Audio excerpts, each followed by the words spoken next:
as well, standing up to communist tyranny for the first time in a political generation. What we're also seeing, however, in Hong Kong is a very, very different form of government attempting to be imposed on the people there, who have rights, as agreed, as my right honourable friend said, in the Sino-British Joint Declaration. He's already spoken about working with countries in the Five Eyes community in Japan. May I ask my right honourable friend, what work has he done with African countries, South American countries, and Middle Eastern countries? And what work is he looking to do to perhaps ask for a UN special envoy to help protect the rule of law that our nation, and indeed his former career, was so important in guaranteeing, not just in Hong Kong, but around the world? Foreign Secretary. Thank you, Mr. Speaker. And can I thank my honourable friend, Chairman of the Select Committee. He makes a range of really important points. He's absolutely right to focus on what is the most effective way to build a groundswell of support for the principled stance that we're taking and opposition to the actions of China where they flout international law. He will also know from his position and his widespread experience, which I pay tribute to, that beyond the Five Eyes, the European Union and others, there are a whole range of different opinions on how to engage and deal with China, and a range of approaches China takes, from inducements to intimidation, in order to cajole, sway and frankly coerce countries to bend to its will. The approach that we're taking is trying to maximise the largest number of countries around the world, not the usual suspects that China will dismiss as trying to weaken it or try and keep it down, to make the most powerful statement and ultimately to moderate the actions of China.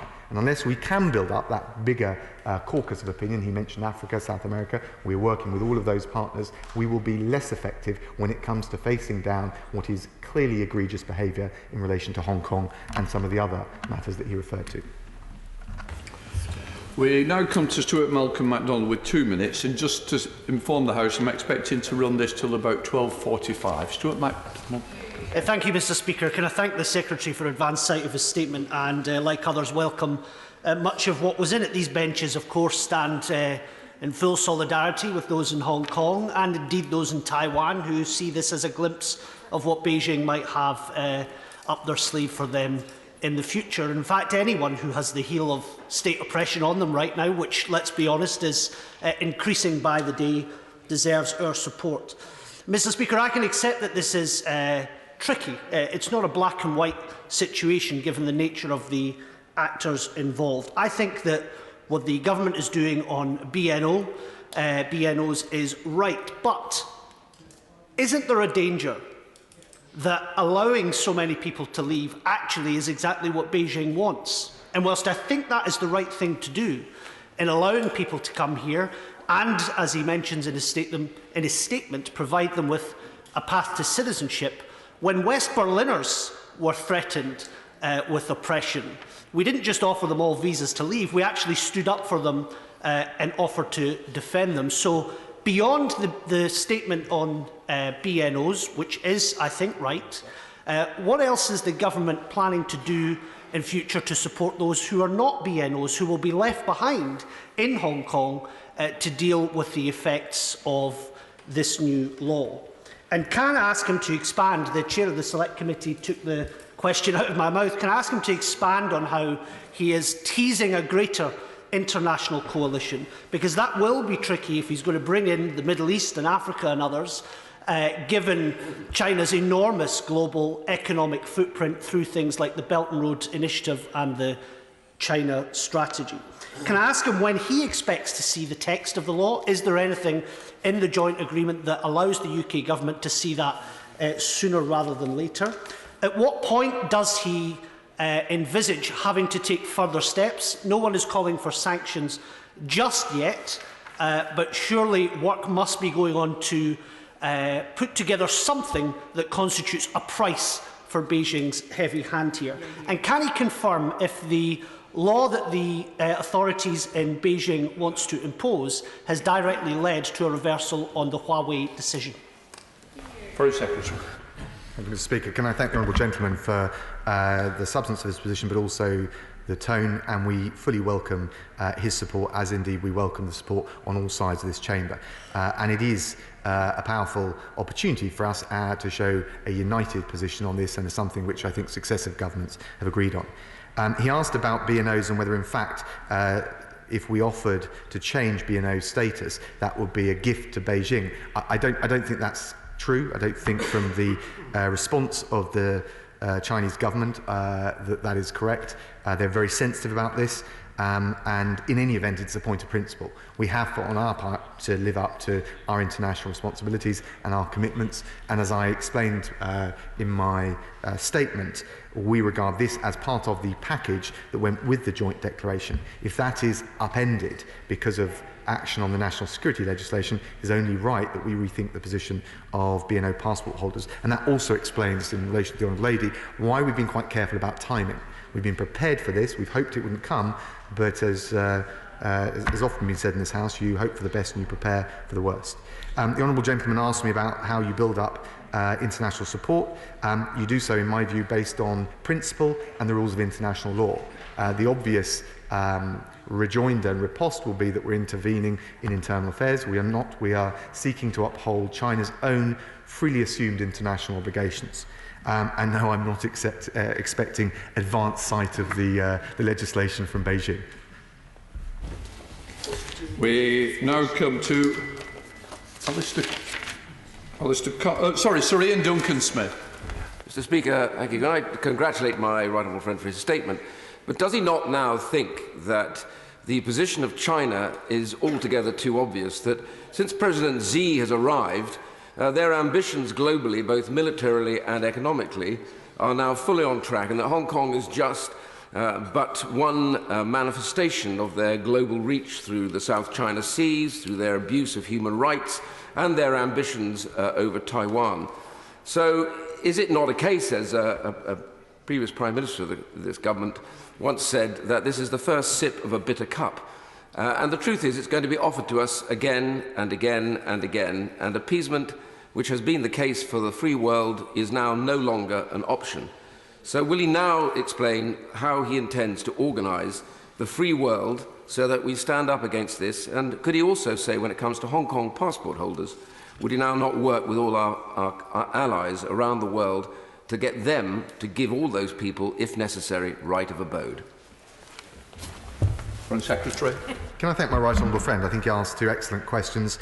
I do think Hong Kong is part of a pattern, although it's not a uniform one.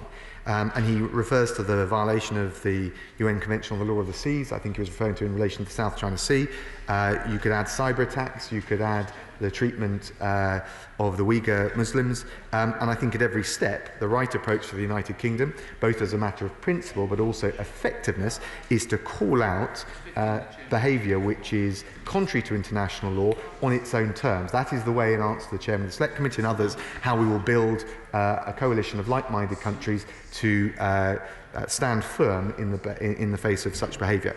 He asked about B&O passport holders. We have made a commitment that he's heard today. I think it's important we did that, not waiting for others to agree in concert, but just as a matter of principle. But it's absolutely right to say, and we are already discussing with our partners, and indeed I raised it on the Five Eyes call yesterday, the possibility of if I can say, burden sharing if we see a mass exodus from Hong Kong. I don't actually think that that is likely in the last analysis, but he's right to raise it, and we're on the case diplomatically. Alistair Carmichael. Thank you, Mr. Speaker. Can I, in particular, welcome the commitment in relation to B&O passport holders? The Foreign Secretary has heard me make that plea on many occasions in the past. He will be aware, though, that, of course, the B&O offer was closed in 1997, so the announcement today does not offer any protection to those born after that date, who are, of course, by definition, the young people, the brave young Hong Kongers who are out there demonstrating on the streets and who are most vulnerable and in most need of protection. So will he look at what we can do to assist these people? Foreign Secretary. Can I thank the right honourable gentleman, and I also pay tribute to his long-standing position on this and the principal one he takes. He's absolutely right, and we appreciate all of the cross-party support on this. He asked about what about those that don't qualify for B&O passport status? I would just point out that we're talking about, in relation to those that do, over 300,000. And of course, he does make a reasonable point about the cut-off date, but that wouldn't apply to dependents.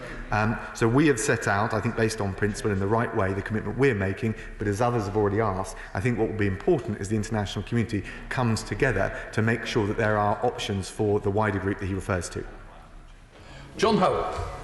Thank you, Mr. Speaker. I welcome my right honourable friend's clear statement, and I'm glad that he agrees that China's national security law for Hong Kong totally conflicts with its obligations under the Joint Declaration. Would he say a little more about what we plan to do with Australia, because they have most to fear from out of the countries around the world? They have most to fear from this law coming into effect in Hong Kong. Can I thank the honourable gentleman and welcome his remarks and his comments. He's absolutely right about the violation of the Joint Declaration, whether it would be the infringements on peaceful protest or indeed the legislation that we're also seeing in relation to the national anthem. He specifically asked about Australia. He will have seen from the statement the UK put out that we work very closely with the Australians on this, as we do all of our Five Eyes partners, the Canadians, the Americans and the Kiwis as well. I spoke to Maurice Payne yesterday evening on this subject, and we will be working even more intensively in the future. But of course, even to get to this point, with the work that we've done and the commitment we've made, this has been going back months. We've been talking to the Australians and our other international partners for months, and that will continue in a constructive way going forward. And I know that the Australians feel very much that this is in their neighbourhood, in their backyard, and are taking a very principled point of view, but it also is in, they are right up against it. They see all of the impacts of what China is doing, even closer than we do. So we'll be working hand in glove with them. Claudia Webb. Thank you, Mr. Speaker. Amnesty International found that Hong Kong police force have indiscriminately arrested over 1,300 people in the past year at peaceful protests and tortured those in detention. Indeed, the Hong Kong police force have used extreme force against pro-democracy protesters, including use of tear gas, pepper spray and rubber bullets. In America, we see a brutal state crackdown against those protesting the latest police killing of an unarmed black man. And in England and Wales, there have been over 1,700 deaths following contact with the police since 1990. What is the government doing to oppose state-sanctioned violence and indeed racism in Hong Kong and across the world? Foreign Secretary. Can I thank the Honourable Lady? We stand up in the United Nations, we stand in the Council of Europe and in all of the other international fora, as we are doing on Hong Kong, and call out those flagrant violations of international law. In relation to specifically Hong Kong, I've set out the approach that we're taking. We've raised it in the UN Security Council. Obviously, China is a permanent member of the Security Council. China is extremely influential. It deploys all of its economic, political leverage and indeed intimidation to get others to stay quiet. And what the United Kingdom has shown, and indeed I'm grateful for her support, we are standing up as a matter of principle and saying this is unacceptable, and indeed we're taking the actions that I described. Paul Holmes. Thank you, Mr. Speaker. Lord Patton in 1997 at the Hong Kong handover ceremony said that Hong Kong people are to run Hong Kong. That is the promise and their unshakable destiny. So will the Foreign Secretary take this moment to reaffirm this government's commitment that we made at the Joint Declaration and reassure people that Hong Kongers must continue to run Hong Kong and that resolutely remains British foreign policy? Foreign Secretary. Can I thank the Honourable Gentleman? I think it's precisely because that is at stake, not just with this national security legislation, but the previous elections that we've seen and the forthcoming elections we see later on this year, that we are taking the approach that we're taking. We're calling out what is a clear and manifest breach of the Joint Declaration, and I can reassure him that we'll continue to do so with our international partners. Now withdrawn, we go to Gareth Davis. Mr. Speaker, there are currently a number of British businesses with headquarters in Hong Kong who are likely to be quite concerned right now. Can I ask the Foreign Secretary for his assessment of the likely risks to the Hong Kong dollar peg as well as potential for control creep in Hong Kong's regulatory bodies and fiscal structures.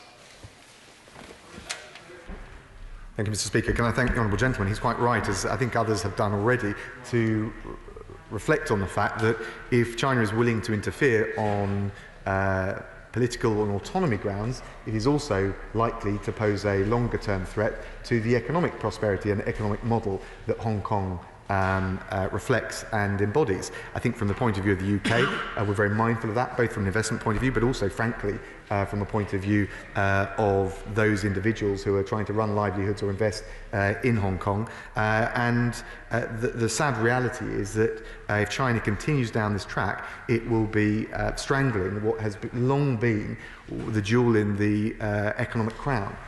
It's clear to me, Mr. Speaker, that China is putting politics, as it views, ahead of economics, and I'm afraid that is a natural consequence of what we're seeing, which is the creeping violation of Hong Kong's autonomy.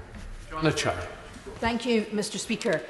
Freedom of expression and peaceful assembly are precious human rights the world over, and I'm sure we've all been reminded of that as we've watched the situation in the United States of America develop over the last 48 hours. I heard what the Honourable Member for Leicester East had to say about this, but what I'd like to ask the Secretary of State is what specific representations, what specific pressure is he bringing to bear on the Government of Hong Kong to ensure that police handling of protests is necessary and proportionate?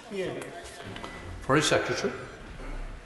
Well, can I thank the Honourable Lady, and I totally agree with her about the point she made, and the many things we disagree about. One thing we've always firmly agreed about is upholding those elementary human rights, including essential freedoms of peaceful protest, and which are the aspiration of the people of Hong Kong. As I mentioned to the Honourable Lady, the Shadow Foreign Secretary, I've raised this issue about the need for a fully independent and robust investigation into the recent offence, including, of course, police treatment of protesters. In my first conversation with Carrie Lam back in August, on August the 9th, made that clear, and we've done so consistently since then. We recognise the concerns about the Independent Police Complaints Council. We have been working to try and see what we can do to reinforce it, to make it stronger, and we recognise also the inherent weaknesses in it, which is why we will continue, in line with the Shadow Foreign Secretary, to call for a fully independent inquiry into those actions, and I hope she'll support that. Dr. Julian Lewis. As my honourable friend for Romford has often pointed out, in 1997, only 500 veterans of the former Hong Kong Military Service Corps and Royal Naval Service were offered UK passports, and the rest were disregarded. Hasn't the time now come to pay this debt of honour to about 250 additional former servants of the British Crown by allowing them and their families the right to relocate to the United Kingdom if they wish or need to do so in the future? Foreign Secretary. Can I thank my honourable friend, and he makes an extremely important and forensic point as ever. And we as a government, and I think as a country, are extremely grateful to those who served in the Hong Kong Military Service Corps. He's right, under the scheme that was introduced in 1990, it ran till July 97. There was only a limited number of Hong Kong Military Service Corps personnel who were settled in Hong Kong who could apply to register as a British citizen. And I can tell the honourable gentleman that the Home Office are listening to representations made on behalf of those former service Corps personnel who were unable to obtain citizenship at that time, and to see what, if anything, further may be done. Lloyd Russell-Moore. Rubber bullets and tear gas, central governments clamping down on local authorities, not just, of course, what we're seeing in America, but it's a long-term trend in Hong Kong. And the Secretary of State, I welcome what he said, but I would implore him to see this not just as an act of a particular bill currently in Beijing, but a long-term trend of undermining the rights of people in Hong Kong. And so in that regard, will he ensure that his extension of the right to be here for 6 months on a rolling basis for BNO citizens is not just granted on condition of Beijing withdrawing temporarily or not the particular bill, but actually whatever they do, us ensuring that those rights are given, and not just to passport holders, but all people who are entitled to BNO status. Secretary. Can I thank the honourable gentleman? I think he's right on this point of principle. We do want to make sure we live up to our responsibilities, but I think it's also important, as we try and change the long-term trend that he rightly refers to, that we're very clear on the basis on which we would do it. And the basis on which we would do it is the ripping up of the essence of the joint declaration. I think we do need to wait and see what the national security legislation looks like to see affirmed the terms in the way that has already been described by the government in Beijing. And I think we're right to say that that particular trigger point would be what changes our minds, because then we would, I think, be able to stand on the firm point of principle and international law as the basis for which we're doing it. The stronger the position that we're able to be in that regard, the more likely we are to carry much wider international support for the actions we're taking. Jason McCarthy. Thank you, Mr. Speaker. In Article 45 of the Hong Kong Basic Law, the Hong Kong people were promised universal suffrage. It's clear that that's being ignored. Does my right honourable friend agree with me that the UK now has a legal and moral responsibility to protect the freedoms of the people of Hong Kong? Foreign Secretary. I thank the honourable gentleman. I totally agree with him about the moral responsibility. I agree with him about the responsibility as a matter of our commitments that we've made to the people of Hong Kong, and we absolutely fully intend to live up to that. I think that there is still an opportunity for China to step back. We think it's unlikely that that will happen, but we will be absolutely steadfast in sticking to the word that we have given to stand by the people of Hong Kong and not just look the other way. Liz Twist. Thank you, Mr. Speaker. The Foreign Secretary has said there can be no return to business as usual in Sino-British relations. What exactly did he mean? And can you give examples of what this would mean in practice? Can I thank the honourable lady? That's been much bandied around, that particular quote, and it's absolutely right. The context for it was when asked about what we would do in order to have a clear review of how the outbreak of coronavirus started and came about. And I wanted to be clear, and the United Kingdom is clear, working with our international partners, but as a matter of principle, that we do need to have a very clear and sober and clear-sighted independent review and analysis of how the outbreak happened, how it was allowed to spread, and what we can do to prevent it ever happening again. 16 not here. Patrick Brady. Thank you, Mr. Speaker. You'll be aware of the concern of charities like Amnesty International and Hong Kong Watch about how these laws could impact on the work that they carry out in the territory, and that the political opposition more generally could be accused of subversion and imprisoned simply for speaking to foreigners with ties to foreign governments. So can he commit to the hilt to support the work of charities and NGOs operating in Hong Kong for the protection of the freedom of its citizens? Foreign Secretary.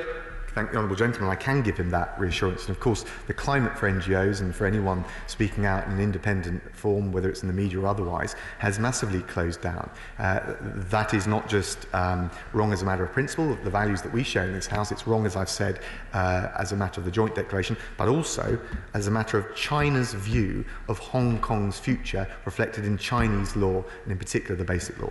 Gagan Mahindra. Thank you, Mr. Speaker. Can I thank my right honourable friend for his statement? Does he agree that the national security law proposed by Beijing undermines the one country, two systems framework?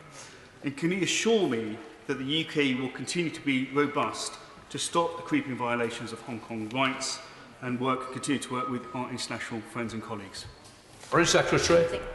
Can I thank the honourable gentleman? Absolutely, I can give him that reassurance. Of course, we're dealing with a major economic power that relies on all of its economic and political leverage, and indeed other means, to bring people, to bring different countries and governments to its way of thinking, or indeed just to quieten them down.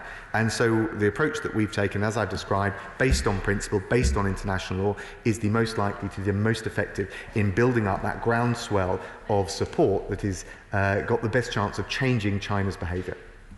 Leila Moran. Thank you, Mr. Speaker. As far back as 1989, the late great Paddy Ashdown was calling on the government to institute safeguards just in case one day China did in fact not just overreach but breach the joint declaration. We now find ourselves potentially in that position.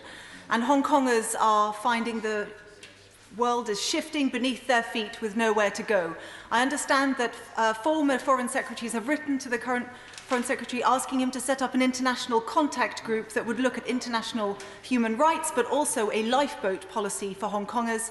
Has he considered their call, and will he be setting up such a group? Secretary. Can I thank the Honourable Lady and pay tribute to the late Lord Paddy Ashdown for all the work that he did. The UK is, I think, at the vanguard of the international response on Hong Kong. I'm not sure that we're quite in the same situation with China and Hong Kong as we were with the former Yugoslavia, which I worked as a war crimes lawyer in the early 2000s. But nonetheless, the spirit of what she's referring to is absolutely right. And as I've described, we want to build up a groundswell of those who share our commitment to the basic tenets of international law as the most likely to be effective in getting China to think again on Hong Kong and all those other areas. We've raised China's conduct on human rights issues in the Human Rights Council, we've raised it in the UN Security Council, and we will raise Hong Kong in every appropriate forum that we conceivably can. Great. Thank you, Mr. Speaker, and I welcome my right honourable friend's statement and his commitment on BNO passport holders. Back in the 1990s, this country, with a degree of regret, fulfilled its international legal obligations to China. We must now be absolutely clear to the Chinese that we expect them to do the same now to the people of Hong Kong and to this country.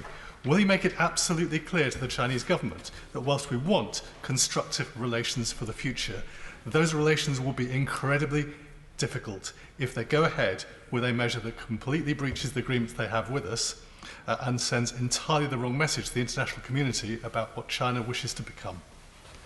Foreign Secretary. Can I thank my right honourable friend and pay tribute to his position, which has been long-standing on this issue. He's absolutely right. We're not looking for inevitable confrontation with China. This is a question of specific undertakings that were made at the time of the handover to the United Kingdom, but more importantly to the people of Hong Kong and indeed to the world. And we will be pressing with our international partners as rigorously and as robustly to seek to require China to live up to its obligations, but also, frankly, the responsibilities that come with a country that wants to be treated as a leading member of the international community. Rachel Maskell. Thank you, Mr. Speaker. There's been a clear undermining of the human rights of the people of Hong Kong and also a blatant breach of the Sino-British Joint Declaration. The Foreign Secretary says that he's been calling for an independent inquiry for 10 months. So why has nothing happened? And what support is his government giving to human rights defenders in Hong Kong? Foreign Secretary. I thank the Honourable Lady, and I appreciate her spirit. There's nothing that happened because we don't control China or the government in Hong Kong. And it's not entirely clear to me what specifically she's proposing, and I'm open to all suggestions.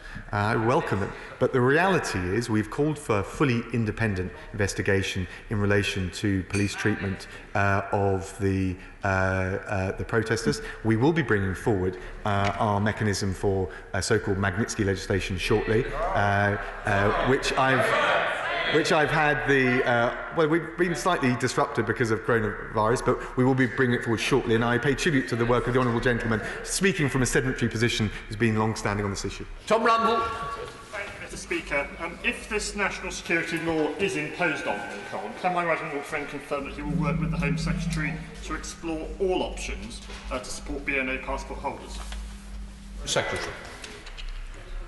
Can I thank the honourable gentleman? Yes, I entirely agree with the spirit of what he said. I think the ideal thing would be for China to step back. If China does not step back, we will consider all of the possible actions and measures that we might wish to take. But fundamentally, rather than just wait for international cooperation on the specific issue of what will happen to those that are not willing to stay in Hong Kong, we feel that we have got a duty, and I feel that as a matter of international law, moral responsibility, historic responsibility, to come out and lead, which is why we set out that we will allow the 300,000+ BNO passport holders to come to the UK, along with their dependents, in the way I've described. Alex Doffs. Thank you, Mr. Speaker. It is right that we take our special historic responsibility seriously and take a significant interest in this issue. But we know that when we do take an interest in issues such as this, then diaspora communities at home suffer more. Nottingham's Chinese community and people of Chinese heritage in Nottingham and frankly across the country have had a horrendous first 5 months to this year, with abuse increased in staggering amounts. Can I seek assurances, therefore, from the Foreign Secretary, as well as his admirably assertive role he's going to play on the international stage, that he's working with his colleagues across government to formulate a sympathetic package, a thoughtful way of supporting Chinese people in this country, or those of a Chinese background, because they really need us now? Foreign Secretary.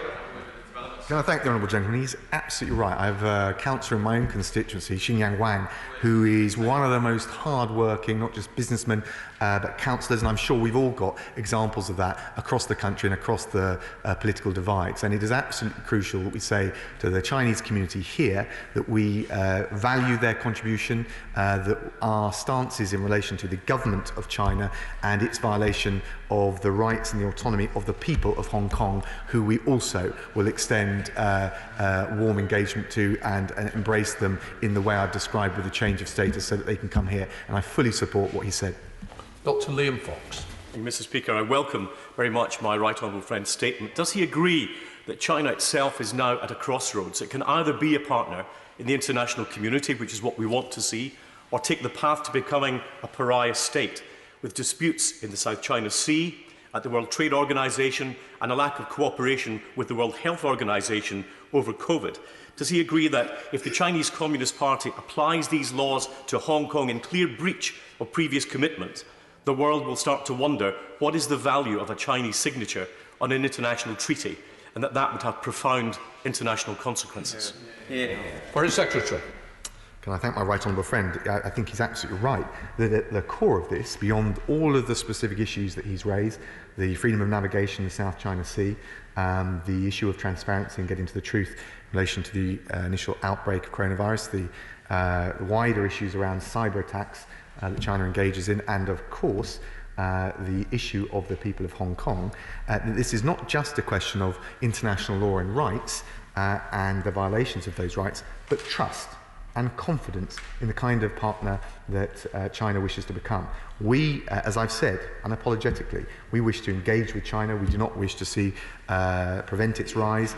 We wish to welcome China's rise.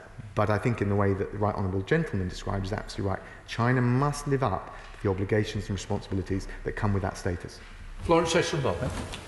Thank you, Mr. Speaker. Foreign Secretary, in your statement you mentioned that the UK will not look away when it comes to the people of Hong Kong. The Hong Kong protest movement has been driven by disenfranchised young people who just want representation, and that can only happen if there's democratic reform. As a co-signatory to the joint declaration, the UK government has a duty to hold China accountable to the promise they made on this issue. So will you call on the Hong Kong government to enact political reform and give the Hong Kong's people universal suffrage? Can I thank the honourable lady? Look, I agree with her.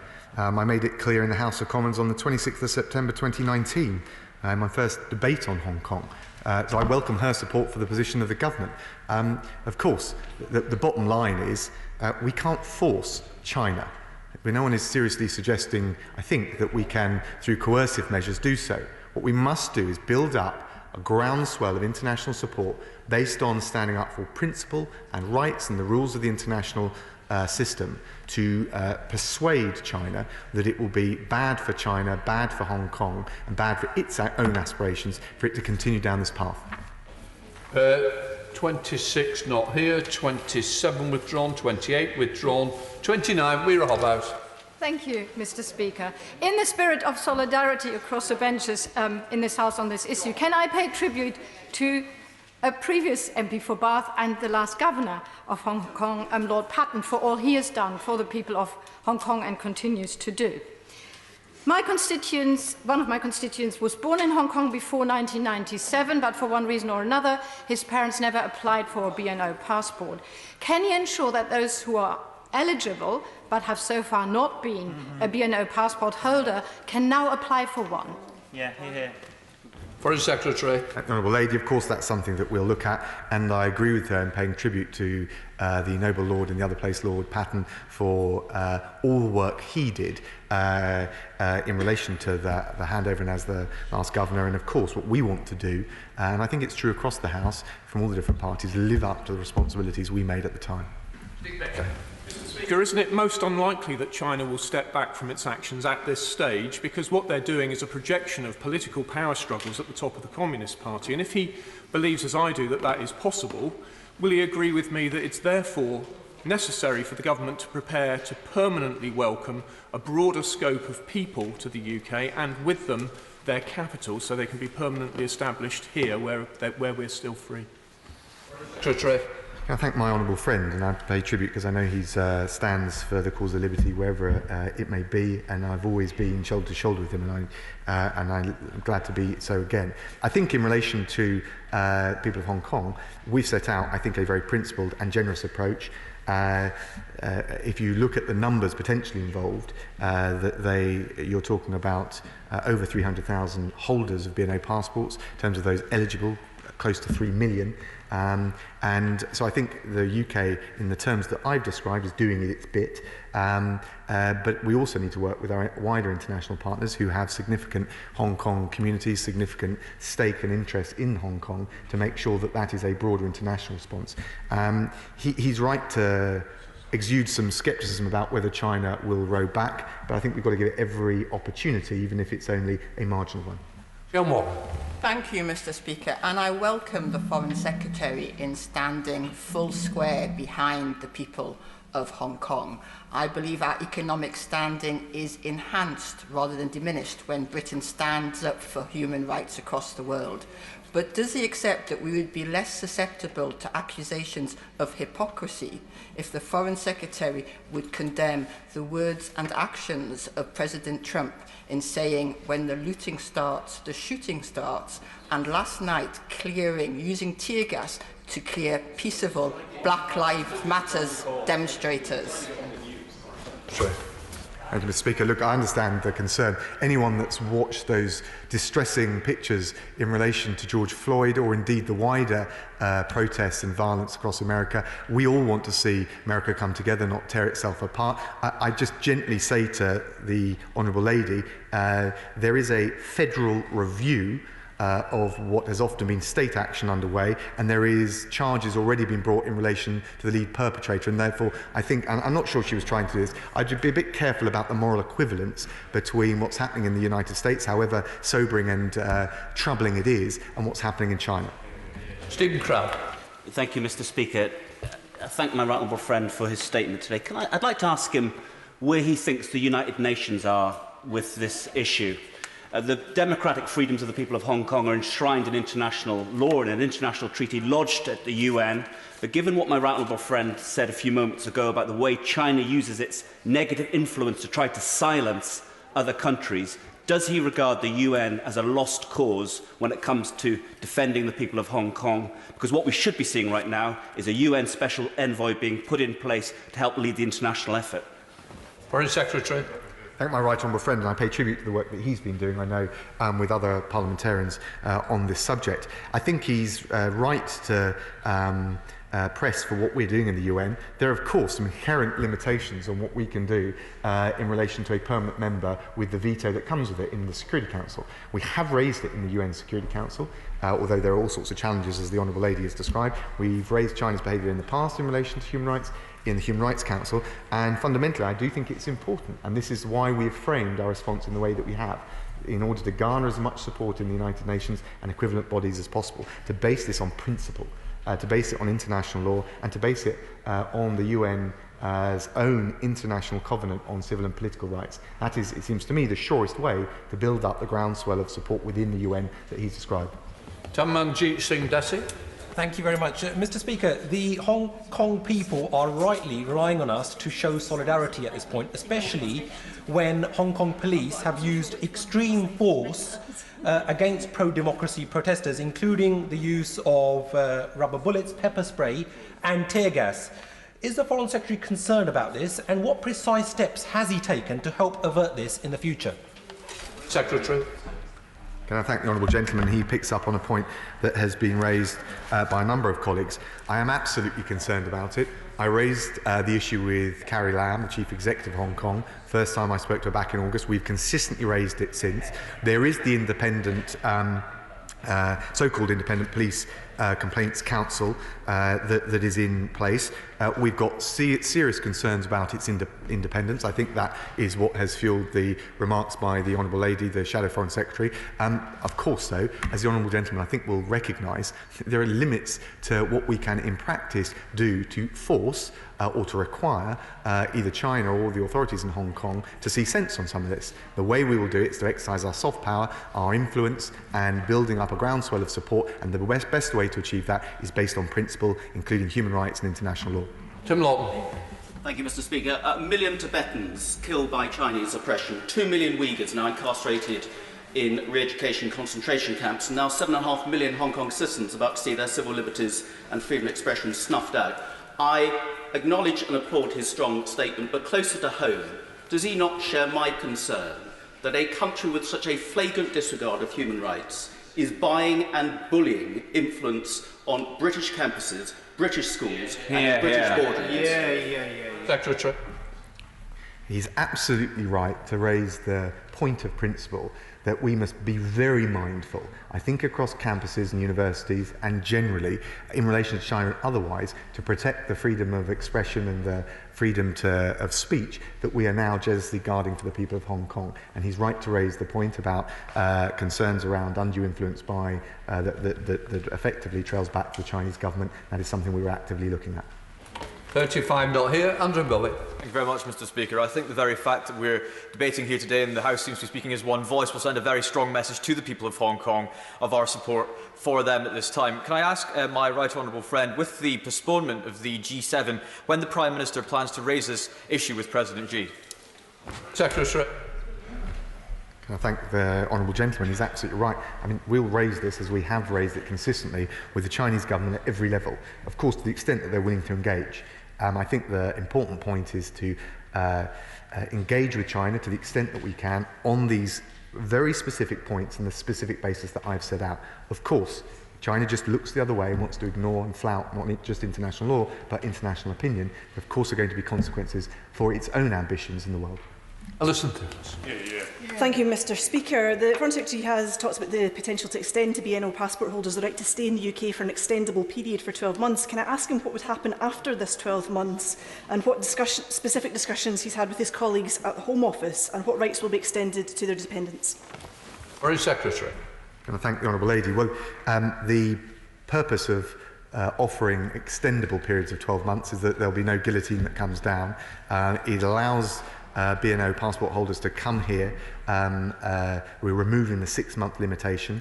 They can apply to work and study, and that will itself create a path to citizenship. I've been engaged with the Home Secretary and indeed other ministers since last September, looking at the detail. There's further consideration that we're doing to it, and of course it's about giving effect as effectively as possible to those rights, but also doing it in the most straightforward way and swift way that we possibly can.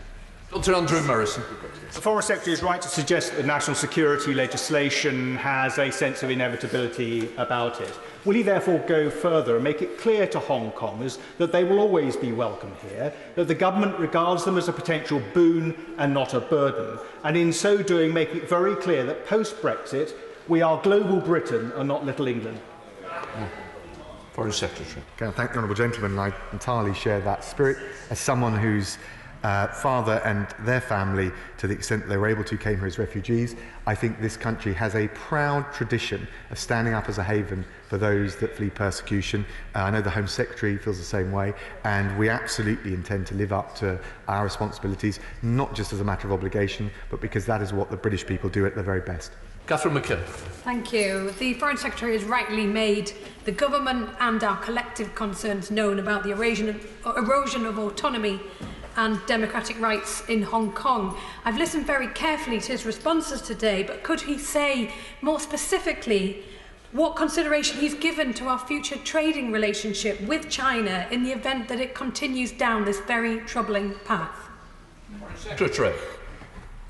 thank the Honourable Lady. She raises a perfectly good point. We'll talk with all of our international partners about this. Of course, China's size and its scale and its potential growth means it has asymmetric economic power in this regard. But of course, what we're not going to do is just turn a blind eye. I've set out the measures, and we will look very carefully with our wider partners about what further action that we could take. What we want to try and do is engage with China and moderate its conduct. And so I think that will be the lodestar, if you like, for the action that we take and that we try and galvanise the international community to take. Rob Butler.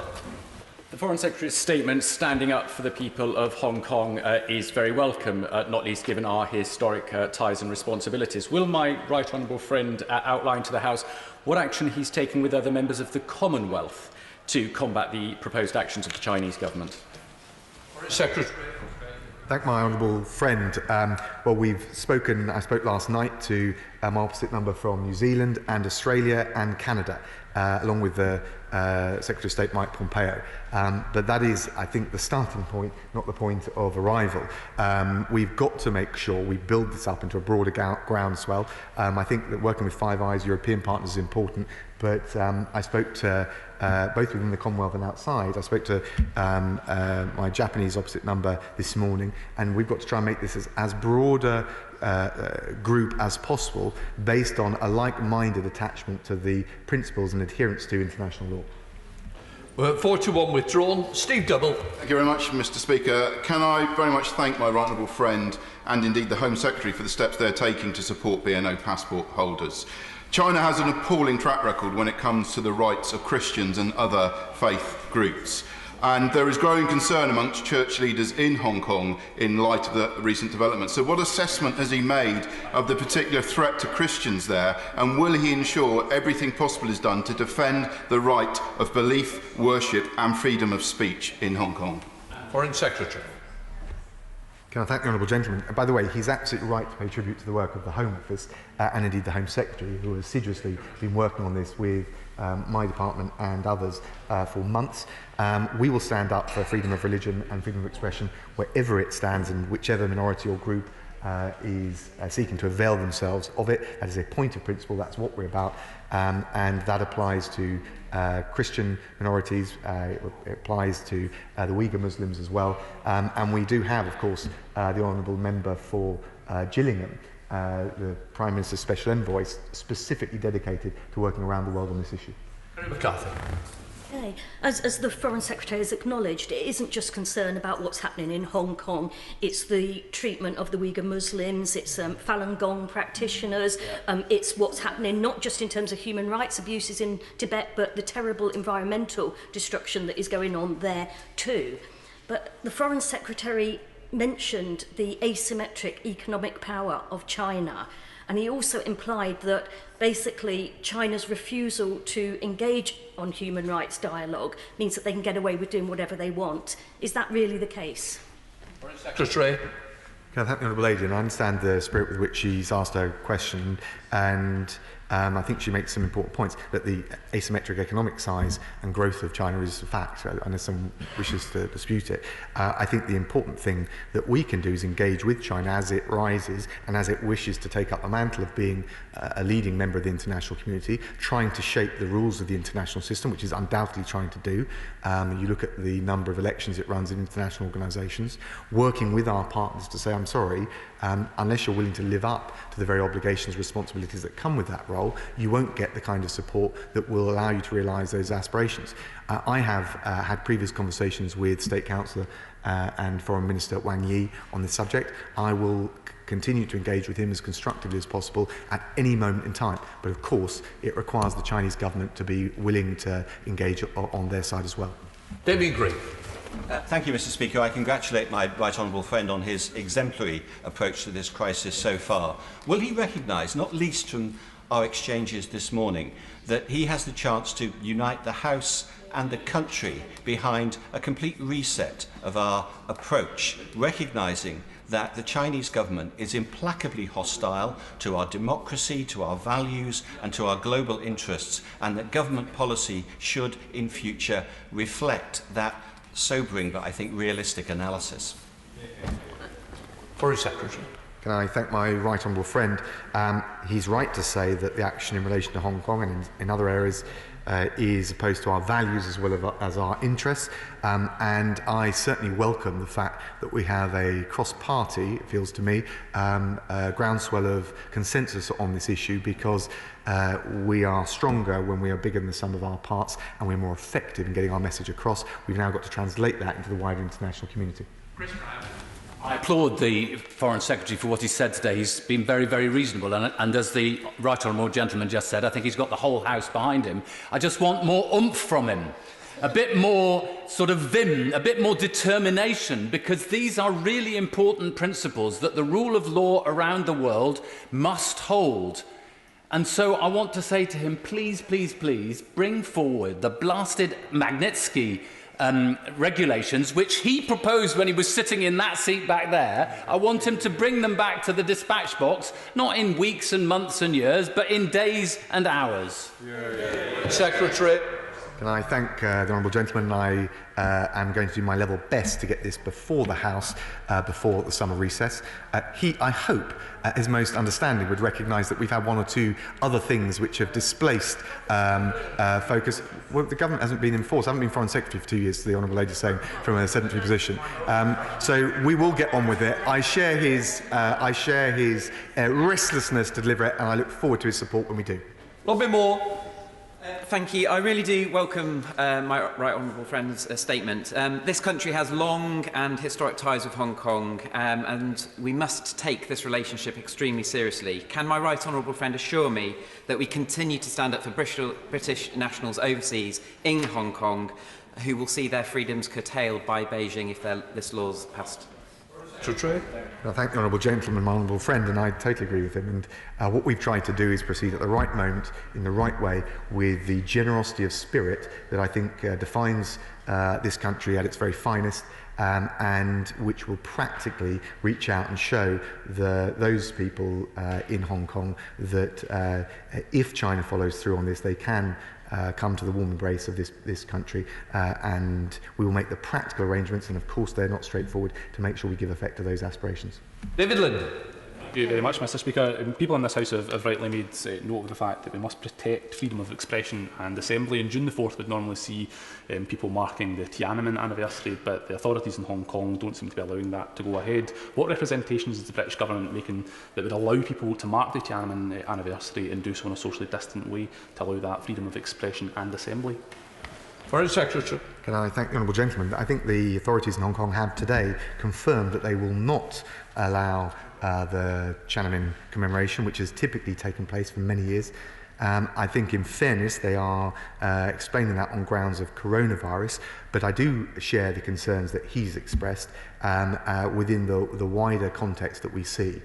So it is worrying, it is disturbing, and we will continue to raise all of those points, whether it's on the issue he's raised, BNO passports, the national security law, the new legislation on national anthem, and frankly the wider panoply of measures that China is taking. Jerome May. Thank you, Mr. Speaker. I very much welcome my right honourable friend's explanation of the government's position and his recognition of the growing list of acts of intimidation, authoritarianism and expansionism by the Communist Party of China. But is this announcement an individual response to an isolated incident or part of a wider reappraisal of our foreign policy towards China?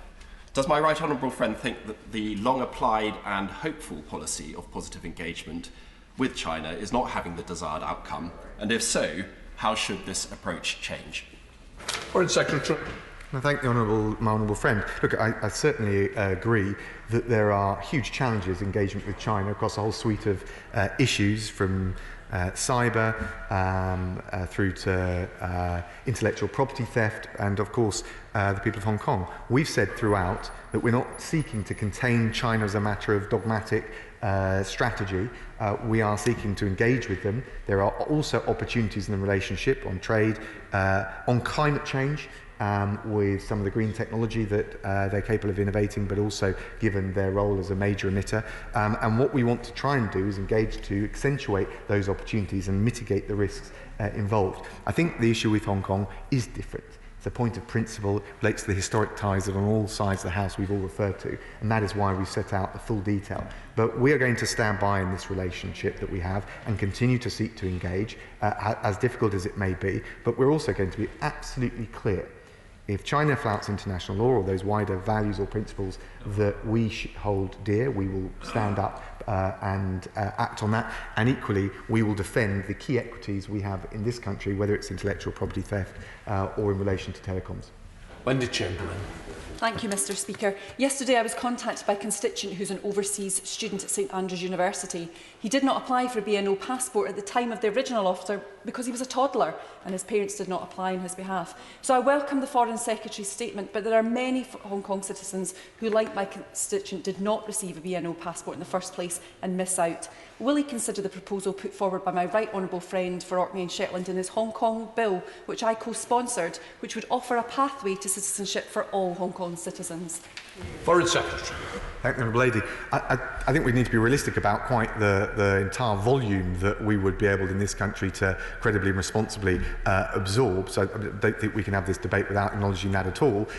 The fact is, though, we've got a historic set of responsibilities set out, as I set out earlier, and we will live up to them. I think in relation to the particular case that she referred to, she should perhaps get in contact with my right honourable friend, the Home Secretary, and see what further can be done around the eligibility point that she raised. Gary Shambo. Thank you, Mr. Speaker. I had little hope, but all the faith in you to get me in at 50. Mr. Speaker, Hong Kong its autonomy and freedoms has allowed it to become so successful and prosperous. And so does he share my concern that the new national security law will create grave danger to that prosperity and Hong Kong's international standing? Secretary. Thank you, my honourable friend. I think that on all sorts of grounds, standing, economic, that China's actions in this regard are entirely self-defeating, as well as flouting the responsibilities it's got for the people of Hong Kong and indeed the international commitments it's made. I entirely agree with the honourable gentleman. We now have a 5-minute suspension and we'll be coming back at 12:56. That's 10 minutes. Sorry. 5 minutes. Sorry. Yeah.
Order, order. We now come to the ministerial statement. Secretary of State for Health, Matt Hancock. Thank you very much, Mr. Speaker. And with permission, I'd like to make a statement on coronavirus. Thanks to the collective determination and resolve of the nation, we are winning this battle. We've flattened the curve, we've protected the NHS, and together we've come through the peak. Yesterday, I was able to announce that the level of daily deaths is lower than at any time since lockdown began on the 23rd of March. And today's ONS data show that the level of excess mortality is also lower than at any time since the start of the lockdown, falling on a downward trend. ONS reports 12,288 all-cause deaths in England and Wales in the week ending the 22nd of May, and this is down from 14,573 in the previous week. This latest figure is still above the average for this time of year, and we must not relent in our work to drive it down. But it is now broadly in line with what we might typically see during the winter. We never forget that each of these deaths represents a family that will never be the same again, and Mr. Speaker, this House mourns each one. Mr. Speaker, we are moving, though, in the right direction, but this crisis is very far from being over, and we're now at a particularly sensitive moment in the course of the pandemic. We must proceed carefully and cautiously as we work to restore freedom in this country, taking small steps forward and monitoring the result, being prepared to pause in our progress if that is what public safety requires. So today I'd like to update the House on two important aspects of the action we're taking. First, NHS Test and Trace is now operational, and this means that we've updated our public health advice.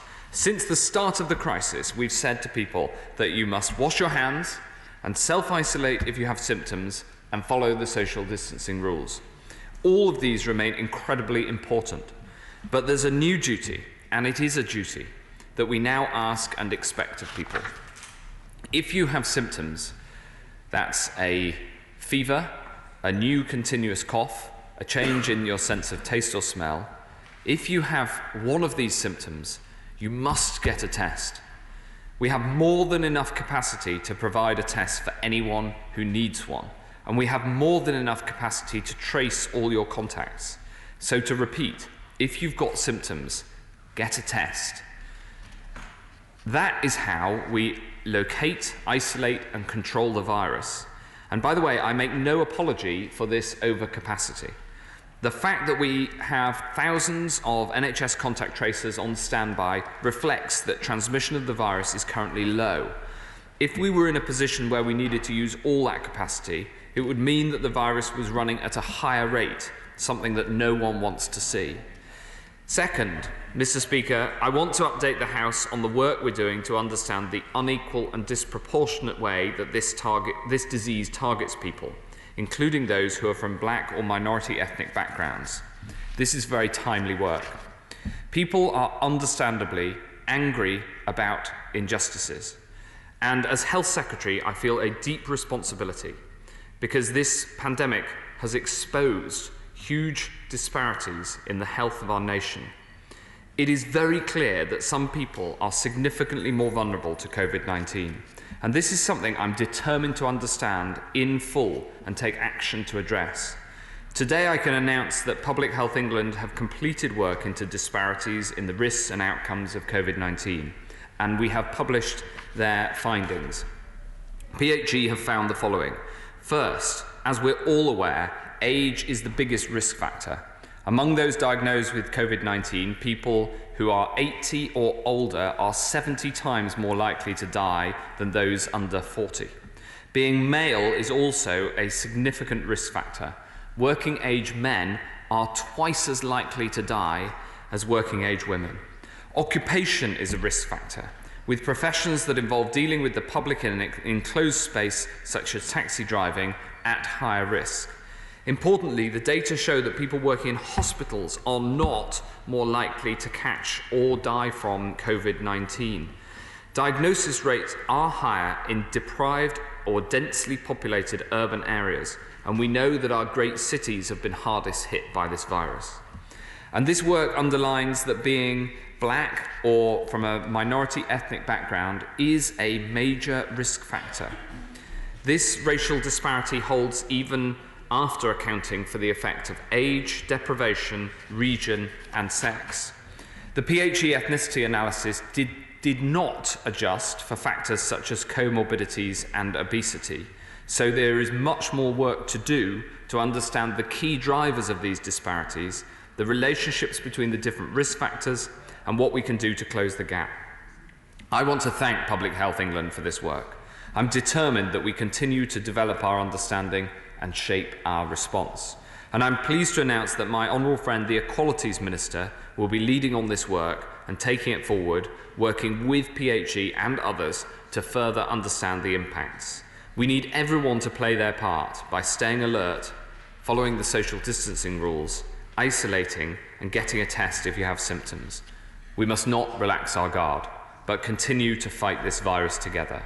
That is how we'll get through this and keep driving the infection down. And I commend this statement to the House. We now come to the Shadow Secretary of State with up to 5 minutes. Jonathan Ashworth. I'm grateful, Mr Speaker. There have now been 56,308 excess deaths since the beginning of March, 12,500 of which are not related to COVID. But we do have one of the worst excess death rates in the world. Why does the Secretary of State think that is? And what does he believe is the cause of the non-COVID excess death rates as well? With respect to the PHE findings, which I'm pleased that are being published today, we've always known that there is a social gradient in health. The poorest and most deprived have inequality in access to healthcare and an inequality in health outcomes. What the Secretary of State has confirmed today is that COVID thrives on inequalities.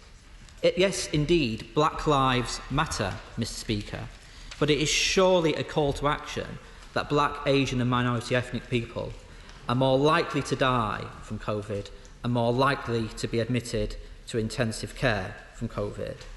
He's seen the findings. I note that the Equalities Minister is taking work forward, but what action will be taken to minimise risk for Black, Asian and minority ethnic people? On the point about risk, there are other vulnerable groups highly at risk. He will have seen today, I'm sure, the CQC report that shows a 134% increase in deaths of people with learning disabilities. Surely it is now time to expand testing to those under 65 in receipt of adult social care. On the easing of restrictions, he said this is a sensitive moment. Well, quite, Mr Speaker. Our constituents have concerns and are looking for reassurance, particularly those in the shielding group.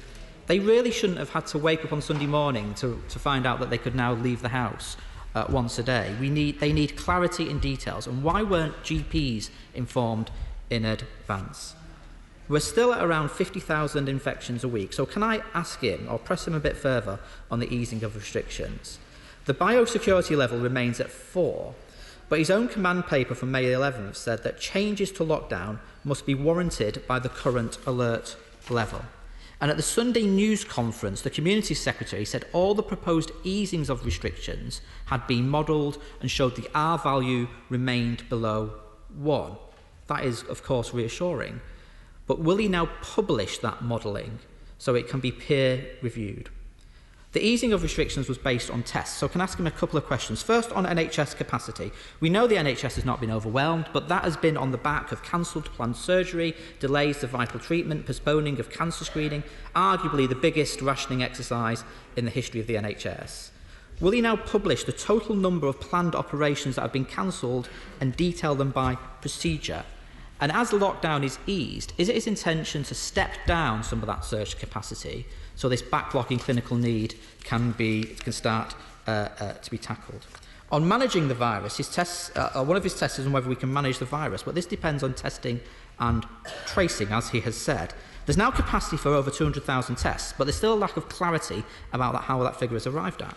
The UK Statistics Authority have written to him today saying that his figures are still, quote, far from complete and comprehensive, that the testing statistics still fall well short of standards in the code, and that it is not surprising that testing data is trusted. I mean, this is quite damning, I have to say, to the Secretary of State.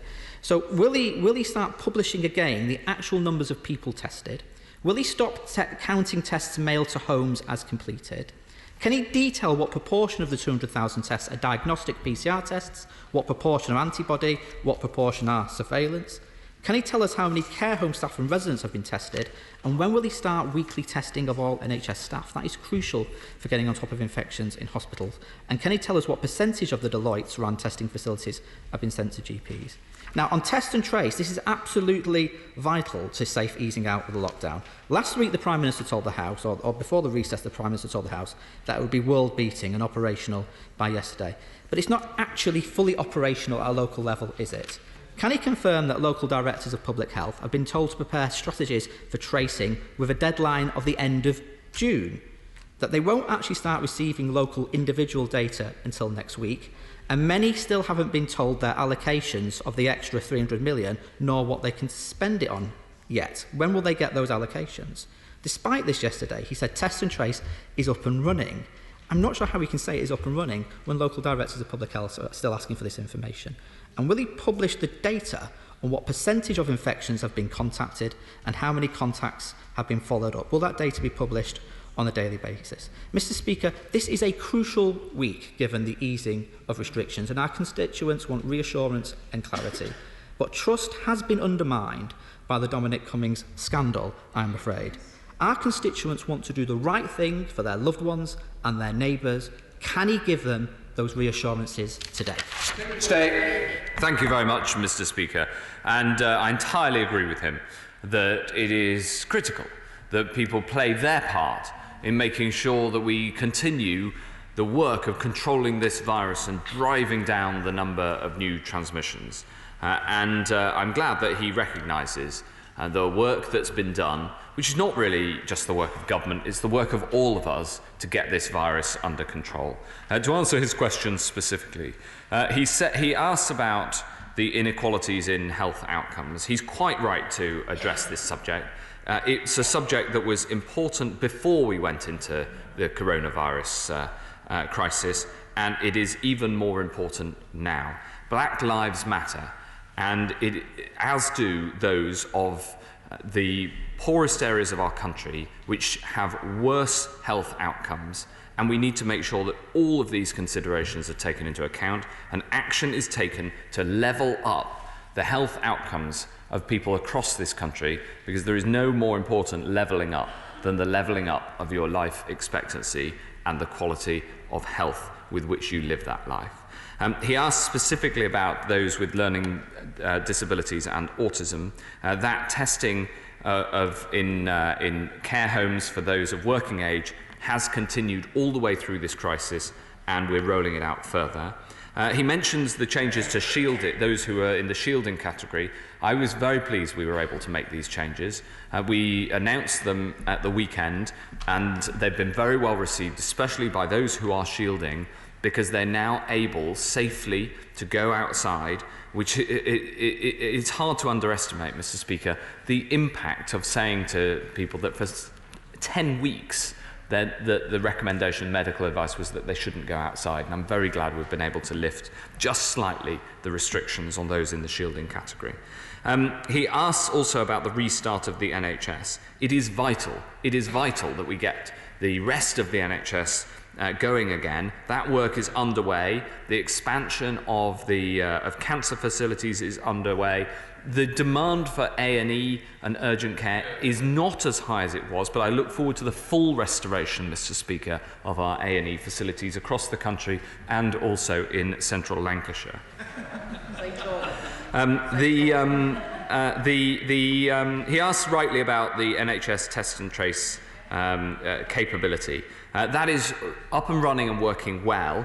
He asked how I can say it's working well. It's working well because thousands of people have been contacted and are being traced. Their contacts are being traced, and so the system is working. We absolutely will publish data on that. But as the letter from the chief statistician from UKSA shows this morning, it is very important that we get that data publication right.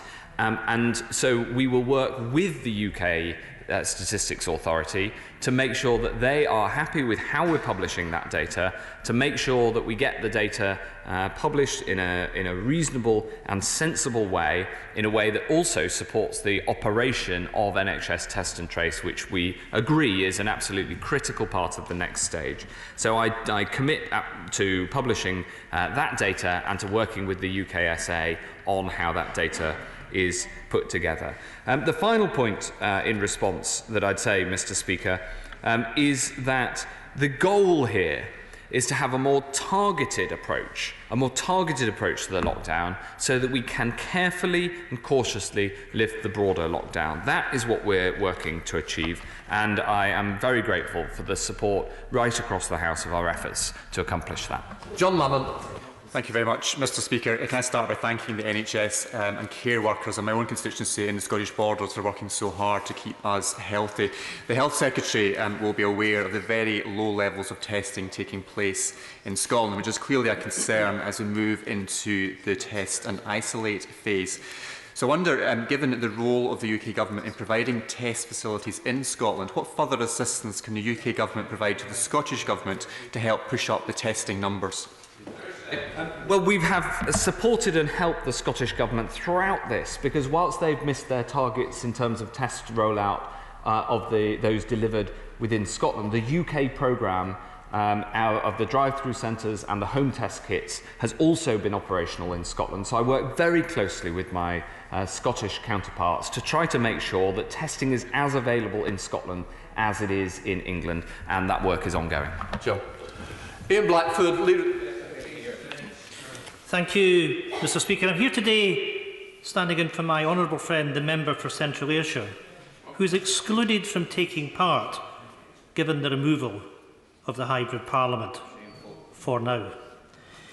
Mr. Speaker, there are growing concerns that this Tory government is taking a cavalier approach on coronavirus by rushing to ease lockdown measures despite warnings from public health experts.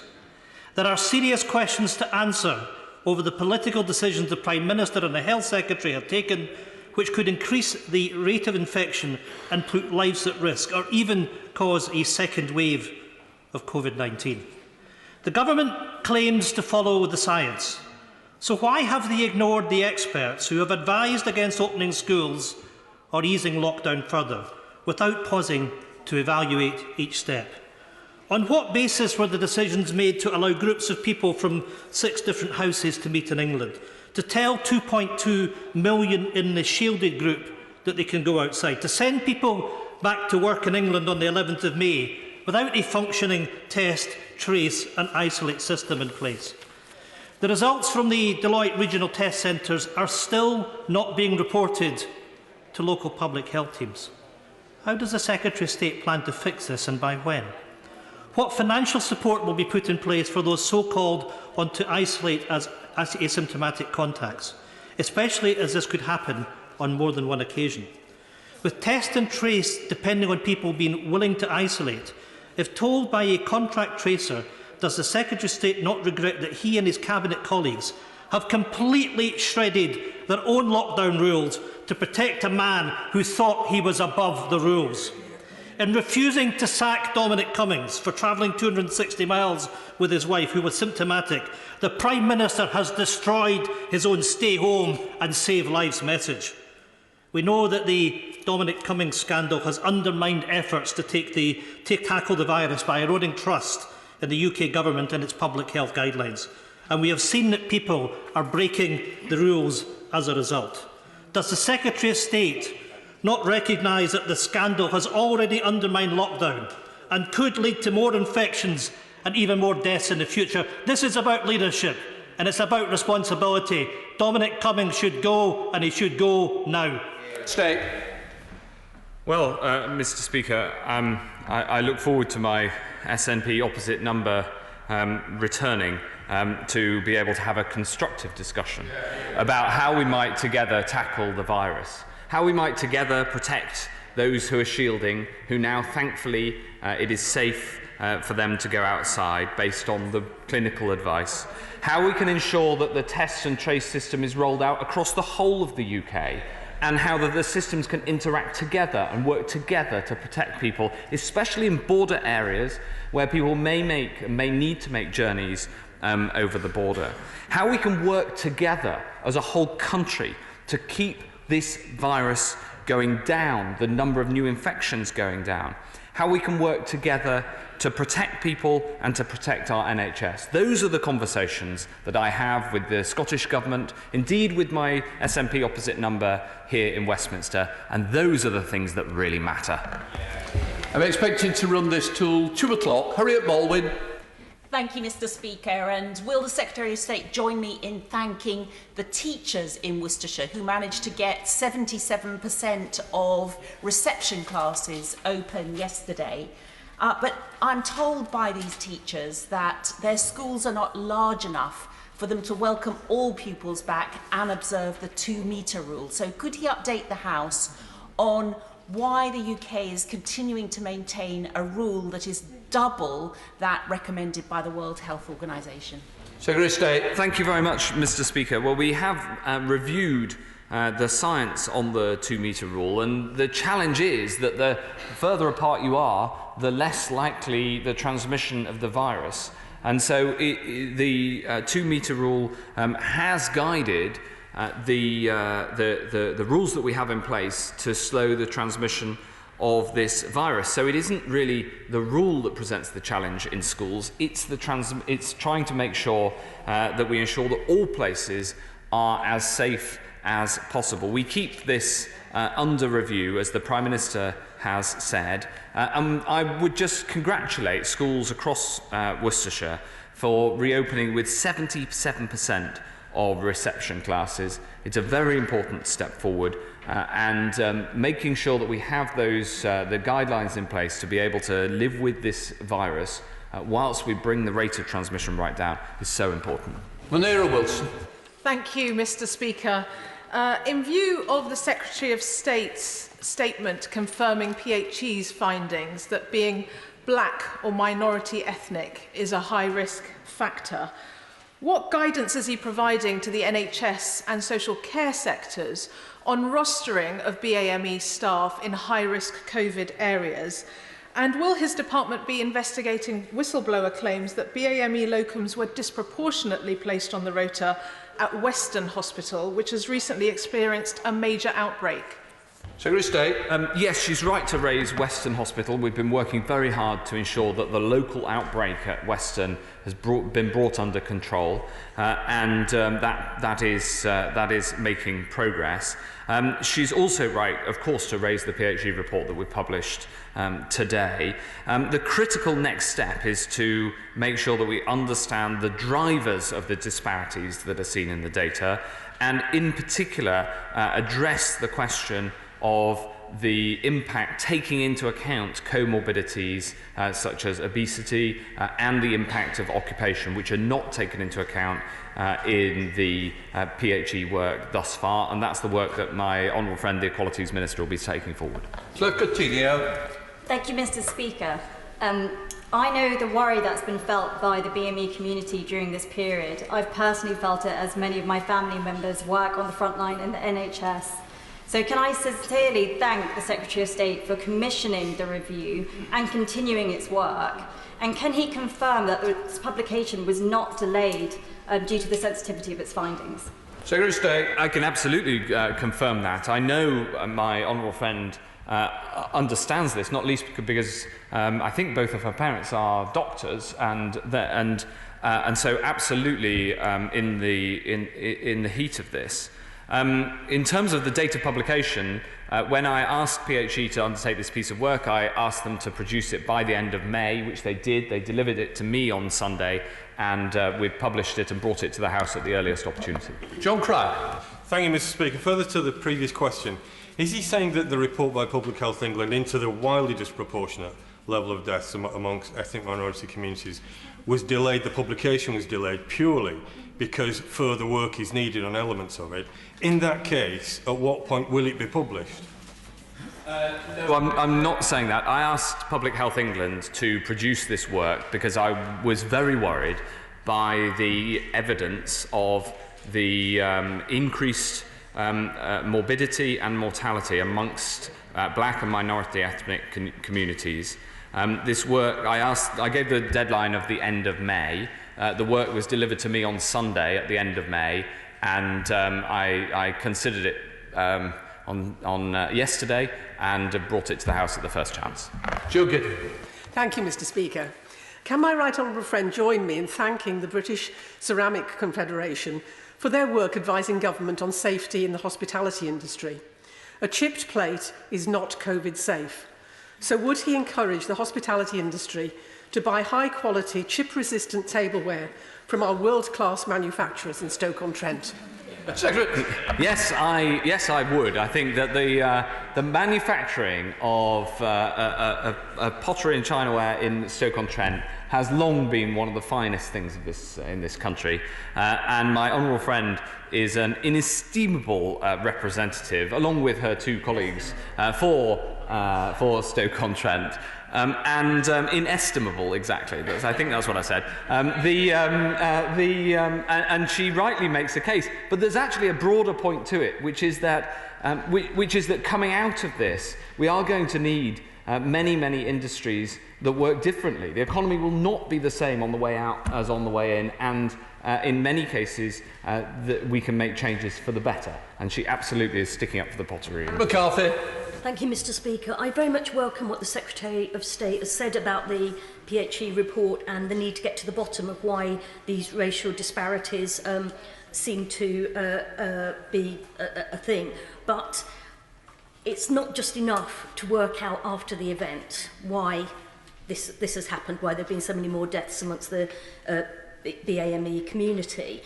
What is he doing to support the public health function in local authorities so that they can work with local community groups, try to identify people that be more likely to be at risk, and try to stop the illnesses and the deaths occurring in the first place? Well, we have put extra funding into those functions, obviously, because this is a very significant crisis that demands massively more of our local public health capabilities in councils, also in the devolved administrations as they deliver local public health services on the ground. It is absolutely critical to look at these risks, but we've got to look at them in the round. We've got to look at all of the different risks. For instance, there is growing evidence of the impact of obesity on both the morbidity, i.e. the impact of COVID, and your chances of dying, and that has to be taken into account as well. Welcome, thank you, Mr. Speaker. I know my right honourable friend feels a deep sense of responsibility for health outcomes across the United Kingdom, and not just health outcomes, but how healthcare services are delivered. Will he provide an update as to what the government is doing to support social care in Dudley, the Black Country, and the rest of the country? Yes, thank you very much, Mr. Speaker. I'm delighted to say that the ONS statistics published this morning showed that the proportion of deaths in social care is falling, the proportion of COVID deaths. And that is very good news, and I'm very grateful to all those working in social care and working in local authorities supporting those in social care in Dudley and across the country. We've put in billions of pounds of extra funding, including £600 million just 10 days ago, and we've got to make sure we support social care who look after some of the most vulnerable. Alison Thulis. Thank you very much, Mr. Speaker. I've had a growing number of constituents getting in touch concerned about this PHE report and the impact on ethnic minorities of coronavirus. And the death rates of black and minority ethnic people are also connected in many ways to people who have no recourse to public funds, people who are forced out to work when it is less safe for them to do so because they're not entitled to statutory sick pay. They're in lower paid jobs, and as in the case of Belly Bajinga, less able to complain to their employers about their circumstances. So would he agree that it is one thing to say that Black Lives Matter, but quite another when he forces them out to work with no alternative? Well, I think it is very important that we look at the risk factors, all risk factors, including ethnicity, but also all the risk factors that have an impact. And indeed, that is what our broad approach has been, led by our shielding programme, where those who are most vulnerable, we've said shouldn't leave the house at all until we were able, I'm very pleased to say, this weekend to say that it is safe for them to go out as long as they stay 2 metres apart from others. Suzanne Webb. Thank you, Mr. Speaker. Russell's Hall Hospital in Dudley serves my constituency of Stourbridge well. But as we start to admit and treat those for surgery and cancer therapy, it urgently requires capital investment to create additional wards and a freestanding facility to maintain social distancing. Would my right honourable friend join me in visiting Russell's Hall Hospital to discuss this much-needed investment, of course, to thank its staff personally for their continued compassionate and heroic efforts to protect its patients and staff from COVID-19? Well, Mr. Speaker, the Dudley Stourbridge Massive are out in force today, and I'm delighted to thank everybody at Russell's Hall for the work that they're doing. And I'm pleased to be able to confirm to my honourable friend that we are working hard to restore cancer services. Many cancer treatment services have continued, but many were not able to continue because the nature of taking somebody's defences down to close to zero, which is needed in much modern cancer therapy, is not the right thing to do when there's a killer virus about. But we are able to restore those, and I would love to come and visit, whether virtually or physically. Let's have a look. Diolch yn fawr, Lefarydd. Wales has 130,000 people considered most at risk from COVID-19, and they deserve to be better treated than being caught up in a game of cross-border political brinkmanship. His government's changes to the status of shielded people in England were announced over the English media on Sunday. What procedure is in place to co-agree such announcements in good time with the government responsible for health in Wales? Well, I work with my Welsh opposite number, Vaughan Gething, very closely. I think he and I have worked very closely indeed.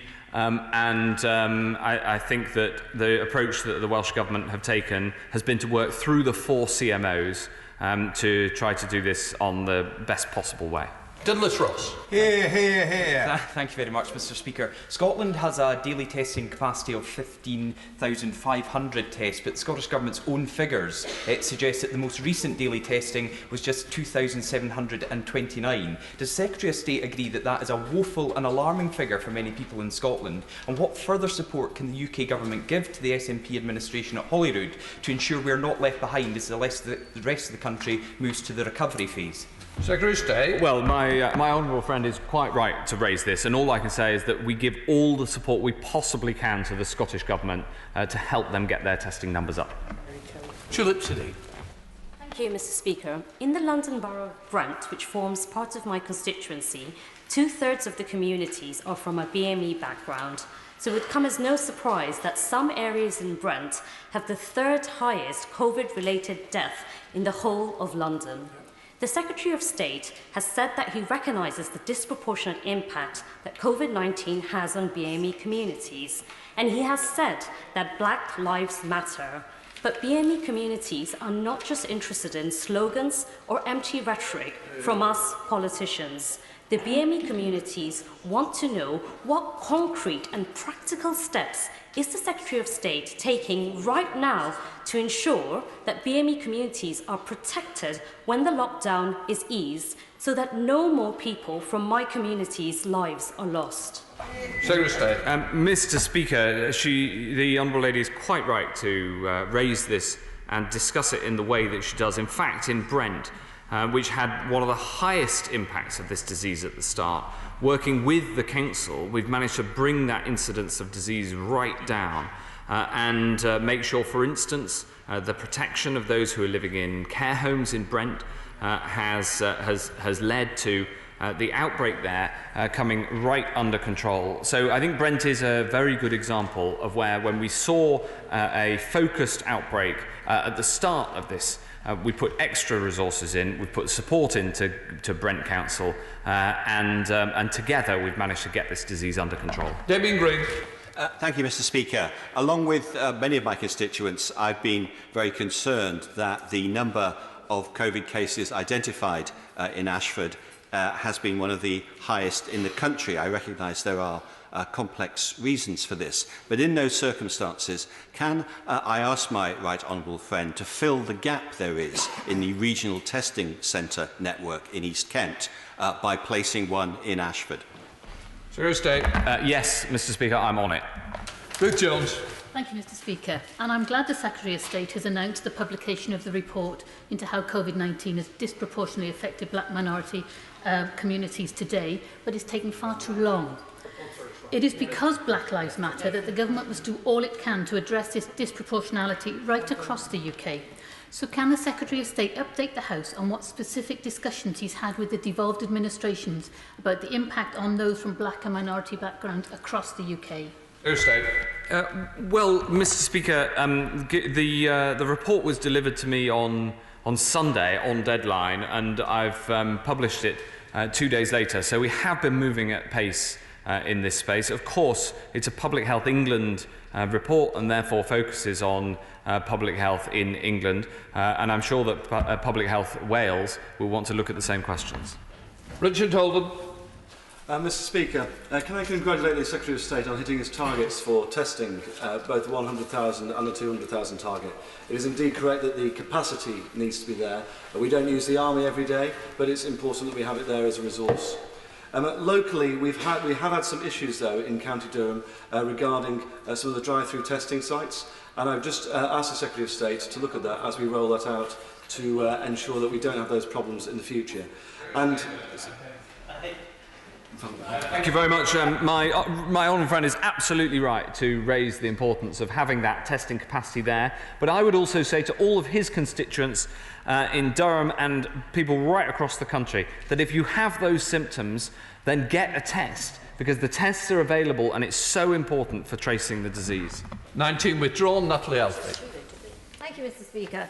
Does my right honourable friend agree that as the virus increasingly comes under control, it is vital that we begin to plan for the swift resumption in full of local and urgent healthcare, such as the minor injuries unit at Deals Victoria Hospital and other important services provided there and at Dover's Buckland Hospital? Yes, Mr. Speaker, the restoration of services across the NHS is absolutely critical. It's very important that it's done in a COVID-secure way, and it's critical that people know that the NHS is there for them. So if you need the NHS, or if you're told by a clinician to go to hospital, then please do go. David Linden. Since being caught double counting tests for 11 days straight now, the British Government has refused to disclose how many people have been tested for coronavirus. So can the Secretary of State therefore explain how his test, trace and isolate system is world beaten if he doesn't know how many people are being tested? Thank you very much, Mr. Speaker. Making sure that we get these statistics accurate is incredibly important. That's what we're working with the UK Statistics Authority on, and that's why it's a big piece of the work to make sure we get the publications right. To Ben Spencer. Thank you, Mr. Speaker. I welcome my right honourable friend's announcement and focus on the vitally important research into the risk factors of serious illness from COVID, especially the impacts of age, sex, ethnicity. And I do look forward to future research that takes into account comorbidities. This is a crucial part of the puzzle. Would my right honourable friend agree with me that we are now reaping the benefits of long-term investment into research into the NHS so we can do these studies? But in terms of going forward and understanding better the impact of comorbidities, can you give me an idea in terms of when that may report back so that we can make policy decisions based on that going forwards? Secretary of State. Well, this is clearly urgent work to disentangle the different factors that, that cause the disparities that are evident in the data and in the report published today. And the Minister for Equalities will be leading that work, working with Public Health England and others to get to the bottom of that as quickly as possible. Rachel Hopkins. Thank you, Mr. Speaker. My constituency of Luton South is super diverse with a large BAME population and has significant pockets of deprivation. Given those risks, what do I say to my constituents who tell me they simply don't believe you that it's safe to relax shielding, given the government's confused messages and apparent endorsement of breaches of public health guidance, given the lack of action taken over Dominic Cummings? No, Mr. Speaker, that isn't the, an appropriate way to characterise the approach that we're taking, because when it comes to people who are shielding, we have recommended that people shield for their own protection, and when the clinical advice says that it is safe for people to go outside, because the incidence of disease is now lower than when we brought in the shielding policy, then I think, well, I know that many of the shielded are so pleased to be able just to go outside. It's had a huge impact on them, and they've given up a great sacrifice. Jacob Young. Thank you, Mr. Speaker. Can I thank my honourable friend for ensuring that Roker in Cleveland is at the forefront of the government's new Test, Track and Trace programme? What assessment has he made of how Track and Trace will allow us to reduce social distancing in the weeks ahead from 2 metres to 1 metre as per the WHO guidance? Secretary of State. Well, the success of Test, Track and Trace is a critical part of making sure that we have a more targeted approach to lockdown so that we can reduce the broader lockdown safely. And that is what the building of the system is about, having more targeted interventions so we can reduce, when it's safe to do so, the broader interventions that everybody's been having to live under. Chris Bryant. I've been sitting here desperately trying to give the benefit of the doubt to the government because we're in a national crisis. But I have to reflect the fury that my constituents have reflected to me on Facebook and in emails about the Dominic Cummings situation. I know the Minister will want to shrug it off and will want to move on, but I have to say to him, it has been absolute fury.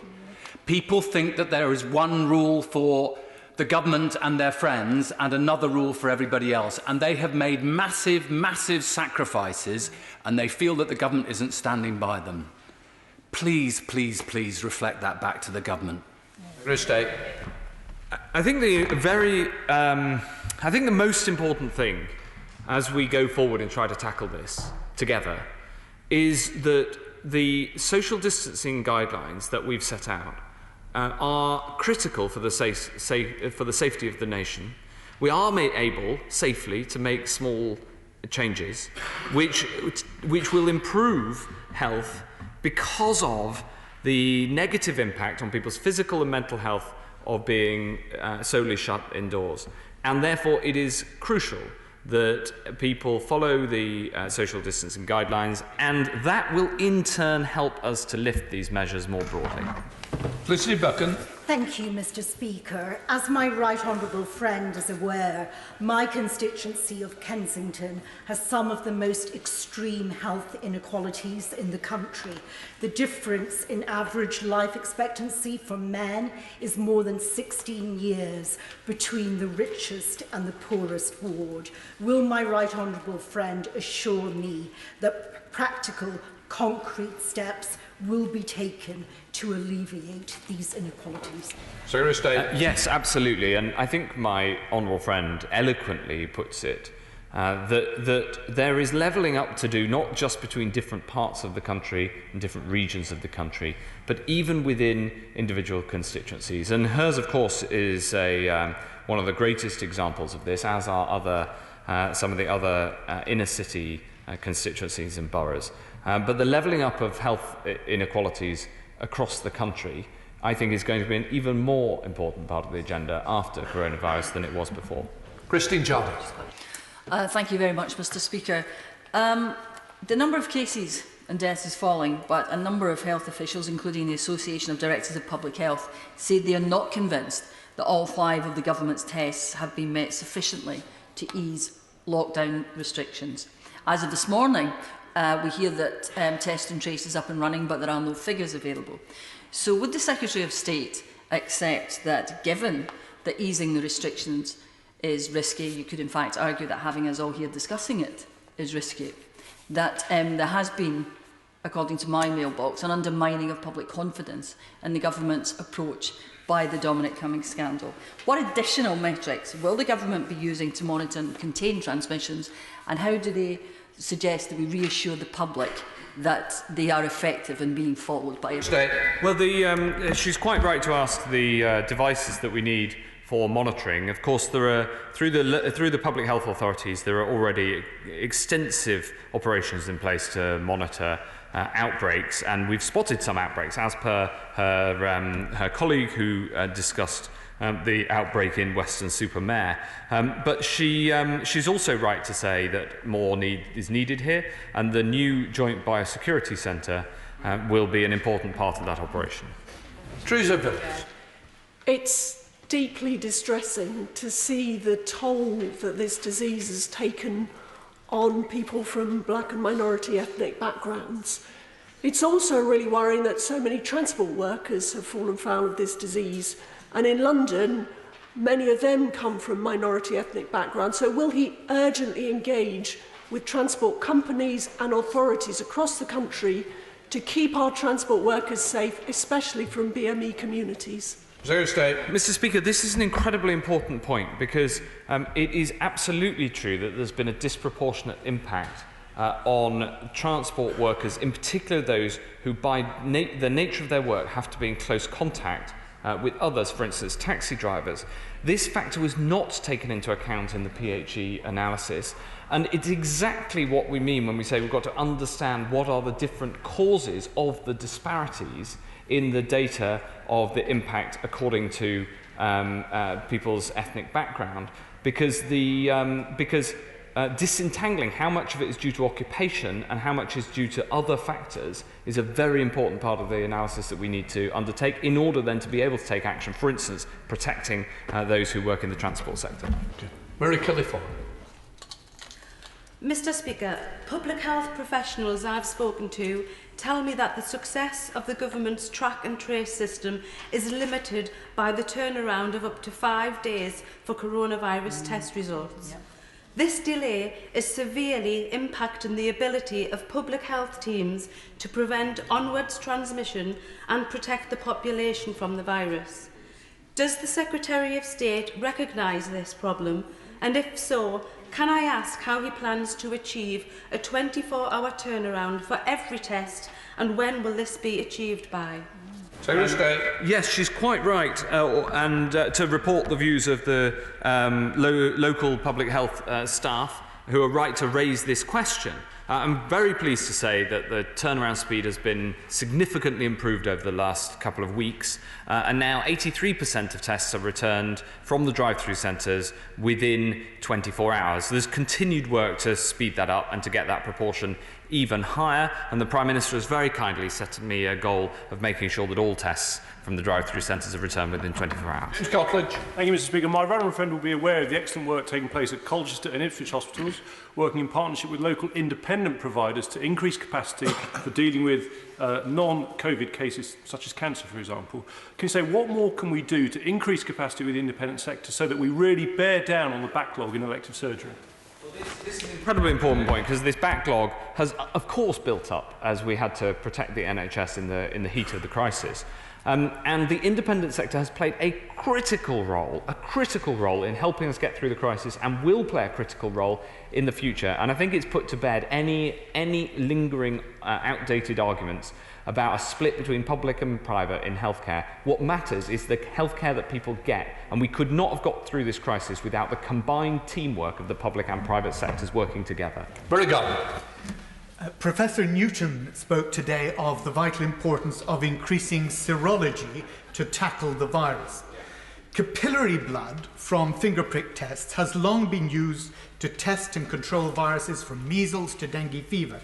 So can the Secretary of State explain why the MHRA guidance asked providers of finger prick tests to stop offering this service? Can he point to any published scientific data that suggests a clinical difference between capillary and venous blood? And if not, why is he blocking the serology rollout that Professor Newton considers so important? Yes, I think it is. Firstly, serology tests are very important, and I'm glad that we're now doing over 40,000 a day. Given that they first got approval only 2 weeks ago, I think that's been a fantastic effort by the NHS and social care to get the rollout going out so quickly. Secondly, fingerprint tests would be a big step forward, and we are currently assessing the clinical validity of a number of fingerprint tests, because a bad test is worse than no test at all, and I'm sure he'll agree with that. Alexander Stafford. Thank you, Mr. Speaker. Does the Secretary of State agree with me this outbreak has taught us the importance of investing in domestic PPE manufacturing? which would increase our supply chain, and that South Yorkshire towns and villages with textile heritage like Thurcroft in Rother Valley are the prime locations for the new PPE facilities. Secretary of State. Yes, absolutely. I congratulate my honourable friend not only on his new beard, but also on his support for the Rother Valley. And he's absolutely right that domestic manufacture of PPE is one of the most important things that we could be doing right now, and we're pushing it incredibly hard with the support of Lord Paul Dayton. Catherine McKinnell. Thank you, Mr. Speaker. And I agree with the Secretary of State that retaining the public's trust is absolutely crucial if we are going to tackle this virus. But that trust needs to be earned and it needs to be honoured. And I want to put on record my constituents' deep frustration at the government's response to Dominic Cummings breaking the rules. But, Secretary of State, there are deeply felt fears among doctors, nurses, frontline health professionals about coming out of lockdown too quickly and all of that sacrifice that so many people have made going to waste. We know that some people are asymptomatic and could be spreading the virus unchecked. So how will test, track and trace work for those people if they are not being tested? Secretary of State. Well, she's absolutely right to say that we must move cautiously and carefully.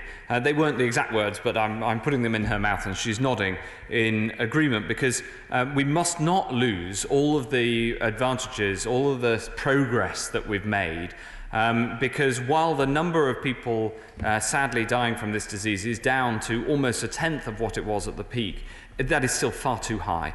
The test and trace is going to be a critical part of this. And the precise answer to the question she asked about testing is that if you are contacted by an NHS contact tracer and asked to self-isolate, you should do so. And that period of 2 weeks of self-isolation is the time in which, if you were going to get symptoms and pass on the disease, you would. And therefore, that is what breaks the chain. It's the isolation on instruction from the NHS that is the thing that breaks the chain, and that is the power of the NHS test and trace programme. Thank you, Mr. Speaker. And can I start by thanking my right honourable friend for moving so swiftly to make the Bet365 Stadium in Stoke-on-Trent a regional testing centre, after hearing the case from Councillor Abby Brown, the leader of Stoke-on-Trent City Council, and myself. This is going to allow many of my constituents in Stoke-on-Trent North, Kidsgrove and Tork rapid and easy access to these vital tests to help drive R further down still. Can he confirm to the House that these regional test sites will remain in place for as long as is needed to ensure we remain able to continue an effective test and trace strategy? Secretary of State. Yes, I can, Mr. Speaker. The voice of Stoke-on-Trent is strong today. Patrick Grader. Thank you, Mr. Speaker. I want to join all the tributes to the public health workers in my constituency that are helping to fight this virus. And when we hear the Secretary of State sing the praises of public and private partnership, I hope he won't be using this crisis as an opportunity to increase privatisation and profiteering in the NHS through the back door. And if it is proving such a success, can he explain why the Deloitte Regional Test Centre results are still not being provided to the local public health authorities? The drive-through centres are an absolutely classic example of the public and private sectors working in a team spirit, and I just wish that people wouldn't try to drive teams apart. Because it's a combination of the diagnostics companies, private companies that provide the tests, Boots and Deloitte who provided the logistics, the armed forces without whom we couldn't have made this happen right across Great Britain, and of course the NHS and Public Health England and the relevant Scottish authorities that have made it happen. I'll look into the specific data point that he raises, but I want to congratulate all those involved, no matter their employment status, and I would just urge him and others to back the team. Craig Whittaker. Mr. Speaker, despite couples sat together 1 minute, one of them taken away in an ambulance the next, not being able to see their partner in hospital, not being able to see their partner in the Chapel of Rest, and if you live in Calderdale, you couldn't even pay your last respects at the crematorium either. And despite grandparents not seeing newborns for 10 weeks, or indeed the grandchildren, on the whole, people have made huge sacrifices to maintain the lockdown and the government's public health message. Can my right honourable friend advise, therefore, if an assessment has been done on what, if any, damage has been done to the government's public health message by the actions of the Prime Minister's Special Advisor? Well, thank you, Mr. Speaker. The critical thing is that given the sacrifices that my honourable friend lists and that are heartfelt, that as a nation we have the resolve to see this through. We can see that the number of cases is coming right down. We can see that the number of people dying is coming right down. And we've got to see the back of this disease. We are not there yet. Absul Khan. Thank you, Mr. Speaker. Given the disproportionately negative impact the COVID-19 is having on BME men and women, has the Secretary of State given any consideration to the additional risk the reopening of schools will have on this community? And what discussion has he had with the Department for Education about the concerns around BME children returning to school, particularly amongst parents, and what steps are being taken to mitigate these concerns directly? Thank you very much, Mr. Speaker, and the honourable gentleman is quite right to ask this question in the sensitive manner in which he does. Of course, I've had discussions with my colleague, the Secretary of State for Education, and both of us have taken clinical advice on the decisions around schools. I wouldn't support the changes and the reopening of the schools if I didn't think they were safe. One of the reasons to bring in 3 years in the first instance in primary school is to ensure that there is the physical space that my honourable friend spoke about earlier. We've got to be careful, cautious and sensitive, especially to the needs of those who might be disproportionately affected. We've got to do the research to get to the bottom of why. Sir Olney. Thank you, Mr. Speaker. A great deal of work has been done by local policing teams in Richmond and Kingston to inform my elderly constituents about the risk of scams, both online and over the telephone. What shall I tell my constituents to look for if they are contacted by a contact tracer before disclosing personal data? She's absolutely right to raise this, Mr. Speaker, and it appalls me that people would try to raise a scam in response to this mission-critical national project of NHS Test and Trace. NHS contact tracers will never ask for your personal financial information. They will never ask you to pay for anything, and they will never disclose your personal medical information. And if any of those things start to happen on a call, then it is not a call from NHS Test and Trace. We've worked closely with the National Cyber Security Centre to ensure that we get the scripts right and that we protect against these risks, and she's quite right to raise it. Caroline Knox. Thank you, Mr. Speaker. My constituent, Dr. David Flavelle, the Scientific Director of Leukemia Busters, has sent a face mask to every Cabinet member, every shadow Cabinet member, and indeed the entire Health Select Committee. I hope my right honourable friend has received his, but can I ask whether the government will be considering upgrading their advice on the use of face masks from recommended to mandatory? I haven't received mine, Mr. Speaker, but I'd like to. And if she could ask her constituent let's try to find it wherever it's got to in the system. It might be in the bowels of the Department for Health somewhere, and I'll go and dig it out. This is an unfortunate. Anyway, the serious point is that face coverings are important, especially in areas where you might come into contact with people who you wouldn't otherwise frequently see, like on public transport or in some shops. I'll look into the issue that she raises. Lucy Park. I would rather be in sunny Manchester being cautious and careful today than here today, but nonetheless. Can I ask the Secretary of State, that does he agree with me that confidence, public confidence, is absolutely critical in this next phase of dealing with the virus? And there's no doubt that confidence has taken a plummet over the last few weeks. And does he agree with me that in order to restore that confidence, we really now do need a great deal more transparency about the test, track and trace, numbers, who's been contacted, so that people really do feel that if they were contacted, that their action would follow? Well, Mr. Speaker, if it's sunny in Manchester, it really must be hot. Coming from the northwest myself, I know how much it rains in that part of the world.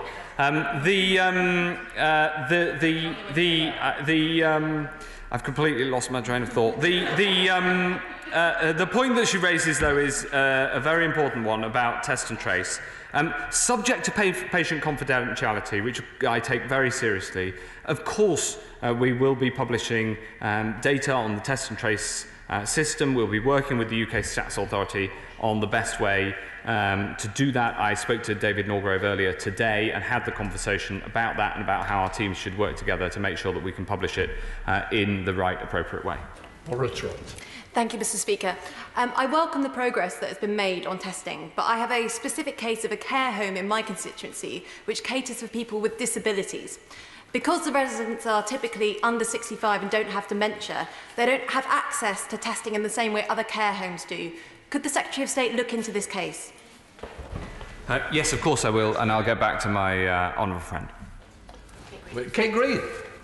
The Secretary of State will know of the exceptionally high rate of infection in the northwest, and he will also be aware that local authorities like mine say that the peak of demand for social care has not yet been reached and will actually hit later on in the summer.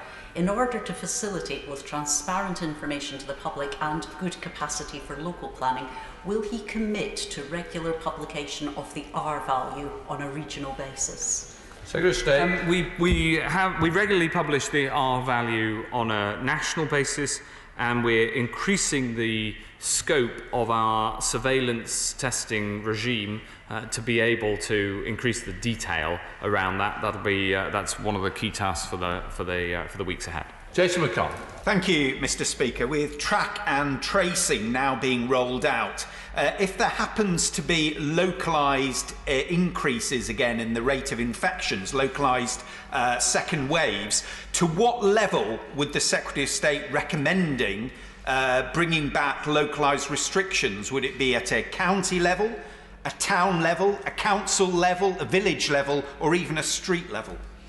Mr. Speaker, the answer is needs must. It's whatever is necessary to bring any local outbreak under control. We'll take local action with local directors of public health using all the information that we have, whether it's a highly localised level, more broadly, or on an institution basis, for instance, around a school, care home or hospital, if that's what it takes. Karen Butt. Thank you, Mr. Speaker. The pandemic has exacerbated mental health conditions and made it harder for people to access appropriate mental health services in many cases. This morning I received an email from a constituent whose child has a severe psychiatric condition exacerbated by COVID, who has been in our local hospital for 6 weeks waiting for a specialist bed and is now hoping that there might be a bed in Birmingham from North Paddington. What can the Secretary of State do to make sure that urgent mental health conditions like that are responded to? Yes, Secretary of State. Mr. Speaker, the Honourable Lady is quite right to raise this issue.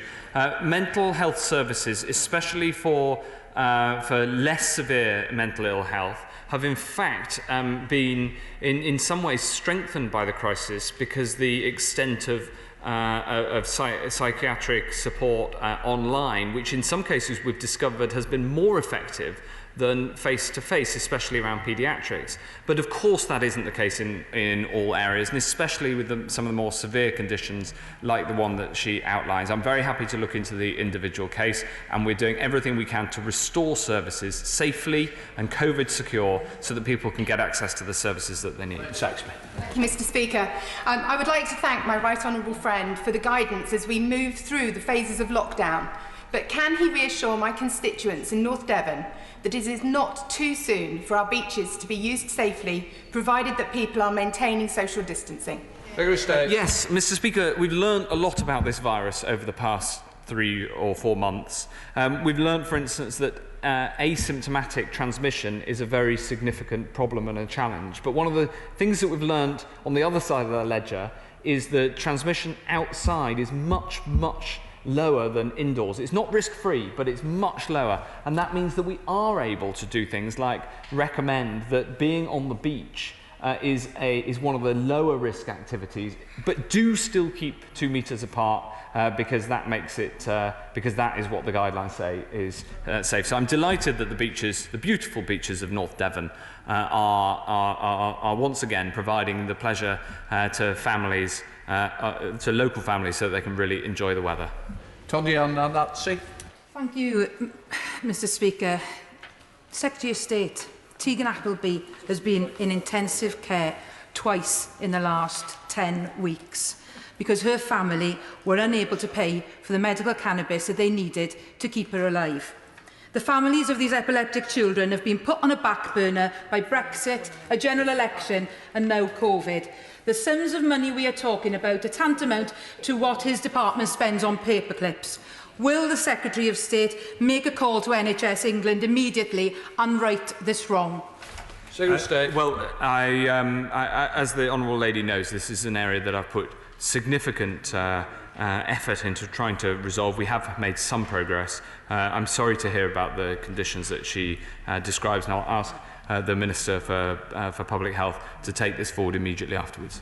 Simon Fell. Thank you, Mr. Speaker. May I congratulate my right honourable friend on getting the track and trace system up and running. In Barrow-in-Furness, our shipyard employs around 10,000 people, but we're going to struggle to gain the confidence of both the community and those workers as they begin returning their workforce back, unless we can demonstrate that we are tracking and isolating infections. So can my right honourable friend confirm that his department will be working with large employers like mine to make sure that actually that confidence can be built back in the community and back in the workforce? Yes, absolutely. And the work in Barrow-in-Furness is incredibly important, not least because at an earlier stage in the crisis, there was a higher degree of number of people who tested. Tested positive. That's partly because there were so many tests in Barrow-in-Furness. That itself is a testament to the local health authorities who worked hard to make that happen. And my honourable friend, Mr. Speaker, has been an assiduous representative throughout this crisis of Barrow-in-Furness, making sure that I'm kept constantly informed of developments and the needs there. Catherine McKinnell, point of order. Mr. Speaker, thank you, Mr. Speaker. We have some 25 petitions waiting to be debated in Parliament. More than 5 million signatures from the public represented in them. However, as you know, petitions debates were suspended when we moved to remote proceedings. This morning I received a disappointing response from the Leader of the House suggesting that government business will be the priority while social distancing is in place, which is likely to be some time. Petitions are a crucial means by which members of the public and backbench MPs hold the government to account, and the sacrifice in bringing us all here in person has been very real for very many people, but it cannot be entirely on the government's own terms. So can you, Mr. Speaker, advise this House what more we can do to ensure this vital route of scrutiny for the public is resumed as soon as possible?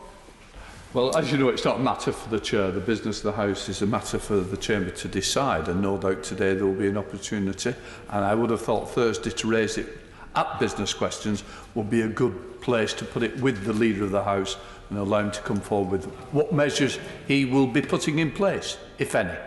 Right. Point of order. But where did you come from, Mr. Bryan? You weren't there a minute ago. Come on in. This is the new normal, Mr. Speaker. As you know, you, as Speaker, are defender of the liberties and freedoms of MPs. Government members and backbenchers, everybody equally. And one of the historic liberties that the Speaker has always sought is not only freedom of speech, but also the freedom to attend and participate, which is why the House in the 14th century, 16th century, 17th century and many other times has insisted that no Member of Parliament can be arrested by the Crown except on indictable offences and thereby prevented from attending Parliament. Now, the law at the moment requires, not just advises, but requires those who are shielding or who have shielding responsibilities not to leave their home and therefore not to be able to come to Parliament if they're Members of Parliament.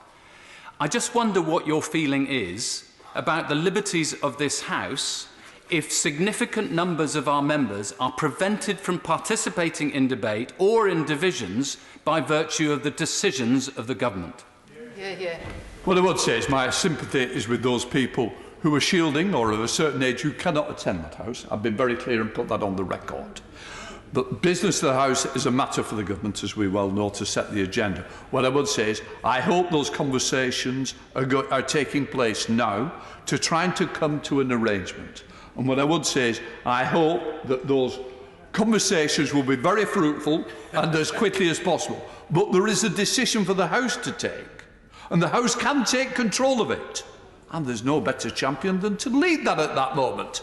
So what I would say is that let those discussions continue. I do believe there is a way to move forward. I think there needs to be a little bit of give and take from different sides in order for the House to progress to ensure that nobody's franchise is taken away. And what I would say is, I do believe, and we're working very hard, to try and see how we can help in a voting system to match that as well. I'm not going to take any more further points forward on that. I think the House has got time to deal with it later. If not, I will now suspend the House for 5 minutes. Thank you, everybody.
Order! We will now resume session. Business of the House today motion. Minister to move. I beg to move. The question is the business of the House today motion as on the order paper. Aye. As many as of that opinion say aye. Aye. Of the contrary, no. The ayes have it. You dare. The ayes have it. We come now to the motion on proceedings during the pandemic. Mr. Speaker has selected Amendment B in the name of Karen Bradley and others. I will call Karen Bradley to move her amendment at the end of the debate. Once the House has come to a decision on Amendment B, I will then call Karen Bradley to move either Amendment C if Amendment B has been agreed to, or Amendment D if Amendment B has been disagreed to. Mr. Speaker explained in his letter to all colleagues, which went out yesterday, the basis of his decision on the method by which any division on this motion and the selected amendments will be carried out. He also referred to the guidance which is available for members on those arrangements for divisions. It would be helpful if all honourable members would please read that guidance.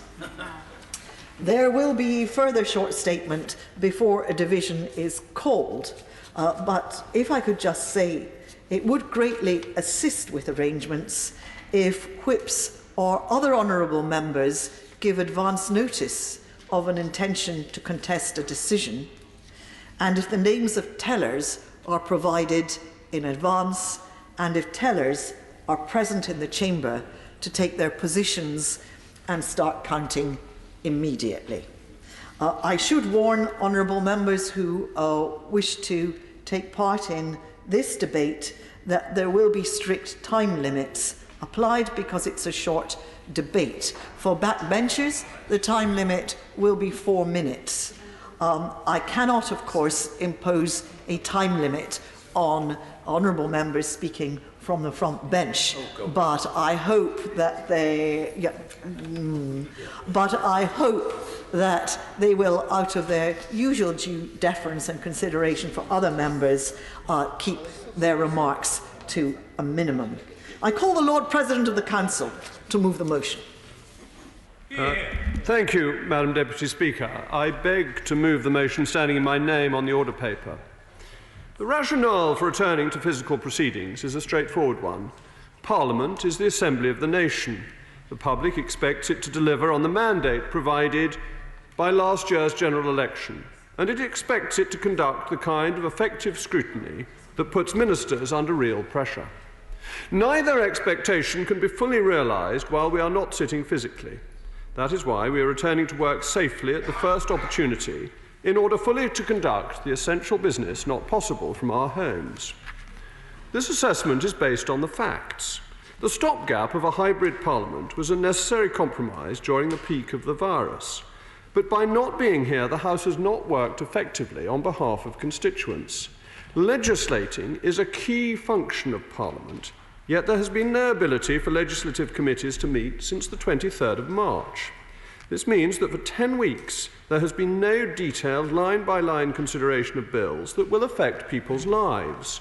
I remind members that in the week commencing Monday the 11th of May, we had no debates on secondary legislation, no public bill committees, no delegated legislation committees. There was significantly less time for debate, just 216 minutes of debate on primary legislation, compared to the example of 648 minutes in a normal sitting week, and far less flexibility to ensure proper scrutiny of the government. I should also like to remind members that much of the business under the hybrid proceedings was deliberately arranged to be non-contentious. The time limits on scrutiny and substantive proceedings were also heavily restricted. This was to facilitate the smooth running of what was always a technically challenging arrangement. What was acceptable for a few short weeks would have proved unsustainable if we had allowed the hybrid proceedings to continue. This House plays an invaluable role in holding the government to account and debating legislation which can only properly be fulfilled where members are here in person. I was just about to say intervening time and again, and so it is the perfect time for me to give way to the honourable gentleman. He will know, because he's a historian, that one of the ancient liberties of all members of Parliament has been to attend.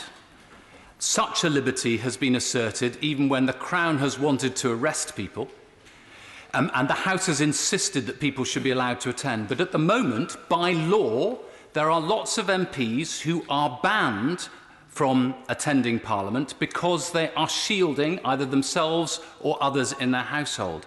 How can it possibly be right to exclude those people? How can it be a Conservative motion to exclude those MPs and thereby disenfranchise their communities?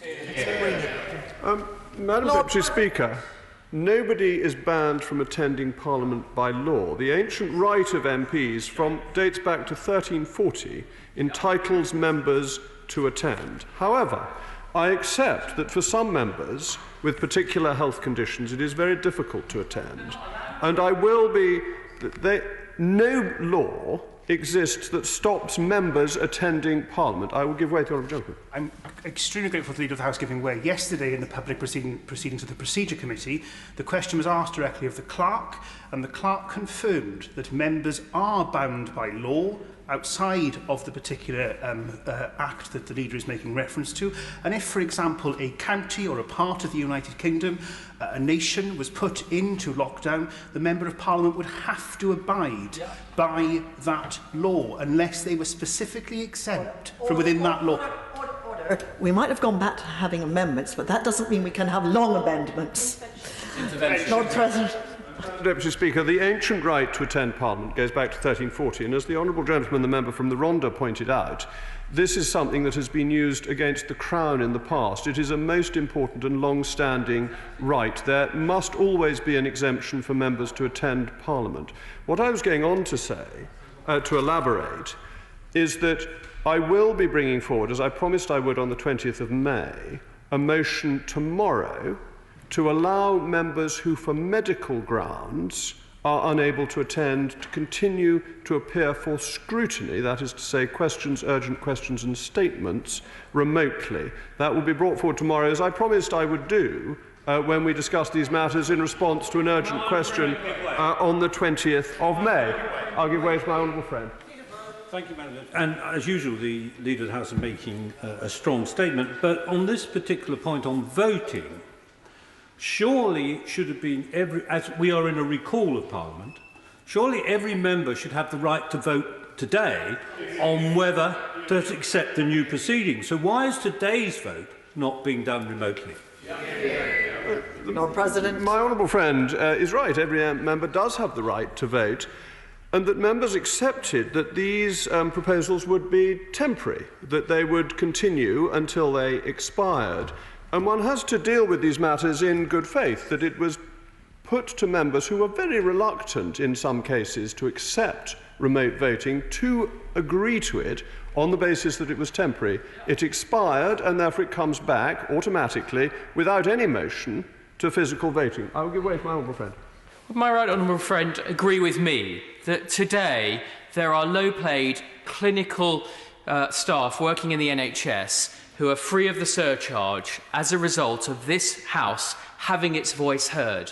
And would he therefore understand my incomprehension that members opposite would want to continue with this Coke Zero Parliament for one more day when we could resume our job of holding the government to account?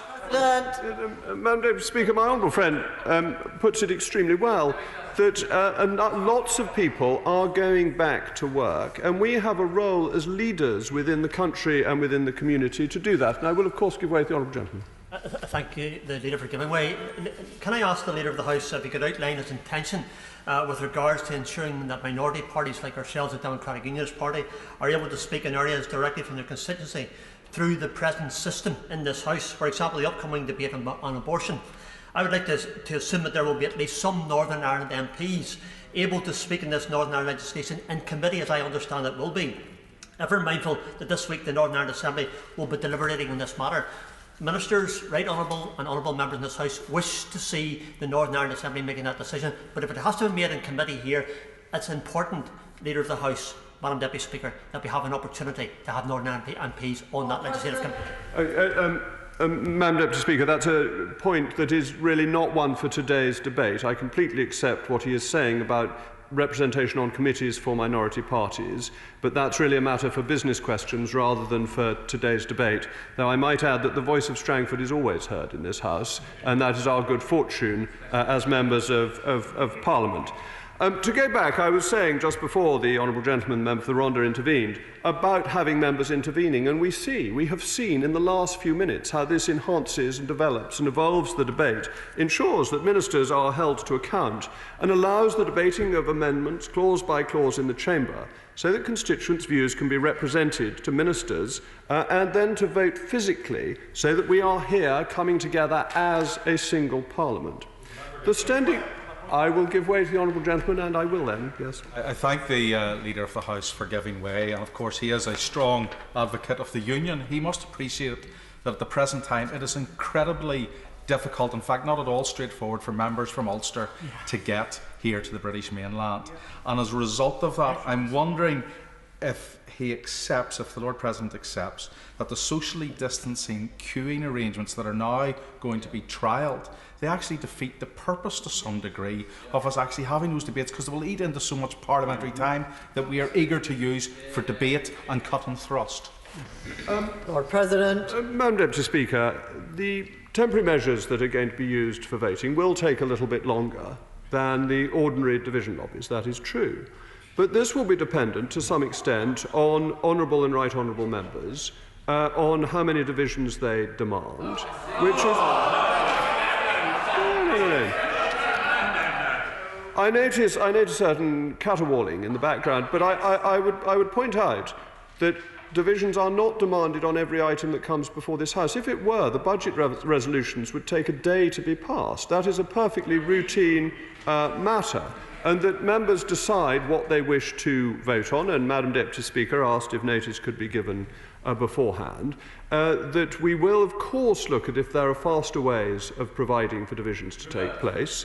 And I'm sure physical divisions, why should they be physical? Why is it important for votes to be physical? It is important for votes to be physical because we are coming here together as a single Parliament and we are voting on things that have a major effect on people's lives. Every piece of legislation affects people's lives some way or the other. We shouldn't do it quietly and secretly, as some people tweeted. Some people tweeted they were doing it whilst going for a walk and things like that. Is that really the way to be voting on laws that... I will give way to the Honourable Gentleman, the member for Orkney and Shetland. I'm grateful to the Leader for giving way. The principle in this House is that votes follow voices. Now, what he's telling us is that tomorrow he will bring a motion to allow those who are not medically able to be here to have a voice. Why should they then not have a vote to follow that voice? The vote following the voice is the tradition that if you shout one way, you then can't vote the other way. That's all that means in terms of that tradition. It means that if you shout aye... I'll just explain this point, and of course I'll give way. The votes follow the voice in that if you have shouted aye, you must not then vote no. You are allowed to move a motion and then vote against that motion as long as you don't shout in favour of that motion. And if the Honourable Gentleman from the Rhondda is looking quizzically at this point, he might remember that the former leader of the Labour Party, the former leader of Her Majesty's Opposition, did exactly that within the last couple of years. And this is a fairly routine procedure. I will of course give way to the Honourable Gentleman, as I said. I am grateful for him giving way. What we've seen from his performance today so far is the characteristic that we've seen from the government since the start, and that is bending the rules to fit their own purposes. Anybody watching this impartially will now be confused about what this means for their own behaviour. He has said that tomorrow people can enter these debates virtually. Can he say, if they have a medical reason not to being here, but they can be here virtually, precisely what is stopping them able to vote virtually as well? Well, Madam Deputy Speaker, there are well-established procedures for people who can't be here being paired so that their opinion and the opinion of their constituents has exactly the same effect as if they vote in person, that the votes through pairing balance out so the decision of the House remains identical. The honourable gentleman wished to intervene. For giving. Right now there are lots of voices of SNP MPs who he can't hear because they're not in this chamber, who will not be happy at all at the disenfranchisement of their constituents by what he is proposing. The Procedure Committee makes it very clear people should not have to disclose their medical condition in order to be able to participate in this House. What he is doing is embodying what people have seen as the practice of this government over recent weeks. It's one rule for them and one rule for lots of other people. Mr. Speaker, the honourable gentleman says there will be lots of SNP MPs who will not be happy. I have a nasty feeling that that is often the state of SNP MPs, and I wish them every happiness. But it is important that people do follow the rules, and we are following the rules, because what we said is that people ought to go back to work if they can't work effectively from home, and that is exactly the position we're in. I will give way to the honourable gentleman from Strangford again. The Leader of the House for giving way again. An example, if I can, Madam Deputy Speaker, to members in this House. Flights for us from Northern Ireland to here are restricted. They started off 2 weeks ago. There was 3 flights out on a Monday. They reduced it to 2 flights. Then there's days they have no flights. Can we, as members, have advance notice of when there will be debates in this House and when there will be votes in this House? Because it's important that we are here to participate and actively vote when we can, but we also need to be able to know in advance that we can do that so we can get a plane. For instance, the only plane over here for us yesterday was early in the morning to get here for today. Madam Deputy Speaker, now we are back to normal sitting hours. We will be sitting from now on, Monday to Thursday, the usual sitting hours. There is a recess that is scheduled, but I wouldn't like to confirm that that date will be set in stone, but that's at the end of July, so there will be plenty of notice if there is any change to that. So Monday to Thursday, normal sitting. We are getting back to work. It is becoming business as normal. And the temporary standing orders that I was talking about for remote voting were only ever temporary. And I don't think they would have been agreed had the scheme been put in place for a longer time. There are many people who've always been opposed to remote voting, and we got a consensus for a brief period. And I don't believe I would be acting in good faith if I were to extend it beyond the time that people understood when it was first introduced. And it is important that we treat decisions of the House with the importance and accord that they deserve. And the decision was to do this on a temporary basis. And as I said, I'll of course give way. Be the last time I intervene. Before the honourable gentleman makes another intervention, most people won't get to speak if there are lots of interventions, but I will allow him to make it. I'm grateful. It'll be the last time. When the right honourable gentleman introduced the motion that delivered the virtual parliament, the hybrid parliament, did he know then how long the coronavirus crisis would last? I'm not a prophet, so I wouldn't dream of predicting those sorts of things. But, Madam Deputy Speaker, I have taken lots of interventions. In some ways, I think this is beneficial. Partly, it illustrates my argument about why Parliament needs to get back. But I appreciate that in a short debate, interventions is sometimes just as useful for members to be able to get in as to getting half a minute at the end. So if there are interventions, I will, by the leave of the House, carry on taking them. Every division is important, and I would underline that. We should be confident we are all individually doing the right thing and voting openly under the eyes of others. Voting while enjoying a sunny walk or whilst watching television does democracy an injustice. The solemn decisions we take together affect the lives of millions of people in this country. We ask members to vote in person for a reason, because it is the heart of what Parliament is about. Madam Deputy Speaker, it remains essential that our work in this House is carried out in line with Public Health England advice. The Palace of Westminster we have returned to today is greatly changed from early March. The House authorities have carried out a risk assessment of the parliamentary estate to ensure it is COVID-19 secure workplace in line with PHE guidance. Both its staff and its leadership, including particularly Mr. Speaker, should be thanked and congratulated for the rapid progress that has been made. I understand the concerns of some honourable and right honourable members about returning physically. Many members have already passed on their views. But I want to make clear to all those in the House and those who are not here but are listening and maybe shielding at home, that I'm always available to discuss and hear their concerns, and I will as far as possible, and that is why I will be bringing forward the motion tomorrow, do what I can to help. Anyone who feels it will be put down today for approval tomorrow. Anyone who feels that they are required to shield because of age or medical circumstances should not feel under pressure to attend Parliament, and pairing and other mechanisms will be in place informally to facilitate this.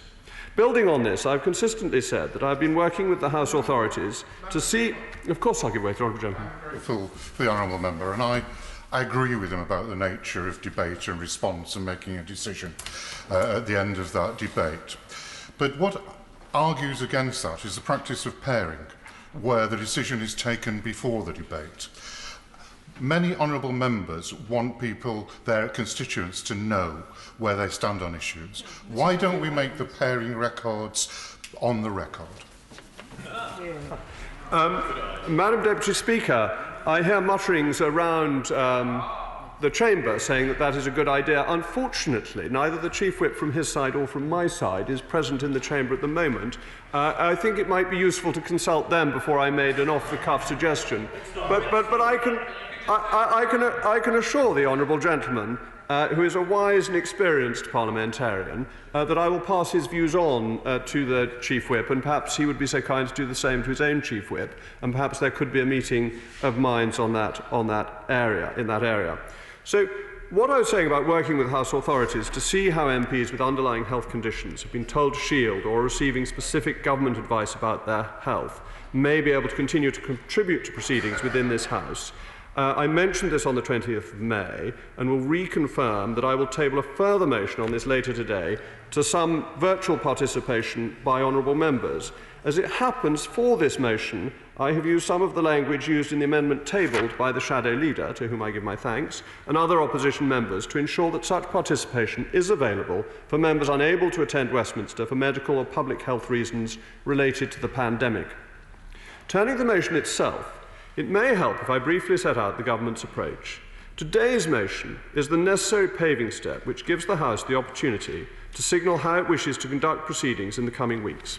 In response, I hope the House authorities will be able to complete the work already undertaken over the Whitsun recess, and I hope that honourable and right honourable members will also find the explanatory note published alongside the motion helpful. The motion updates the House's procedures relating to divisions and attendance in the chamber to ensure compliance with social distancing restrictions. These temporary changes to standing orders will be in force until the 7th of July 2020. The motion rescinds the resolution of the 21st of April, which provided an overarching framework for the temporary standing orders relating to hybrid proceedings. This resolution is no longer needed as the standing orders have now lapsed and we are returning to physical proceedings. In paragraphs 1 to 3, the motion sets out an approach to divisions. If agreed by the House, division arrangements will be set out by the Speaker and will adhere to Public Health England guidance. And I wonder if I may, through you, Madam Deputy Speaker, congratulate Mr. Speaker on the work he has done to ensure and to test a system for voting that meets with the requirements of PHE. He has invested a lot of time in it to make sure that we have a system that will operate. Of course I'll give way to Honourable Gentleman. I'm extremely grateful to my right honourable friend for giving way. On this rather vexed issue of voting, could further consideration perhaps be given to the use of deferred divisions? I understand the argument about consequential votes, but that could be dealt with quite simply by allowing those to drop away. And we'd avoid any scenes that might bring us into a degree of disrepute. I'm grateful to the honourable gentleman for the points that he made, and I can assure him that the government will listen very carefully to any ideas that come forth from the Procedure Committee and indeed from honourable members in relation to how things can be improved and made more fluid in these difficult circumstances. The government wishes to ensure that the House continues to function in line with PHE advice, and paragraph 4 therefore ensures that the Speaker may limit the number of members present in the chamber at any given time and disapplies the standing orders relating to the prayer card system. The standing order will be discontinued in order that the flow of members in and out of the chamber can be managed, but I can reassure members that prayers themselves will take place at the start of each sitting day. Finally, paragraph 5 disapplies standing orders relating to English votes procedures, as double majority voting is likely to be incompatible with the arrangements for socially distanced divisions. Let me now turn to the amendments tabled by the opposition parties in the Procedure Committee. And I would reiterate my gratitude to the Procedure Committee, and particularly my right honourable friend, the member for Staffordshire Moorlands, for its swift work and her swift work, and welcome continuing discussions with that prestigious committee. I hope that my commitment, I used to be on that committee, which is why I think particularly highly of it. It's one of the most interesting select committees within the House.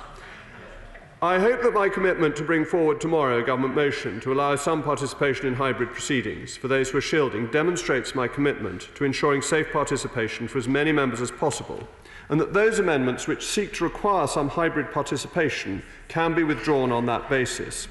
While I have already set out the case against remote voting, I want to address the argument made by some members that if a member is not able to vote, they will be entirely disenfranchised. I do not accept that. There are many other ways that MPs represent their constituents in Parliament. These include through tabling written questions, writing correspondence, tabling amendments, and attending hearings of select committees, which will continue. Select committees can continue to meet remotely under the resolution I brought forward in March, and will continue to carry out their important work with members participating from around the country. It is worth noting that the Liaison Committee very successfully quizzed the Prime Minister in this way, so scrutiny carries on in other ways too. I know that there has been concern about the operation of evidence sessions for public bill committees, and I hope the House will welcome the fact that some specific witnesses to the domestic abuse bill have been told that they will be able to give evidence remotely on Thursday should they wish to. I was keen to ensure that this was possible, and while some had assumed that it was not, this concern turns out to be misplaced. The House has confirmed that under existing rules, witnesses can indeed give evidence remotely to public bill committees in the same way as they have long been able to select committees, and it can therefore happen with no changes to standing orders. I would ask that the House agrees the motion today and considers the further motion I will bring forward tomorrow. I have no doubt that the Procedure Committee will continue to keep our ways of working under review, and I welcome that. For my part, I very happily commit to continuing to do the same in order that we can ensure that the House can continue to go about its business both effectively and safely. I will, of course, give way. Not being at the right at the beginning of his remarks, so I didn't know if I'd be able to get into the chamber. But if proxy voting is acceptable for somebody on maternity leave in principle, why is proxy voting not acceptable for somebody who's shielding in this extraordinary crisis? Hear, hear. The Procedure Committee is currently holding an inquiry into proxy voting and whether it is suitable to be extended or not. I'm aware that the Honourable Gentleman is asking me this question, but obviously this is a matter of consultation with the Procedure Committee. The drawback to proxy voting immediately is that with the temporary system that we will be having, that will be longer anyway and would be particularly complicated by proxy voting. But is it a solution that is ruled out for all time? No, I would say that it is not. But it is important to emphasise that with the hybrid parliament, the commitments the government made to the voters in December were clogged up. The domestic abuse bill was not making progress. No bill committees were sitting.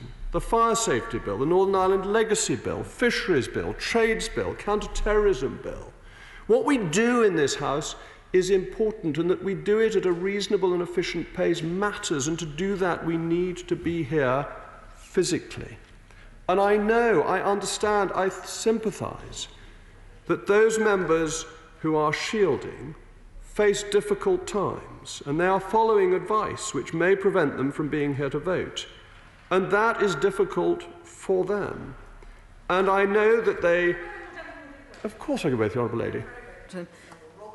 Could he confirm, therefore, to me that the constituents of those MPs who have to shield are therefore worth less, and it is expected that they will be less well represented by this place? Yeah. Hear, hear. I think the Honourable Lady makes entirely the wrong point. That Parliament meets to represent the nation as a whole.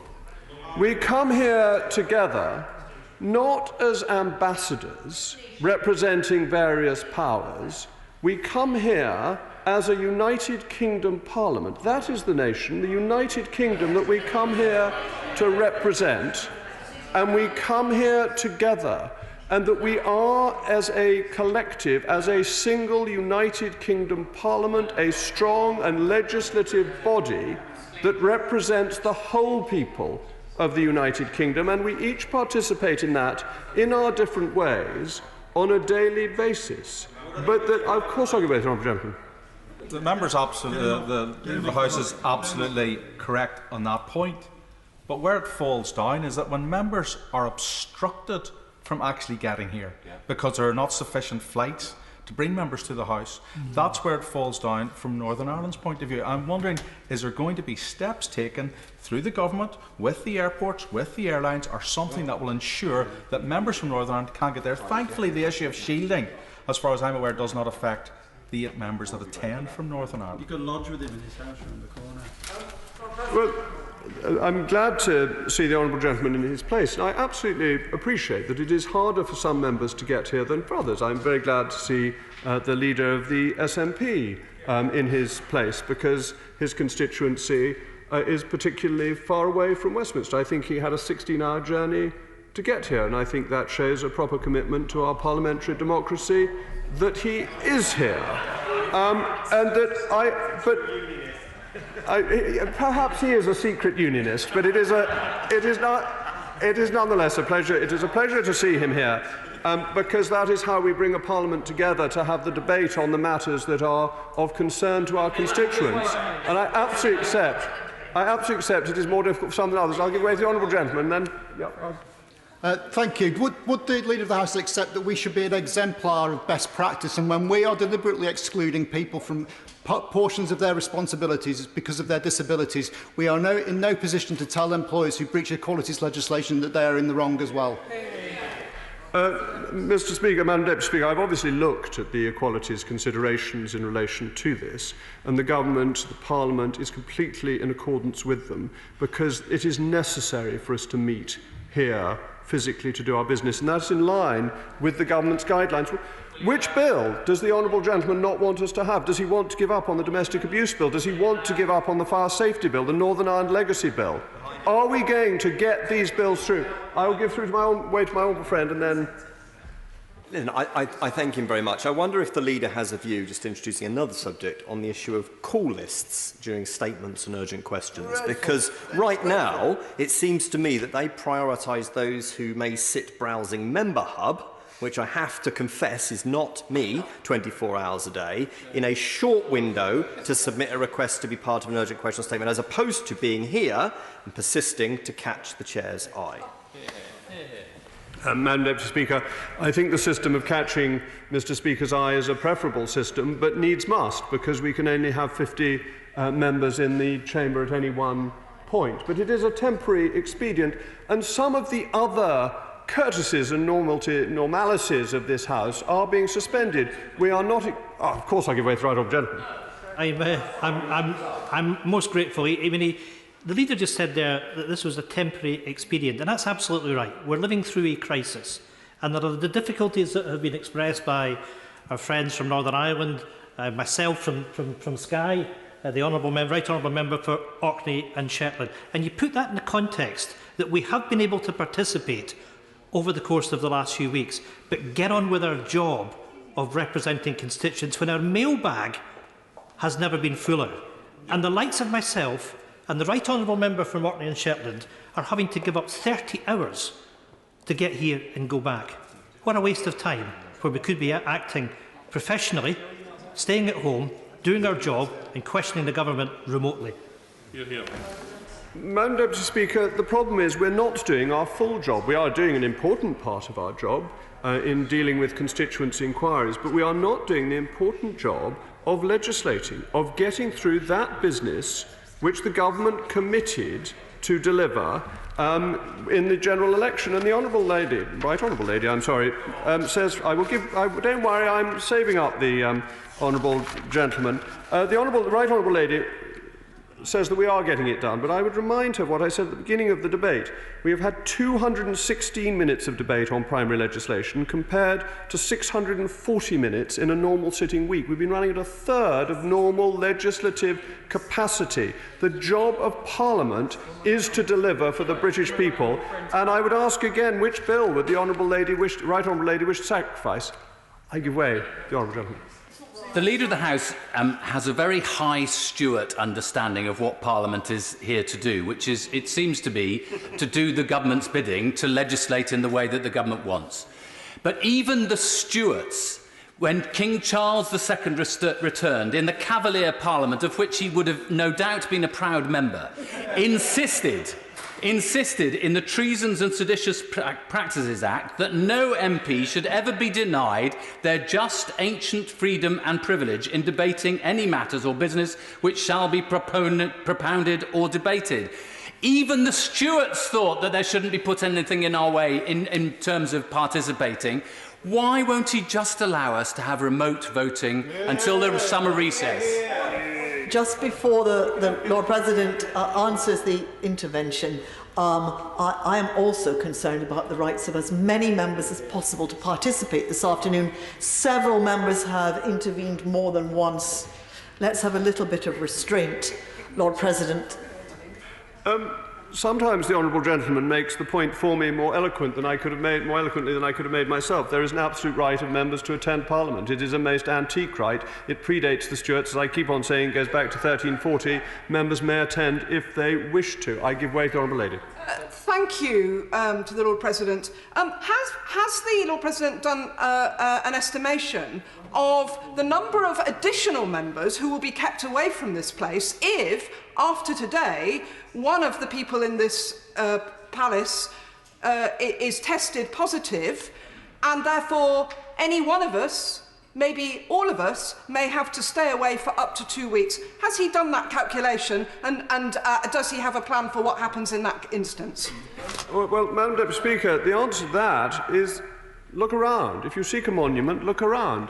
That we are sitting 6 feet away from each other so that we are socially distanced, and therefore if one honourable or right honourable member has the coronavirus, in the track and tracing process, you would not be notifying them about the people you are sitting 6 feet away from. That's the whole point of social distancing. If you look on the floor, it says, please wait here until the person in front has moved forward. And that goes back and back at 6 feet intervals all the way through so that it can be done on a socially distanced basis in line with Public Health England guidelines. I'm very grateful to the Honourable Lady for pointing out how well the House Service has done in setting this out in a way that can continue to ensure that members may turn up.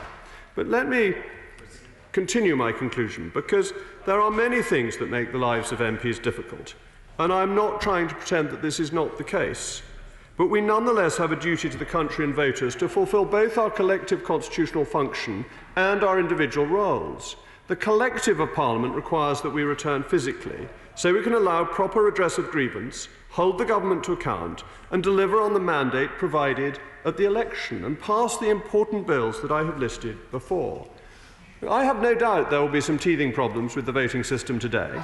It may be some time until how can I refuse the leader of the Welsh Nationalists? It isn't a point that the Leader of the House raised. He raised earlier on that witnesses giving evidence to the Domestic Abuse Bill Committee could attend from afar. I have contacted the witness who I invited, who was told me specifically that he could not attend from afar, that he could not contribute through video. That he takes as discriminating against people who have to travel to London because he cannot stay in a hotel here. I would like the Leader of the House to be clear on what the situation is, please. The House authorities have made it possible for virtual participation in the Bill Committee's proceedings, and it is up to individual witnesses whether they wish to take that up or not, and that was always available under the ordinary systems used for some time by select committees. It applied to public bill committees as well. As I was saying, I do expect some teething problems with the voting system today, and it will be some time before our proceedings are fully restored. But in the meantime, we must act to minimise the disruption. Madam Deputy Speaker, The honourable gentleman asked if I've ever been to Alton Towers, and yes, indeed I have. I took my sister, Annunziata, there many years ago.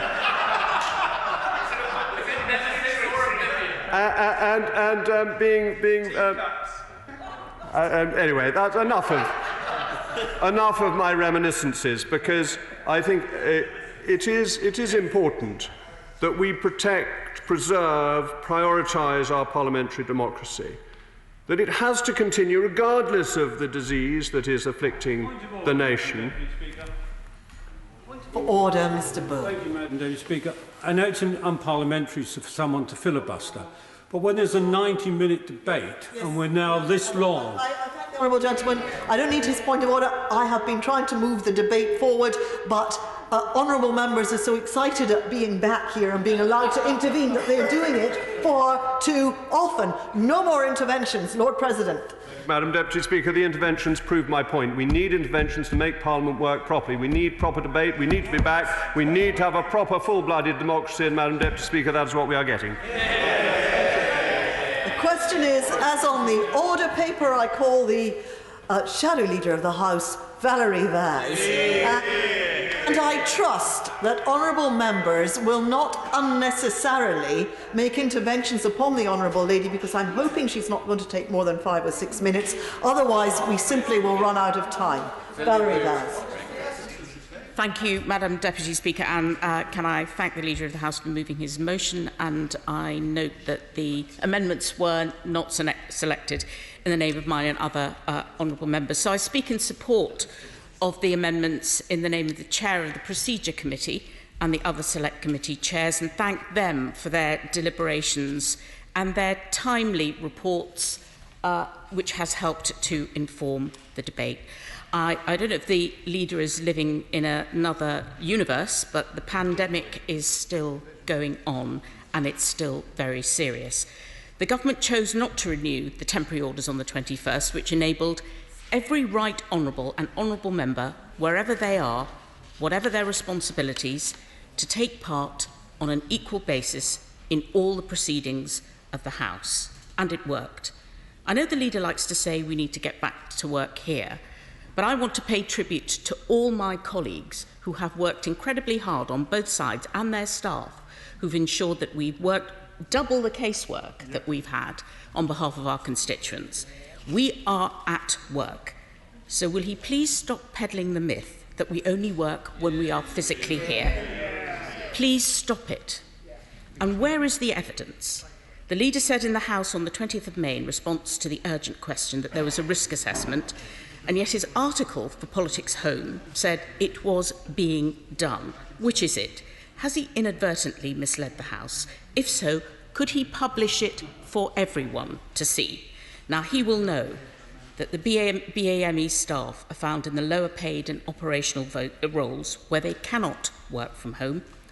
They are almost at risk because they are most at risk because half the catering staff who have returned today are from the BAME community. Where is the risk assessment for them? And he will know that the report on COVID and BAME people has now been published. And we are twice at risk of dying from this disease. Science advisors are adamant. We are not over the virus. This is a dangerous moment. He talks about scrutiny, but Mr. Speaker has always made it clear that the ministers and the shadow ministers are here in the chamber. And honourable members have done a fantastic job of holding ministers to account, whether they're here in the chamber or up there on the screen. So it's not about seeing the whites of the eyes of the minister. You can't do that from back there anyway. But maybe it's about the responses we get from the ministers. Could he please look at whether the ministers can reply to the written questions of which I know honourable members have said they have not received a response to. Let's turn to voting. A great effort has been made by staff in the House to ensure that we have a secure system for voting. It worked. We had 15 minutes. Madam Deputy Speaker, we were told when we were going to vote, we told that we'd already voted. I don't know if the Leader of the House has done an assessment of how long it will take for us to queue all the way back to Westminster Hall. I wonder if that is a good use of members' time, whether it's the 650, whether it's 400, or whether it's 300. It's easy for the front bench, we go first. But what about the rest of our colleagues. And I know there's been some talk about a possibility of hybrid voting. I hope that is the case.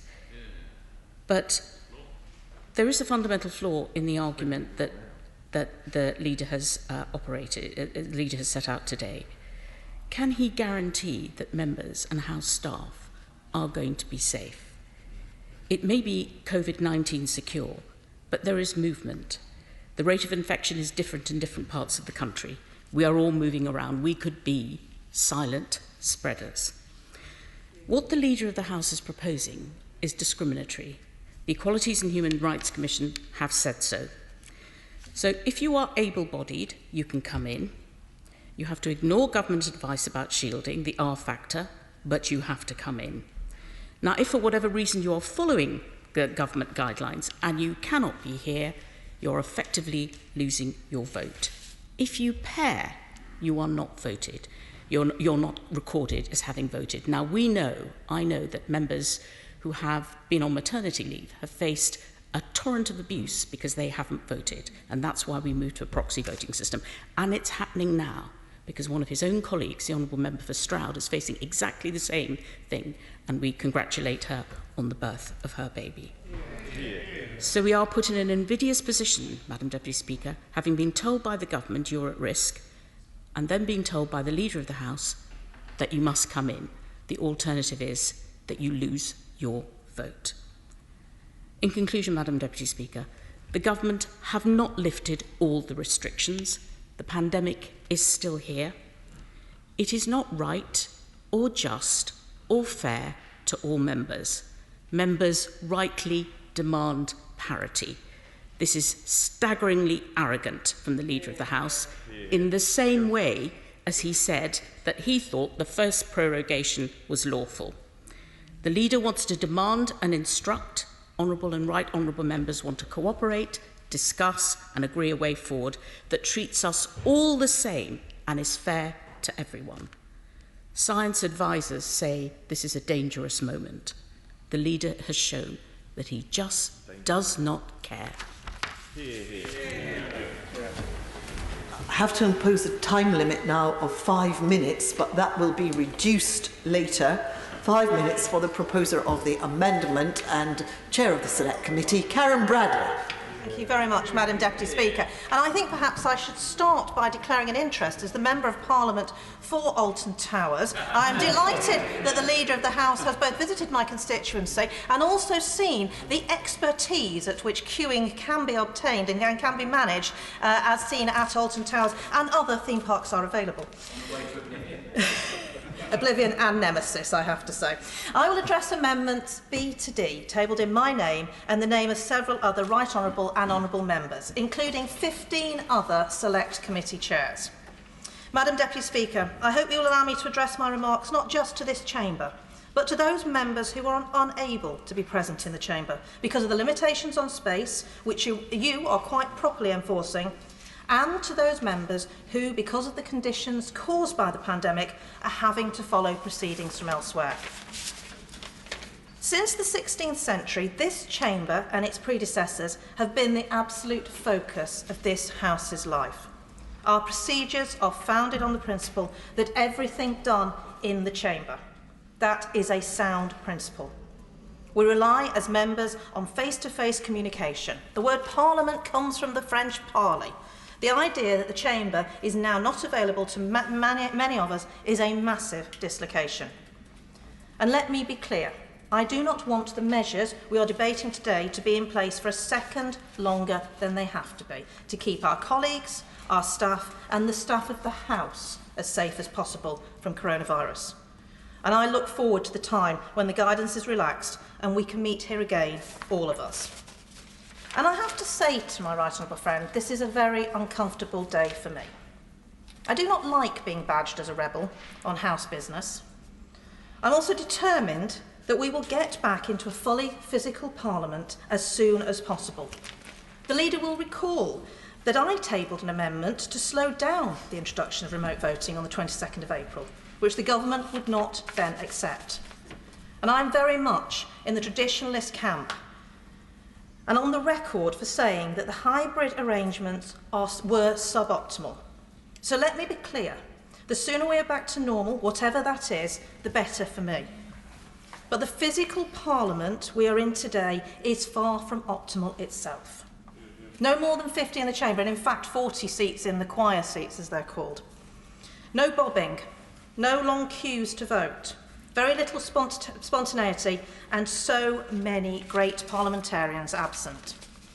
Last night I had a conversation with my right honourable friend for Harlow.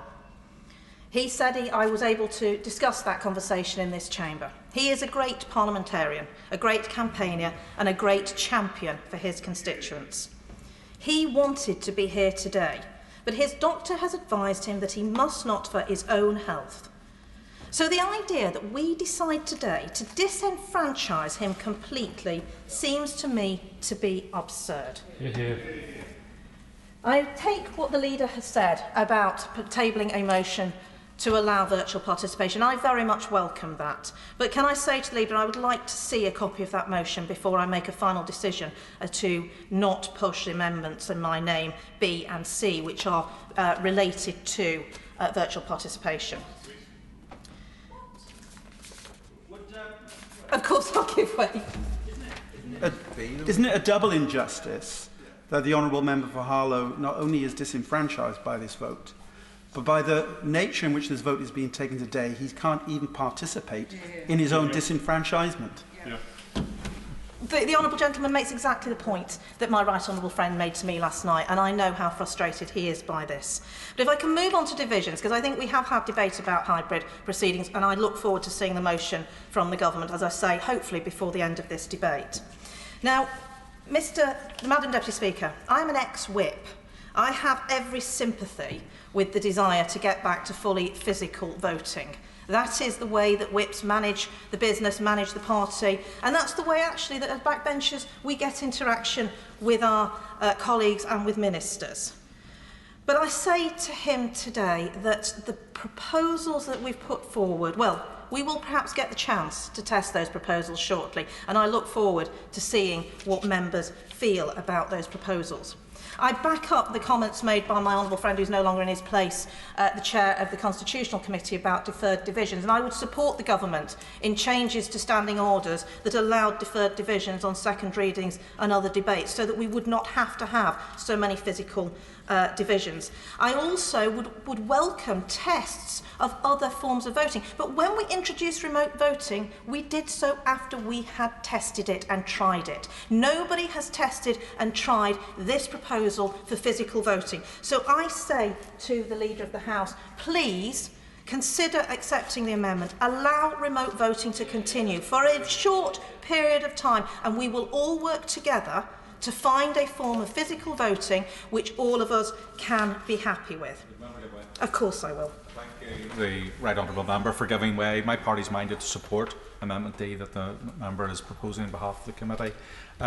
We do take exception, Madam Deputy Speaker, to the fact that Northern Ireland members face a double restriction. Said, fortunately, none of them, as far as I know, are shielding. But the issue of them not being able to get here denies them the fundamental right that is at stake here, and that is them being on record on vital issues that affect their constituents and what their constituents expect them to be on record for. And having this issue of the voting resolved would go a long way. Members, I think, can be denied not being able to speak. Bradley. I understand exactly the points the honourable gentleman makes, and he will know I have personal experience of enjoying that journey very, very frequently in the past. Madam Deputy Speaker, the Procedure Committee has worked long and hard to find arrangements which we think are in the interests of the whole House. We've received an unprecedented level of feedback on our work, and I thank all colleagues who have taken an interest in it. As one of my honourable friends observed to me, perhaps the Procedure Committee really is the most interesting committee after all. There's been a certain amount of discussion about how the hybrid arrangements have delayed the government's legislative programme. Now let me be clear. On the 21st of April, the House brought in hybrid arrangements for the Chamber. There was no requirements for bill committees to operate in hybrid form. A great deal of work was done to prepare for hybrid or virtual bill committees in case the government wanted to use them. But there's been absolutely no bar in the weeks since 21st of April on the government arranging for wholly physical bill committees to meet in the rooms large enough to take them, which is committee rooms 10 and 14, the Grand Committee room and the Boothroyd room. Members should take any suggestion to the contrary with a large pinch of salt. Let me make one other thing absolutely clear. I was elected to the House to chair a committee to advise the House on its procedure and practice. And I was also elected to this House as a Conservative on an ambitious manifesto of getting Brexit done. And I make personal commitments to the Leader of the House that that is what I'm determined to see we deliver, and that nobody on these benches is trying in any way to stop that happening. This committee is concerned that we make sure that all members of the House have their say. And a very distinguished Conservative Lord Chancellor, when in opposition, once described the constitutional arrangements in the UK as elective dictatorship. I hope that the Leader of the House will listen and that he'll remember what is sauce for the goose, sauce for the gander. Thank you. Before I call up Mr Blackford, I should warn honourable members that the time limit after Mr Blackford will be 3 minutes. Ian Blackford. Hear, hear. Thank you, Madam Deputy Speaker. It's a pleasure to be called in this debate and to follow the Right Honourable Member for Staffordshire Moorlands. And I would implore her that she does move her amendments this afternoon. They are important amendments. They are about the rights of all members to participate in the process of Parliament, both in debating and speaking and holding the government to account and, of course, in voting. And the Shadow Leader of the House is correct. We must remember that we are living in the middle of a pandemic. And it's the responsibilities that we have as a Parliament, our responsibility to all the nations that we represent, and our responsibilities to make sure all of our constituents are not disenfranchised. Now, I rise today in the absence of my honourable friend, the Member for Edinburgh East, who, because of the pandemic, can't be here. And I have to say it's a considerable privilege to do so. Myself and the Leader of the House have known each other for a long time. I hold him in high esteem as a political opponent, but I have to say to him on this matter, I believe him to be wholly wrong. And the decision by the UK Government to return Parliament has put parliamentarians in an impossible situation. A small number of us in the SNP benches are here today, but Madam Deputy Speaker, reluctantly, in order to ensure that the Government is held to account. I do have to ask the question, why were we forced to come here? Why were we forced to come here today? Reference has been made to the journey I have made, but I don't want wish this to be about me. I had to drive to Inverness and then get a sleeper train because there are no flights from the Highlands to London. As has been referenced, a 16-hour journey. I know the same is true for the 18-hour journey for the Right Honourable Member for Orkney and Shetland. Is the Leader of the House really suggesting that parliamentarians should spend over 30 hours a week travelling in order to have the privilege of representing their constituents, when we know that over the course of the last few weeks we've had the opportunity to do our jobs remotely, to be able to challenge the government and to do that effectively? And the Shadow Leader of the House is correct. The postbag that we have had, the thousands of emails that we have done, the need, the desire to be able to assist our constituents, and we've had the time to do that. But we are going to lose countless hours simply because, one second, Honourable, simply because the Leader of the House determines that on the basis of tradition that we should be here. Nothing to do with the circumstances that we're in and the risks that there are to our constituents of this pandemic. I'm grateful to the Right Honourable Gentleman for giving way. Can I tell him I'm not going to spend 30 hours a week travelling? Because not only is it logistically challenging, it would be downright irresponsible for me to return to my community now. So I'm down here now at the behest of the Leader of the House, and I will be staying here until it is safe to go home. I'm grateful to the Right Honourable Member for his intervention, and the issue of safety is of absolute paramount importance, that we must go around about our duties and able to determine that all of us, but not just us, that our staff members and our constituents will be safe. And of course that's a personal choice that the Right Honourable Member may be making to stay down here. But just think about that, because the Leader of the House has indicated we may not be going into recess towards the end of July. It might well be that the Right Honourable Gentleman and others are committing themselves to being away from home for a prolonged period, being away from their families. Why? Why, Madam Deputy Speaker, when we know that the hybrid facilities in the main work? Now, this nonsense, and I have to say it is nonsense, that bill committees have not sat. Well, that's in the gift of the government to bring forward the set of circumstances that will allow bill committees to meet. And I must say to the Leader of the House that there is a responsibility of us arriving at a consensus around these matters. This is not about the government, this is about Parliament. And it's fair to say that the opposition parties, as well as a considerable number of government members, are strongly opposed to what the government is proposing.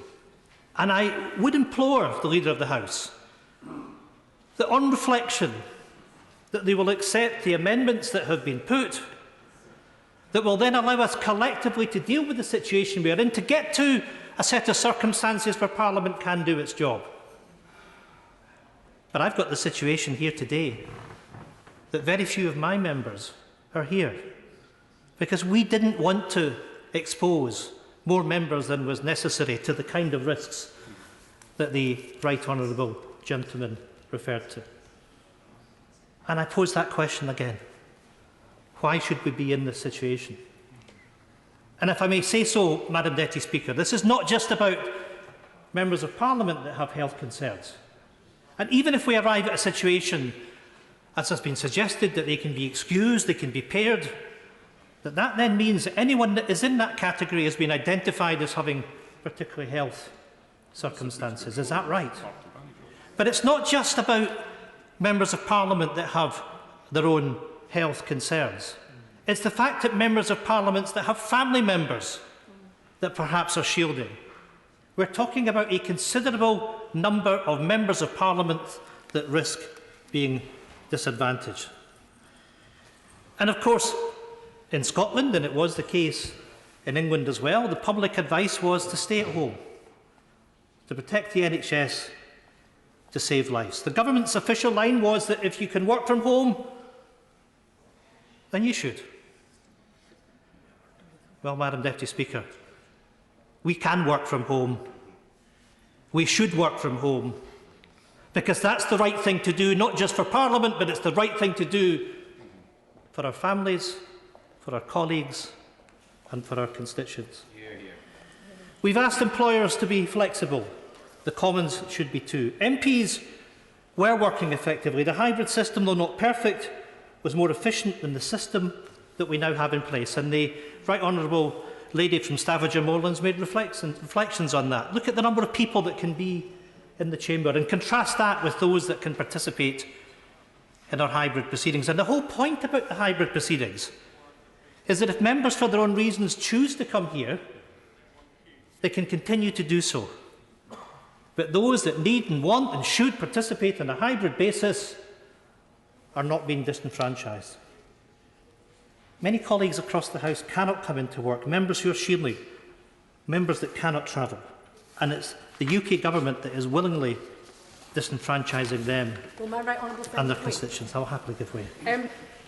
If the Government get away with this today, does my right honourable friend agree with me that we'll be left with a situation where, although all MPs will be nominally equal, some MPs will be more equal than others?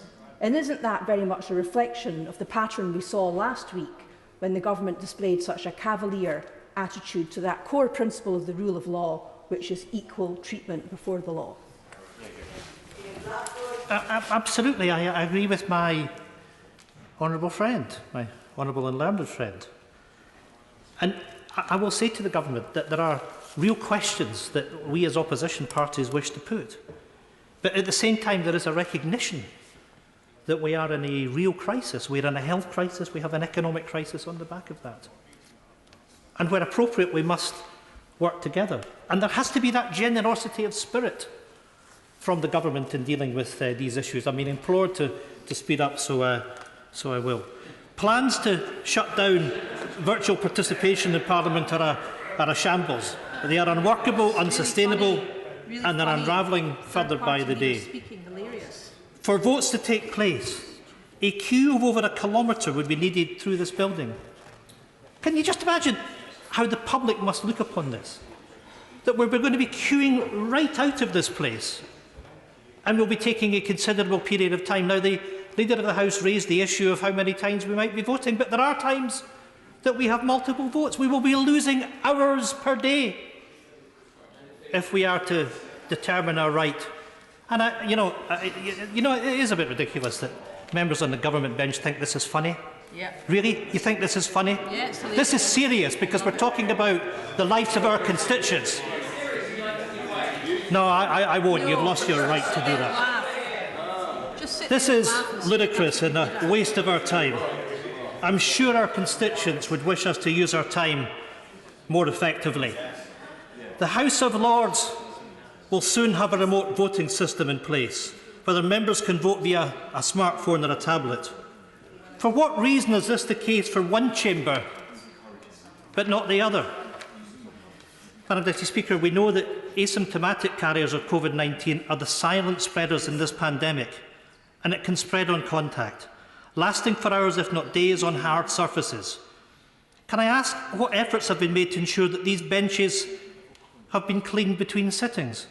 Now, that is an important matter, Madam Deputy Speaker, because we know from evidence from Singapore that there was significant... I can answer the honourable gentleman. Mr Speaker has taken care of that. Mr Blackwood. But I'm glad that is the... Well, I can hear people saying, move on. Move on. Really? Really? Move on? Well, you know, I have to say that I find the attitude of some members opposite quite deplorable. Because what I was going to go on and talk about was the situation in Singapore, where there is public evidence of people that were going into churches the day after other people. Order. I must implore the honourable gentleman to talk about this chamber because we have very little time left. There's plenty of other time for Singapore. Would he please conclude his remarks quite soon? Mr Black.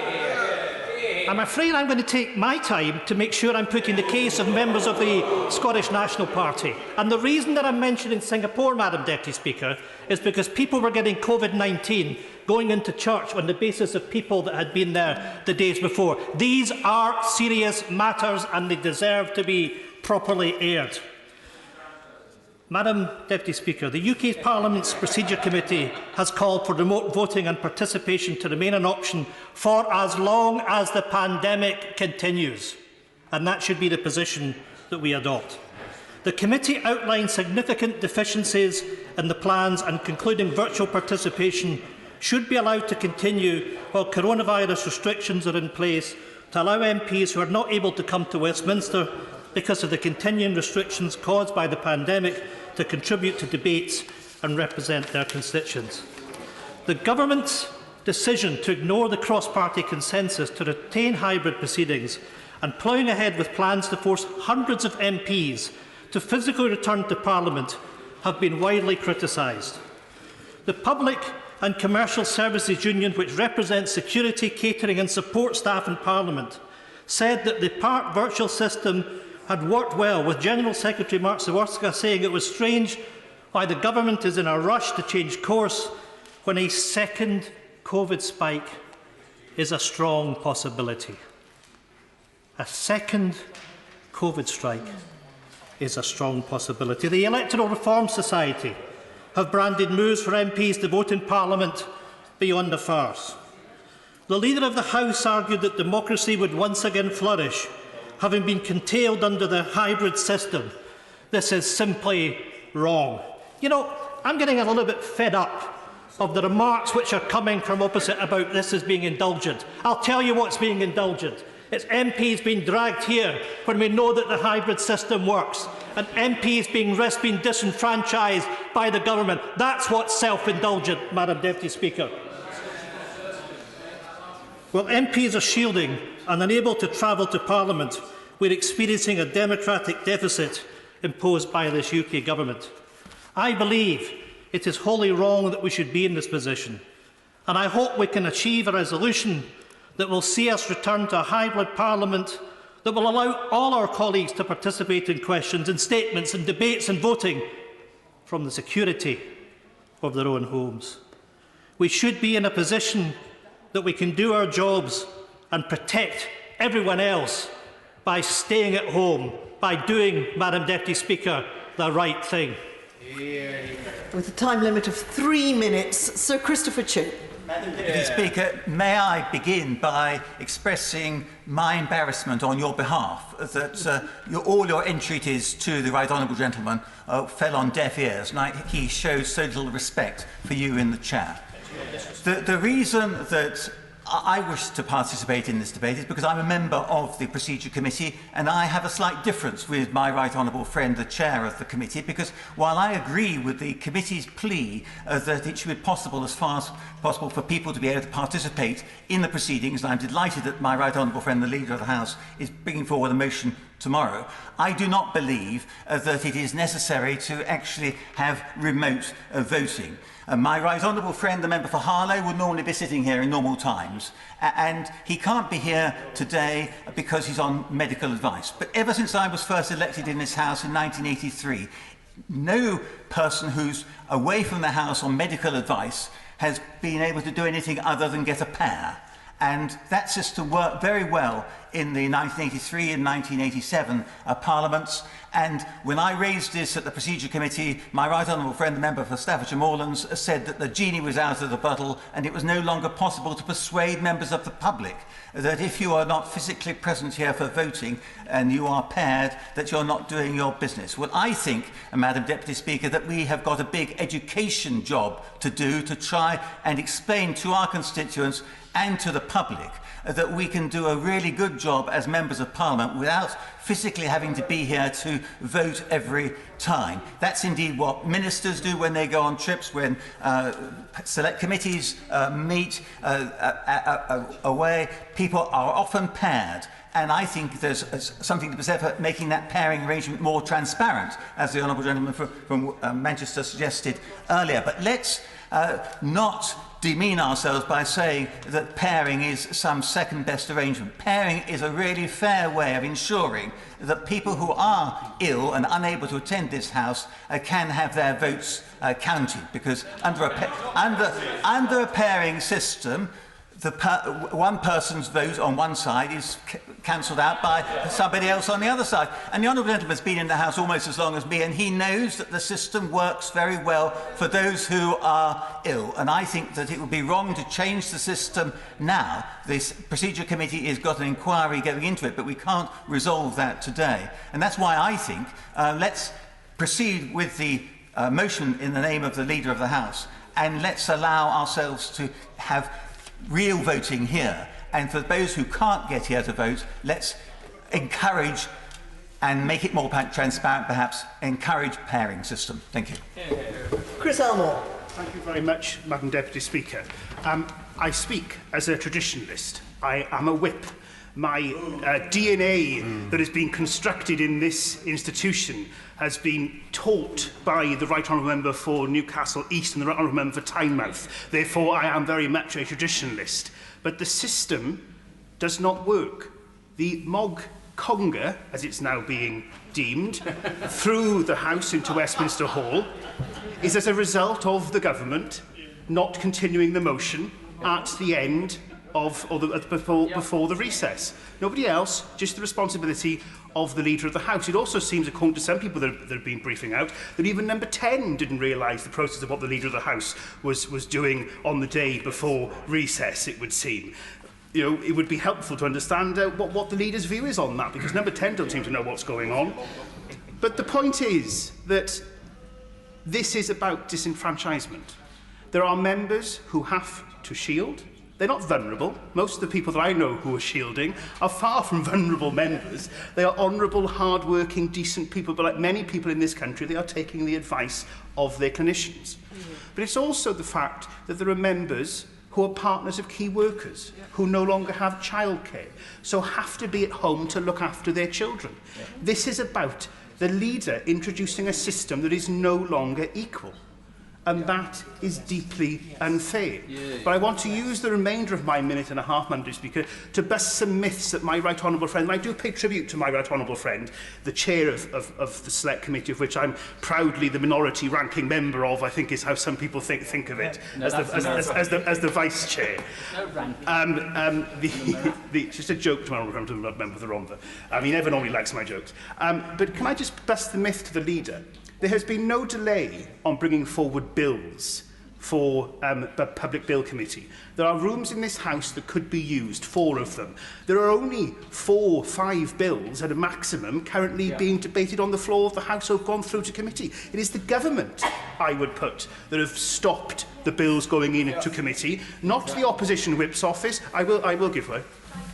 Vice Chair for giving way. It's very generous of him. Could I also make the point that not only could public bill committees meet and have been able to meet since the 21st of April, nothing has stopped that, but also they could meet for more than the 2 days a week that they normally meet. They could actually meet for every sitting day for very long hours to ensure that the business is delivered, and I'm sure members would support that.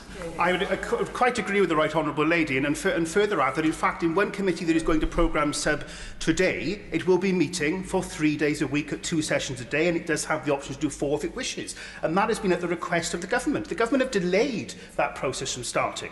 Not the official opposition, not the smaller parties. It is for the government to put forward a bill committee. The government have no one to blame but themselves. The rooms are available, and I'd further add to that, Madam Deputy Speaker, that there was testing undertaken for hybrid bill committees.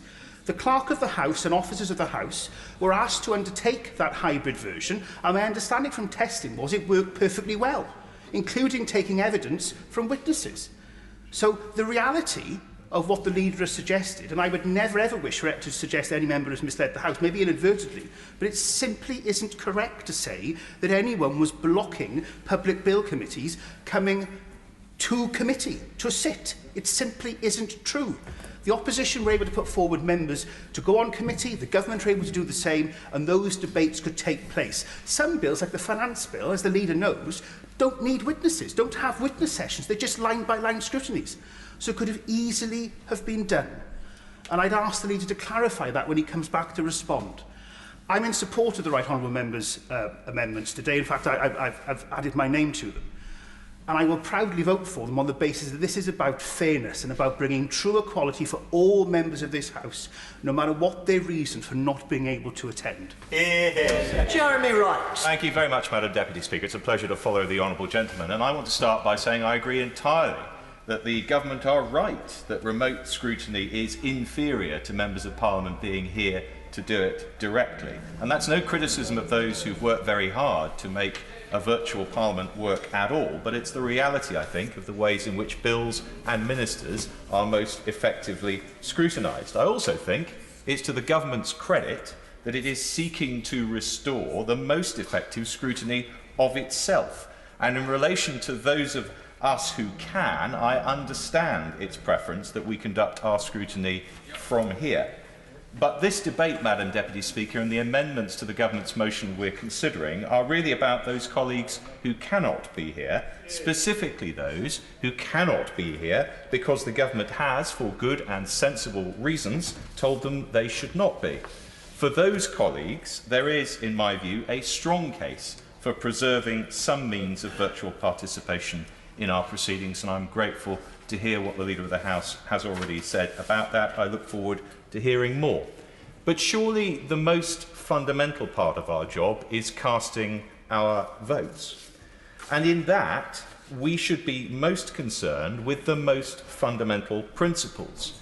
And surely the most fundamental principle of all is that votes in this place count equally in our roles as representatives of our constituents. And it cannot be right to exclude from decision-making any member against their will, unless it is done for reasons of principle or because it is unavoidable. Now, excluding those who would be here were it not for the government's instruction cannot be right on principle. This is not the House taking disciplinary action against those who've broken rules, quite the reverse. And neither, it seems to me, is it unavoidable. Imperfect though of course it is, we do have a system of remote voting we have tested and used over the last few weeks. Of course it should only be used for this period of restriction.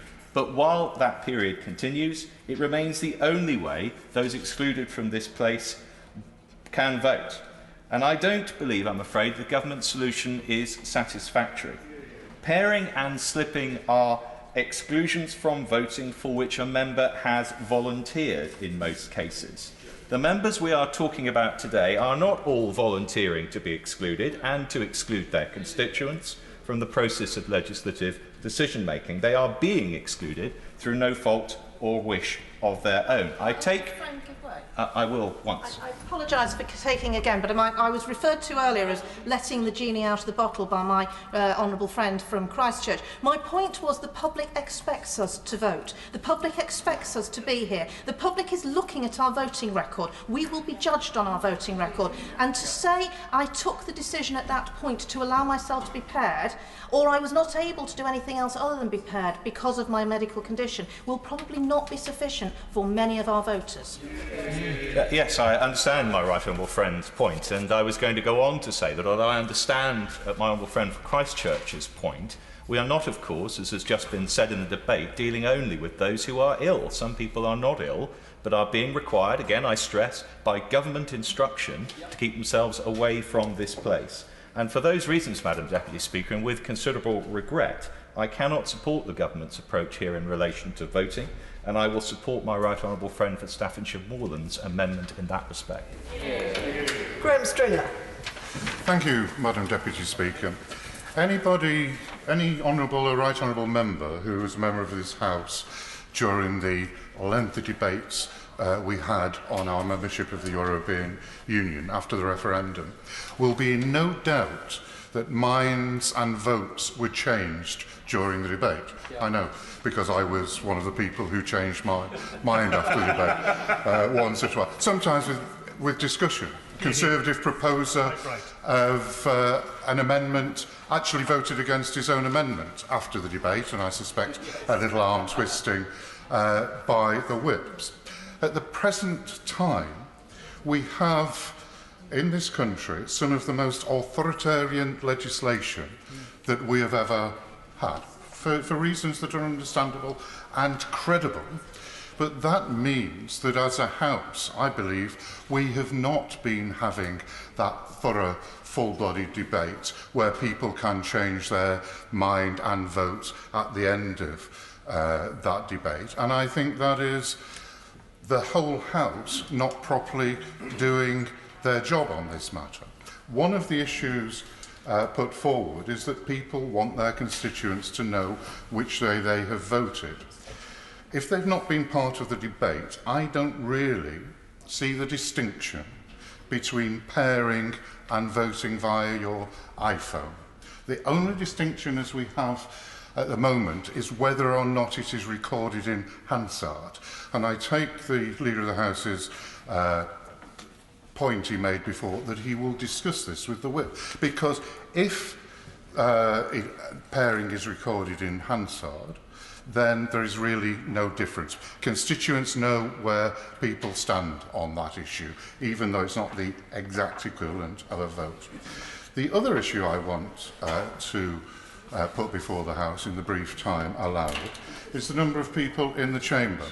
The government have said that they are following the science and advice. Science is universal.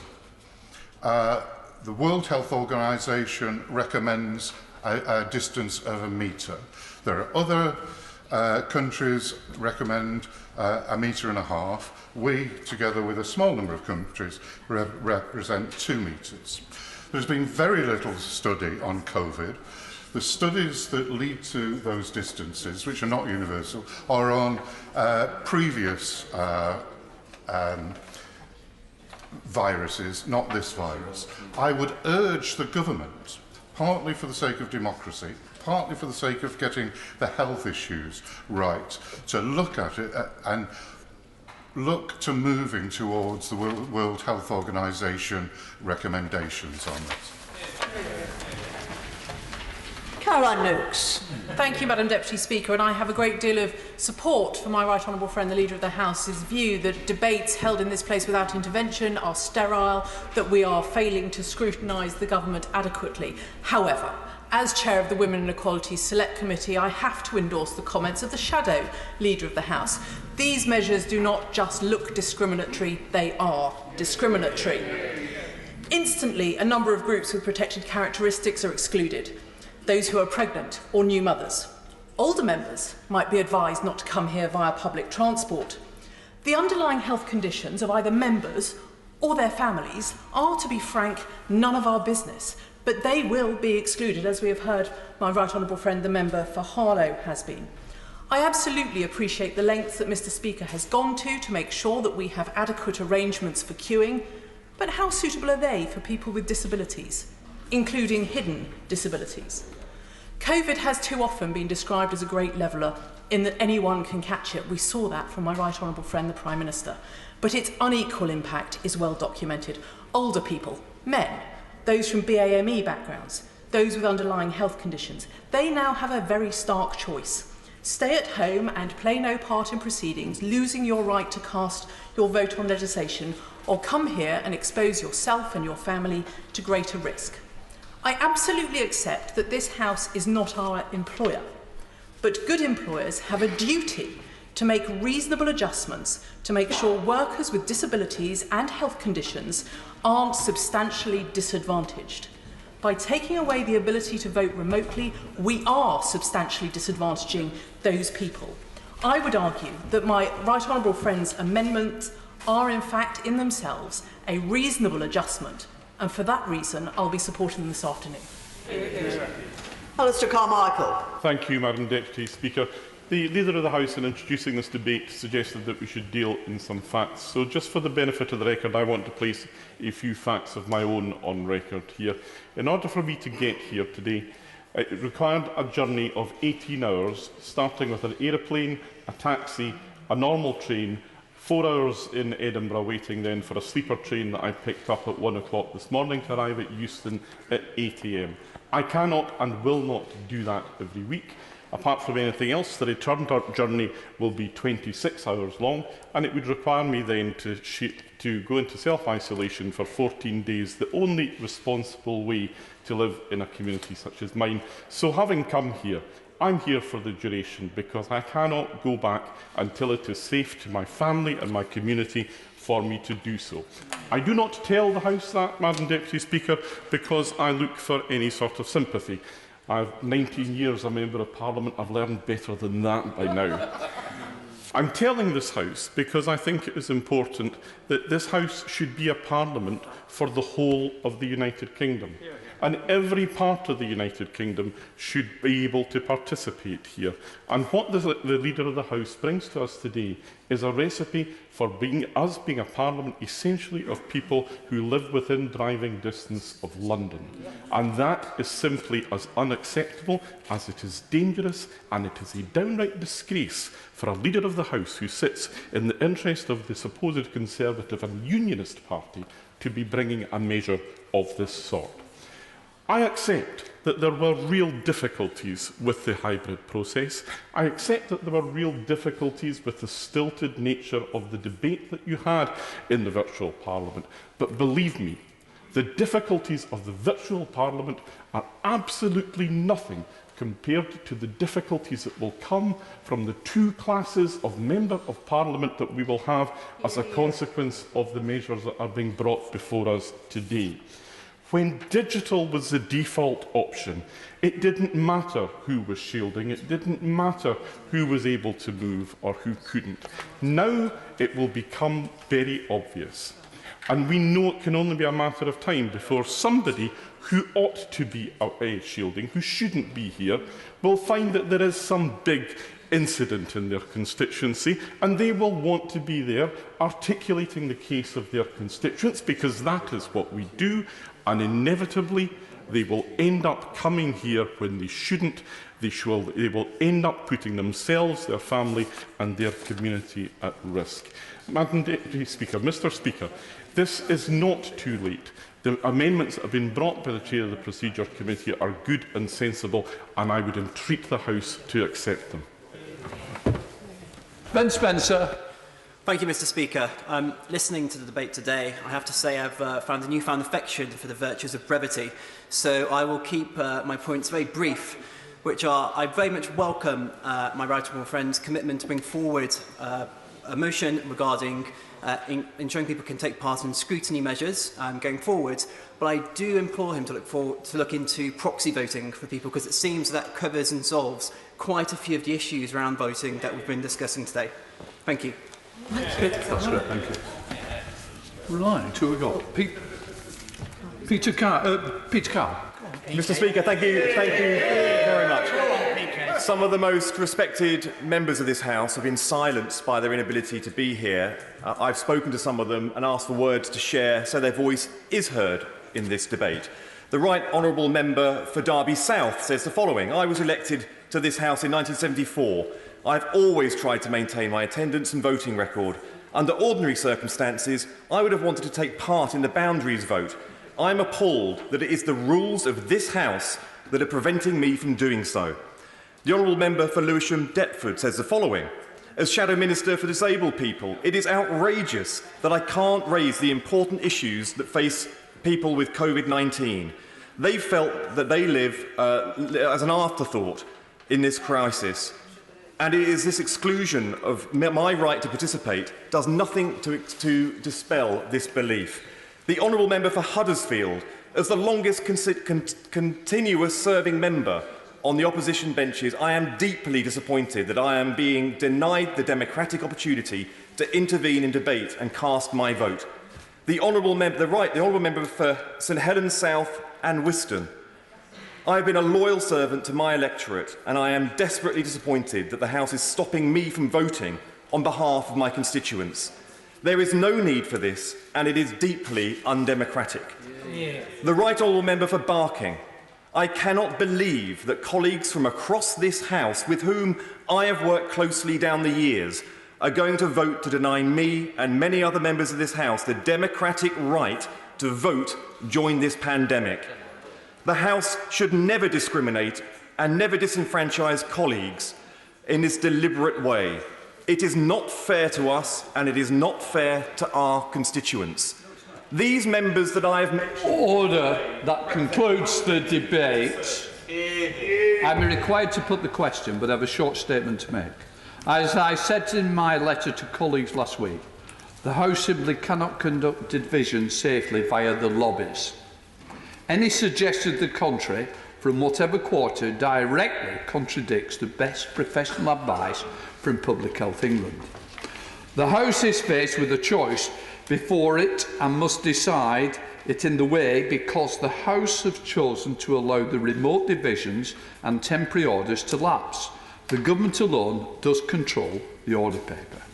If the House agrees to the motion as it stands, the voting method being used today will continue in use, because it is the only method that is compatible both with the requirements set by the government in its motion and with public health requirements. I must now call the first selected amendment to the motion to be moved. I call Karen Bradley to move formally. Is that B, Mr. Speaker? D, I understand. D, yes. D. Beg to move D formally. Yes, the House should have its say. That's great. So I will now put the question. I'm about to put the question, the amendment D be made. My expectation is that this will be given rise to a division. When I put the question, if my decision is challenged, I will announce that the division period has started. All honourable members, other than the front benchers and tellers, should leave the chamber by the doors behind the chair.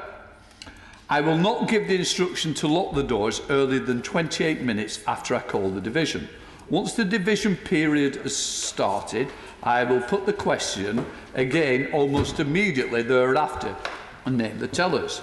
I ask a teller from each side to inform me who is the telling for this division, and then to position themselves in the officials' box in the undergallery, but I have now got the names.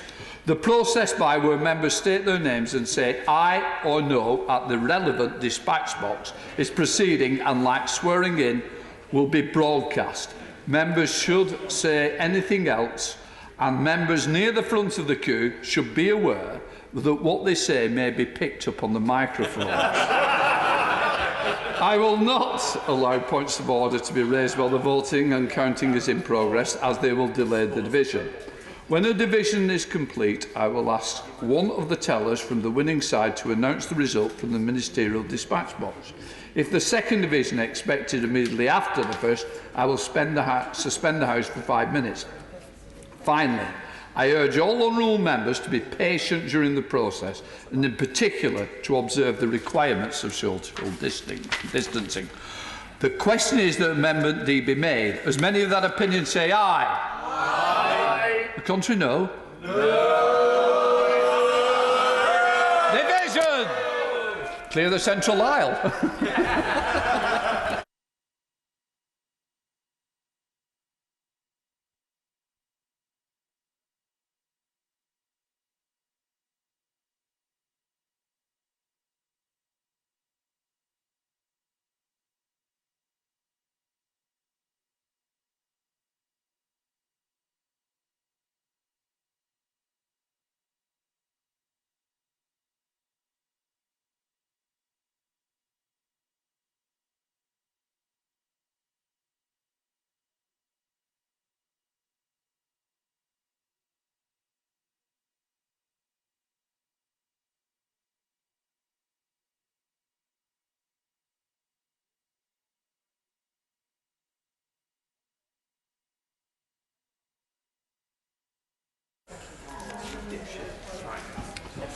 The tellers for the ayes, Karen Bradley and Chris Bryant. For the noes, Stuart Andrews and Marcus Jones. Well, we can do if we wish, but I was just going to put the tellers in. The question is that Amendment D be made. As many of that opinion say aye. Aye. Contrary, no. No. Right. Tellers for the ayes, Karen Bradley, Chris Bryant. For the noes, Stuart Andrews and Marcus Jones. Right. Are we ready, Eve? Great. First honourable member. Ian Blackford, Ross Skye and Lochaber. Aye. Aye. Sorry for that. Ian Paisley, North Antrim, aye. Valerie Vaz, Walsall South, aye. Afzal Khan, Manchester Gorton, aye. Come on, Steve. You're going to have to speak, keep it going. Thanks. Baker. No. No. Voting no, thank you. Great. James Heapy, no. Excellent. Barry Allnart. It's an aye then. Aye. Aye. Come to the dispatch box and say. No. No. John Howell. John Howell. Sorry. Alex Davis-Jones, aye. Claire Coutinho, no. Sorry? Yes. Anthony Magnell, no. William Bragg, no. Darren Jones, aye. Marcus Fish, no. Judy Harrison, no. Jeffrey Price, no. Wendy Morton, no.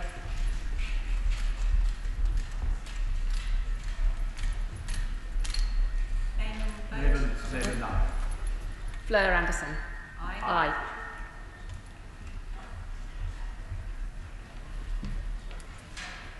Abner Pellisari, aye. Jim McMahon, aye. Come in, keep going. Straight up to dispatch box. Kim Johnson, aye. Peter Bottomley, no. Come on, let's keep them coming. Close the gap. Alan Mack, no. Come on, Nick. There's a cup of tea at the end of it. So Nick Thomas Simmons, aye. Excellent. We'll try the dining room first. Diane Abbott. Yes. Very Gardner, aye. Aye. You've got to say your name.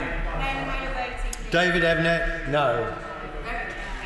Thank you very much. Jessica Morgan, aye.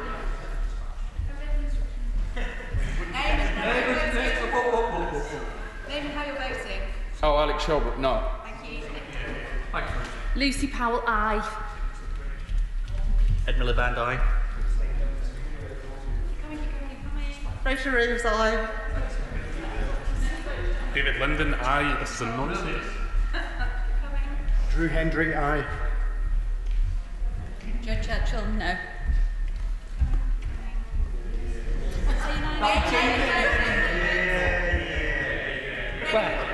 Ben Everett, voting no. No.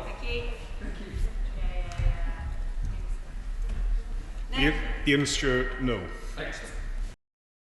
Name and how you're voting. Bella Berardi, aye. Thank you. Pat McFadden, aye. Excellent, thank you. Catherine McKinnell, aye. Sarah Brett-Cliff, no. Come on, member for Burnley, keep moving. Say your name. Name? James Grundy, James Grundy, Lee, come on. No. Gareth Davis. No. No. No. Yeah, confirm how you're voting. Nasty Elphick, no. Thank you. Coming. Sherilyn McCrory, Keep coming. Keep going. Hobhouse. How you Sorry. voting? How you voting? Oh, aye. Yep. We're Hobhouse, aye.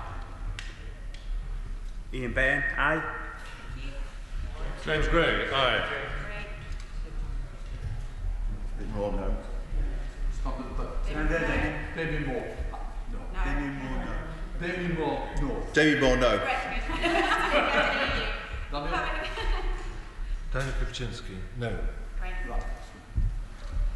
Edward Davey, Do aye. the side you're voting. Thank you. Edward Davey, aye. Coming. Zara Sultana, aye. No, you need to stand in the dispatch box. Come to the side of the structure with the voting. Yeah, coach, repeat again. Zara Sultana, aye. Sorry, look at that. Stop. Name and how you're voting. Sorry, Nicola Richards, no. Right, thank you. Can we come to the dispatch box and say it, please? Come to the... Holly Mumby-Croft, no. Great, Excellent, thank you. Olivia Blake, aye. Great. Mark Pritchard, no. Thank you. Richard Holden, no. Coming. Say your name. Christian Wakeford. And how you voting? No. Theo Clark, no. Saki Batty, no. Philip Hollowbone, no. Laura Farris, no. Thank you. Why are we not keeping up? Come on! There's other members waiting. I think it's very unfair. Name? Dr. Dan Poulter. Aye. Aye. Yeah. No. Name and how you're voting. Dominic Raab, no. Don't do a chancellor. Vicky Ford, no. Thank you. Beth Winter, aye. Thank you. Jello Jones, aye. David Lammy, How are you voting? Aye. Okay. Liz Drummond, no. Right, thank you. James Cartridge, no. Thank you. No. Name and how you're voting. Oh, Lena Moran, aye. Yep, thank you. Name and Jamie how you're Collins. voting. aye. Mary Kelly Foy, aye. Come on, Joe. We seem to have lost some There members. seems to be a massive gap. I don't know what's happened. Keep coming, Joe. Keep coming. Keep coming. Coming. I'm sure the whips must have been flowing. Name and how you're voting. Name? Joe Gideon. No. No.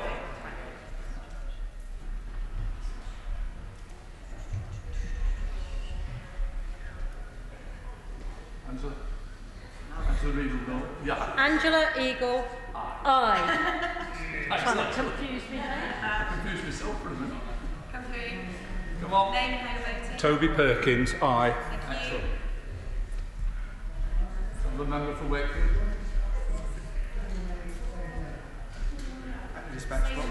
Oh, sorry. Name and how you're voting.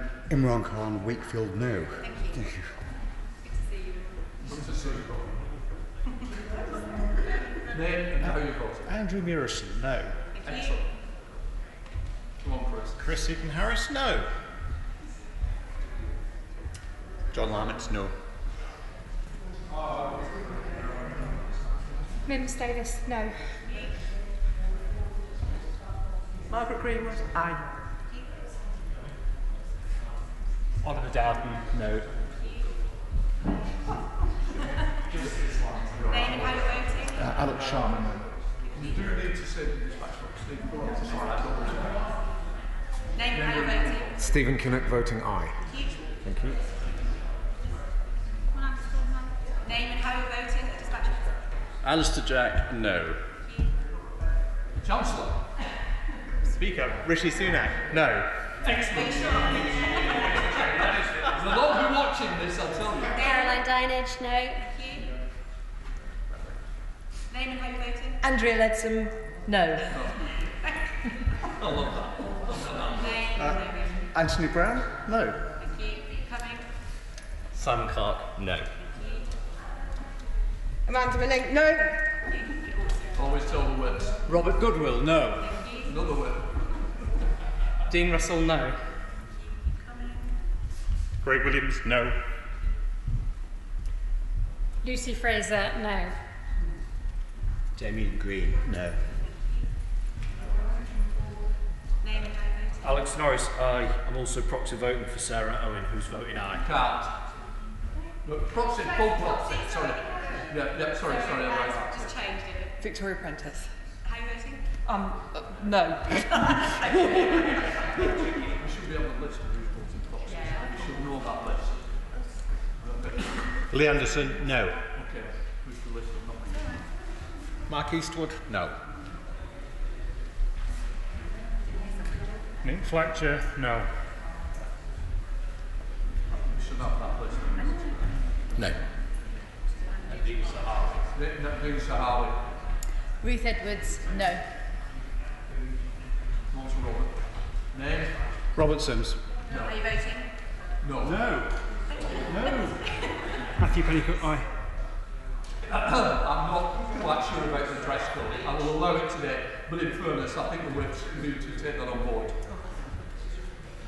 Come on, yeah, it's not fair. Yes, it's got it. Gavin Newland time. Yeah, but we're in the middle of conversation. Yep, at dispatch box. Name and how you're voting. Mike Hill, aye. Thank you. Name and how you're voting at dispatch box, please. Kate Holland, aye. Thank you. Phil Wiggin, no. Thank you. Harriet Baldwin, aye. Thank you. Name and how you're voting, please. Do you want here? Yeah. Charles Walker. How are you voting? No. Thank you. Name and how you're voting at dispatch box, please. Bim Afalami, no. Thank you. Doughty Stephen, aye. Thank you. You did it in the right order. What's this? Colleen Fletcher, aye. Keep coming. Coming. Name and how you're voting at dispatch box, please. Tonya Antoniazzi, aye. Thank you. Simon Fell, no. Thank you. Going. Mark Jenkinson, no. Greg Smith, no. Paul Bristow, no. Paul Scully, no. Thank you. Name and how you're voting. Kate Osborne, aye. Thank you.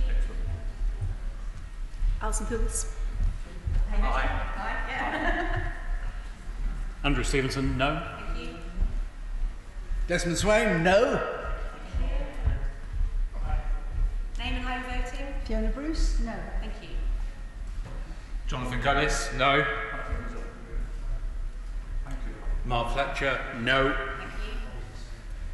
John Glenn, no. Thank you. Name and how you're voting. Kieran. Can you do it this? Yeah, we should do it this time. Yeah, stop. Come to the dispatch box. Stop. Give your name and how you're We've got voting, to please. record it. Thank you. Don't worry, we've got it. Yeah. Name and how you're Name voting. and how you're voting, man. James Mike Helmsbury. Aye. Thank you. Andrew Bridgen, no. Thank you. Julian Lewis. No. Thank you. Jim. John Baker, no. Thank you. Elliot Colburn, no.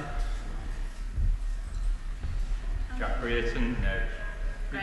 Say it at the box, please. Come to the dispatch box. Give your name and how you're voting. Thank you. Christine Jordan, aye. Laura Drop, no. Thank you. Keep coming. Keep coming. Keep coming. Say it at the dispatch box, please. Keep the pace. Name and how Gareth you're voting. Johnson. Thank you. Chief. Name and how you're voting. Keon Wara, aye. Thank you. Tom. Tom Randall. No. David Johnston, no. Name and how you're voting. Tom Hunts. No. Thank you. Gagan Mahindra. And how you're voting. No. Thank you. Keep coming. Keep coming. Name and how you're voting, please. Brendan Clark Smith, no. Thank you. Oh, I don't know where you go. Chris Clarkson, voting no. Thank you. Good. Ian Levy, no. Thank you. Yvette Cooper, aye.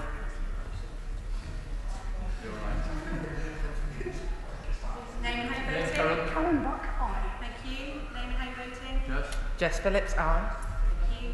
Give your name and how you're voting. Rob Butler, no. Thank you.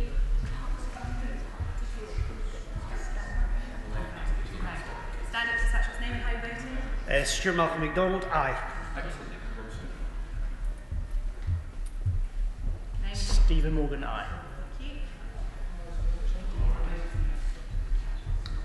Robbie Moore, no. Thank you. Come through. Come on, Bob. Keep going. No, I'll take it from the eye and no, Bob. Okay. Name and how you're voting at the dispatch box, please. Robert Neal, aye. Thank you. Through. Name and how you're voting. Justin Tomlinson. No. Thank you. Will Quince. No. Thank you. Nice to see you. Nikki Aiken, No. no. Okay. Name and how you're voting at dispatch box. James Daly. No. Thank you. Through. Name and how you're voting at dispatch box. please. Suella Braverman, no. Thank you. Name and how you're voting at dispatch box. Clive Efford. Aye. Thank you. Through. Robin Walker. No. I'm still remember the names. Thank you. Andrew Griffith, no. Thank you. Come forward. Name and how you're voting at dispatch box, please. Chris Matheson. Aye. Thank you. Wes Streeting, aye. Justin Madders, aye. Peter Kyle, aye. Thank you. Proxy for Stella Creasy, aye. Thank you. Name and how you're voting at dispatch box, please. Florence Eshalomi, aye. Thank you. Maria Miller, no. Sarah Jones, aye. Yep, through. Thank you. Name and how you're voting at dispatch box, please. Tracy Brabin, aye. Name and how you're voting at dispatch box, please. Jill Furness, aye. Thank you. Name and how you're voting. Bambos Sharon Ambos, aye. And Lynn Brown, aye. Yeah. Okay. That's nodding through the That's wrist. good, Yeah. thank you. Yeah. Graham Brady, no. Thank you.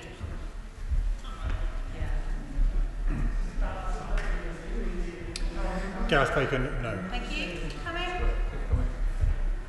Name and how you're voting at dispatch box, please. Ben Spencer, no. Thank you. Paul Maynard. How you voting? No. No. No. Thank you. Name and how you're voting at dispatch box, please. John Stevenson. No. Thank you. Chris Green. No. Andrew Lewis, no. Thank you. Name and how you're voting. Andrew Barry, no. Thank you. Jacob Young, no. Thank Thank you. David Gibbett. And how are you voting? No. No. Thank you. Whittington. And how are you No. voting? No. Thank you. Name and how you're voting at the dispatch box, please. Hey Jones, no. Thank you.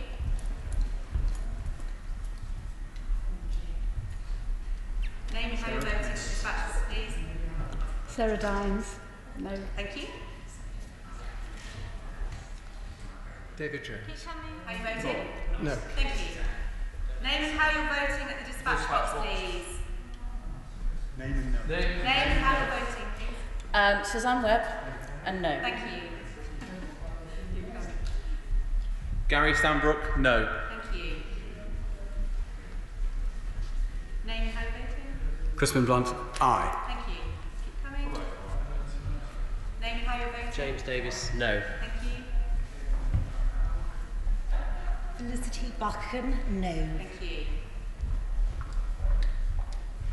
Angela Richardson, no. Caroline Noakes, aye. Thank you. Coming. Jeremy Wright. Aye. Name and how you're voting, please. Steve McCabe. Aye. Thank you. Mark Harper, no. Name and how you're voting, please. Teresa Villas, no. Thank you. Louise Haig, aye. Thank you. Jonathan Ashworth, aye. Thank you. Jeremy Quinn, no. Edward Argo. No. Name and how you're voting at dispatch box, please. Tulip Sadiq, aye. Simon Jupp. No. Ian Mearns. Aye. Ian Murray, aye. Wayne David. Aye. Meg Hillier, aye. Name and how you're voting, please. Caroline Mansell, no. Aaron Bell. No. Graham Stringer, aye. Mike Wood. No. Name, Mike Wood, no. Thank you. Name and how you're voting, please. Ian Douglas Smith. No. Thank you. Jane Hunt, no. Thank you. Name and how you're voting, please. Jack Presti. Aye. Thank you. Name and how you're voting. No, name and how you're voting, please. James Sunderland. No. Thank you. Thank you. Jim Shannon. Name and how you're voting at the dispatch box, please. Oh, sorry, I didn't. Aye. Sorry, I was on what about it? Name and how you're voting. Jim Shannon, aye. Thank you. Name and how you're voting, please. Neil Coyle, aye. Thank you. Thank you. Come in, come in. Name and how you're voting, please. Kate Green, aye. Thank you. Liz Savile Roberts, aye. Steve Double, no. Thank you. Coming. Name and how you're voting. Cheryl Murray, aye. Thank you. Grant Shapps. No. Thank you. Coming. Name and how you're voting, please. Henry Smith, no. Thank you. Oh, last minute swerve. Tip Lawton. Yes. Aye. We seem to have a blockage. Keep Come coming. on, come on! Keep really I know. Name and how you're voting at the dispatch box, please. Keep coming, keep coming. John, name and how you're voting. John Hayes. No. Thank you. Name and how you're voting at the dispatch box, please. Nusrat Ghani, aye. Thank you. Keep coming. Name and how you're voting. Mark Garnier. Aye. Thank you. Come through. Keep going. Name and how you're voting at the dispatch box, please. No, do it. At the dispatch box. At the box. Yeah. Scott Mann. No. Thank you. Name and how you're voting. Paul Holmes. No. Thank you. Name and how you're voting, please. Stephen Hammond. No. Thank you. Greg Hands. No. Thank you. Name and how you're voting. Ruth Jones, aye. Thank you. Therese Coffey, no. Thank you. Steve Bryan, aye. Come on, Mike.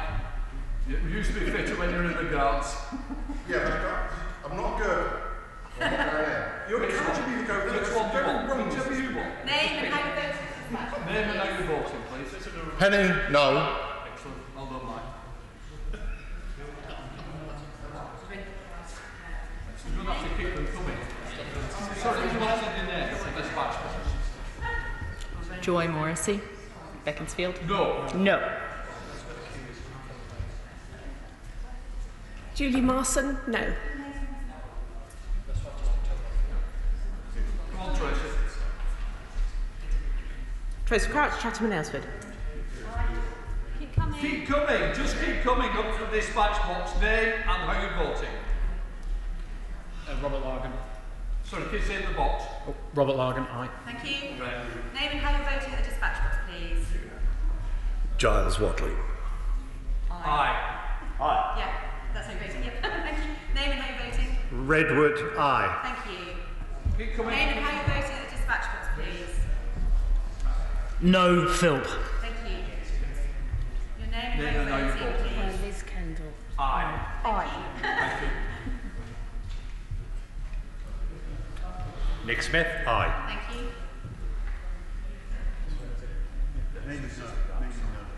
Name and how you're voting, please. Kevin Hollingrave, no. Thank you. Come on, Judy. Keep coming, Keep Judy. coming, Just keep coming. Grace going. Name and how you're voting at the dispatch box, please. Judith Cummins, aye. Thank you. Thank you. Name and how you're voting at the dispatch box, please. Keir Starmer, aye. Thank you. Carolyn Harris, aye. Thank you. Excellent, thank you. Name and how you're voting at the dispatch box. Craig Tracy, no. Come in. Come on, keep coming. Come on. Name and how you're voting, please. Jonathan Janodgley. Say your name at the dispatch box. No. Just stop. You'll have to go back to the dispatch box. Need to We're pick it up on the recording record. upstairs. Right. Knogley, no. Thank you. Thank you. That's beautiful, Mr. Sally Ann Hart, No. No. Correct. Name and how you're voting at the dispatch box, please. Martin Vickers, aye. Thank you. Keep coming. Dispatch box. Steve Reed. Oh, that was the right spot. Steve Reed, aye. Thank you. Brilliant, thanks. Name at the dispatch box, please, and how you're voting. Kemi Beadnock, no. Thank you. Christopher Evans, aye. Thank you. Sorry, Chris. Christopher Evans, aye. Yeah. Sorry, you're just through the box. Maria Eagle, aye. Thank you. Name and how you're voting at the dispatch box, please. Whichever way you're voting. Name and Name and... no, Simon. Oh, I got it wrong. Simon Hart, no. Thank you. Thank you. Helen Hayes, aye. Thank you. Andrew Salou, aye. Thank you. Name and how you're voting at the dispatch box, please. Alison Can we- McGovern, aye. Can you... Don't move. Richard, you're going to have to come forward and vote one way or the other. Name and how you're voting, please. No. So, Richard Graham, Gloucester. No. No. No. Okay, thank you. Name and how you're voting, please. Jeremy Hunt, no. Thank you. Name and how you're voting at the dispatch box, please. I'm going this way. Jason Cartney, aye. Thank you. Kerry McCarthy, aye. Thank you. Kevin McCarthy, aye. Come to the dispatch Yeah, box. just come at to your- the- Lillian Greenwood, aye. Thank you. If you say your name at the dispatch box, I know you're voting. What's my actual name? Rupa Huck, aye. Alberto Costa, no. Thank you. To the box and then... Whatever box you're voting at. Peter Gibson, no. Thank you. Come through. Name and Keep how you're moving to the voting at box, the to the dispatch box. box. Please. Rob Roberts, no. Thank you. Selene Saxby, no. Deanna Davison, no. Say it at the top. Van Lake, aye. Keep coming. Name and how you're voting, please. Luke Pollard, aye. Thank you. Dennis Eichner, aye. Thank you. Stephen Timms, aye. Thanks. Come on, come on. Name and how you're voting at the dispatch box. Sean Bailey, no. Thank you. Name and how you're voting, please. Simon Baines, no. Thank you. Name and how you're Up to the voting. dispatch box, please. Charlotte Nichols, aye. Thank you. Name and how you're voting at the dispatch box, please. Come on. Name and then how you voting. Sam Terry, aye. Thank you.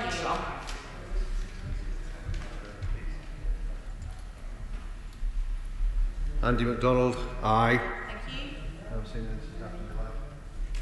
going to try something. Name and how you're voting at the dispatch box, please. Jerome Mayhew, no. Thank you. James Wilde, no. Thank you. You're going to have to lock the door. Andrew Jones, no. Lock the doors! Keep coming, everybody. Name. Lucy Allen, no. Thank you. Alex Chalk, no.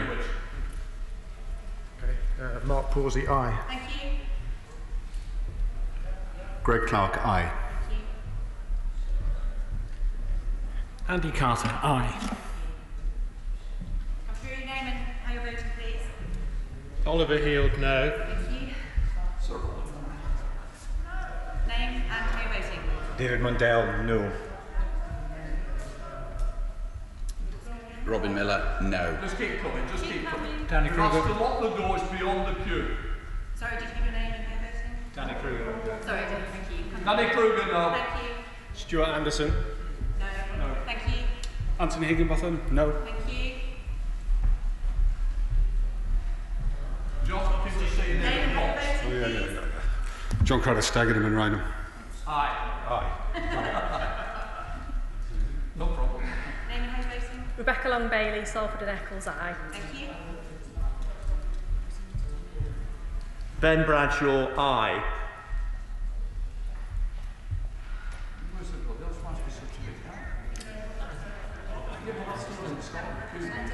Sorry, name and how you're voting. Adam Afrier, no. Thank you. No, but there should keep coming. It should flow. Yeah, that's the difference. There's a few remnants. It's like there's a traffic light that says right.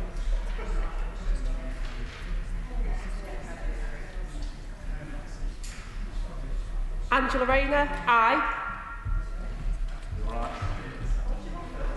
Emma Hardy, aye. Mike Kane, aye. Nigel Huddleston, no. Robert Courts, no. Craig Whittaker, Calder Valley, aye.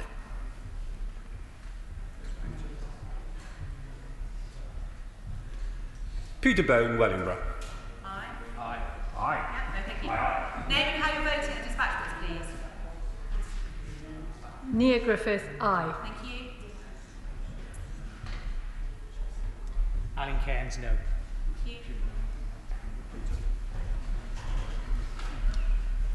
Peter Aldous. No. You voting no? Yes. Yes, thank you. Just confirm. Name and how you're voting at the dispatch box, please. Alistair Carmichael, aye.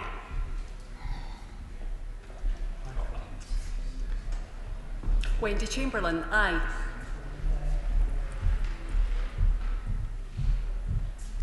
Holly Lynch. Aye. Aye. How about you?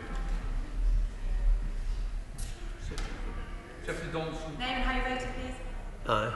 Jeffrey Donaldson. Thank you. Name and how you're voting at the dispatch box, please. Luke Hall, no. Thank you.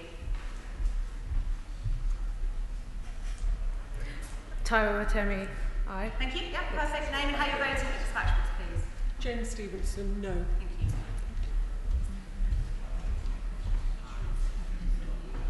You have to go to the box, which you're voting aye or no? I'm going aye. Name and Just how look you're for the box, voting. name and... Anne-Marie Morris, I'm voting aye. Thank you. Excellent, thank you. Name and how you're voting at the dispatch box, please. Right, Paul, can you say Name your and name? how you're voting, please. Paul Blomfield, aye. Thank you. Paul Blomfield, aye. Name and how you're voting. Andrew Rosendale, no. Thank you.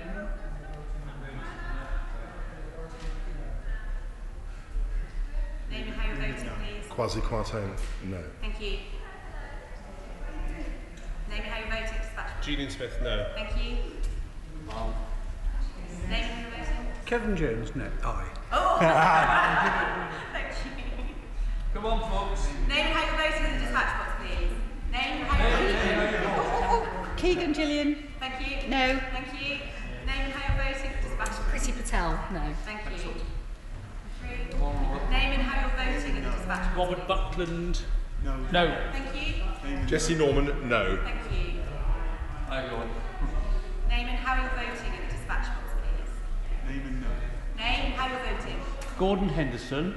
I think I'm voting No. No. Yes, correct. You're as in yes, no. Kit Malthouse, no. Thank you. Claudia Webb, aye. Thank you. Cat Smith, aye. Conor McGinn, aye. Graham Stewart, no. Rachel Hopkins, aye. Marco Longi, no. Jeremy Corbyn, aye.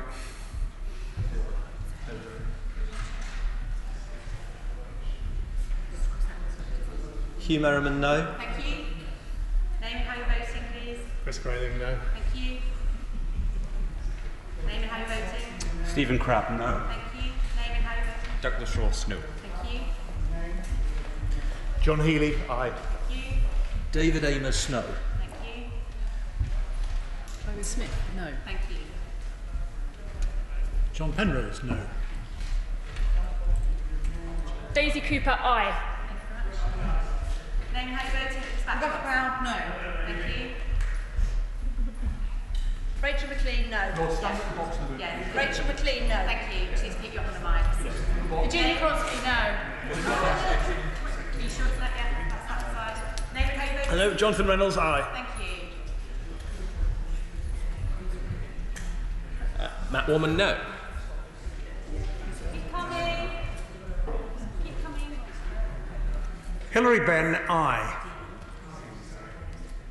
Chris.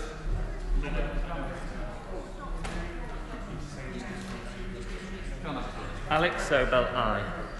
Come through, Alex.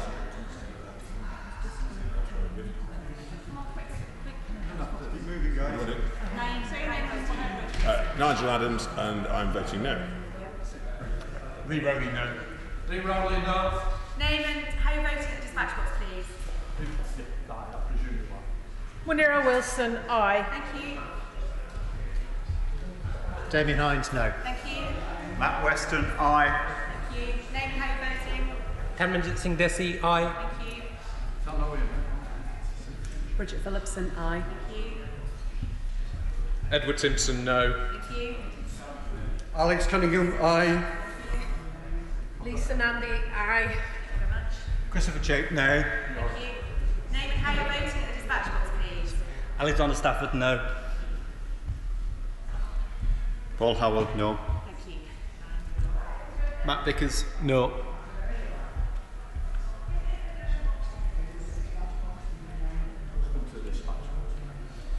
Name and how you're voting.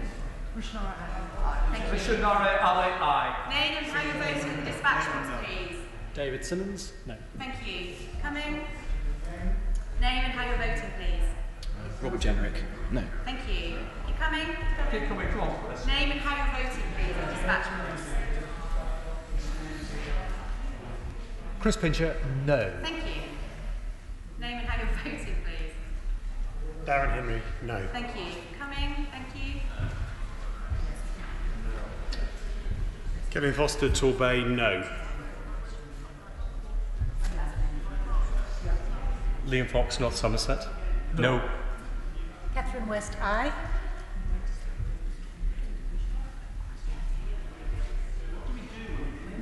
Liz. Liz Truss.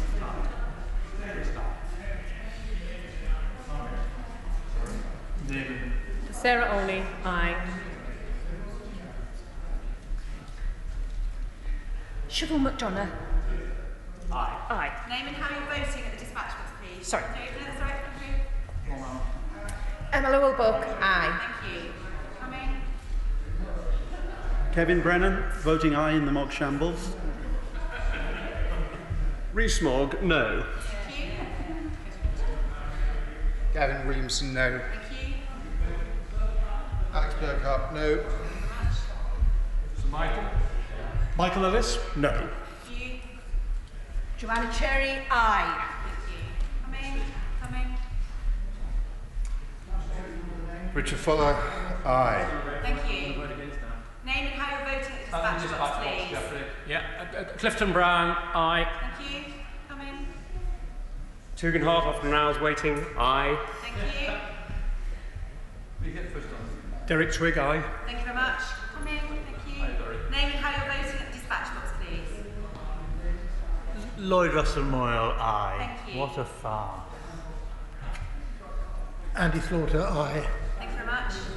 Name and how you're voting at the dispatch box, please. Chris Loader from West Dorset, no. Thank you.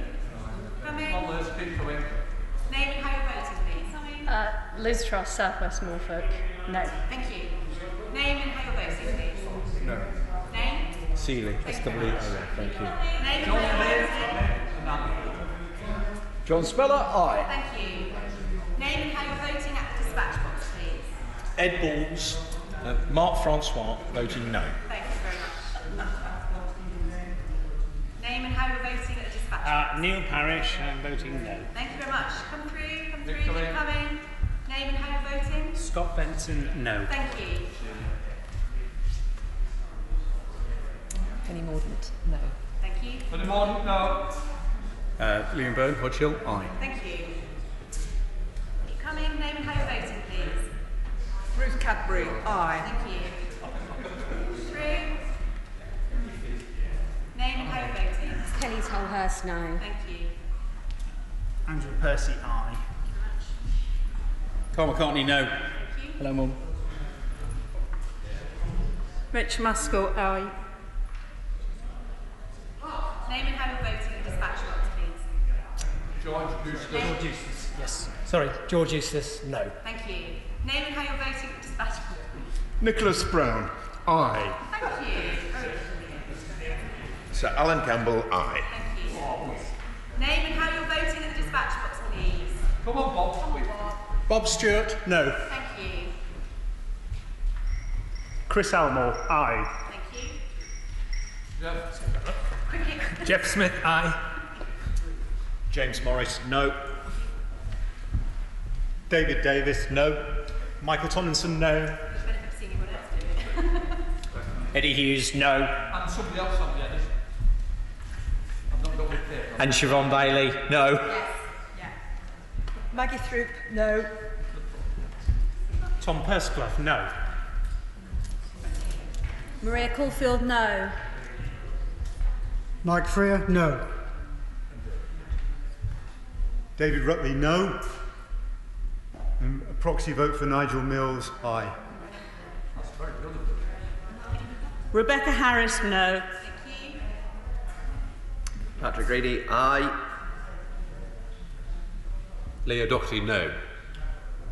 Mark Spencer, no. All out. All out.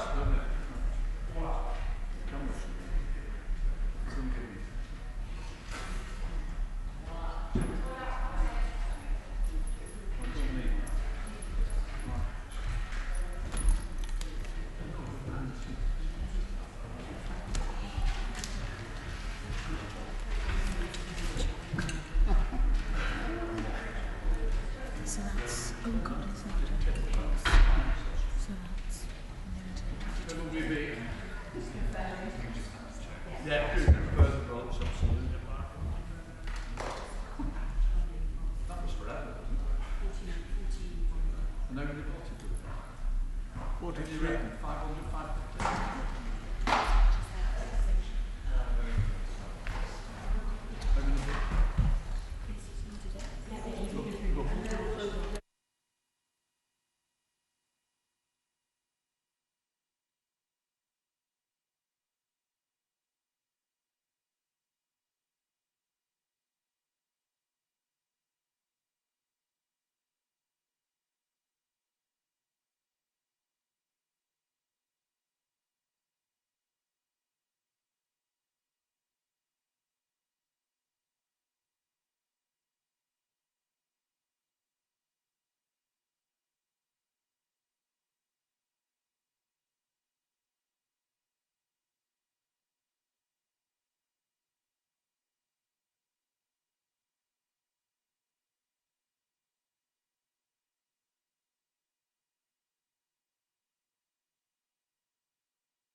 Order.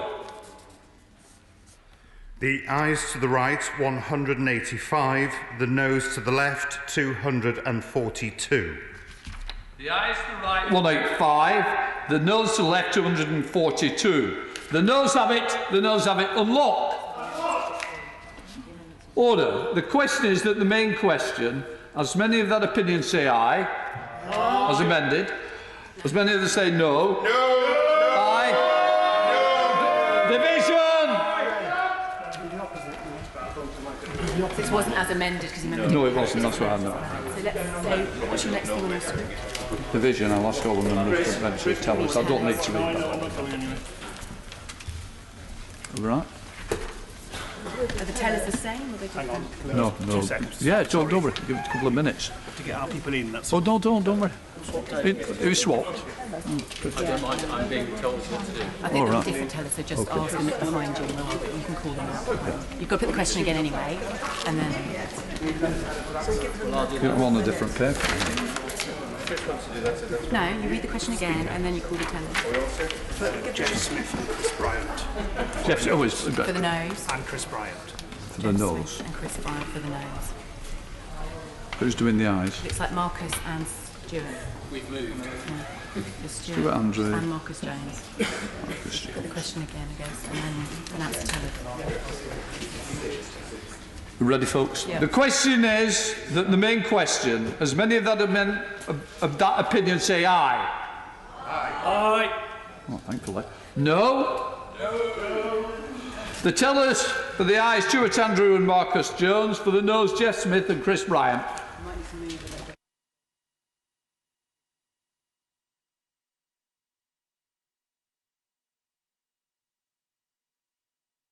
Call the first member. Wait till get even, because either you go in positions at the end. Do you want me to go in position? Just for now, yeah, just so we can get started. Lindsay, I'm just going to stay here for a little bit. I call the first honourable member to move forward and vote. Valerie Vaz, Walsall South, no. Afzal Khan, Manchester Gorton, no. James Gray, North Wiltshire, no. Name and how you voted, dispatch. Suella Braverman, aye. Thank you. Alison Phillips, no. Thank you. Keep coming. Thank you. Jessica Morden, no. Kate Holland, no. Thank you. Keep coming. Thank you. No. Get the hang of it now. Toby Perkins, no. Matthew Pennycook, no. Keep coming. Nick Thomas Simmons, no. Nia Griffith, no. Fleur Anderson, no. Abena Pongasari, no. David Abbey, no. Andrew Jones, aye. Dr. Templeton, no. Thank you. Coming. Catherine McKinnell, no.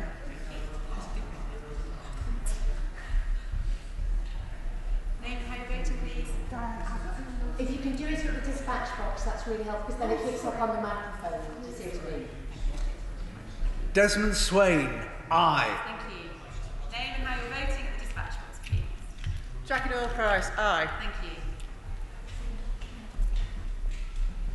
Tahir Ali, no. Thank you. Keep coming. Keep coming. Name and how you're voting at the dispatch box, please. Robert Neal, no. Thank you. At the dispatch box, please. Sorry, I Thank do you. apologise. James Daly, aye. Thank you. Alex Davis-Jones, no. Thank you. Therial Clark, no. Thank you. Darren Jones, no. Trudy Harrison, aye. Thank you. Marcus Fish, aye.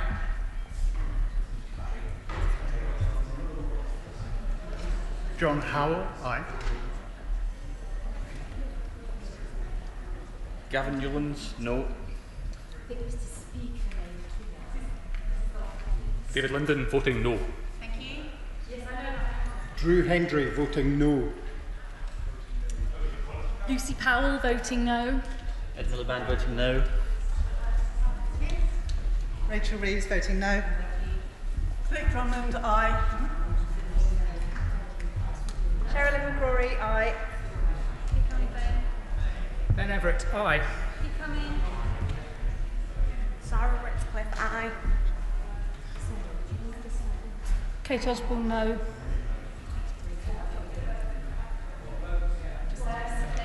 Thomas Sharon Ambos, no. Try to keep the two distances. And Lynn Brown, no. Thank you. Jill Furness, no. Gareth Bacon, aye. Ben Spencer, aye.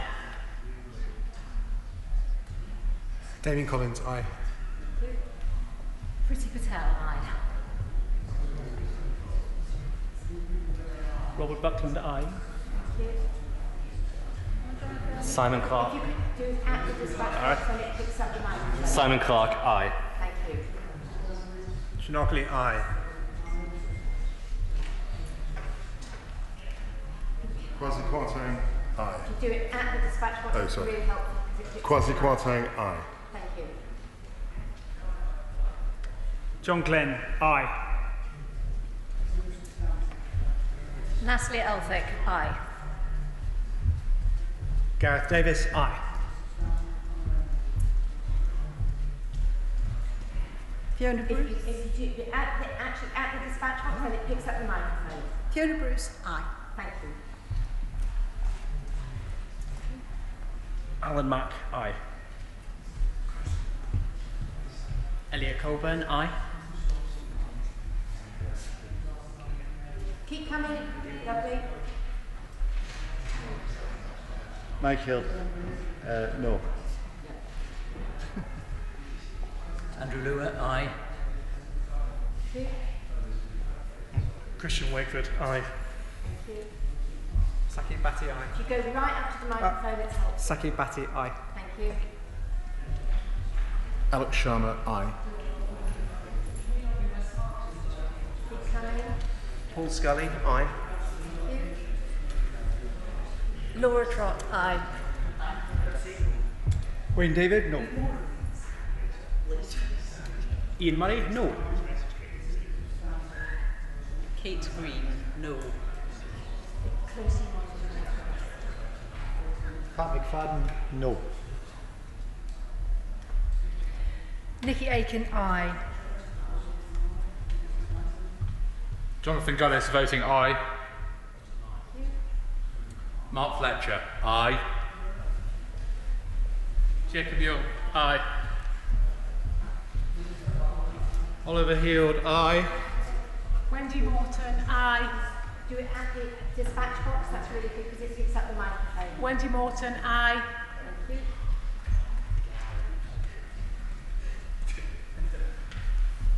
you. Ian Stewart, aye. Gary Sambrook, aye. Suzanne Webb, aye. Simon Jupp, aye. Mary Kelly Foy, no. Jack Brayton, aye.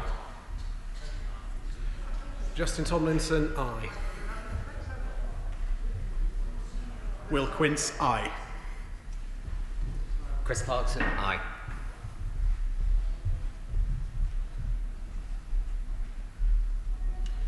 Angela Eagle, no. Steve McCabe, no. You've got to be joking. David Evnett, aye.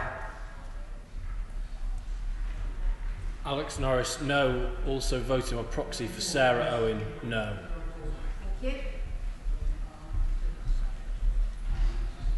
Neil Coyle, no. James Cartledge, aye. Caroline Ansell, aye. Aaron Bell, aye. James Grundy, aye. David Juggett, aye. Ruth Jones, no. Robert Largan, aye. Make sure you do it in front of the microphone. Here. Robert Largan, aye. Here. Giles Watling, aye. Philip Holloway, aye. Kerry McCarthy, no. The dispatch box itself. Oh, sorry. Okay. In front of the microphone. Okay, Kerry McCarthy, no. Alberto Costa, aye. Helen Hayes, no. Jeremy Hunt, aye. To the microphone. Jeremy Hunt, aye. Yes. That was very slow. Andrew Salou, no. John Lamont, aye. Keep coming. Simon Hart, aye. Okay. Richard Graham, aye. Stuart Anderson, aye. John Stevenson, aye. Nicola Richards, aye. Mark Eastwood, aye. Alison McGovern, no. Into the microphone. Alison McGovern, no. Paul Bristow, aye. Imran Khan, aye. Greg Smith, aye.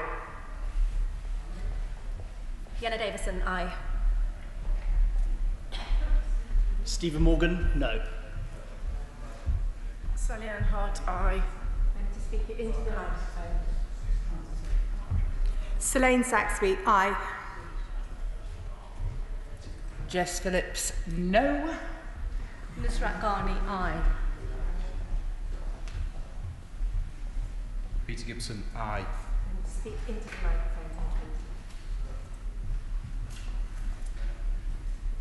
Thank you. Ian Levy, aye.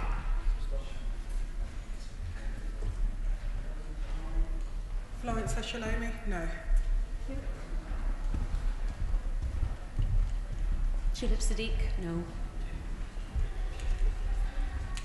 Ruth Edwards, aye. Joe Gideon, aye.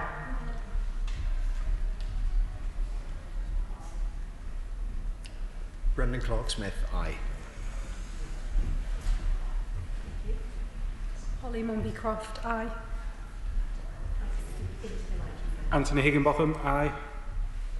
Liz Kendall, no. Lee Anderson, aye. Nick Fletcher, aye. Jerome Mayhew, aye. Jeffrey Donaldson, no. Jack Mahindra, yes. Robbie Moore, aye. Tom Randall, aye.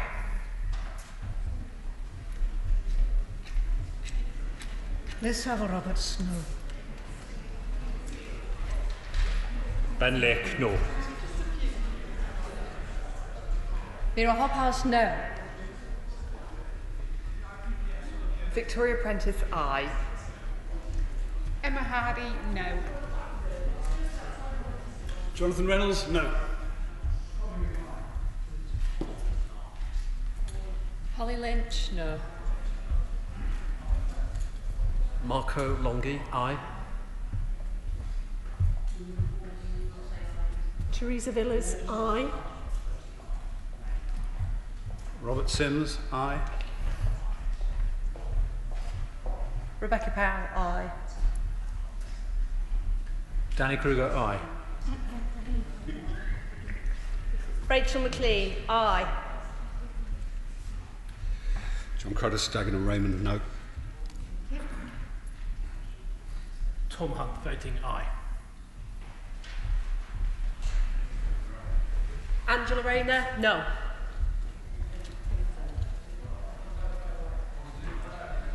Claudia Webb, no.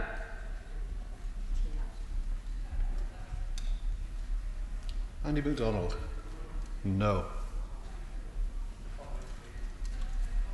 Rebecca Long Bailey, no. Rachel Hopkins, no. Taiwo Owatemi, no.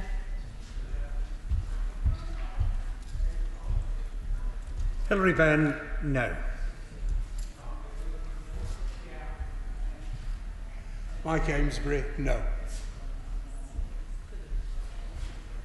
Mike Kane, no. Julian Lewis, aye. Chris Evans, no. Chris Evans, no. Joe Churchill, aye. Shion Wara, no. Tanmanjit Singh Desi, no. Sam Terry, no.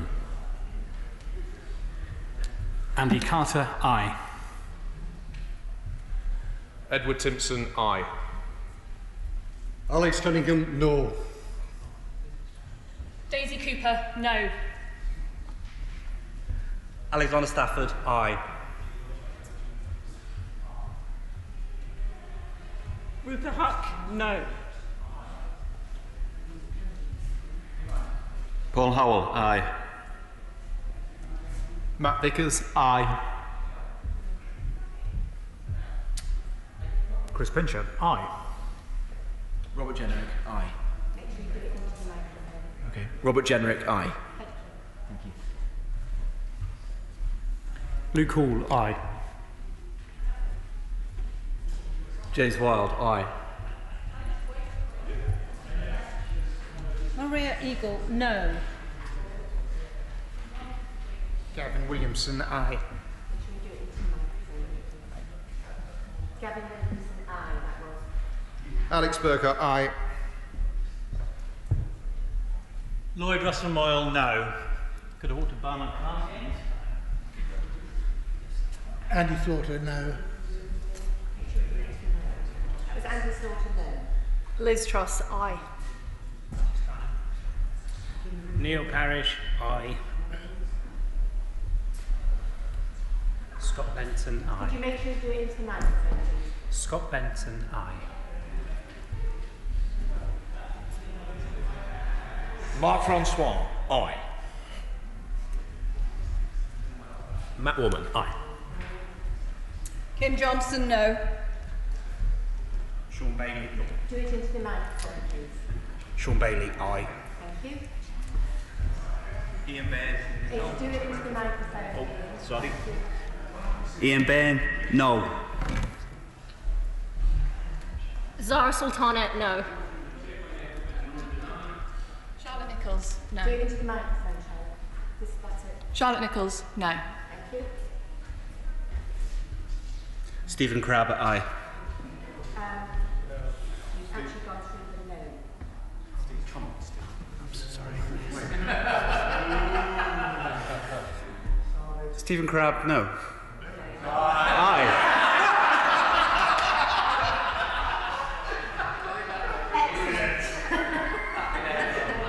Okay, carry on. Madam Deputy Speaker, Liam Byrne, Hodge Hill. No. Robin Miller, aye. Alan Cairns, aye. Rob Roberts, aye. Ian Mearns, appropriately dressed, aye. No. No. No. Emma Lowell Book, no. Yvette Cooper, no. Munira Wilson, no. Caroline Dinich, aye. Keep coming.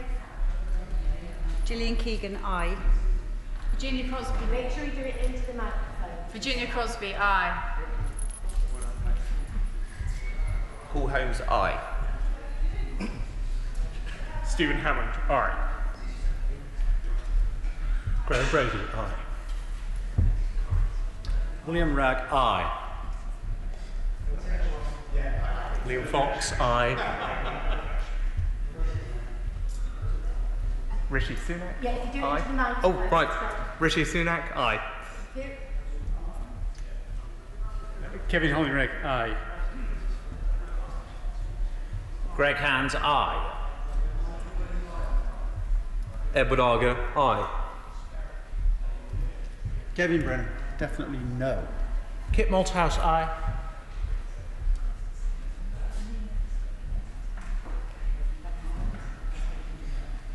Andrew Rosendale, aye. Rees-Mogg, aye. John Hayes, aye. Andrew Stevenson, aye. Lucy Fraser, aye.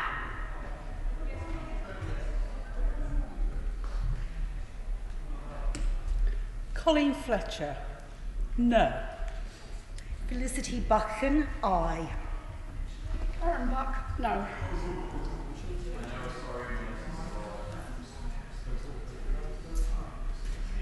Peter Bone, Wellingborough, no. Rebecca Harris, aye. Craig Whittaker, Calder Valley, aye. Andrew Bowie, aye. Julie Marson, aye. Mark Harper, aye. Karen Bradley, aye. Stephen Timms, no. James Davis, Aye. Paul Maynard, aye. John Redwood, no. Rob Butler, aye. Vicky Ford, aye. Dean Russell, aye. Duncan Baker, aye. David Jones, aye. If you come close to the microphone. Michael Ellis, aye. Liz Twist, no. Mark Pritchard, aye. Nigel Huddleston, aye. Mims Davis, aye. Bell Rivera Adding, no.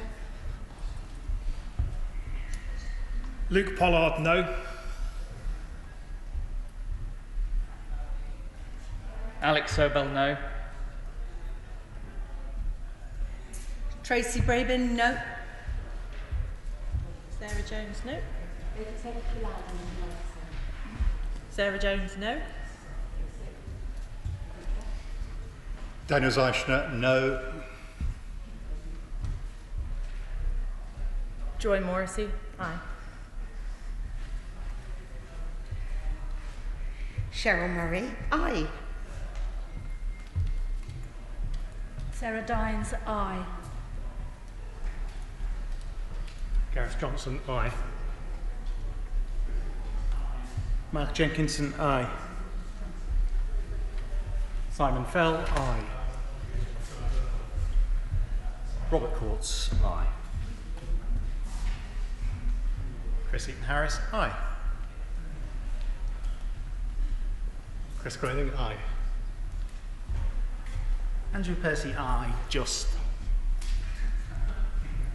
Martin Vickers, aye. Robert Goodwill, aye. Derek Swig, no. Richard Holden, aye. Darren Henry, aye. Make sure you say into the microphone. Darren Henry, aye. Keep coming. Keep moving. Mark Garnier, no. Wasn't intimidating. Anthony Magnell, aye.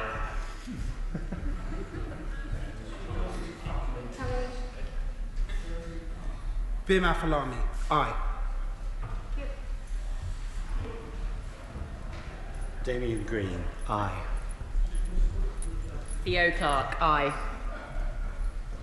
Amanda Milling, aye. Andrew Griffith, aye. If you do it when you get to the dispatch box, that's great, Andrew. Sorry.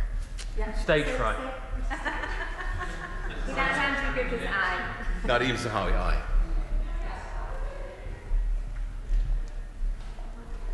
Alex Shulbrook, aye. Caroline Noakes, aye.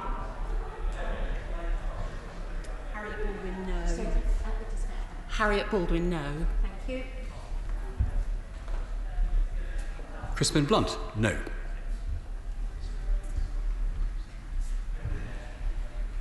Doughty Stephen, no.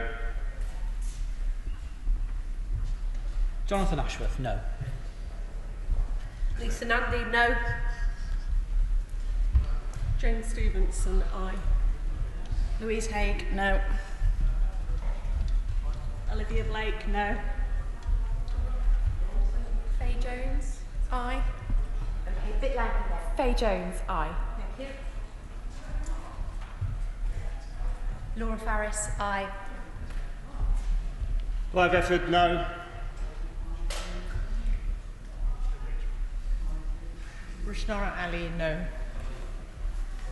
Ian Pearsley, no. Therese Coffey, aye. Graham Shapps, aye. Jim McMahon, no. Maria Miller, aye. Greg Clark, aye.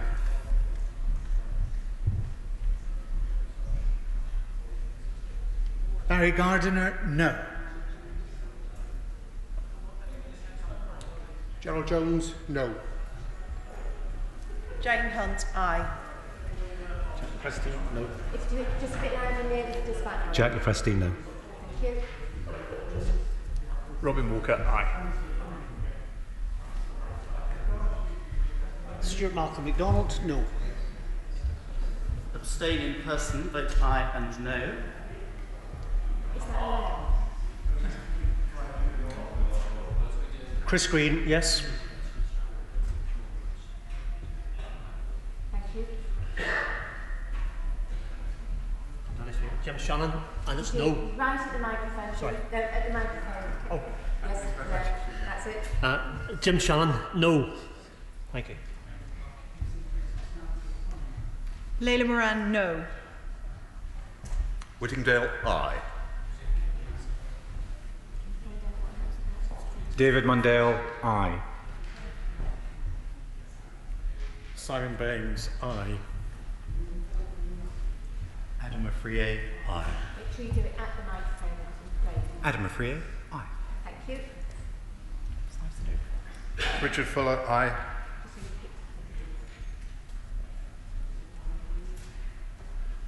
Peter Aldous, aye.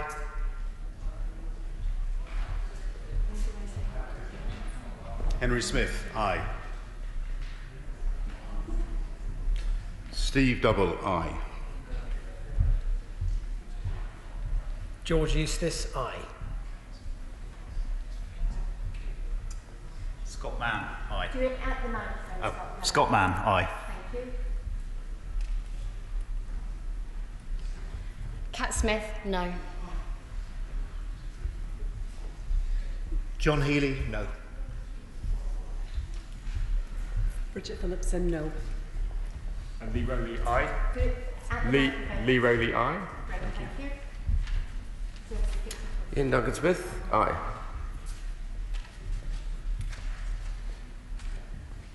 Nigel Adams, aye. David Johnston, aye. Daniel Kivchinsky, aye.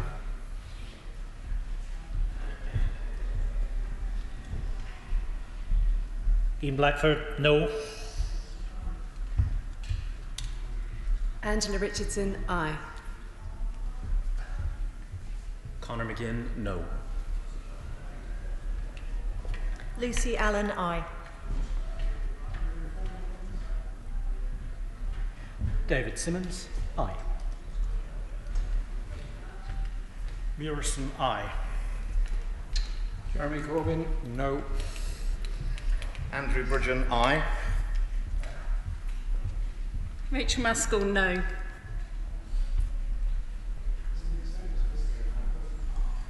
Steve Reed, no. Steve Baker? Aye. Make sure you do it into the microphone, Steve. Thank you. Steve Baker? Aye. Craig Tracy? Aye. Peter Kyle, no. Proxy for Stella Creasy, no. Wes Streeting, no. Justin Matters? No. Stephen Kinnock, no. Make sure you do it into the microphone. Stephen Kinnock, no. Chris Matheson? No.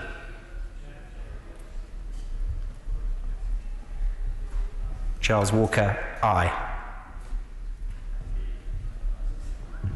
Ben Bradshaw, no. Paul Blomfield? No. Steve Brine? No. Oliver Dowden, aye. Make sure you do it into the microphone. Sorry. There we go. Oliver Dowden, aye. Thank you. So it's picked up by John Penrose? Aye. Christine Jardine, no. Tanya Antoniazzi, no. Jeremy Quinn? Aye. Bill Wiggin? Aye. Meg Hillier, no. Claire Catino, aye. Hugh Merriman, aye. Alex Chalk, aye. Wendy Chamberlain, no. Sarah Olney, no. Mike Wood? Aye. Craig Williams? Aye. Alistair Carmichael, no. Anne Morris, aye. James Cleverly, aye. Alistair Jack, aye. Lillian Greenwood, no. Douglas Ross, aye. David Amos, aye. Judith Cummins, no. Nick Smith, no. Keir Starmer, no. Carolyn Harris, no. Gordon Henderson, aye. Chloe Smith, aye. Kerry Smith, aye. Come round, that's it. Beth Winter, no. Beth Winter, no. Mark Pawsey? Aye. Jesse Norman, aye. Bob Seeley, aye. Bob Seeley? Aye. Bob Seeley, aye. Kevin Foster? Aye. Graham Stringer, no. Kelly Tolhurst, aye. Kelly Tolhurst, aye. Julian Smith, aye. Graham Stewart? Aye. Damien Hines? Aye. Sorry. Edward Davey? No. Penny Mordaunt, aye. Ruth Cadbury, In front of the microphone, Ruth. Lovely. That's it. Ruth Cadbury, no. Cadbury, no. Simply thrilled. Penny, yes, aye, even. Penny, aye. I think he's Lock the doors. Lock the doors. Damien Moore, aye. No. James Heapy, aye. Chris Philp, aye. Joanna Cherry, no. Catherine West, no. In front of the microphone.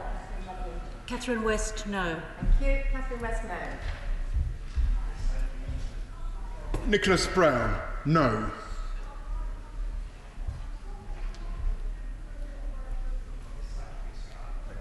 Kevin Jones? No. Sir Alan Campbell, no. Matt Weston, no. Anthony Brown, aye. Kemi Badenoch, aye. Peter Bottomley, aye. Just a bit louder there, in front of the microphone. Peter Bottomley, aye. Thank you. Peter Bottomley, aye. Colin McCartney, aye.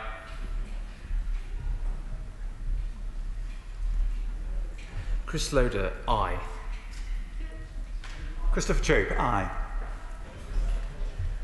Siobhan McDonough, no. John Speller, no.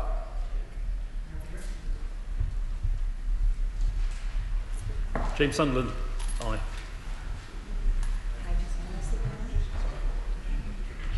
Bob Stewart, aye. Chris Elmore, no. Patrick Grady, no. Tom Perscliffe, aye. James Morris, aye. Maggie Throop, aye. Michael Tomlinson, aye. Eddie Hughes, aye. And proxy vote for Siobhan Bailey, aye. Maria Caulfield, aye. David Davis, aye. Leah Doherty, aye. David Rutley, aye. And proxy vote for Nigel Mills, aye. Mike Freer, aye. Mark Spencer, aye. All out. Now,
order.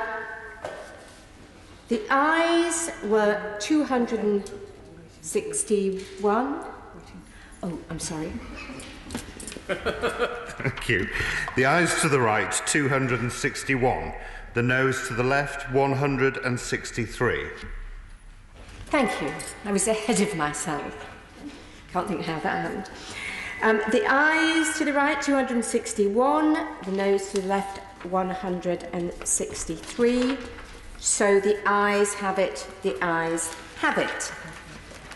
Unlock.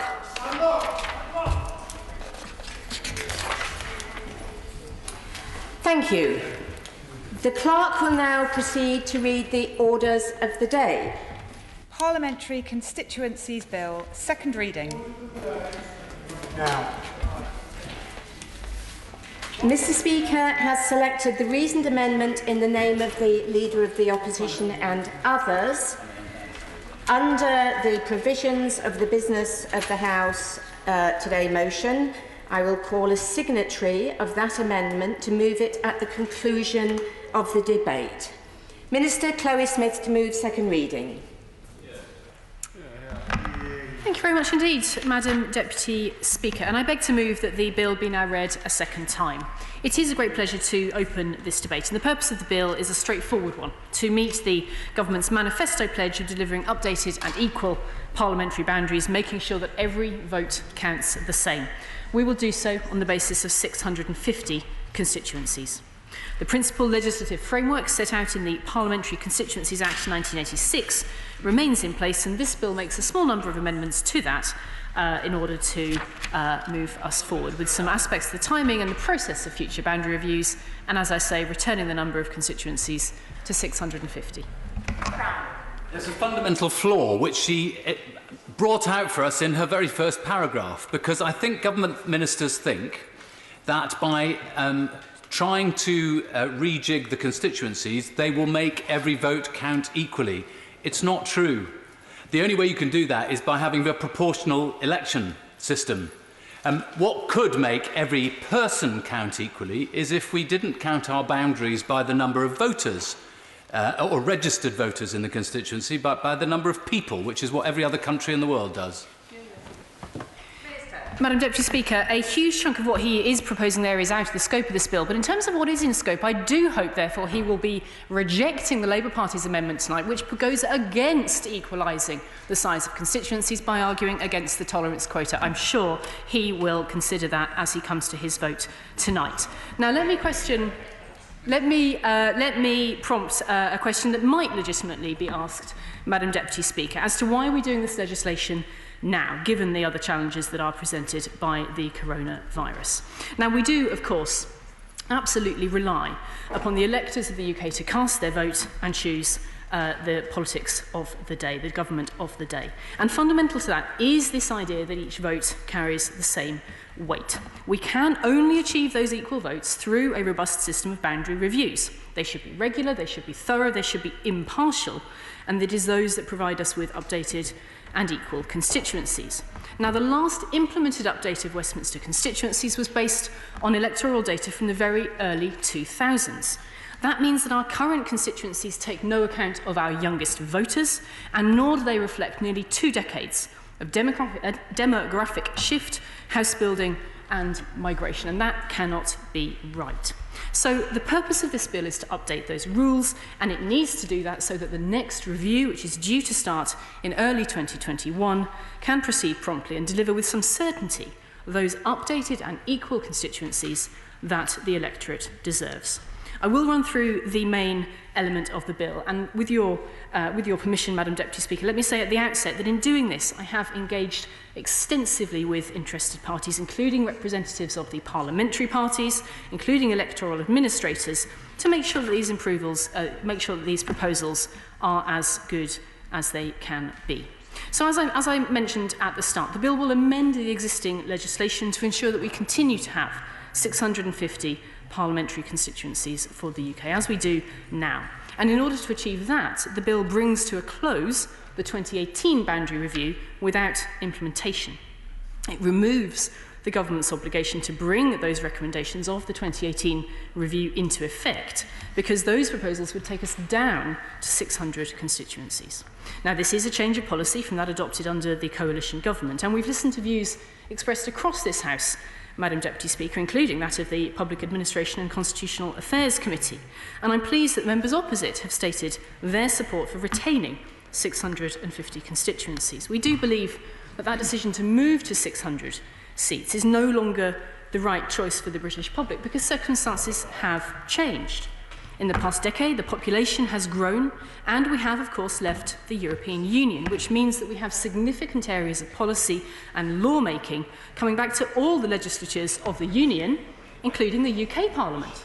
Thank the Minister for giving way. And whilst I welcomed this road to Damascus conversion to having 650 seats, she would recall it wasn't that long ago in the Public Bill Committee for the Honourable Gentleman from Manchester Gotton's bill that she denied that argument about powers coming back from Brussels. So what's changed whilst I welcome this change in position from the Government? Minister. Well, Madam Deputy Speaker, it's only a shame that we are not spending yet more of our time in that particular bill committee. I had particularly regretted the hours spent in the company of the Honourable Gentleman and the Right Honourable Member, the Honourable Member for Manchester Gorton, who isn't in his place, sadly. Otherwise, we could have continued those most enjoyable conversations. But in any case, a conversion on the road somewhere near Damascus is better than none, and I say today, Madam Deputy Speaker, that it is right that we maintain 650 constituencies, and that ensures representation effectively for a growing population in the new era of self-government. Yes. I thank the Minister for giving way on the point about population, and she will know that since the last registers were done for the last boundary review, there's actually 1.2 million extra people on across all 4 nations of the United Kingdom. That's really good news. So would she not consider using the December 2019 date for the register, given that huge increase there has been, rather than potentially a date in 2020, which would actually see that number drop because we're not able to run the canvasses across the country? Minister. Madam Deputy Speaker, this is a really important point and a good argument, and I'm going to come on to it shortly because it is quite rightly at the forefront of all of our minds. I do want to just first, though, deal, if I may, with the other 2 arguments that I put forward in the Labour reasoned amendment this afternoon. And I do think it's a little disappointing to see those other 2 arguments there, because all political parties really ought to be able to get behind this bill. It is, I think, the right thing to do, and it is disappointing to see an attempt to block it because we need to have equal and updated boundaries. Now, the Labour Party's 2019 manifesto pledged to, and I quote, respond objectively to future independent boundary reviews, but I don't think their first 2 points in their amendment live up to that. Their first says that the bill concentrates power in the hands of the executive, and that is not true. They are wrong on the facts, and I will go on to explain why. The second point, as I said in answer initially to the Honourable Gentleman from the Rhondda, who's left his place, their second point argues for less equal seats, and I cannot believe that there is a political party in this House that doesn't wish to see itself as following in the footsteps of the Chartists seeking equal representation across the land. Now, I don't know how the Labour Party does want to see itself, therefore, but I do know that they ought to reflect perhaps on what they said when they were last in government, agreeing with the then Committee on Standards in Public Life, that there was inequality of electoral quotas which would erode equal representation. They didn't change that, and it came to the Conservatives and Liberal Democrats in government later who put that right, bringing in the quota of plus or minus 5%. And it's that we maintain today in this legislation in front of the House. And it is that provides more equal seats and ought to be supported. Let me now turn to other key changes that this bill makes, and I'd be happy to give way before I do. With the Honourable, Right Honourable Lady, that equal representation between seats is really important, but we all know that from time to time different numbers of people register in different constituencies. In the first major boundary review that this Parliament took place in 1911, the boundaries were based on population census data and not on the whims of who had registered that year or not. Is there not a case now to go to that data, and then 5% possibly could be perfectly agreeable? Minister. Well, Madam Deputy Speaker, I understand this argument around census data, and I'm grateful to the Honourable Gentleman for putting it. I don't think it is the right thing to do, and I'm very happy to explain why. Notwithstanding the perhaps obvious point that censuses are only every 10 years, they're on a different frequency to even the amended cycle that we have here in front of us. So they aren't straight away suitable because of a different rhythm. But also there is an important point actually that we ought to recognise here, which is that it is a different group of people that is counted in a census. Censuses do naturally count people who are not citizens, for example. Electoral registration must count those who are eligible to vote, and there's an important distinction there. So I think it is right that we use electoral registers as the basis of the data. But can I put in another point that I do think we must all agree on, and I'm confident the Honourable Gentleman does, which is that we all ought to encourage everybody to be registered to vote, because that is, of course, the core answer to his point. Yes. I'm most grateful to the Minister for giving way. When somebody from my constituency seeks my assistance, I will represent them whether they're a citizen or not, or whether they're on the electoral register or not. So my friend from Brighton makes a fair point. We represent everyone in our constituency, and surely the electoral register should be based on that number. Minister. Well, Madam Deputy Speaker, and so do I, and so does every single member of Parliament in this House if they are working hard for their constituents. But I wonder if he either mangled his words at the end of his sentence or if he's making a different point, which is that the electoral register ought to be based on everybody whom he helps in his constituency. That would not be so, because that would put, for example, people who are not citizens of this country on the electoral register, and I don't think that is a good argument. Now, let me turn to the other key changes that this bill makes, Madam Deputy Speaker. It will introduce a longer boundary review cycle, with reviews taking place every 8 years. And we think an 8-year cycle will provide for the regular updating of constituencies, but yet without the disruption of constant change. The bill will slightly shorten the timetable of the next boundary review by 3 months to 2 years and 7 months, and that's a one-off change. And that gives us, I will as soon as I finish this point, and that gives us the best chance of updated boundaries being in place ahead of the next general election, recognising that political parties and electoral administrators, electors and candidates need to know those boundaries in good time. I give way. Most grateful. Could my right honourable just clarify the 8-year cycle? Because my concern on that is with 5-year parliaments, and eventually you end up with boundaries coming to an effect a couple of months before an election and not being able to get the legal parts in place. So could you just clarify the 8-year cycle for me? Yes, I'm happy to, Madam Deputy Speaker, and I think there's 2 points to that clarification. The first is that we do calculate broadly that actually an 8-year cycle would give you a likelihood of 2 elections under one set of boundaries and then a third election on a changed set. So it's that I referred to when I said it gives a balance between change and continuity, which I think is quite important actually for example, constituents to know who their MP is and to do as they wish to do, which is hold us all to account. But the second thing to say to my honourable friend is that we also operate very carefully to a thing called the Gould principle, which says that we shouldn't make changes to electoral matters less than 6 months before the relevant election. Now, that is a point of practicality. It's a very pragmatic thing. It's something that I always have in mind when I'm working with all of those behind the scenes on elections as the Minister for Elections Policy. So I can give him and the House that assurance that we want to see certainly that principle in place here, which is there should always be a clear 6 months between changes to how elections are run and the running of elections. Yes. Thank you, Minister, for giving way. Minister, whenever the constituencies are changed or altered, as it could well be, can you give the House some assurance in relation to those things, that the constituencies will not change without constituency association input, without MPs input and without community input? Minister.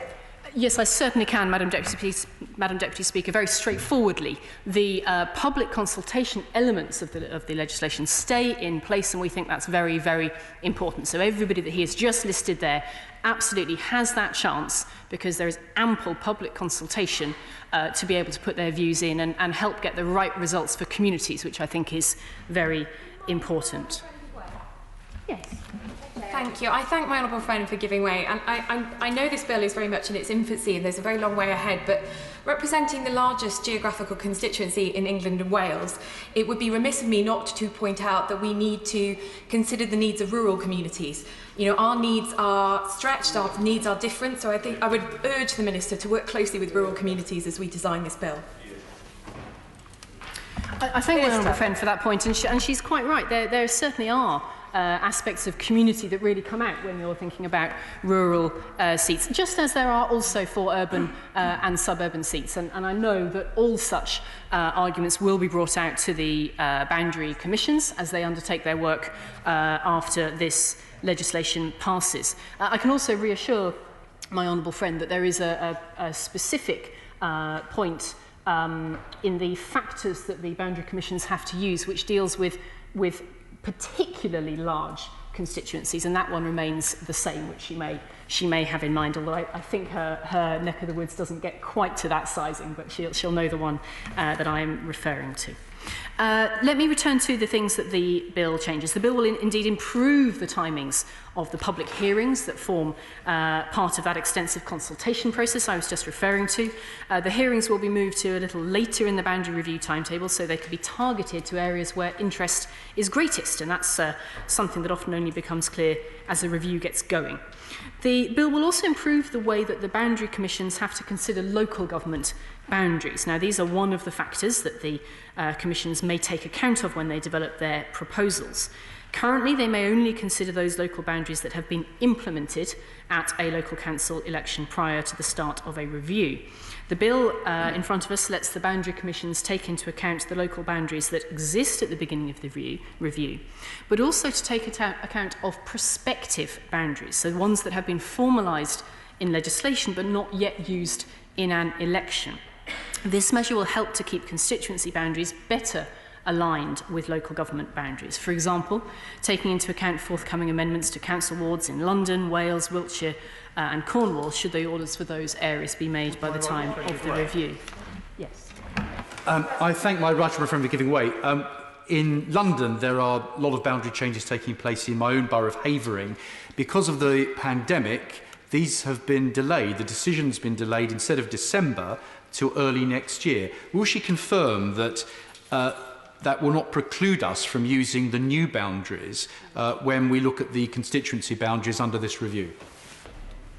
Yes, Madam Deputy Speaker, I can confirm exactly that, and he makes the example for me of the point, the illustration for me of the point I've just made in my remarks. That is indeed the intention of that improvement, to be able to allow for prospective boundaries, local government boundaries, to be taken into account. Thank you. I appreciate her giving way again. On local boundaries, in Brighton, our average ward size is 10,000. In Birmingham, some of the ward sizes go up to 20,000. The difficulty of only having a 5% variance means inevitably in urban areas you will have seats that are cut, confusion for the electorates, and often MPs having to cover 3 council areas. Is there not a case to allow the Boundary Commission to at least weigh up these things on an equal standing rather than requiring them to always be subordinate to the numbers and not the community? Minister. Thank you, Madam Deputy Speaker. I think he will find that that remains in the legislation that is already in place. I was going to come on to that in my remarks in just a minute to give the list of factors that must be taken into account, but I can assure him that he will find what he asks in that list. I said I would give way to my honourable friend as Grateful to my right honourable friend, and I'll probably listen to what my right honourable friend says next, but my question, because I'm going to come on to this when I speak later on, but I just wanted to get her views on it, which might come to, is what is the reasoning behind trying to keep the boundaries within one local authority? Because my constituents, for example, have no idea what the boundaries of my constituency are, and they have no idea whether perhaps they're in North Yorkshire County Council or West Yorkshire, or whether in Leeds City Council or anything like that. So I just wanted to, I will come on to this in my speech, but I was interested to probe her views as to why she thinks it's important to stay within local authority boundaries. Minister. Thank you, Madam Deputy Speaker. That's not exactly what I have said. What I will make absolutely clear in just a second is that there is a list of factors that the boundary commissions must have regard to. So it is only that that is the determination there. It is not that I'm saying any one of those factors is better than the others, or indeed that the boundary commissions say that any one is better than the others. There is a list of factors set out in the existing legislation dating from the 1980s, and we're simply saying that we leave that as it is. So he will find there the answer to his concern just there.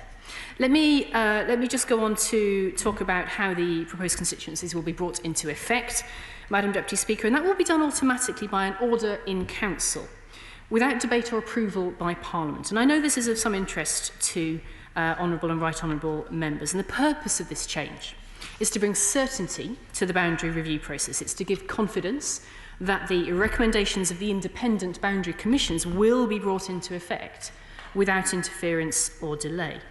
There will be no change to the government's obligation to give effect to the recommendations of the boundary commissions. In fact, as part of this measure, the Secretary of State's current ability to amend the order in Council if rejected by Parliament will be removed.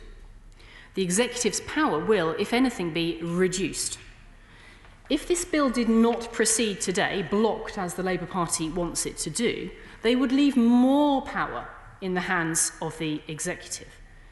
Of course, they used that power, or should I even say, Madam Deputy Speaker, abused that power in 1969 when the Labour Party intentionally blocked the independent boundary review's recommendations. Now, we don't think that is the kind of thing that should happen. We think that first and foremost, the boundary commissions are independent organisations. They develop their proposals through a robust and thorough process involving extensive public consultation. It is really important that their impartial recommendations are brought into effect promptly and with certainty. That avoids wasting public time and money, and it ensures the independence of the process. Countries like Australia and Canada and New Zealand use similar approaches that are proposed in this bill with no interference. I'm grateful to her for giving away, but she's mentioned several times now consultation by the Boundary Commission, but if their scope is limited by a plus or minus 5% variation in the size of constituencies, then those arguments that are put forward by local communities are wasting their time invariably. Isn't it more important that people who have common interests and live in a common and identifiable community vote together rather than to meet these tight constraints of limits on the size of constituencies? Minister. Well, I'm grateful for that argument, but I think it's a really bad argument. It argues against having equal-sized constituencies. That is really fundamentally important. If you want to be able to say that you have a first-past-the-post system that operates as fairly and respectably as it can, as in those other countries I've just named, and as it ought to in this country, you need to have equality of seats. I think it's incredibly disappointing that the opposition is arguing against that, and I don't really understand why they are. It goes with the other really poor argument that is in their reasoned amendment that I've just finished dealing with. Thank you. The Minister's point is absolutely correct, and we do have to have balanced boundaries. But will she agree with me that actually this can be achieved by having smaller building blocks like polling districts, having huge wards that change from one constituency to another? If the Boundary Commission used smaller building blocks like polling districts, it would avoid communities from being broken up. Order. We must have quite short interventions because a lot of people want to speak, and I'm sure the Minister will be winding up fairly soon. But if everybody wants to get in, just bear that in mind with interventions. Minister. Thank you, Madam Deputy Speaker. Perhaps I had better make progress and take no further interventions, and I will endeavour to speak as quickly as I can to cover the remainder of the important content. Let me turn then to the permitted tolerance in electoral quota. This is the plus or minus 5% point that we have just been touching upon. Now, the rules on that have been in place since 2011, and they provide that the Boundary Commission has to develop proposals on the basis that all constituencies are within a 10% range of the average constituency electorate. It's that's known as the electoral quota. This is, as I've been saying, absolutely critical to achieving equal constituencies and to votes carrying the same weight. We have systemic inequality in some of our constituencies. I could give the examples, but I will let those be seen for themselves in perhaps some of the almanacs that we normally have around us. We know that there is a problem in terms of unequally sized constituencies. The current law does allow a few limited exceptions to those rules. These do include 4 protected constituencies, which because of their particular geographical circumstances may diverge from that quota. In certain circumstances as well, the Boundary Commission for Northern Ireland may propose constituencies that fall outside that range. And that relates to the fact that Northern Ireland represents the smallest discrete grouping of constituencies, and so there, specifically, the Boundary Commission has less capacity to meet that standard tolerance. We don't intend to add to those exceptions. I do know that we are all absolutely passionate about representing our communities and our areas, and that they all have distinctive natures. We all argue that, and we all know that in our hearts for where we represent. But I would just return to the central point that what we are trying to achieve here is parity of representation for all electors across the Union and within its constituent nations. We don't think that those exceptions are also necessary because the 10% tolerance range gives the Boundary Commissions the flexibility they need to do the job. And they do that by taking into account the other factors that are setting out in the existing legislation and that remain in place. And it's these I've referred to a couple of times already. These factors include local ties, geographical features and considerations, existing constituency and local government boundaries, and inconveniences caused by constituency boundaries changes being proposed. We also believe that that 10% tolerance will continue to allow the Boundary Commissions to consult openly and fully on their proposals and to adjust their recommendations in the light of the responses that they receive. Now, those consultation periods, 3 separate ones, Madam Deputy Speaker, give significant opportunity to communities as well as to others in the process, such as political parties. They give significant opportunity to comment on proposals. Responses can be made in a number of ways, and they really do shape the recommendations. In the last boundary review, for example, over 50% of the proposals for constituencies in England were adjusted in the light of feedback. So there is flexibility in that process, and it is routinely successfully used. Would she urge, though, the Boundary Commissions to use common sense? Because, for example, in the last one, they didn't take into account many sensible things. The Cardiff Bay Barrage in my own constituency was split between 3 different constituencies in the proposals, when previous ones actually have been very sensibly listening to different geographical requirements. Things like that simply don't make sense. Thank you, Madam Deputy Speaker, and I can promise you that is the last intervention I will take. But it does give me the chance to say that I know the Boundary Commissions will be listening to these debates in Parliament and will hear these arguments at a different level of detail, perhaps, that honourable members and right honourable members want to put. So I welcome him having said that, and I'm sure it will be listened to by those who then operate the rules that we give them through this legislation. Let me come to the data, Madam Deputy Speaker, because this is very, very important. Here again, we don't intend to alter the very long-established practice of reviews being based on the electoral register as updated by the annual canvass. Now, the canvass is the process by which those who are registered to vote in an area are checked and verified every 12 months. Electoral data drawn from the registers in Scotland, Wales and England is then further checked by relevant agencies, the National Records of Scotland and the Office for National Statistics. The collated information is then published centrally by the ONS, including Northern Ireland, so it's a complete and current picture in all 4 nations. From this point, it is used by the Boundary Commissions. As a general rule, this data, coming after the annual canvass, represents the most up-to-date, robust and transparent information source on which to base a boundary review. Let me turn then to the impact of coronavirus on this year's annual canvass, because this is very important. And this is the good point that is contained within the reasoned amendment tabled by opposition members. It does relate only to the immediate next review, to state the obvious, rather than to the principles of the bill. So I can assure the House that I have already been looking at this issue for some time. I'm looking very carefully at the options for the next boundary review to be based on a one-off basis, on an alternative data set not affected by the coronavirus pandemic, and I will update the House in due course on this. I hope this gives honourable and right honourable members the reassurance that we will be able to return to this during the passage of the bill, which allows us to take the right time to observe the problem and get it right as a one-off this year. In closing, Madam Deputy Speaker, let me give a further reassurance that I'm working extremely closely with what we call the electoral community. I'm trying to close off so that backbench members can speak, but if he would like to cut into that time, he's welcome.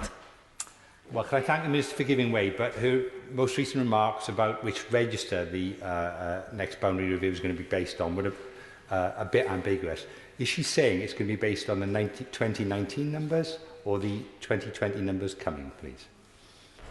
Minister. It's a logical enough question, and what I have just said is that I will update the House in due course on this. I'm looking at a number of options to be able to get the most complete, the most accurate data for us to use in the boundary review this year. I'm not in any way seeking to avoid answering his question, but I will be in a position to bring it forward during the bill's stages, at which point I look forward very much to completing the reassurance that I'm giving to the House that we want to use the best data that is unaffected by the pandemic. That stands slightly separately to arguments perhaps that he or colleagues would like to raise about other types of data that ought to be used. I'm talking specifically about how to handle coronavirus. I know he will understand that that needs to continue to be observed. What I was just going to go on to say is that I'm in contact with electoral administrators throughout the sector, Madam Deputy Speaker, to be able to see to the very latest moment the challenges they are facing and how that can be dealt with in the publication of Canvas data in order to be able to give the best input to this bill and for all the other purposes that Canvas data stands, namely helping people to be registered to vote. So to conclude, this bill is a very important one. It is technical in nature, but its goal is a very simple one. It is to ensure 650 equal and updated constituencies. The people of the UK deserve fair votes, they deserve effective representation, and they deserve to have trust and certainty in the boundary review process that delivers those things. And I commend this bill to the House. The question is that the bill be now read a second time. Before I call the opposition spokesperson, just to give backbenchers notice that I will impose an immediate time limit of 5 minutes. Cat Smith. Thank you, Madam Deputy Speaker, and I beg to move the amendment in my name and the Leader of the Opposition. Every single one of us here in this House today is representing a constituency which has been drawn based on the electorate data of nearly 2 decades ago. Now, 20 years ago, our country and our communities looked very different. Some of our communities have grown and others have seen population decline. Indeed, Madam Deputy Speaker, in that time we've seen 2 million more electors come onto the electoral roll, and it is time that we counted them when it comes to the constituencies that we represent. We hope that the review can be completed ahead of the next general election and we won't see any further delay.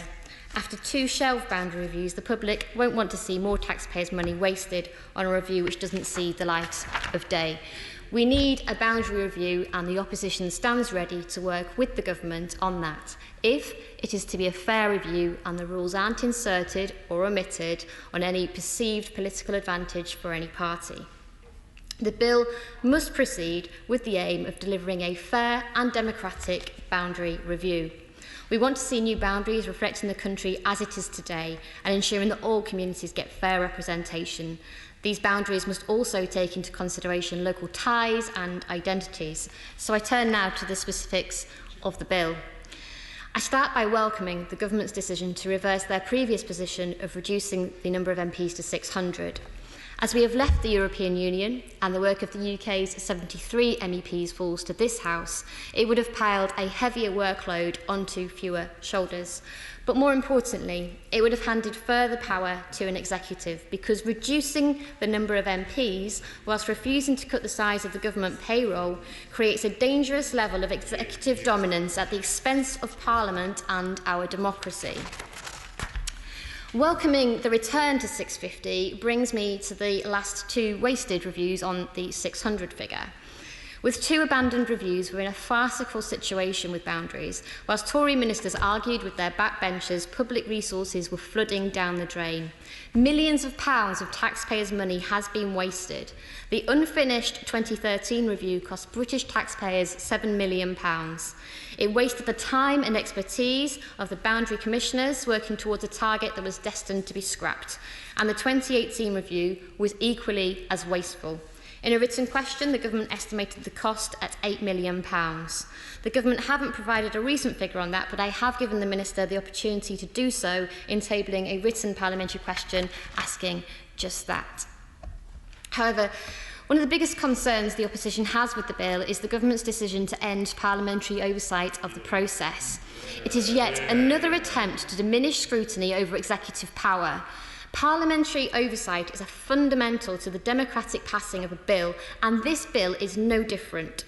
The Minister says that it's necessary to stop MPs blocking new boundaries. But in the last Parliament, it was her government that never tabled that review for a vote, so we will never know the outcome of a vote that never took place. The process of needing MPs to vote for the final report from the Commission is an important safety net, because, of course, without it, we would now have just 600 MPs here today. When the government wanted to go back to 650, it was that safety net that allowed them to do that and make that be. But removing parliamentary scrutiny is a worrying future to the future integrity of our democracy, and this loophole allows a power grab with no parliamentary backstop to limit the dominance of the executive. And this government has not shown any regard for the primacy of Parliament. Indeed, the unlawful prorogation of Parliament is a case in point. Turning to the numeration date in the bill of December 2020, I note the remarks the Minister made in her contribution. I'm glad that she is, to quote, looking at this, and I look forward to her update to the House. Because after 20 years of delay, these boundaries must reflect the electorate with the best possible accuracy.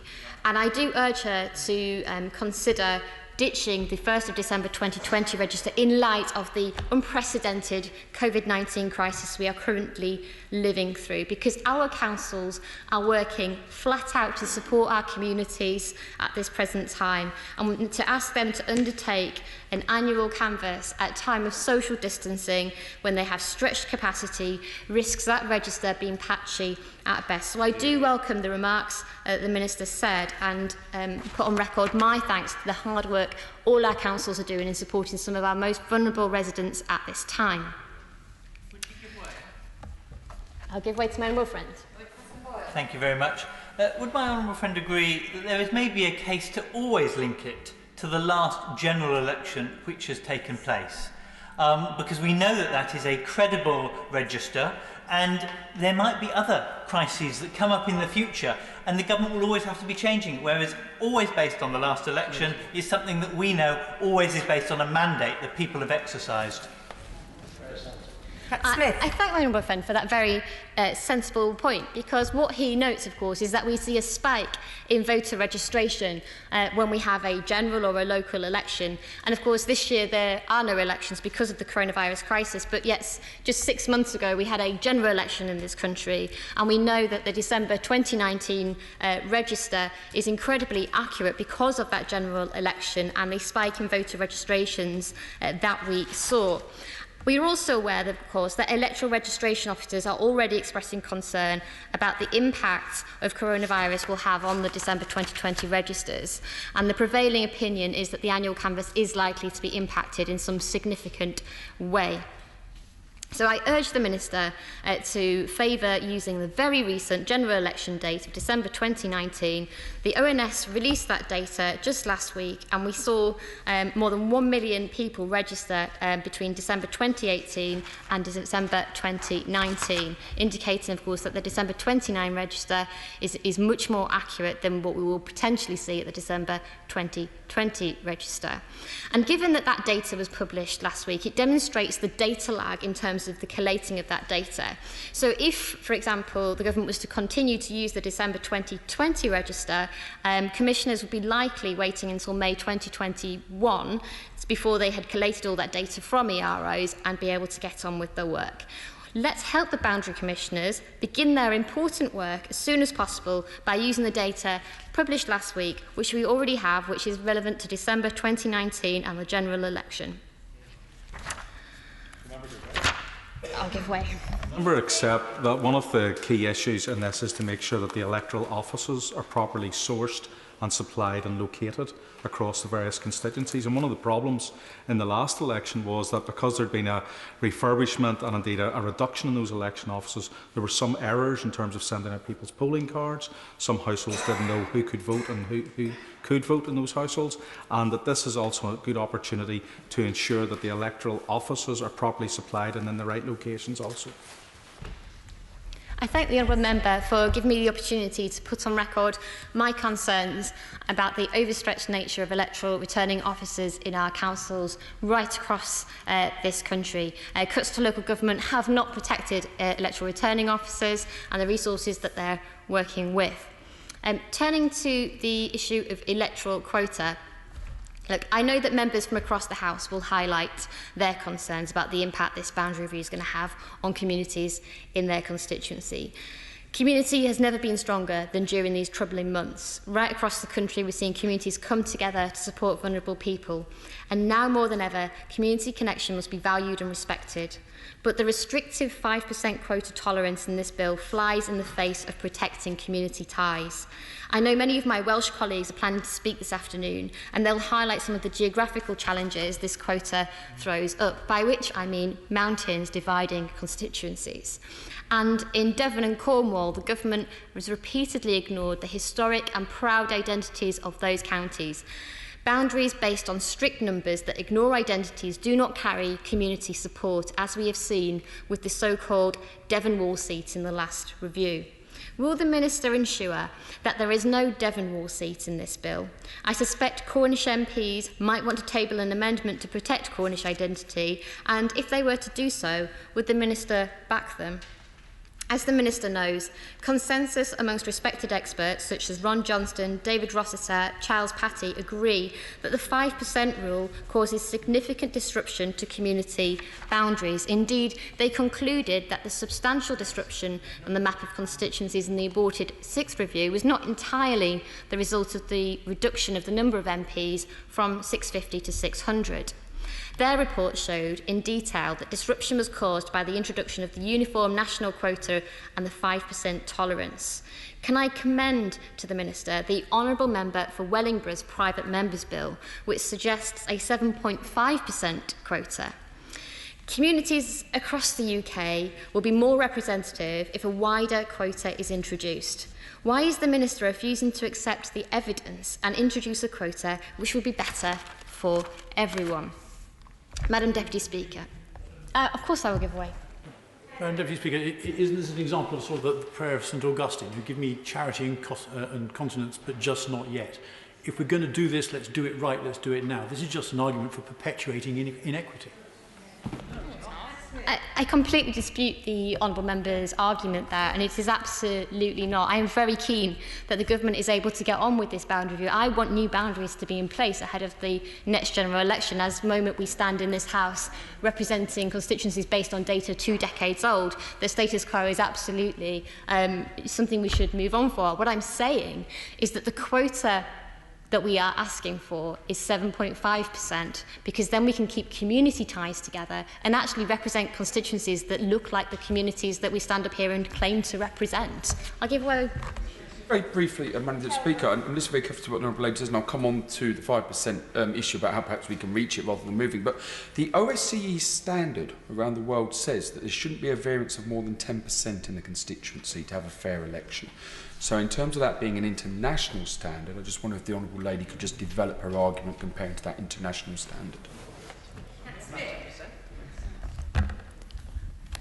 The opposition recognises the need that constituencies should be broadly as equal as we can. But if anyone is to stand up in this House and say they truly believe that all constituencies should be equal, then why don't we look at the data from December 2019? If we were to take that data of how the electorate looked and say that every constituency had to be exactly equal, then every constituency would have to have an electorate of 72,613, not 72,614 or 72,612. They would be outside the quota. You will always need to have a variance, and it is that balance between having constituencies that are broadly equal but also represent those community ties.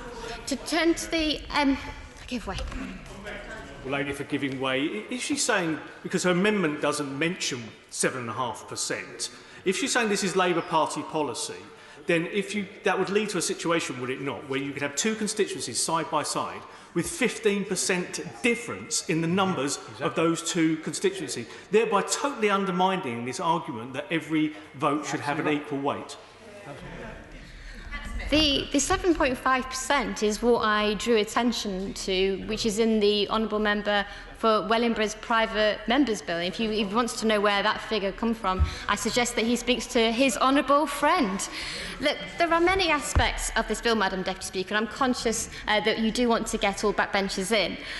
There are many aspects of this bill which make sense and we do welcome. Look, giving the boundary commissioners more flexibility to use local government and ward boundaries that have yet to come into force, for example.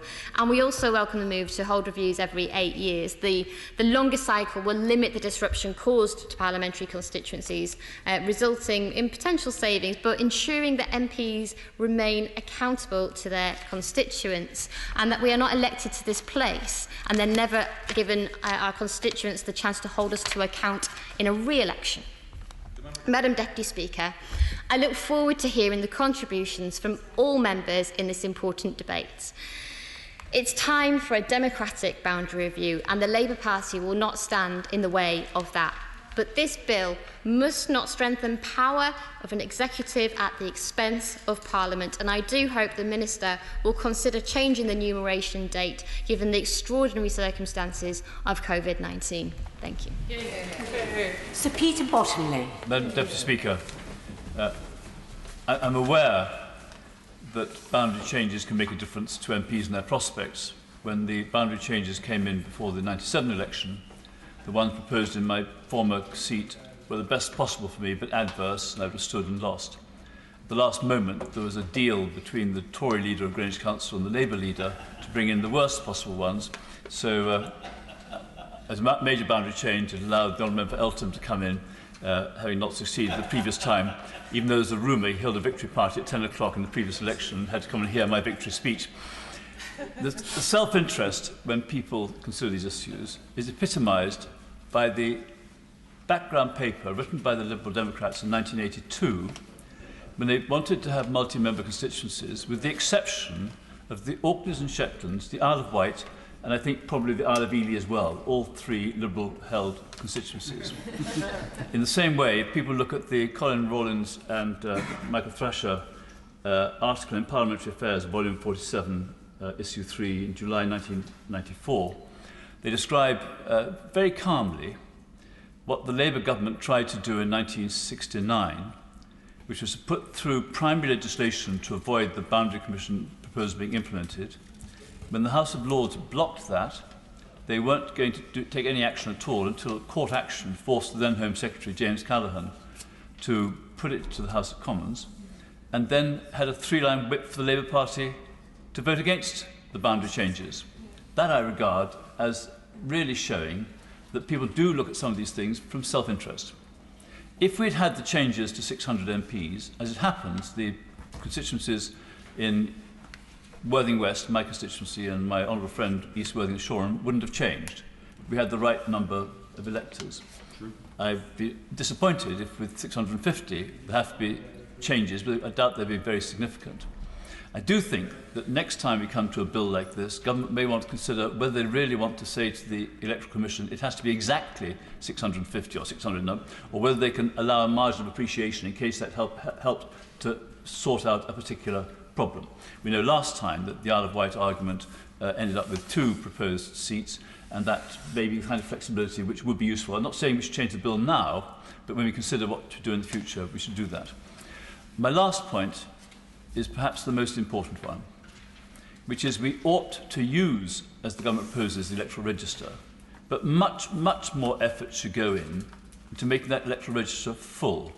I've been at various discussions over the years where people used to use mobile phone records and other ways of checking, double-checking, and actually inviting people to come on the register and saying to them, actually, if they don't, they're actually not complying with the regulations and the law. So I hope that people will realise that going on the electoral register is right, it's necessary, it's helpful, and we won't then have to have an argument that we ought to use some previous general election register, which with 5-year parliaments or anything like that would be 3, 4 or 5 years out of date instead of being as up to date as possible. I finish by saying that each of us has a great relationship with our own constituents and our constituencies. And I'd like just to mention an NHS hero, the Reverend Dr. Father Beegee, who for many years was the vicar of the Jacobite Syrian Orthodox Church in Harold Hill in Romford, but also a hospital chaplain on the south coast who sadly died. And in his memory, I use the words on his church website, which come from the 11th verse of the 10th chapter of John. The shepherd gave up his life for his sheep. David Linden. Thank you very much, Madam Deputy Speaker. I'm glad actually to see that the Lord President of the Council is back in his place, because I do want to put on record the fact that just in relation to this afternoon's conduct, we were told that the reason that we were coming back to the House was so that we would have more time for parliamentary scrutiny, for legislative scrutiny. And rather ironically, the amount of time that we've got for this debate has been curtailed by queuing up for the best part of 2 hours to vote. So I want to just let the Leader of the House reflect on that. But I've got to say, coming into the chamber today gave me a sense of déjà vu, not because it's the first time that I've been back in Parliament since lockdown started, because I feel that we've been debating boundaries for many years now. And it is genuinely a delight to be front-benching today alongside the Minister and honourable friend from Lancaster and Fleetwood, because in the last Parliament the 3 of us spent what felt like a huge portion of our lives on the Public Bill Committee, which considered the then Parliamentary Constituencies Amendment Bill brought forward by the honourable gentleman from Manchester Gorton. And I would be willing to wager that this is the only bill in parliamentary history where all 3 front-benchers went away and had children during the consideration of the bill. However, little Rosamond, Eli, Jessica now have the dubious titles of being children of the Parliamentary Constituencies Amendment Bill. And whilst the honourable member for Manchester Gorton's bill fell during not 1 but 2 prorogations, one of which was deemed unlawful, it was certainly helpful in setting down a marker for where we're at today. Because the honourable gentleman's bill sought very valiantly, in my view, to fight off plans from the government to reduce the number of seats in this House from 650 to 600. And as many of us argued back then, reducing the number of MPs, particularly when new legislative powers were coming back from Brussels, would have been a bonkers proposal and flies in the face of the argument about cutting the cost of politics, particularly in reference to the ever-expanding House of Peers along the corridor. So I genuinely welcome the U-turn made by the government to stick to 650 seats. Though I would say again to the government that if it is genuinely interested in constitutional reform and wants to slim down the size of the UK legislature, some of us would be very glad to see 59 fewer seats in this House when Scotland becomes independent. For now, though, I am glad that the government has seen sense and abandoned the proposal to cut the number of MPs with the implementation of new boundaries, because the boundaries do need reviewing, and on that the Minister will find cross-party support. Indeed, my current constituency boundaries have been in place since I was 15 years old, and the constituency has seen significant house building since then. I've got 1 street in my constituency which has 3 members of Parliament, that's Sword Street. However, as the Honourable Lady, the member for Lancaster and Fleetwood, has said, there are elements of the bill before us today with which I disagree profusely. And so it is for that reason that the SNP will support the reasoned amendment in the name of the right honourable gentleman for Holborn and St Pancras. Now I want to turn to my first and immediate concern in the bill, which relates to Scottish representation in the House. Because as I alluded to earlier, Scotland currently has entitlement to 59 seats in Parliament. And although many of us would not wish to see Scotland being governed from London at all, that is the current constitutional reality for now. But based on the proposed electoral quotas, we would probably see Scotland going down by 2 or 3 seats to the advantage of England, which strikes me as being wholly unfair. Very happy to give way to my friend. Give way. Grateful to my honourable friend for giving way.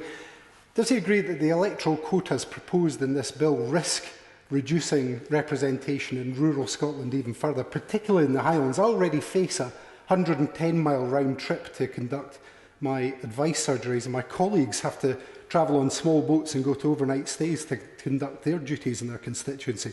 And these quota proposals are a real risk for the representation of people in Scotland, particularly in rural areas. I'm very grateful to my honourable friend for making that point, and I think he's put that on record, but it does rather serve to reinforce this view that when this legislation is drafted up in the Cabinet Office by ministers, that they take no cognizance at all of the situation in rural Scotland, where members of Parliament, whether it's my honourable friend from Inverness, Nairn, Badenoch and Strathspey, or the right honourable gentleman from Rossgar and Lochaber, have had to travel probably the best part of the day to get here, and some of that is just within their own constituency. So I think it's a point well made and something that the government would do well to reflect upon. Very happy to give way to one friend. I'm grateful to the honourable gentleman for giving way, because when he speaks about constituencies and large areas, he will obviously be aware of the Scottish Parliament, where regional members in the Highlands and Islands are representing 44% of the landmass of Scotland, which is bigger than Belgium. So the Parliament that he's so keen that all Scottish representatives go to currently has a system that is represented by MSPs covering large geographical areas. I'm very grateful to the honourable gentleman for giving way. I'm afraid that in this one he's at risk of not just comparing apples and oranges, but apples and avocados, because you know fine well the Scottish Parliament has a system whereby there are constituency members of Parliament and members of the Scottish Parliament and regional members of the Scottish Parliament. So I'm afraid that he is conflating two issues, perhaps maybe doing so deliberately. But as I say, based on those current electoral quotas, we'd probably see Scotland going down by 2 or 3 seats, and that would be to the advantage of other parts of the UK, which seems wholly unfair. And it certainly, Madam Deputy Speaker, does not ring true with what people in Scotland were told in 2014 during the independence referendum. Back then we were told that we should lead the United Kingdom in the event of a no vote. And so on the contrary, actually, we've probably never felt more excluded, more isolated and ignored in the UK, which has certainly been highlighted by the Brexit process. So, to be clear to the Minister, we must remain with 59 seats in Scotland, and I think any Member of Parliament in this House who represents Scotland should be getting behind that argument, regardless of party. But the Government isn't guaranteeing that at the moment, so this is something that I will seek to push by way of amendment when the bill goes upstairs to the committee corridor. Now, I want to turn now to Clause 7 of the bill, particularly about the enumeration date, which causes difficulties for us. And I think that the registration numbers are clearly a little off at the moment, and I would expect that the registration in Scotland would increase next year as we approach the Scottish Parliament election. So I'm concerned about that cut-off date of December 2020, and I appreciate what the Minister has said about going back and reviewing that. We'll certainly hold the Government's feet to the fire when it comes to Public Bill Committee on that.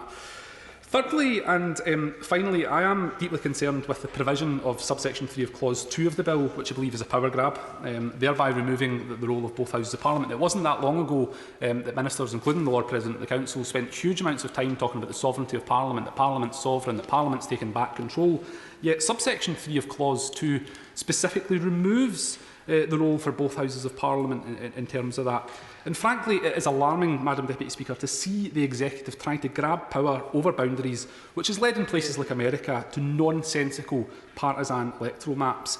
And for any members who want to go and do a bit more research on that, just go and look at the 4th District, Congressional District of Illinois, which is frankly gerrymandering on steroids.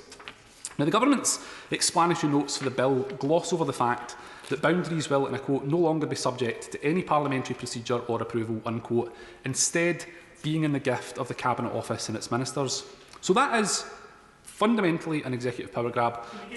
Very happy to give way to the Honourable Gentleman. I'm listening carefully to the points the Honourable Gentleman is making very powerfully, but does he not accept that with our parliamentary system, where the governing party will normally have an overall majority, this is the reverse. It is giving power away from government control of House of Commons and giving it to an independent boundary commission, who personally I have confidence with. I've not had a problem with their proposals in the past, even when it's disadvantaged my party.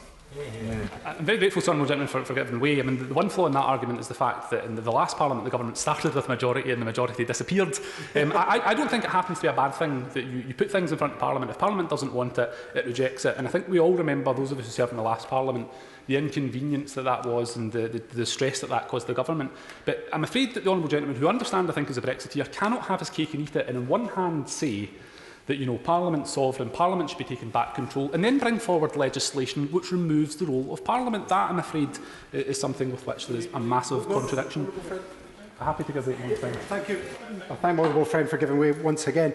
It's the case that under these proposals, the reviews will only be carried out every 8 years. That would take no account of cities like Inverness that I represent, where we've had exponential growth from the estimated totals of population. We're now sitting on 64,000, and only today it's been highlighted in the Inverness Courier as the fastest growing city in Scotland. If that is given away, there's no ability to adjust those things. Yeah, and I think the honourable gentleman, my honourable friend, actually makes a good point on that. And so again, the government has to go back and look at this. I want to come back to that point specifically about the size of constituencies, because the bill does not address the fact that it still allows for constituencies of up to 12,000 square kilometres. That's about 8 times the size of Greater London, which has 73 MPs, with much more challenging transport links. So we will seek to amend this in committee, and I hope that the government will not just use its majority to ram this bill through, because, Madam Deputy Speaker, a majority in Parliament does not mean a monopoly on wisdom. Now, the debate at second reading is always an opportunity to comment on the principles of the bill, which I've now dealt with, but I want to, just in conclusion, speak more broadly about electoral reform whilst we're on the specific topic. Because now is an opportunity to look again at some of the injustices within our political and electoral system. Perhaps you could even call it levelling things up. Now, a new Parliament means another opportunity to test the will of the House in votes at 16, leaving behind the broken first-past-the-post voting system, which I myself have certainly benefited from, but it is morally wrong and something we need to look at again, and also looking at abolishing the tainted House of Lords. These are all issues which fall within the remit of the Minister at the dispatch box, for whom I have great personal respect. And whilst we've had disagreements about the merits of reducing the number of seats from 650 to 600, I genuinely believe that the Minister is someone who listens and considers argument on merit, when she has clearly done so by coming back to the House with a revised number for 650 seats. So, Madam Deputy Speaker, whilst I accept that the bill will probably pass second reading this evening, I very much hope that when it goes upstairs to committee, we can make the necessary changes to ensure that Scotland has proper representation, and with it, sensible, up-to-date boundaries which are fit for purpose for so long as we need to be here. Sir Geoffrey Donaldson. Thank you very much, Madam Deputy Speaker, and I welcome the opportunity to speak in this debate, and I welcome the bill. As the Minister will know, Northern Ireland currently has 18 parliamentary constituencies, and it is our view that that should continue to be the case. And if one looks at the 2019 register used for the general election, certainly 18 seats are justified on the basis of a UK-wide quota. And indeed, the previous bill introduced in the last Parliament proposed that Northern Ireland should continue to have 18 seats. So therefore, Madam Deputy Speaker, I think the main purpose of a boundary commission in Northern Ireland this time will be to examine the disconnect between the local government ward boundaries that were reviewed under the reform of local government in Northern Ireland and have been in place now for the last couple of parliaments, and they do not represent the current parliamentary boundaries in Northern Ireland, which are based on the previous local government ward boundaries. So in my constituency, for example, you have the village of Dunbury, which is in Lagan Valley constituency, but is part of a new ward, which is part of Belfast City Council.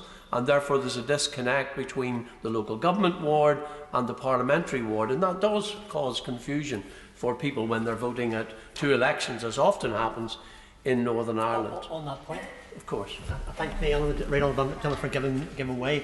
It's very important, of course, that the constituencies are named and named correctly, so that people can recognise that those constituencies are the ones that they represent. In Northern Ireland, we're very privileged and very blessed to have 18 constituencies which our constituents seem to understand that they and recognise. Does he agree that the naming of the constituencies, wherever they may have across the whole United Kingdom of Great Britain and Northern Ireland, are so very important to recognise for people? Thank you. Thank you, Madam Deputy Speaker, and dare anyone try to change the name of the Strangford constituency. They will incur the wrath of at least 10 adjournment debate interventions by the honourable member. There are indeed, Madam Deputy Speaker, some variations in the electoral quota of constituencies in Northern Ireland that will need to be corrected. The largest constituency in terms of electorate in Northern Ireland is Upper Bann, with an electorate currently of 82,887, and the smallest constituency is that of East Antrim, currently an electorate of 64,830. So almost a disparity of about 20,000 in electorate. I think it is with good reason that Northern Ireland continues to enjoy the added flexibility of a 10% variation on the quota, given our distinct geographical circumstances and the fact that there are limitations to what changes you can make in a place like Northern Ireland with a land frontier with another country, and therefore we welcome the government's commitment to maintain that added flexibility for Northern Ireland, notwithstanding the need to bring more constituencies within that 10% tolerance. Almost half the seats in Northern Ireland, though, are within the 5% tolerance of the UK quota, and a further 5 are within 10%. So it's only 6 of the 18 seats that are currently outside the 10% tolerance that will need to be brought back into line. Would you agree with me that to keep within that tolerance, it's sometimes better to use small building blocks like polling districts rather than wards, and that way it can be done much more successfully than actually creating bigger areas and stopping that from actually keeping communities together? I thank the honourable member for his intervention and for the interest he takes in Northern Ireland. He will be interested to know that the electoral office in Northern Ireland seem to have conspired to create polling stations that are almost exclusively a single ward anyway in Northern Ireland, and that we don't really have polling districts any longer that are different from the wards in terms of where people vote, and the division and subdivision of wards, such as the nature of our local government electoral system. But I take the point he makes, and it brings me on to my next point, which I think is, and other right honourable and honourable members have made reference to this, the importance, Madam Deputy Speaker, of ensuring that communities have an affinity with the constituency that they represent. And we really don't want to see a boundary commission splitting villages between two constituencies. This is entirely wrong. And it goes to the heart of our parliamentary democracy, that communities have an affinity with their constituency, their Member of Parliament, and I hope that kind of flexibility can be included within the arrangements. We also welcome, Madam Deputy Speaker, the fact that the next boundary review following completion of this one will be 8 years on, and I think that's a good thing. It gives us a degree of continuity. It ensures that we have approximately 2 parliaments between boundary reviews, and that, I think, is a sensible arrangement and one that we would support. I note what the Minister said in relation to data sets. In Northern Ireland, our canvass has been postponed to 2021. And our preference would be that the general election data sets are the most accurate, because more people register in Northern Ireland, as I'm sure across the UK, for a general election. So the December 2019 data set, I think, is very accurate. Therefore I would commend that to the Minister's thinking as she considers the options available to her, and I echo the point that was made earlier by the honourable member that in fact we should consider making that the norm in terms of data sets and looking to the previous general election, unless there is some exceptional reason why we would not do that. Madam Deputy Speaker, the new boundaries in Northern Ireland will also apply to the Northern Ireland Assembly, because of course our electoral system means that in each of the parliamentary constituencies we elect 5 members of the Assembly by proportional representation. It is unlikely on the current time frame for this review that the changes will be in time for the next Assembly election scheduled for 2022, but it is worth bearing in mind that it is relevant not only to parliamentary elections in Northern Ireland but to those of an Assembly election as well. And finally, Madam Deputy Speaker, can I just say again that we welcome the retention of 650 seats for the UK, given the extra responsibilities that this Parliament will have post-Brexit. We believe that's the right approach and one that we fully support. Order. I don't want to stop the cut and thrust of debate, but I do remind honourable and right honourable members that interventions have possibly the effect of not only stopping others, but possibly oneself from speaking, because there are a lot of people who want to get in on the debate. Just a gentle reminder of that. Douglas Ross.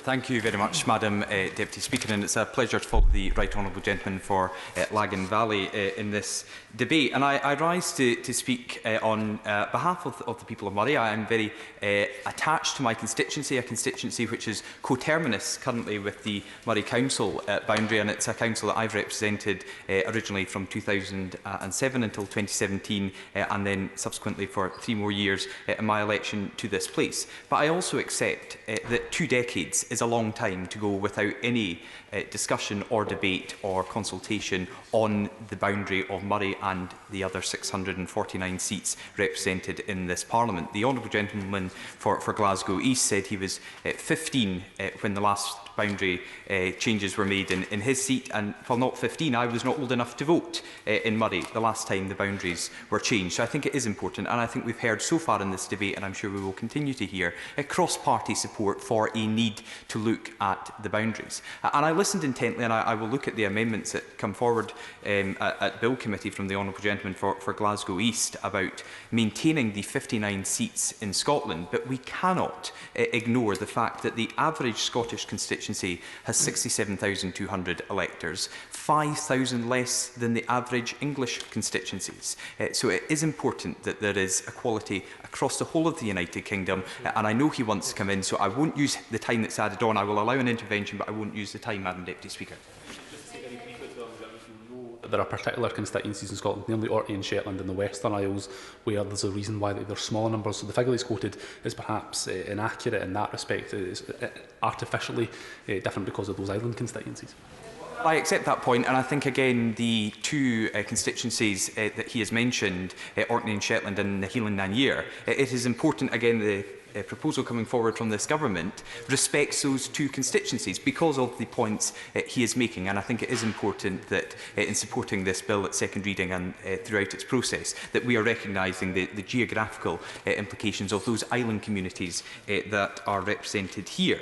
However, since he makes the point of comparing constituencies, his own Glasgow East constituency has an electorate of just over 67,000, yet my Murray constituency has an electorate of over 71,000. So there are variances in constituencies within Scotland as well, and I think it's just important that we look at that going forward. I do welcome the fact that these boundaries will be reviewed on an 8-yearly basis. As I said, 2 decades is a long time since the last review. I've come to consider quite a lot the phrase, Madam Deputy Speaker, from my own circumstances in the last 7 days. A week is a long time in politics, and my own movement throughout politics in this chamber and in this government. So if a week is a long time in politics, 2 decades, 20 years is a lifetime, and I don't think it's right that we continue to represent constituencies that were made up before I could vote, and certainly before the Honourable Member for Glasgow East. I also want to use this opportunity today, Madam Deputy Speaker, to praise a group of people who are often unsung heroes in each of our constituencies, and that's our local election staff. They do a power of work, and not just on elections, and sometimes elections that are not timed at the best time of year for many people. And in Murray, we have an outstanding team with our returning officer, Denise Whitworth, and our elections team headed up by Moira Patrick and Alison Johnson. They work all year round to ensure that the democratic decision of people in Murray and constituencies across the country is heard. And I think it's right that we recognise that they don't just put in a lot of work during an election campaign and account, which is always very important to us, but all year round, whether it's in by-elections, whether it's updating registers, whether it's ensuring that people have a voice and continue to be heard, I think it is crucially important. I also was very encouraged to hear the point made by the Minister, who I think has done an outstanding job with this bill so far, and I'm sure she will continue to do so, is the improved timing of the public hearings, because I have been involved in public hearings before for boundary commissions, and they may not be the sexiest thing for people to go along to, but people are engaged. They are very connected with their local constituencies, and whether it's a constituency's name, a constituency's boundaries, or the fact that a line drawn somewhere pleases some and displeases others, I think it's right that they have the opportunity to express their views, and while ultimately they may not be happy with the final outcome, they do feel franchised and involved in the process up to that point.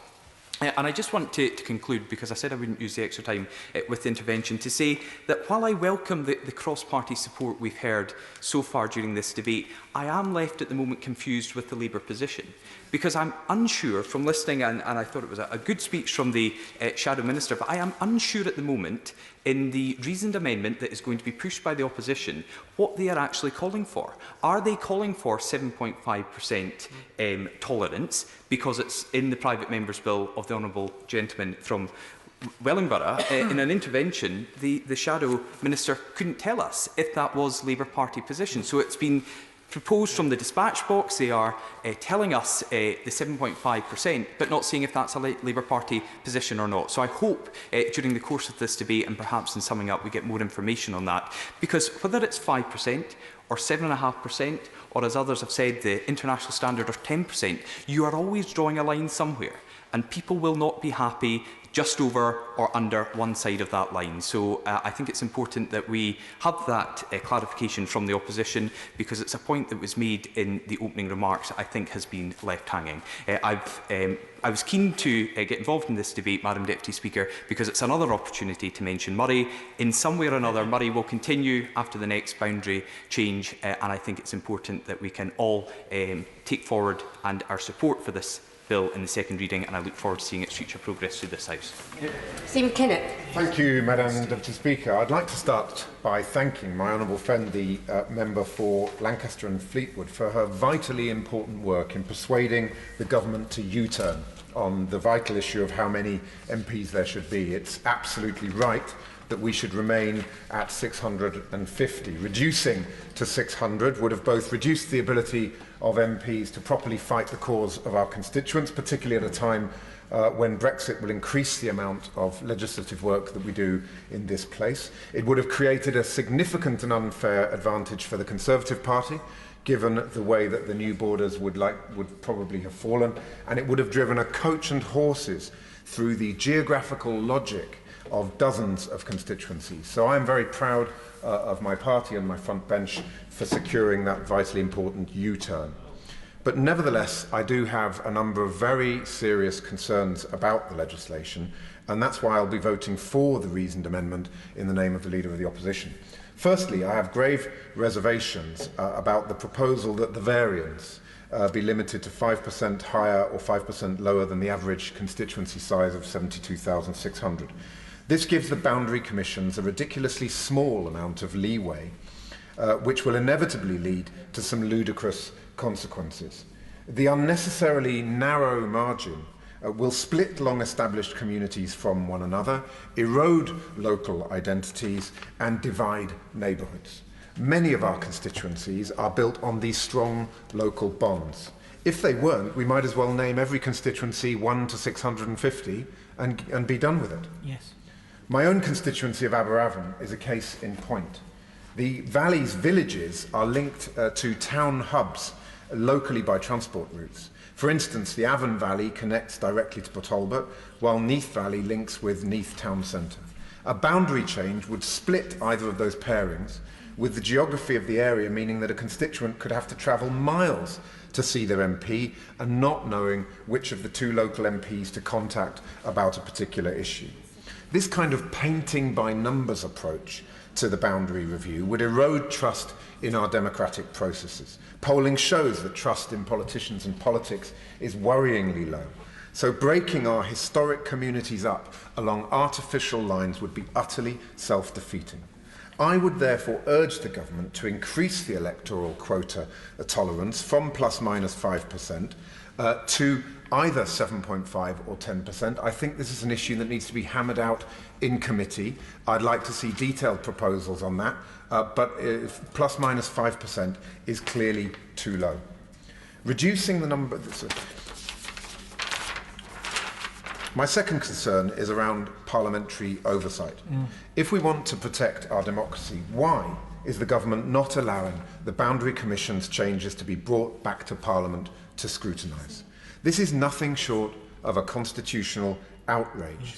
But it should come as no surprise, Madam Deputy Speaker. We've seen the way the Prime Minister likes to play fast and loose with democratic principles. We saw his proroguing of Parliament last year, not once but twice. The first of which was deemed to be illegal, and the second during which he misled not only Parliament but the Queen.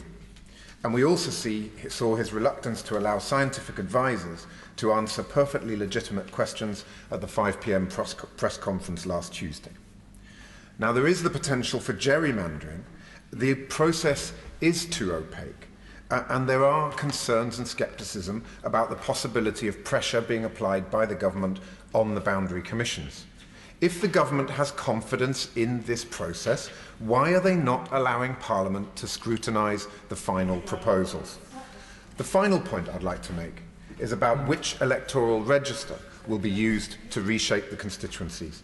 The government says that they will use the register as it stands from the 1st of December 2020 this year, but there is a danger that with the pandemic and the recovery absorbing so much focus that people may drop off, particularly students, and the lists may not be accurate representation of numbers. So it would make far more sense, as the Honourable Member for Lancaster and Fleetwood has been making clear, to use the electoral register from the 2019 general election to have more accurate data. Madam Deputy Speaker, I hope the government will heed the concerns of myself and others. We cannot allow arbitrary lines to divide our communities. We must complete this process in a truly democratic manner by debating the final changes in both houses, as is customary, and we must use the most accurate data available. Thank you. Gareth Johnson. Thank you, Madam Deputy Speaker. Deputy Speaker, we all know that the time for boundary changes is long overdue. We all heard about the anomalies that we hear around the country, with some seats knocking on to 80, 90,000 electors in one constituency, and yet others that only have, say, 40, 50,000 electors. That cannot be right. And so I would argue that the debate should be about something that's going to happen later on when we are rowing with the Boundary Commission about their recommendations for our particular area, rather than the principle of actually changing the boundaries themselves. Because this is all about fairness. It's about ensuring that when you go to a polling station on election day, that your vote is as worthy as somebody else in a neighbouring constituency. And that, to me, seems to be the basic principle behind this. I'm actually very much in agreement with what the Shadow Minister has said about the principle of changing from 600 seats to 650 seats. I think that's a welcome measure, because since that policy was initially introduced by the coalition government, we've of course had the Brexit referendum when it was decided that we were going to be leaving the European Union, and as a consequence we've got more laws that will be dealt with here, therefore needing more scrutiny in this House as opposed to the European Parliament, and therefore it seems to be a little bit odd to have had less MPs here trying to scrutinise more legislation. Very briefly to say, surely also keeping 650 will make it easier to keep communities together rather than split them up. And one of the problems with the other proposals of 600 was communities were split up, and communities are the basis of our constituency. The Honourable Member for Bexley Heath and Crayford makes a very interesting point, because you'd have less constituents that you actually would represent by having 650 members of Parliament. And if I could also make another point, in the Labour Party manifesto, there was only one clear commitment about boundary changes, and that was to have 650 seats. They've got that. They've got that, Madam Deputy Speaker. And yet still they want to refuse to give this bill a second reading. Yet when the very main policy that they had in their manifesto at the general election about boundary changes, they've been successful on. They've actually got that. And I also feel that I do again agree with the Labour Party, is that had we have gone back to 600 MPs, had we have stuck with that original policy, what we would have done is seen an decrease in the size of the legislature, but the executive would have stayed the same size. And I think that would have been a valid argument for saying, actually, there's a disproportionate impact on this House if we had actually stuck with 600. But as I say, that is not happening, and therefore I find it slightly odd that we're not seeing some kind of support for that from the Labour Party. And we've also been accused of not paying enough interest in local communities, in not having a plus or minus 7.5% if that's the policy, plus or minus 10% if that's the policy. I'm not quite sure what the Labour Party policy is on the so-called electoral quota. But we've been accused of not paying enough attention to communities. If that was the case, what we could have done is simply take the electorate of the whole of the country, divided by 650, and that's what the Boundary Commission would have to have implemented. But that is far from what we are doing. Far from what we're doing. What we're doing is recognising in 3 separate areas of the country there are particular circumstances that mean that they don't have to keep to comply with that leeway. But actually, around the rest of the country, there is the ability there to be plus or minus 5%. And so I would argue that the Labour Party should be following us through the lobbies after an hour or so and supporting us with this.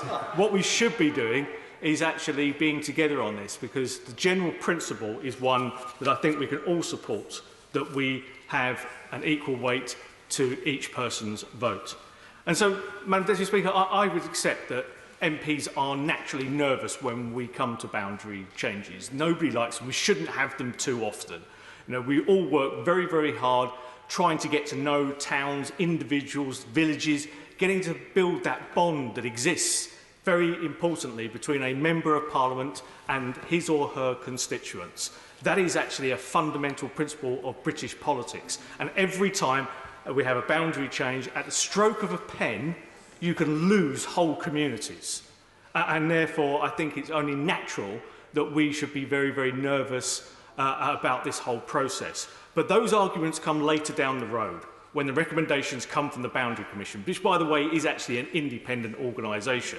It is an organisation, Boundary Commission, chaired by Mr Speaker, who has deputies who are judges, who will actually scrutinise this whole process. This is a non-political process. It is a process that is entirely independent and free from this House, and therefore we should actually be proud of the system that we have in this country that cannot be gerrymandered easily. So therefore, I would ask the Labour Party to reconsider their position on this. They've got what they wanted in their manifesto. That is now the policy of the government. There is nothing in their manifesto about plus or minus 7.5%, nothing in their actual official policy about plus or minus 7.5%. If you look at the amendment that's been tabled, the only thing it actually specifies is 650. And you've got that. And so the rest of it is more about platitudes that's been given out, about generalisations that we can argue about in committee stage and so on. The basic principle that we need boundary changes in this country, because we are 20 years and counting behind, remains. And therefore, there is a general principle that the Labour Party should be able to get behind. Order. There have been a number of interventions still. That is putting pressure on other speakers. So after the next speaker, I will reduce the time limit to 4 minutes. Toby Perkins. Thank you very much, Madam Deputy Speaker. I enjoyed the speech of my honourable friend from Aberavon, but if he'd have been here in the 2010 to 2015 Parliament, he would have heard many of the arguments that he made then in exactly the debate that we had then. And we heard from the honourable gentleman for Bexley-Heath and Crayford, who presumably back in 2010 voted, in spite of what Labour was telling him, for the bill proposing reducing down to 600, that it was actually that reduction that meant that communities ended up getting split up. But actually, when you looked at the proposals that the Boundary Commission put together, very clear when you looked at each individual region where they'd started their work and where they'd finished, because you've got quite neat work at one end of the region. And by the time they got to the last few seats, you had, because of the narrowness of the plus and minus 5%, you had really odd constituency boundaries. And the honourable gentleman from Dartford spoke about the importance of every vote being equal, and he ought to be careful. He sounded like a bit of a proponent for PR the way he was talking. I'm sure wasn't quite what he meant, but there's a reason why some of us are against that. It is because of that constituency link.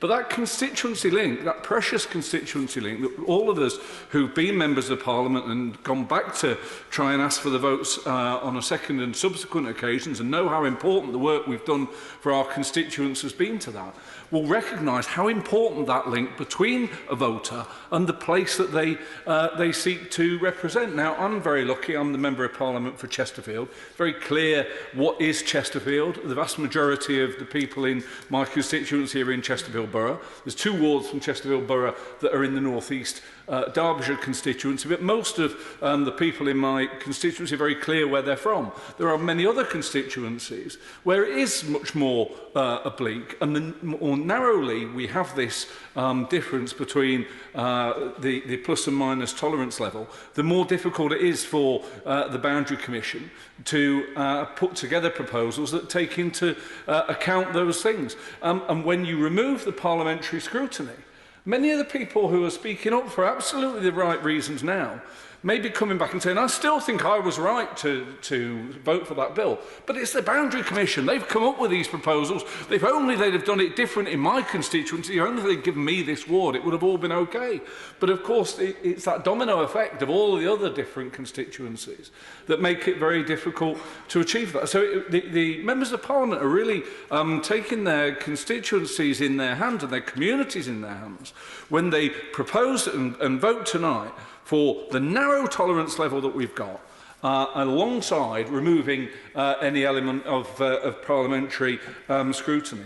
Now, the Honourable Gentleman from Dartford said a few moments ago that there shouldn't be any disagreement about the overall principle that we need a boundary change, and of course there absolutely isn't. I recognise that boundary changes are an integral part of reflecting the fact that our communities change in size and that there's population shift over any period of time, and so I absolutely recognise that this process needs to happen. It's all about how narrow the constituencies are so that we retain the importance of that constituency link and how regular they are, because if you have voters in moving from election to election into different constituencies, we all know that when you have a boundary change, it takes quite a long time to educate people about who their new Member of Parliament is. It takes quite a long time for you to actually build up a relationship with those communities and the issues in those communities. And so the principle of whether we have a boundary change is not at stake here.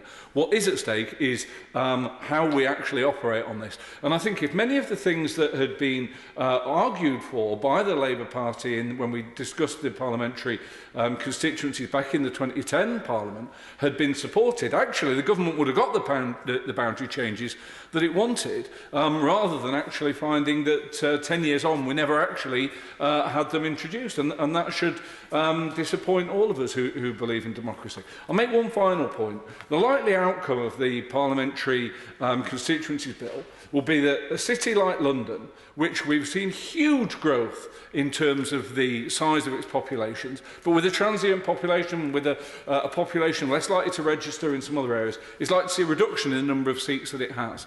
Now, that cannot be right in a democracy if actually what we're wanting is that constituencies reflect the size, the number of voters they have. So I would really like government to look at that issue as well in the committee stage of this bill.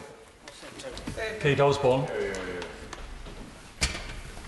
Thank you, Mr Deputy Speaker. As one of the new intake of MPs from the 2019 general election, I wasn't able to contribute to the debate when the Boundary Commission published their previous proposals. But what I do know is that the previous proposals impacted heavily on the Jarrow constituency, from gaining more wards from the neighbouring Gateshead area to losing the Clevedon and East Bolden ward to the neighbouring constituency of South Shields. I'm immensely proud to represent the Jarrow constituency, and with this in mind, I will closely monitor the Parliamentary Constituencies Bill as it is presented to the House, and I will see what proposals are brought forward, and if any have a negative impact on the Jarrow constituency, I can assure my constituents that I will dispute them every step of the way. My constituency is proud of its history, but as with large parts of the North East, they will never forgive prior Conservative governments for decimating their proud industries and still to this day always leaving the North East behind. I believe that one of the regions that will be negatively impacted on the most by this boundary review is the North East, and I hope that I am proved to be wrong in that case. Our local councils have been stretched to breaking point throughout this pandemic, and how does the government expect local authorities to provide up-to-date electoral information necessary for a boundary review when they are working on the front line of this crisis, providing vital support to our communities. And I will be closely scrutinising any future proposals to a boundary review, because all proposals must benefit our democracy and not just the Conservative Party. I'm pleased that the Government has agreed to Labour's calls to scrap plans to reduce the number of MPs from 650 to 600. The previous plans to remove 50 MPs would have weakened the role of Parliament, and with the workload of MPs set to increase after Brexit and with this global health crisis, it would have been wrong to go ahead with these changes. A reduction in the number of MPs is quite simply a threat to the accountability of government. However, what I certainly will not do is support the government's undemocratic proposals to remove any parliamentary scrutiny from the boundary review process.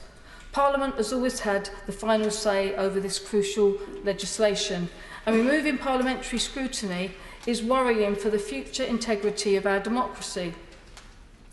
For example, the last boundary review, based on 600 seats, did not go ahead because it did not command a majority in Parliament.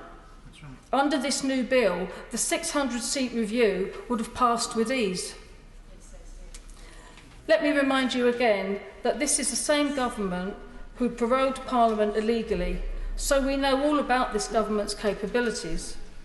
But we cannot assume that the government will not use the lack of parliamentary oversight to push through detrimental changes to the number of MPs in the future.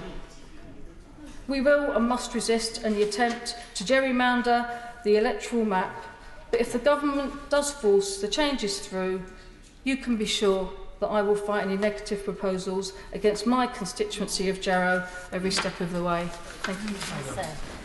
Alex Shalbrook. Thank you, Mr Deputy Speaker. Mr Deputy Speaker, it seems this afternoon some of this debate is dancing on the head of a pin. We all seem to be in favour, and we're down to now whether the variance should be 5% or 7.5%. And I come back to the point I made earlier on. OSCE international standards recommends a variation of 10%. Now, when we look at the debate as come forward, what's clear about is people worried about the communities. They're worried about having communities split, and a lot of that is because of the Boundary Commission taking the approach to build on wards. And I think that actually, and what I probed the Minister on earlier on, very grateful for the analysis she gave, but what I think what needs to change, because as she said, the Boundary Commission are following the rules they had set down, is the idea of following county boundaries, of following local authority boundaries. You know what? Our constituents really don't care whether their MPs happens to have in other parts of his constituency councillors from another authority or something like that. Especially today when they just tap in their address and it tells them who their MP is, or tap in their address, it tells them who their councillor is. I very much doubt that there are people in my constituency in the south of it who know exactly one of the small villages in the north of it are. In fact, many of my constituents are surprised at the size of my constituency in the City of Leeds. There are 8 constituencies in the City of Leeds. My one seat is a third of the geographical area. So it's difficult to see where the argument lies between the Boundary Commission following these exact lines of we must keep it in a local authority because it confuses people. It does not. They're only interested in who is my Member of Parliament and who empties my bins. They really don't care which other bits of the constituencies might have other bits in it. So on that basis, Mr Deputy Speaker, I think by far and away the most sensible thing the Boundary Commission can do in this electoral review is, as my honourable friend from Romford has said several times in this debate, is to build on polling districts. Now, polling districts are much smaller. And to put that into perspective, Mr Deputy Speaker, in the City of Leeds, my area, my constituency in the City of Leeds, the wards are just simply too big to build at 650 seats, even with plus or minus 7.5%, using just wards. They've got to split wards. In fact, oddly, Mr Speaker, Mr Deputy Speaker, I've actually got a polling district in my constituency which is split. Not just a ward split, they've actually split a polling district between me and the Leeds East constituency. Because the reality is, Mr Deputy Speaker, we all love our constituencies. I absolutely adore my constituency. It's my home. It's my community. I'm into my 3rd decade of living in my constituency, and it is a matter of huge pride and honour every day I come into this place that I represent my home area, the people who I represent. And it's breaking my heart to lose any of my constituency. Who wants to make that approach, saying, well, you know, it's time to lose this bit here. But the reality is my constituency is too big even under 600 seats. It's going to have areas chopped off it. And that breaks my heart, because I love every single part of my constituency, from the mining heritage to the farming heritage to all of the areas around it, seeing how it's grown in the years I've lived there, decades now. It's very important to me, and I've represented it on Leeds City Council before I was honoured to become its Member of Parliament. But if we do build on polling districts, a great number of constituencies won't have to have huge changes made to them. We may be able to keep the majority of the seats as they are and taking just some areas out and putting them in. And the vast majority of constituencies may be able to stay to the same. And I think that's important, because for me, it's just this matter of huge pride, honour and love of every single one of my constituents. And it's going to be deeply upsetting to lose some of them, which is going to happen. But if we build on polling districts, we can really limit the impact that this boundary review will take place and happen. John Penrose. Thank you, Mr Deputy Speaker.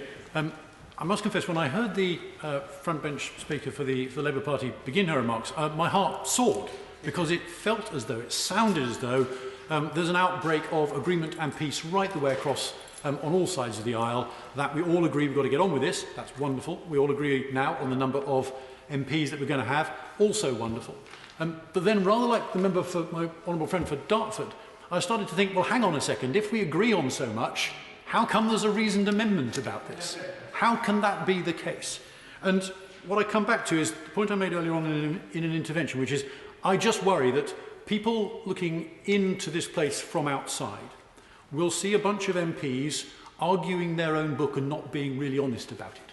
And it's the point made earlier by the Father of the House, saying that it is very, very difficult for any parliament, doesn't this one or any previous one, to talk about boundaries without seeming to be mired in self-interest. It's extremely difficult to do, and it is very, very noticeable that the times when this process comes unstuck is when either the proposals from the Independent Boundary Commission are so contrary to the government of the day that they start looking for excuses not to pass them, or alternatively, when the government of the day doesn't have enough of a majority, as happened repeatedly over the last couple of years, in order to get it through, and the majority of the self-interest of the House beyond the government operates to stop the bill, the statutory instrument going through. None of that, Mr Deputy Speaker, none of that makes our democracy look good, none of that makes MPs look good, none of that makes Parliament look good.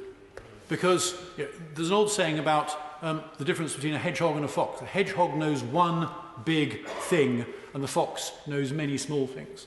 And I think that we need to remember, and be more like the hedgehog here, we need to remember that there is one big thing that matters above all, which is fairness and equal weight of votes. It's all very well to say, yes, but there are all these other technical problems, and there are. There are definitely technical problems with getting enough people to register on time and to stay registered. There are definitely all sorts of issues around that, and we need to fix those. But it isn't good enough for us to stand here today or on any previous parliament or any parliament in future and say that's an excuse not to have fairness and equal votes at all. To use that as an excuse, as I mentioned before in the prayer of St Augustine, to give me chastity and continence, Lord, but not yet. It is time, it is past time, it is now that we need to do this, and we need to lock it in, and we need to make sure that future parliaments cannot act, no matter who's in government, cannot act out of self-interest to try and scupper this fundamental, basic point about our democracy. If this is not right, then our democracy's credibility, our democracy's fundamental fairness and underpinnings is fatally weakened and undermined, and we have gone on too long without fixing it. It is time and past time we do it, and therefore I shall be supporting this. And I would urge the Labour Party to reconsider its position and to cleave to this idea and to accept it, while at the same time, as the Father of the House said earlier on, it is up to my side as well to say we must accept that there are other less important but still crucial points about trying to make sure that we get our registration process right, that we get better voting rolls as well. Because if we can do both those things, then we will have a democracy which works and which we can be proud of. We don't accept that there's a trade-off between security and accuracy when we do online banking. We shouldn't do it, for example, when we are voting at the polling booth either. Sean Bailey.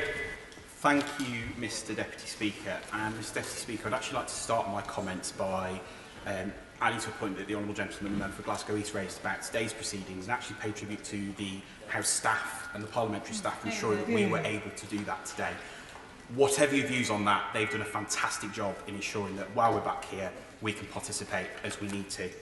And Mr Deputy Speaker, equal-sized constituencies with one member, one vote, with all members being equal, has been a core tenet of our democracy for nearly 200 years.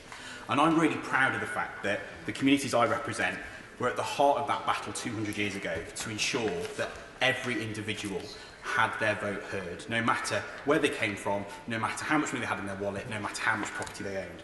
And indeed, it was the likes of the Chartist Council of Prince's End in my constituency and the Chartist Council in Wednesbury, and the likes of John Wilkes from Tipton Green, Richard Cooper from Prince's End, George Browning from Wednesbury, and later Black Country suffragettes like Hilda Burkitt and Emma Sproson, who led the fight to ensure that a working class lad from a council house who was told he would amount to nothing can stand here today in this parliament and represent those people and their descendants today. Mr Deputy Speaker, I want to ensure that that Chartist legacy and that suffragette legacy is carried on. And I'm actually proud of the fact that in my own constituency, community groups such as the WMA Community Centre in Tipton Green and the Q3 Academy in Tipton are ensuring that our young people can continue to access democracy.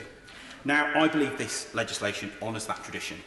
And if we take a look at what this legislation is trying to resolve, we need to ask ourselves some quite fundamental questions. Is it right that in Town A, half as many people can vote for an MP and elect an MP than those living in the next door town, Town B? Is it right that the difference between the 20 smallest constituencies in this country and the 20 largest ones is 675,000, which I believe, looking at my honourable friend Melvin Rothwell, is about the size of the city of Leeds? And is it right that 27 million people are reportedly being underrepresented because they live in constituencies where they're above the average threshold? Now, I've got to be honest, I am slightly confused by the opposition's position on this. And, my honourable friends have touched on the history of the party opposite in trying to block this levelling up of our electoral system. Indeed, my honourable friend, the Minister, referenced the 1969 Labour government's attempt to block the independent boundary review. And indeed, in 1982, the party opposite tried to take it to the courts and they failed, Mr Deputy Speaker. But I should say that I do share the comments raised, and I know this is not his place, but the Honourable Member for Cardiff South and Penarth made a really good point that, common sense needs to be applied to this at all times. And I totally agree with that. But, Mr Deputy Speaker, I would just address some of the comments that the party opposite have made. They say, for example, that this is an executive power grab. Well, the basis of this is that it's an independent, judicial-led boundary commission. Yes. The fact of the matter is, it's taken out. Okay, yes, it's taken out of the power of the executive and it's given to an independent body. The fact of the matter is, as well, this is primary legislation. Parliament can, of course, amend it, a budget at any time. It's a basic principle of our parliamentary democracy that we, as members, can do that if we need to. So I've got to disagree with the party opposite on that point. Mr Deputy Speaker, I'm conscious of time and to allow my colleagues to speak, so I will just say this. The last time that the boundaries in my constituencies were amended, I was 5 years old. Now, a lot of time has changed. A lot has changed during that time, and many of us have changed, more some than others probably. But the fact of the matter is that it is absolutely time that we get this done. And I would say this to honourable and right honourable members across this chamber. If we truly believe that everyone's vote is equal, and we truly believe in ensuring that our democracy continues to grow and continues to thrive, then I would say simply this. We must pass this legislation. Judith Cummins. Thank you, Mr Deputy Speaker. And I'd like to talk briefly about the last boundary review process and the failings I believe occurred regarding the Bradford constituencies. Now, I'm not criticising the Commission, as I think they did an excellent job within the constraints of the rules that were set out in the previous legislation. But I do, however, want to propose some changes that will improve the process. The initial proposals of that review were extremely unsatisfactory for Bradford. They produced constituencies that did not reflect the communities of our area.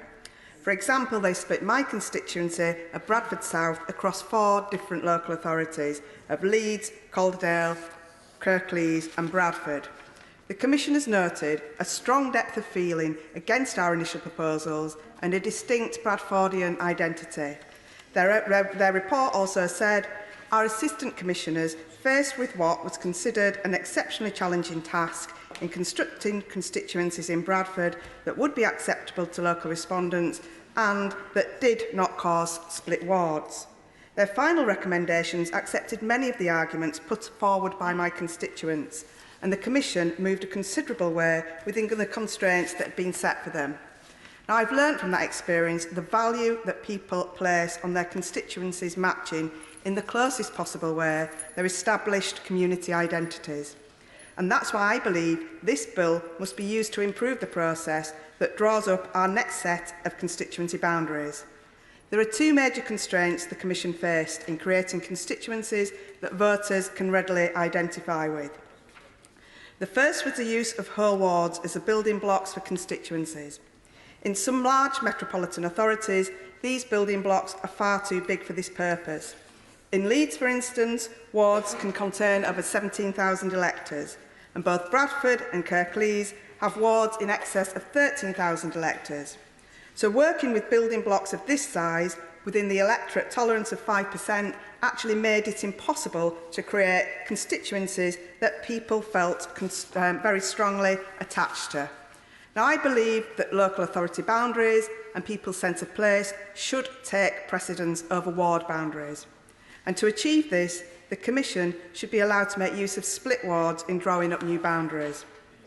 The second constraint is having such a small electoral tolerance. As I have said, a 5% tolerance does not give the necessary flexibility to the Commissioners. I would urge the Government to give the Commissioners the wider discretion of using a 10% tolerance where necessary. And finally, I too am concerned about the impact of COVID-19 on the process.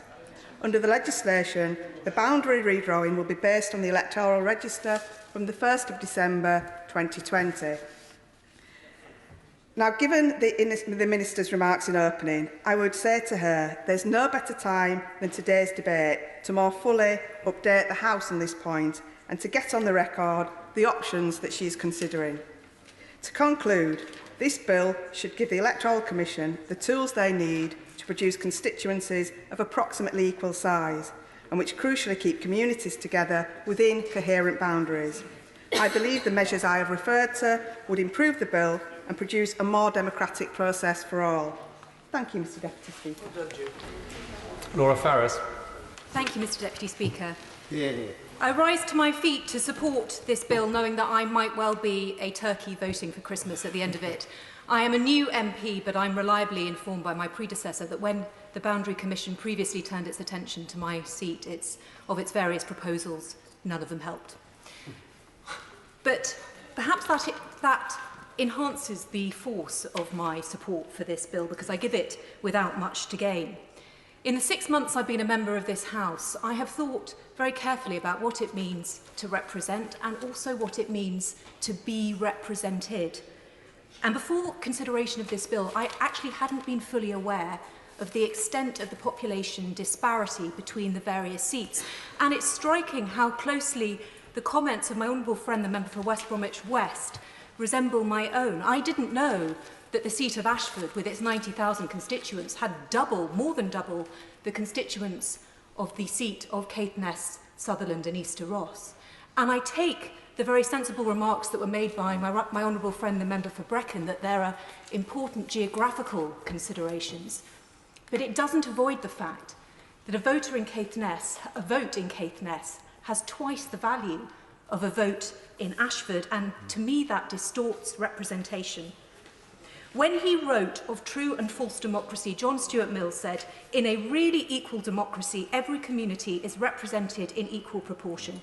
Without this, there are those whose fair share of influence in representation is withheld from them, contrary to the principle of democracy, which professes equality at its very root." And for that reason, it seems right to me that we move to an equalisation of seats that is based on number and that the margin for variation is deliberately circumscribed. The second point I wanted to make relates to the retention of 650 seats rather than the reduction to 600. And there were three issues that concerned me about that all the way through. The first is that I had grave concerns whether these new super constituencies could offer the kind of quality of representation that people deserve just at the time when we were losing the members of the European Parliament. And I was glad to see that this was reflected in the impact assessment that was prepared on the 4th of May. But second, one of the things that I did know about my own seat is that when the proposals were made to move to 600 seats, it lacerated some of our communities. It cleaved villages from towns that had deep historical links. So I hope, and I will be making submissions as this goes through, that we can use the preservation of 650 seats to put this right.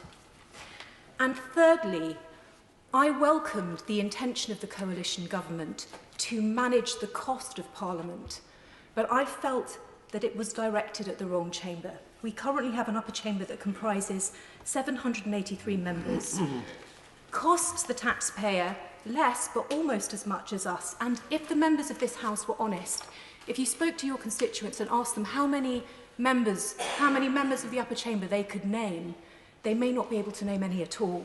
Now, I know that some members of that chamber are brilliant and bring expertise. I know that some of them serve in the government and in the shadow cabinet, and they are very active in that chamber. And I know the vast majority adhere to the highest standards of professional conduct. But when they fall short, and some do, there is absolutely nothing the public can do. And to me, that conflicts with the whole principle of parliamentary democracy. As Ted Heath once said, those who have been appointed to or inherited seats have done in the main a tremendous task, and we owe them a great deal. But I hope that in this Parliament we will make the move to... Order. Terribly sorry, we have to move Sorry. on. Sir David Evanet.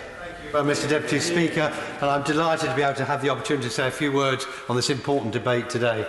I have been privileged to be involved in Bexley Borough since 1983, and as the MP for Erith and Crayford till 97, and then from 2005 to be representing Bexley and Crayford. I've seen many of these boundary changes, and I know how difficult it is for communities, it is for members of Parliament, and it is administratively as well.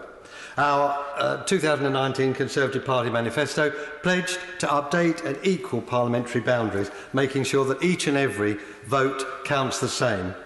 This surely is a cornerstone of our democracy, and frankly, we need to get on with this. Yeah. I welcome the government, fact the government is delivering on their promise, and this bill has my strong support.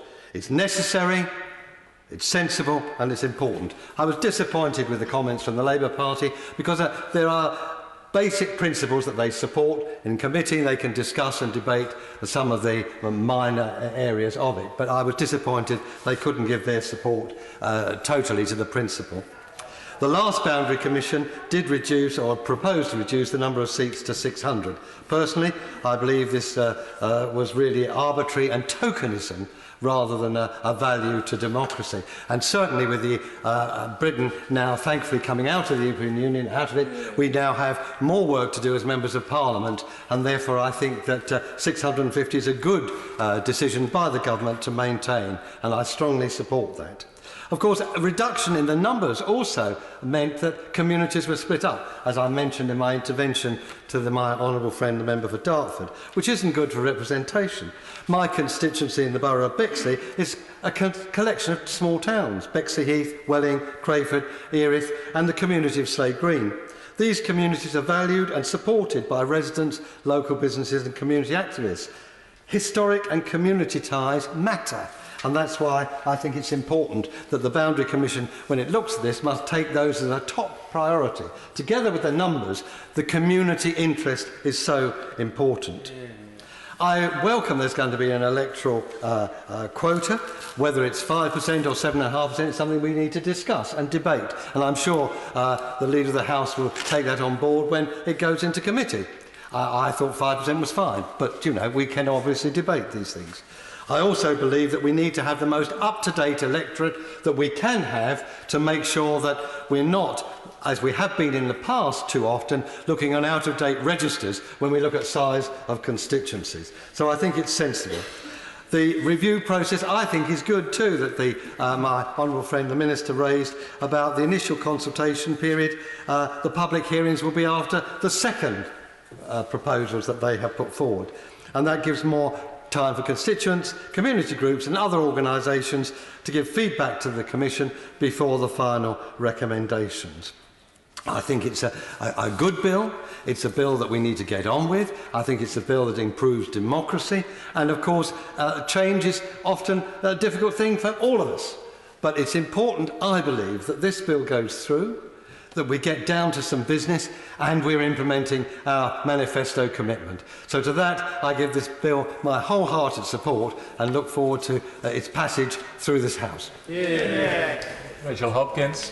Thank you, Mr Deputy Speaker.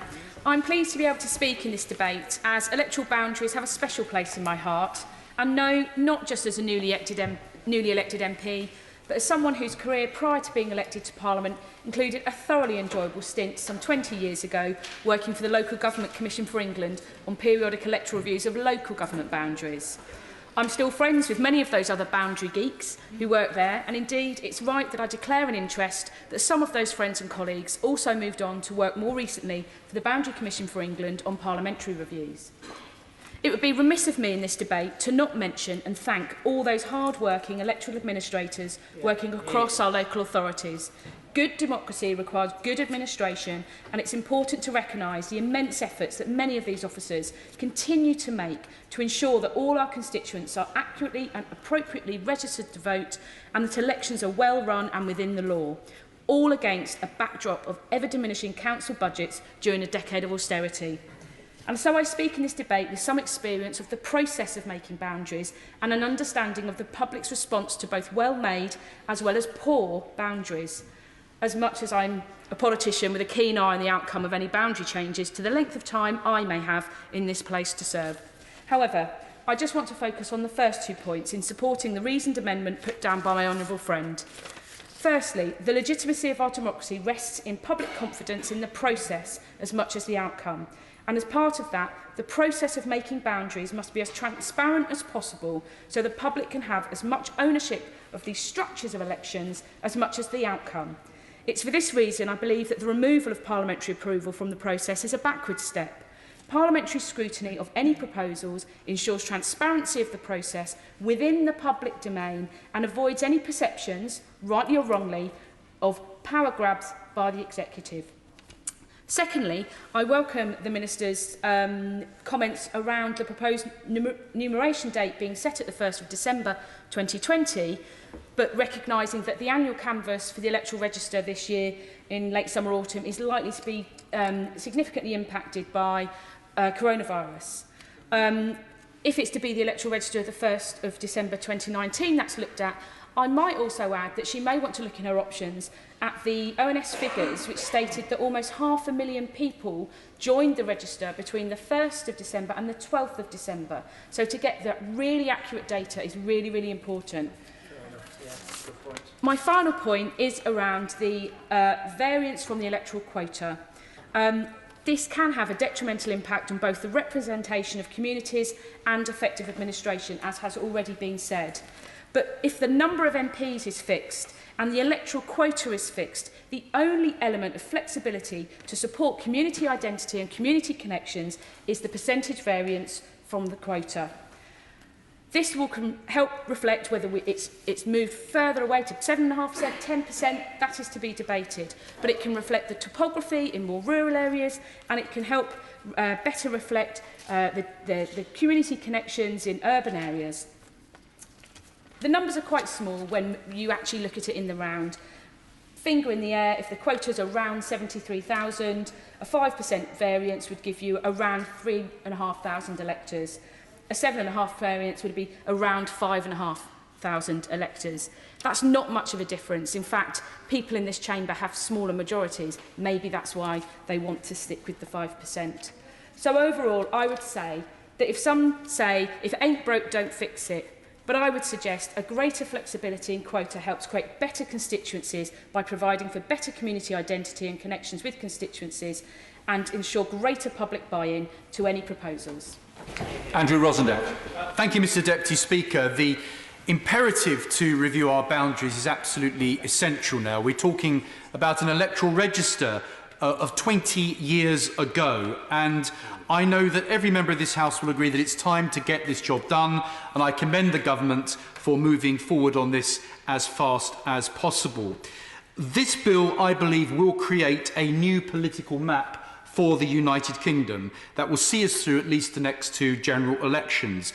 But there is one area that needs to change, and I'm going to focus my remarks on this particular area. We have an opportunity not only to create 650 constituencies based on equal numbers, but also ones that are based around actual towns, communities, and places of genuine social, historical, geographical and cultural connections, giving greater recognition to local ties, which unfortunately the current system often prevents. The cause of this is simple. It is the lack of flexibility by rigidly using whole local government wards as the main building blocks, when smaller building blocks, such as polling districts, could actually be used instead. Now, I commend the Boundary Commission for their independence, but apart from a few exceptions, their unwillingness to divert from using entire wards instead of smaller areas such as polling districts leads to changes that are unnecessary, upheavals, mass confusion, and people who are accustomed to being in one constituency suddenly finding themselves being transferred to an area they have much less or no connection with. We often see communities divided as a result, and a loss of local identity, the dismay people feel when they are shunted from their traditional constituency into another one which they feel totally disconnected to, is damaging to our democracy. And the failure to have continuity of elected representation is too. So I say to the Lord President, who is here in his position this evening, I hope that the Boundary Commission will be willing to include parts of wards and make smaller incremental changes that still meet the requirements of the Act, but which make larger changes much less likely and allowing communities to unite within one constituency. It is wrong, Mr Deputy Speaker, to force communities to go through massive upheavals when small changes can satisfy the numbers within the scope of the Act and prevent a radical and unwelcome change for both the constituents and indeed the members of Parliament who may have spent many years looking after a community and who become familiar to local people. I give many examples of this. The Rush Green community in my own constituency, 3,000 people from a polling district could have been moved in. Instead, the Boundary Commission chose to bring in an entire ward, dividing up other communities. This approach has to change. The Boundary Commission need to review the way they do this to make things more sensible, more community orientated, but keeping within the numbers that have been set out by the government in this Act of Parliament. This really does matter, and I hope the government will use their influence to ensure that a more flexible approach is used and mandate the Boundary Commission to alter their criteria, allowing judgments based on local ties using smaller areas, polling districts, or even a road or a house, if it means a smaller area being moved in to meet the criteria to ensure that we avoid communities being broken up and avoid the radical upheavals that have caused so much unnecessary division in previous boundary reviews. And one final request, Mr Deputy Speaker, one more MP for Gibraltar, please. They've asked for it. Let's add one more MP to this list. Give them a chance. Thank you, Mr Deputy Speaker. And contrary to what we're hearing from the honourable members on the other side of the House tonight, actually I warmly welcome the bill today and its main provision, as do I think many colleagues on our side of the House, which is the reversion back to 650 members of Parliament. So it is a misrepresentation to suggest that we are opposing the bill tonight. The opposition is absolutely, entirely in its right to put down a reasoned amendment that suggests areas where we would like to see improvement. We will not be opposing this bill on second reading tonight, although we do have concerns. And I have to say I'm frustrated as well to hear about honourable members on the other side saying that we need to get on with the process. Well, Mr Deputy Speaker, we could have been getting on with the process 2 years ago with the private members' bill, my honourable friend from Manchester Gorton. It was the government, with a lack of a money resolution, that was holding that process up. So we'll have no more of that in the debate. I absolutely support this idea of an independent boundary commission that will work independently, and we do have confidence in the Boundary Commission. What is not independent, however, is the instructions that are given to that Boundary Commission, and that is where the manipulation is able to come in from the governing party, which is why we are in our rights to question the judgment tonight. And the obvious one there is this strict adherence to the numbers and the primacy of the numbers over every other consideration, such as communities of interest or geographical size. The strict adherence gives distorted constituencies, and especially with that tight variance around the national average. We lose community cohesion. We have very large geographical areas that make it extremely difficult for those honourable members to represent. And that's why, and the honourable member from Newbury, I think, touched on this, that is why there has to be some disparity in numbers to take into account other factors as well. We talked about the December 2020 cut-off date being far too late and that people will fall off. Now, at this stage, Mr Deputy Speaker, I was going to talk about other areas where I believe that the governing party of the day, the Conservative Party, has introduced measures of voter suppression to stop people from getting on the register or to stop people from voting. But actually, the Minister made a significant concession almost, or recognition, in her speech, she's not in her place, about the possibility of having to use the 2019 snapshot, which is the most up-to-date, accurate snapshot that we have, and it's only just been published this week, but that's how long it takes to get them. And I welcome what the Minister said, and I hope that we can work with her on that. I'm suspicious of anything that removes Parliament from these processes, from any process, frankly. Parliamentary scrutiny is absolutely essential. And I do not like the idea of Parliament being sidelined, even when we're discussing matters that are concerning our boundaries, because it is matters that are central to our democracy. If Parliament had been removed from boundaries, then, for example, in my own area, we now have the notorious Merseybanks constituency, which was one of those constituencies where you had to go out of the constituency, through another and back into the constituency, because those proposals would not have been able to be challenged within this House. There's one final issue that I want to raise, and that is the future of the Union. It is imperative that the government does not allow us to get into a situation where Wales and Scotland, because of their geographical sizes and the rurality of some of those areas, take a bigger hit than England in terms of reduction in constituencies. The Union matters to me. I believe it matters to many members in this House, but certainly on this side of the House. And if we have a situation where there are fewer Welsh MPs and fewer Scottish MPs, the strength of the Union will be damaged. That may be an unforeseen, unintended consequence. It's a consequence that ministers must bear in mind. Martin Vickers. Thank you, Mr Deputy Speaker. It's a great opportunity to take part in this debate, and I very much welcome the bill. Following on from the previous speaker from the City of Chester, who related to adherence to numbers, and I agree with him on that, can I also raise the issue of 650 being absolutely set in stone? The jigsaw that we're trying to put together is very complex, and perhaps just to give the Boundaries Commission a little bit of flexibility, perhaps the jigsaw might fit together perfectly with 652 seats or 648, and perhaps to give them a little bit of discretion, perhaps 5 or 6 seats either way might make a big difference. And I think that would also impact on the points that have been made by my honourable friend from Romford and others about community identity. Too often the numbers have taken priority over identity. My own particular seat has within it the seat of Great Grimsby.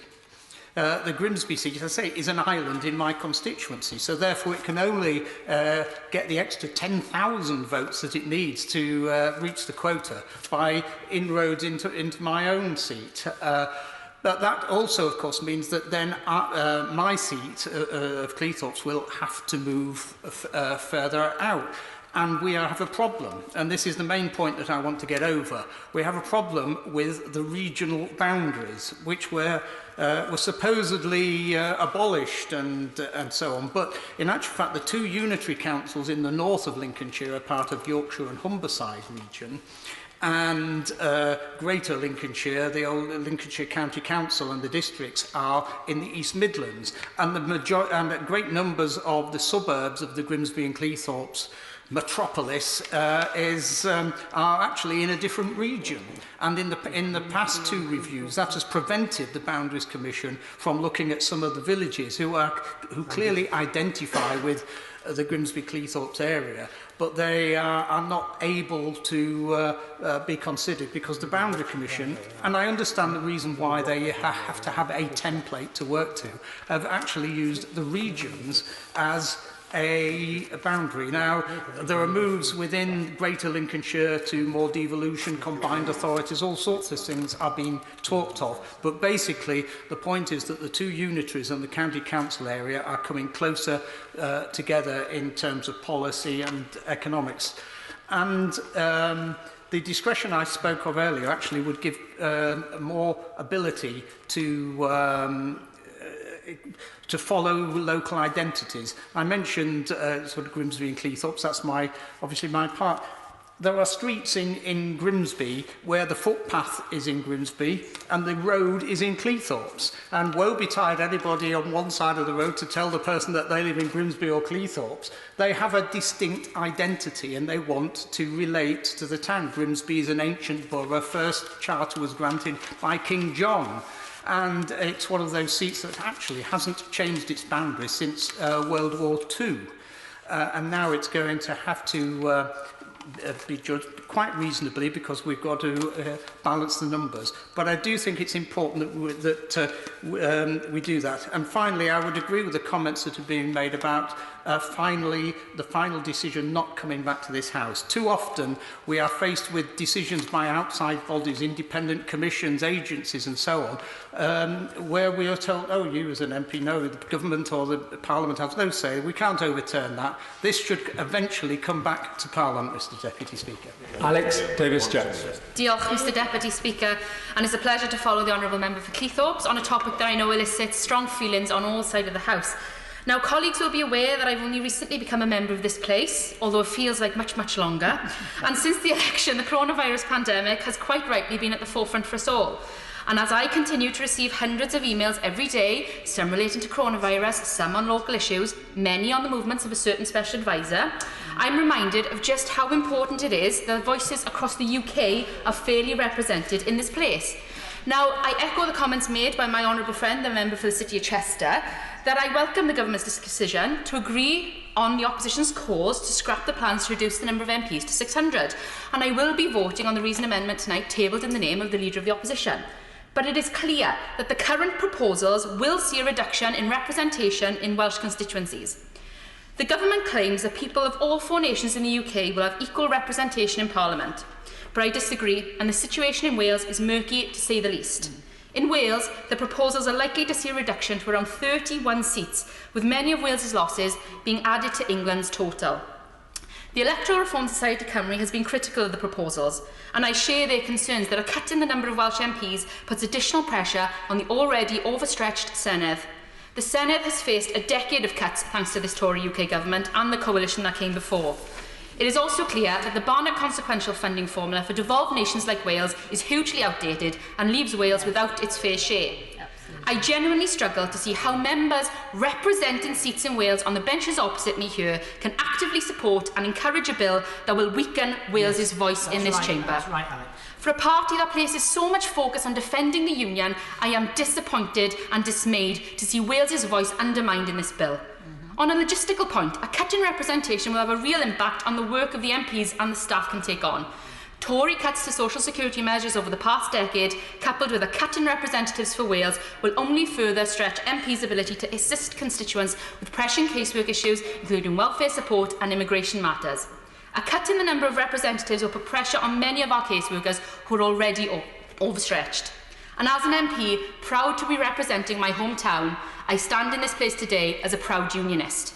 The Welsh Labour Government have made some excellent advances on the devolved issues and protecting our close relationship with the whole of the Union across the UK.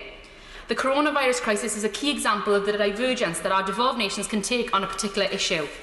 I'm sure Welsh colleagues on both sides of the House will agree that a reduction in parliamentary constituencies in the devolved nations and an increase in seats in England will only put further strain on the integrity of the Union. It is crucial, essentially and especially given our recent departure of the EU, that our democracy continues to effectively represent the Union that still exists across the UK. I am clear that Wales's voice should not be left behind here in Westminster. Marco Longhi. Thank you, Mr Deputy Speaker. Although I listened carefully to the Honourable Member for Chester, there does seem to be a common theme that both Labour governments and Labour in opposition seek to build smokescreens for more and more delay, whether that is getting Brexit done or indeed updating our boundaries. They are determined to delay, and one does have to wonder why. Our seats across this nation have changed a lot since the last boundary changes, over 20 years ago, and it will take a Conservative government yet once again to bring about fairness and equality for the people who have put their trust in us. We see such a disproportionate size balance across constituencies, and our electors need fair representation. It is simply not fair that some seats have as little as a few tens of thousands of electors, and yet others have well over 100,000 electors, both just having one member representing each group. Dudley has just shy of 62,000 electors, and last saw a marginal change in 2010 following a bigger change back in 1997. I appreciate that my seat, should I, and I do hope, obviously, retain it at the next election, will need to increase in size by approximately 10,000. So too it would make sense for constituencies to align more closely to local government boundaries. For example, at present I have a single lone ward that sits with another MP in Wolverhampton, whilst the ward sits in fact in Dudley, and we should be keeping communities together, and that of course would help and would make sense. Finally, Mr. Deputy Speaker, the COVID-19 pandemic will have had an impact on our local communities well above and beyond the awful, tragic loss of life. The proposed review does present an opportunity to take full consideration of every aspect that the virus could have had an impact on. Thank you. Kim Johnson.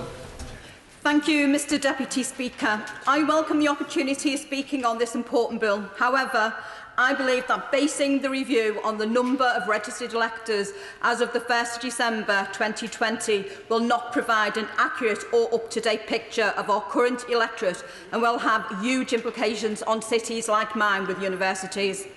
The 1st of December 2020 register is the numeration date for the review, meaning that the size of the electorate on the 1st of December will be used throughout the new boundary review as the officially recognised size of the current electorate. And I believe this will cause many issues, as the electoral register is likely to be severely impacted by the current crisis. Coronavirus is likely to have a significant effect on the annual canvass, meaning that the registers will be less accurate and complete than other recent registers. The constituency that I represent, Liverpool Riverside, has an electorate of almost 73,500 and 3 universities with an estimated 70,000 students living in the city. And the data proposed is 2 decades old, but it's estimated that the electorate has increased by at least 2 million since the last boundary changes. There are also widespread concerns that, due to the coronavirus, many students will not return to their universities by December 2020, meaning thousands of students from across the country will not be registered to vote. And this will significantly skew the electoral size of university towns where the student population is dense. As a result, constituency boundaries will not reflect the true size or makeup of the constituency under normal circumstances. So to conclude, Mr Deputy Speaker, I would urge the Government to consider using the December 2019 electoral register as the numeration date for the review. This would capture a highly representative snapshot of the electorate in the run-up to the 2019 general election. This date would also prevent any delay to the review, thereby allowing new boundaries to be in place for the next general election. Craig Williams.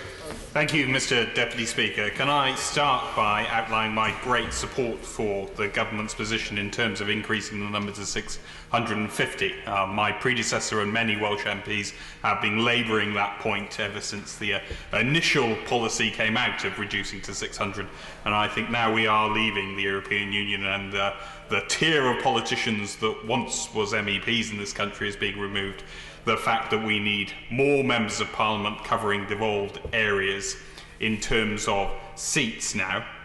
I've listened to a lot of people contributing to this debate, and can I, at the outset, agree with my right honourable friend from Romford and the honourable member of the City of Chester on the points they made, particularly about the union and particularly about communities being built up from the bottom. Indeed, most of my wards are a lot smaller than your polling districts, I think, just the nature of local government in Wales, so I can certainly appreciate that. I do have to say at the outset to the honourable member for Pontypridd, I think it was a little unkind to say Wales needs to retain the 40 seats, given some constituencies are under 40,000 electors in Wales. Clearly there needs to be some review, and especially the fact we now have our own Welsh Parliament. Clearly, there is no need for constituencies of 40,000. That needs to be addressed within this. I will say from the outside, I'm in a privileged position, Mr Deputy Speaker, having represented one of the smallest geographical constituencies with the highest electorate, and now representing one of the largest geographical constituencies with the smallest electorate.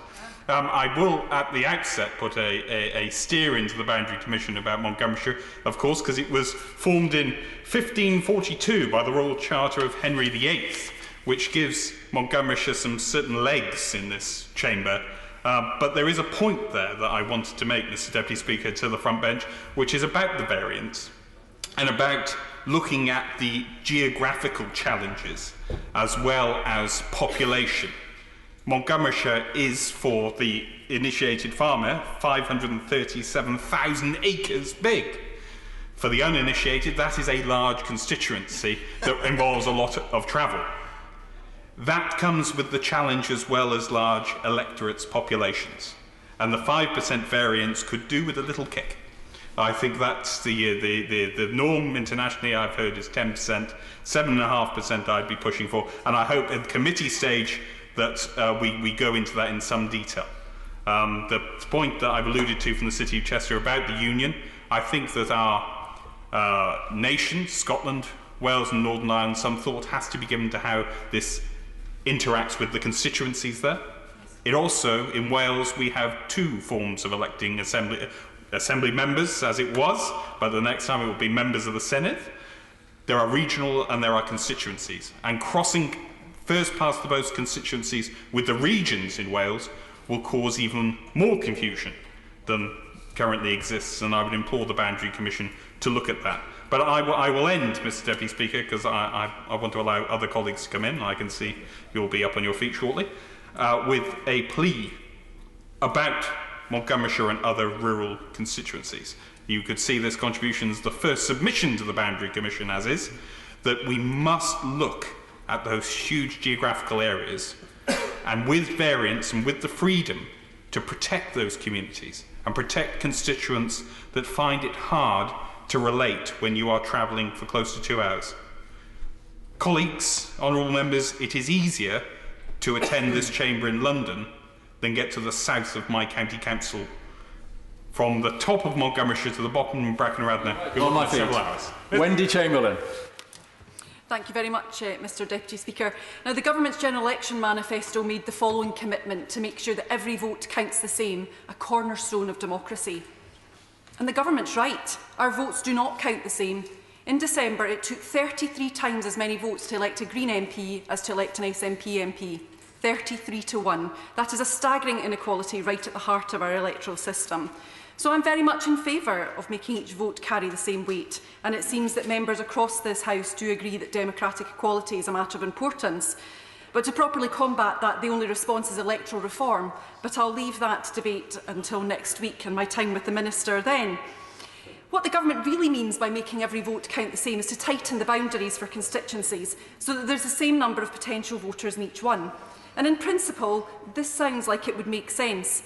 But the government's plans do not achieve this. They're proposing to base the boundaries on the number of people on the electoral roll, but that is not the same as the number of potential electors. Indeed, the Electoral Commission estimates up to 9 million potential electors are not currently on the electoral roll.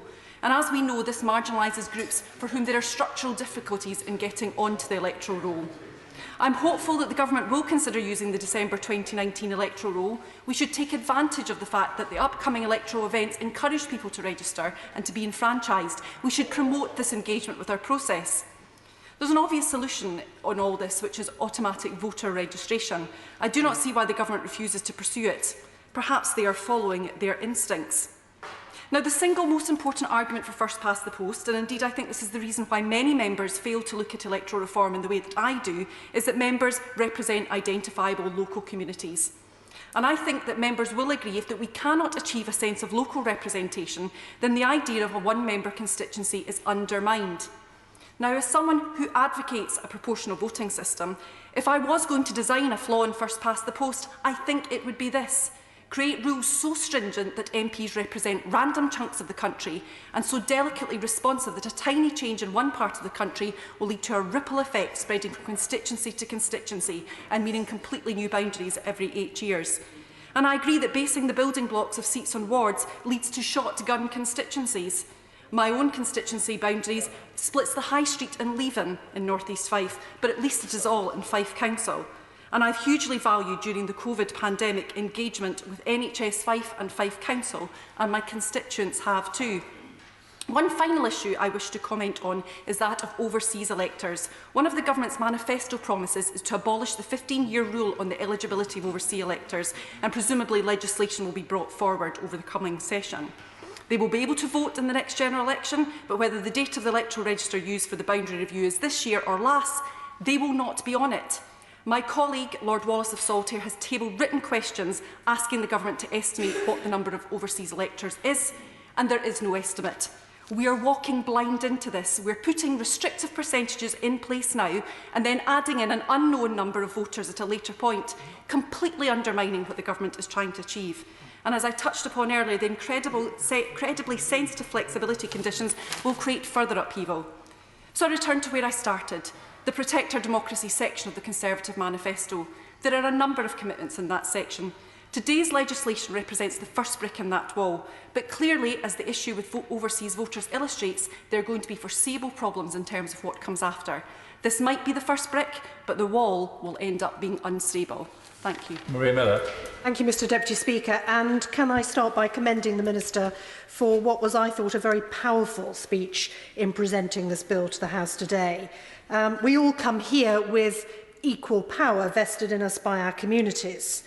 But my voice here today represents a constituency of 83,000 people.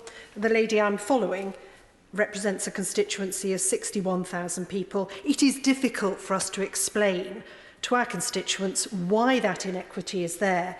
And I would hope that all of us here today would agree that that isn't right, that we should have in our democratic system an inherent equity between members of Parliament in terms of the number of people who are able to vote for them. And I fully support the Government in its move to automaticity, if that's the right word, to bring in those boundary changes without members of Parliament having to get involved. And indeed, the 5% tolerance ensures that that equality is ingrained in the future and moves away from us having to have these debates on a regular basis. Because, Mr Deputy Speaker, I think we should all just come clean.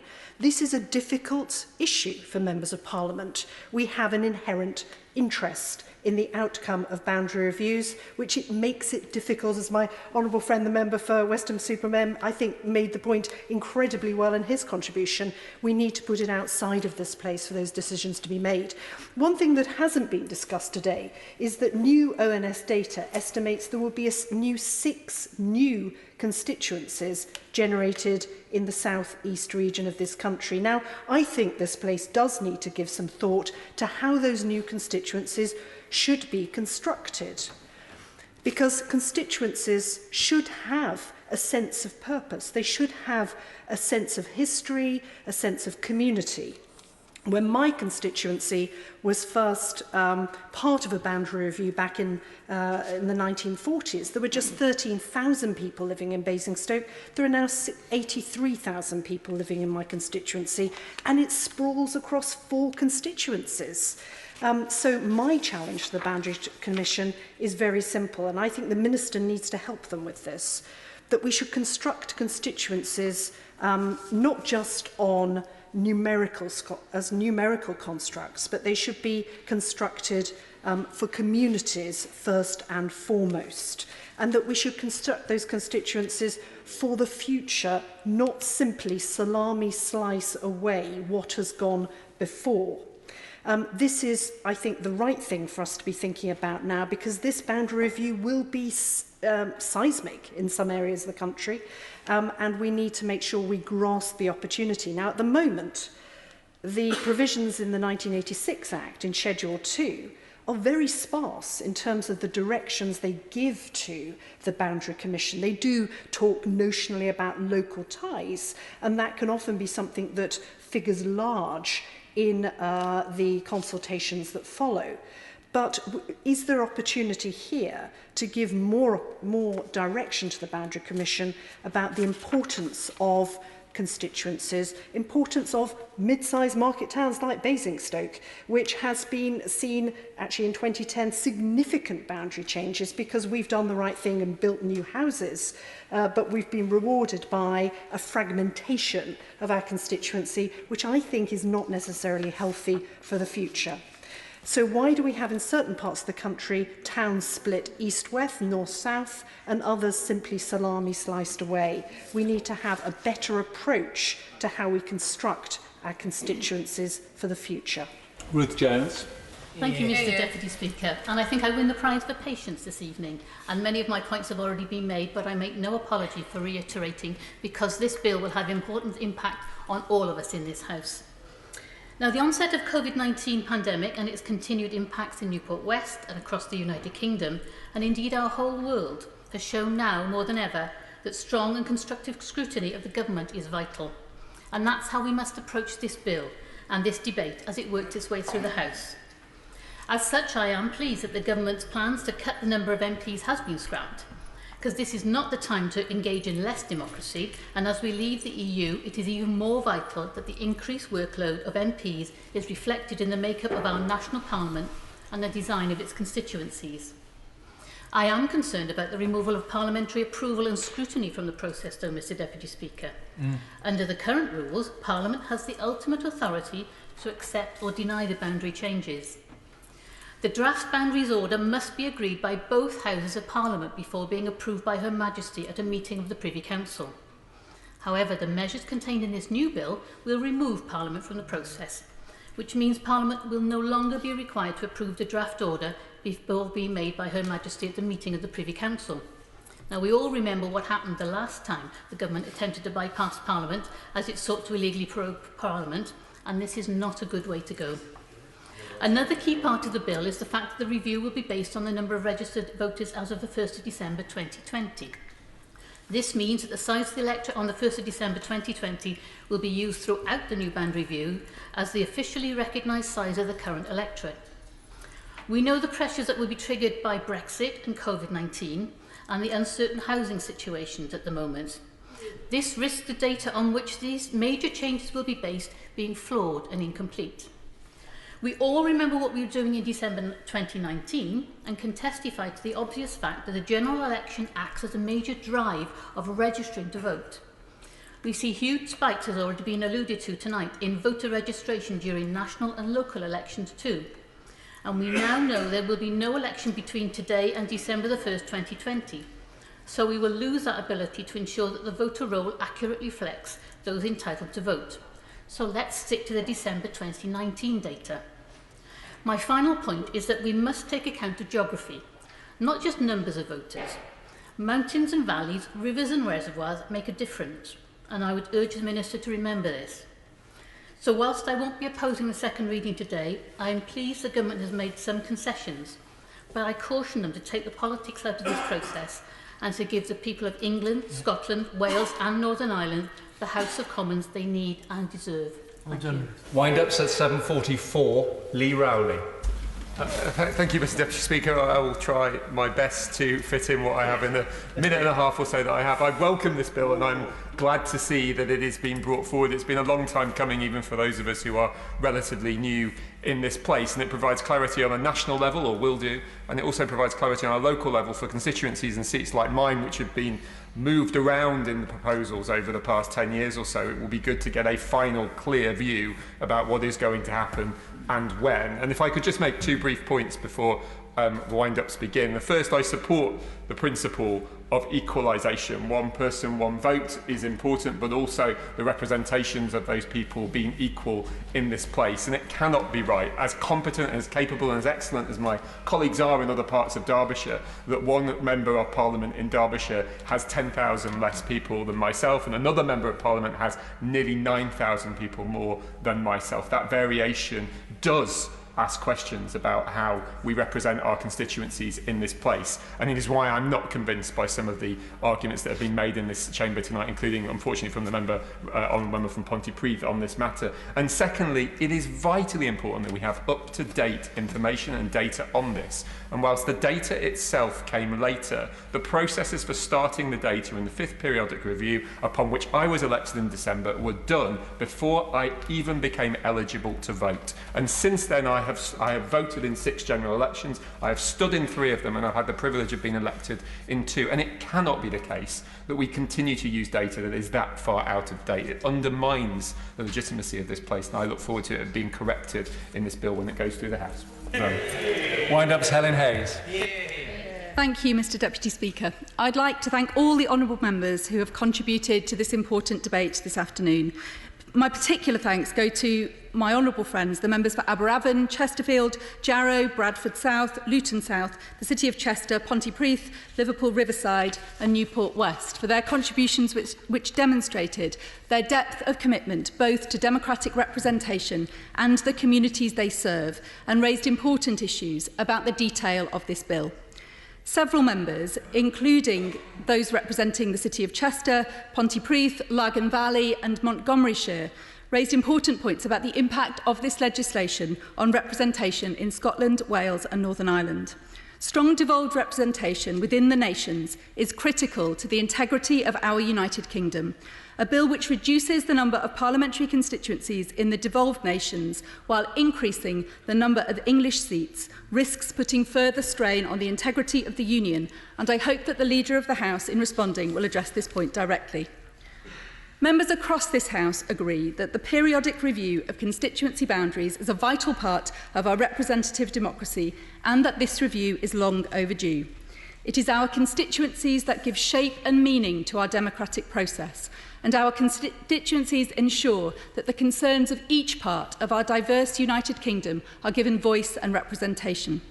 For this reason, it is crucial that long-held community ties form the basis of our constituency boundaries, bringing together communities which share common interests and needs. This point was made very well by a number of honourable members who spoke of the risk of villages being split or severed from the towns that they rely on. These things matter to our communities.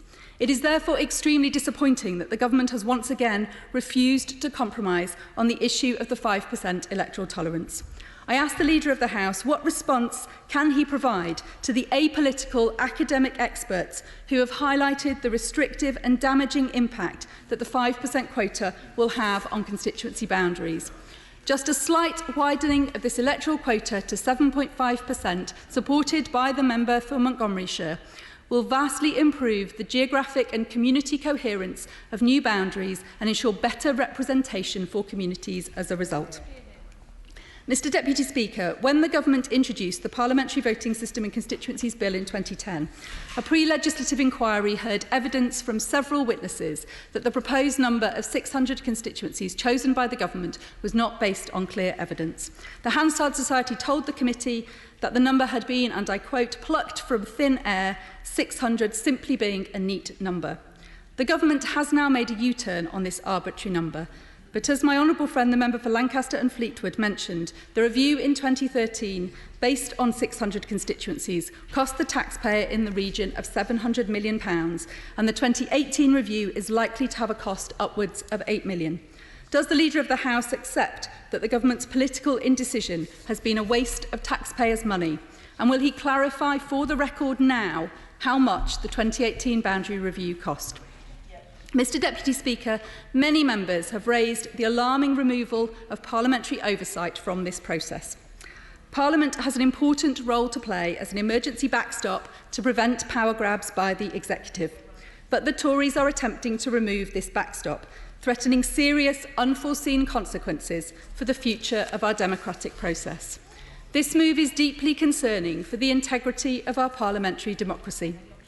In response to these concerns, the government asserts that removing Parliament from this process will ensure that the Boundary Commission's reports will be implemented without interference from either government or Parliament.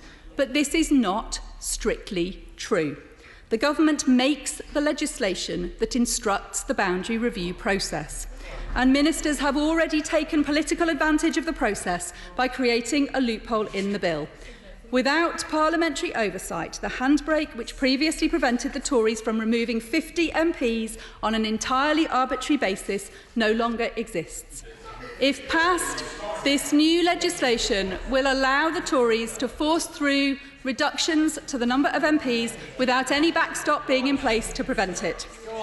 We are talking about a government found by the highest court in this land to have unlawfully shut down our Parliament, suspending democratic accountability and attempting to gag democratic opposition. This is not hyperbole or idle speculation. It happened just last year.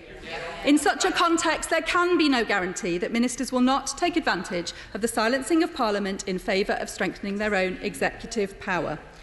Will the Leader of the House take this opportunity to confirm that the government will not simply use this loophole to force through a reduction in the number of constituencies or any other changes which are not included in this bill further down the line? Mr Speaker, my final point is about the electoral registration data set on which this review will be based. We are currently facing exceptional circumstances. I welcome the Minister's acknowledgement that the 2020 electoral register will be heavily affected by the current coronavirus crisis, but this is still the numeration date set out on the face of the bill. We cannot expect local councils to do the proactive outreach work which is needed to maintain an up-to-date and fully accurate register while providing an emergency response to a global pandemic. The costs of fighting coronavirus have taken an immense financial toll on councils, and they now face a £10 billion funding gap which the government is unwilling to fill. Can the Leader of the House confirm that the government will accept an amendment to the numeration date to December 2019? This pragmatic change, in the context of a review for which we have waited 20 years, taking place in unprecedented circumstances, will avoid the new constituency boundaries being based on an incomplete and potentially unrepresentative register. Mr Deputy Speaker, the Labour Party supports the democratic principle of this boundary review, but the government must consider the implications of the restrictive 5% tolerance along with the 1st of December 2020 numeration date. We remain deeply concerned about the removal of parliamentary oversight from a process which has always had this scrutiny. I encourage members from across the House to support this reasoned amendment and to reject the continued centralisation of power in the hands of the executive at the expense of Parliament. Jacob Rees-Mogg. Thank you, Mr Deputy Speaker. May I first of all begin by thanking all those honourable and right honourable members who have contributed to this debate today, including particularly my honourable friend, the Minister of State for the Constitution and Devolution, for opening the debate, and it's a pleasure to wind it up. But may I also apologise to the Honourable Lady, the Member for Lancaster and Fleetwood, that I missed part of her speech because I had to go out for other government business. It is a key bill that will update and equalise parliamentary boundaries and ensure that every vote counts the same on the basis of 650 constituencies. And I'm pleased that there's been very widespread support from across the House for key elements of the bill, including from the opposition. That doesn't mean that they're not opposed to some elements of the bill as well. And there's also support for improvements of the review process, such as changing the times of public hearing and the consultation periods. I'm particularly grateful to the support we've had from my right honourable friend from Worthing West, the father of the House, who said it was very hard for the House to be judged in its own interest, which I think is a fundamental point. To my honourable friend, the member for Murray, who thanked local election staff and agrees with our proposal for 8 yearly reviews. My honourable friend, the member for Dartford, who emphasised the equality of votes and thought that the 5% of leeway was plenty. My right honourable friend, the member for Elmet and Rothwell, who reminded us of all of that enormous personal affection we have for our constituencies. And I think that is something that is always true about boundary changes, that however much we recognise that the general principle is right, when a village or a street is suggested to be excised from our constituency, we always find this disagreeable and is one of the key reasons why the Boundary Commission has to be so independent. I'm grateful to my right honourable friend, the member for Weston-super-Mare, my neighbour indeed, who told us we should all be hedgehogs. I'm not sure that I'm that prickly, but his fundamental point was that fairness is at the key and at the heart of this is, I think, fundamental. My honourable friend, the member for West Bromwich West, quoted the Chartists, and I thought I saw members opposite blush when they heard him mention that perhaps my spectacles need cleaning, but I thought they must have blushed at this point because the Chartists, of course, were all in favour of equalising electorates. My old friend, the member for Newbury, rather splendidly warned that she might be abolishing herself, which I hope turns out not to be the case, and made a spirited defence of the bill on that basis, as did my right honourable friend, the member for Bexley Heath and Crayford, who I'm glad to say gave his wholehearted support to what is being done. My honourable friend, the member for Cleethorpes, I'm sorry to say rather dangerously made speeches that I made when I made points that I made when I was a backbencher when this was going through the first time in 2010-11, but are not necessarily government policy nowadays, and I'm afraid I have repented the errors of my ways, but sadly he has not yet repented his, though I hope that will come. My honourable friend, the member for Dudley North, spoke about communities and the importance of those, and I think that is a general point. And my honourable friend, the member for Romford, spoke about smaller units, and of course there being a seat for Gibraltar, which he said in this House once or twice before. But on the point about smaller units, the Electoral Commission does have the power to the Boundary Commission, thank you. The Boundary Commission has the power to look at smaller units, and that is something that people can raise as it goes through its processes, but is an important safeguard, I think. My honourable friend, the member for Montgomeryshire, said his seat had existed since 1542, so I'm very jealous because mine's only existed since 2010, and I always like seats with a long continuity and history. And he made a very fair point about large rural seats, which I am aware of. My right honourable friend, the member for Basingstoke, made the point so clearly that I perhaps could say that she summed up the debate in her opening sentence when she said that her seat has 83,000 voters within it, and the speech made by the honourable lady immediately before her, I think for the member for North East Fife, has 61,000. There is an obvious unfairness in that which is being put right. My honourable friend, the member for North East Derbyshire, slightly subject to speaking as if he were on just a minute, managed to make the key point about variations being too big, and that is being addressed by this bill. So I'm very grateful for all these points that have been made in support of the bill. But I am sorry about the reasoned amendment put down by the opposition. And I ought to point out to the honourable gentleman, the member for the City of Chester, that his point that he was going to support the bill by voting for the reasoned amendment is not how reasoned amendments work. That reasoned amendments are only orderly and only selectable if they are fatal to the passage of the bill. So anybody who votes for the amendment is voting against the whole bill and cannot cover the nakedness of what they are doing by saying that they are supporting the bill. I'm not going to give way, partly because I gave way so many times earlier on in the day, but also time is short. The changes should give people confidence. I must confess, the honourable gentleman, the member for Aberavon, and the honourable lady, the member for Dulwich and West Norwood, really did get it wrong over the matter of automaticity. In the 1832 Reform Bill, every single constituency that was being changed was listed in Annex 2 of the bill, if I remember rightly, and that was decided by Parliament. It decided what the size of each constituency would be. We have increasingly handed that over to make it more independent because of the fundamental point that nobody should be a judge in his own cause. And we should not be a judge in our own cause. We should allow it to be done by an independent body. And the honourable lady said that the government makes legislation. No, it doesn't. Parliament makes the legislation, which is then implemented, and is implemented in such a way as there is no ability for the government to alter the recommendations of the Boundary Commission, and has a duty to present it to the Privy Council for its approval by the sovereign. Automaticity means what it says. It's automatic without the executive having the ability to stop it, or indeed without the House of Commons having the ability to stop it, or even worse, the House of Lords to stop it, undemocratically, because they don't like the results, because they're worried about what might happen. So automaticity improves impartiality, improves the fairness and independence of this proposal that is before the House. So though Parliament will not play a role in making the order, nor will Her Majesty's government.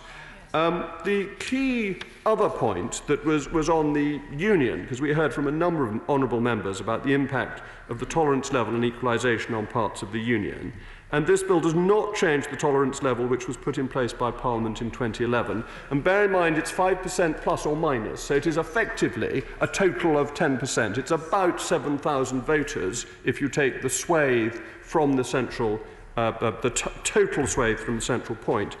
And that means that the independent boundary commissioners will give a fair review, and it is worth noting that the two specific protected seats that are very small are Scottish seats, and I'm very glad one of them is Nahilling and Anyar, because I think the honourable member for that seat is a national treasure, and it would be a great pity if he didn't maintain his seat. But that is being done to benefit the Union.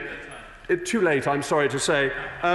That is to the benefit of the Union, and it is fair that every vote across our United Kingdom should have the same weight. That is the fundamental point. That underpins everything that is being done. 8 years is the right amount of time. It means that communities can be reasonably stable. It means that communities can carry on. It means that MPs can build up that association with their communities. So I urge members to support this bill and reject the amendment. I call Cat Smith to move the reasoned amendment in the name of the Leader of the Opposition and others. The question is that the amendment be made. As many as are of that opinion say aye. Aye. Of the contrary, no. Aye. Division. I ask all honourable members other than the front benches and tellers to leave the chamber by the doors behind me. And I will not give the instruction to lock the doors earlier than 28 minutes after I call the division. Thank you.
The question is that the amendment be made. As many as are of that opinion say aye. Aye. of the contrary, no. Tellers for the ayes, Jeff Smith and Colleen Fletcher.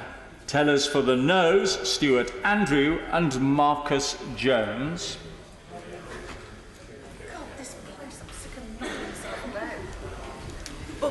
I call the first honourable member to move forward and vote. Cat Smith, aye. Helen Hayes, aye. Chloe Smith, no. David Linden, aye. Ian Blackford, aye. Rees-Mogg, no. Ian Pearsley, No. John Penrose, no. Rob Roberts, no. Bob Seeley, no. Darren James, aye. Jill Furness, aye. Teresa Villas, no. Suzanne Webb, no. Oliver Dowden, no. Schnarkley, no. Kendall, aye. Joe Gideon, no. Kevin Brennan, aye. Jessica Morden, aye. Mike Kane, aye. Ian Bairn, aye. Ian Bairn, aye. Beth Winter, aye. Andrew Griffith, no. Saki Batty, no. Derek Trigger, aye.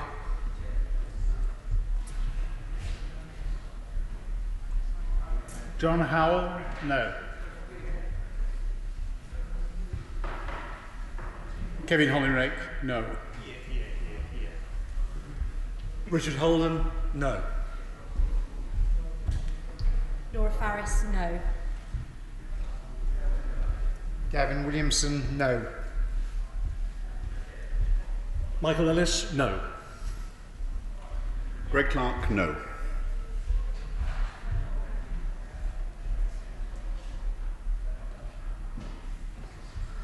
Peter Bone, Wellingborough, no.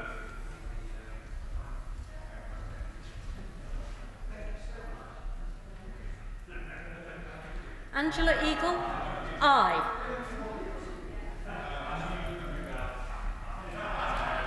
Stuart Malcolm MacDonald, aye.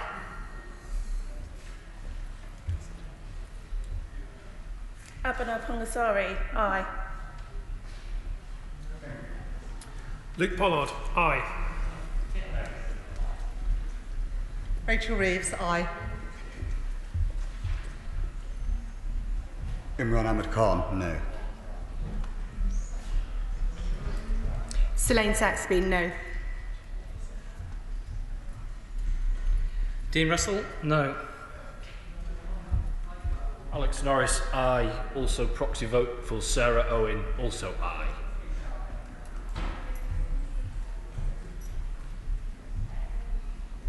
Kwasi Kwarteng, no. Tracy Brabian, aye. Craig Whittaker, no. Lucy Fraser, no. Joanna Cherry, aye. Alan Mack, no. Gareth Bacon, no. Simon Clark, no. Desmond Swain, no. Thariel Clark, A. James Gray, North Wiltshire, no. William Ragg, Hazel Grove, no. Gillian Keegan, Chichester, no. Harriet Baldwin, no. Henry Smith, no. Tom Randall, No. Natalie Elphick, no. Margaret Greenwood, aye. Could you just momentarily remove the mask to speak into the... Aye. And name, please. Margaret Greenwood. Sorry. Alex Sobel, aye. Jim Cottage, no.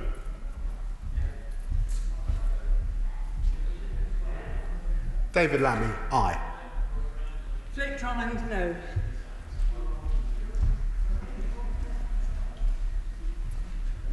Fiona Bruce, no. Alistair Jack, no. James Heapy, no. John Cronus, yes. John Cradis. John Cradis, aye. Paul Scully, no. James Grundy, no. Hugh Merriman, no.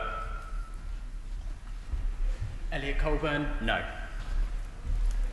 Mark Jenkinson, no. Mark Eastwood, No. Simon Feld, no. Graham Brady, no. Felicity Buchan, no. Matthew Pennycook, aye. Edmund Levand, aye. Nadim Zahawi, no. Julian Lewis, no.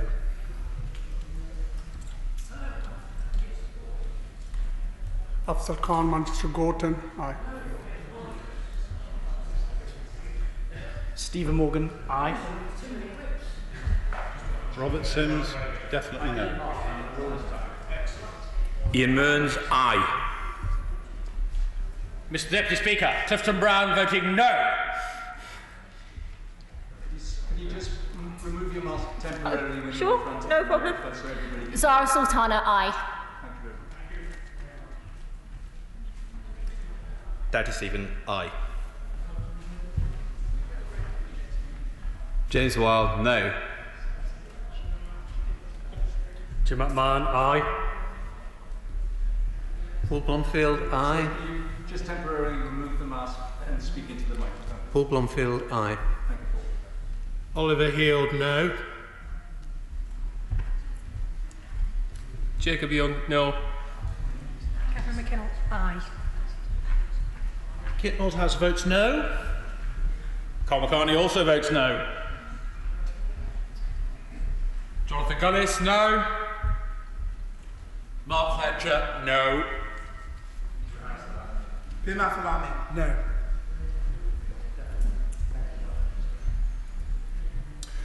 Graham Stringer, aye. Just temporarily pull it down. Matt Weston, aye. And speak into the microphone, please. Matt Weston, aye. Thank you, Matt.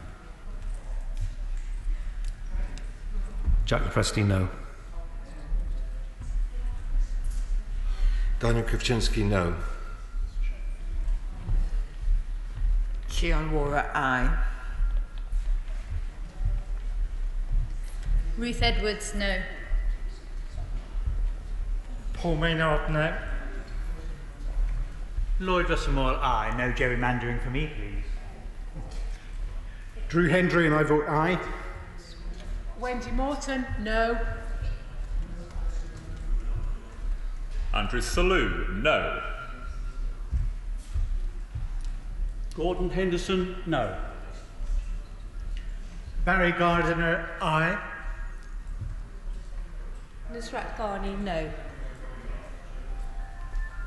Mark Pawsey, no. Andrew Stevenson, no. Gavin Newlands, aye. Claire Coutinho, no. Philip Hollowbone, no. Edward Timpson, no. David Johnston, no. Chris Bryant, aye. Chris Pincher, no. Mr. Speaker. Theo Clark, no. Steve Baker, no. Laura Trott, no. Robert Buckland, no. Bella Birardi, aye. Greg Smith, no. Robert Larkin, no. James Daly, no. John Redwood, no. Ben Spencer, no. Paul Bristow, no.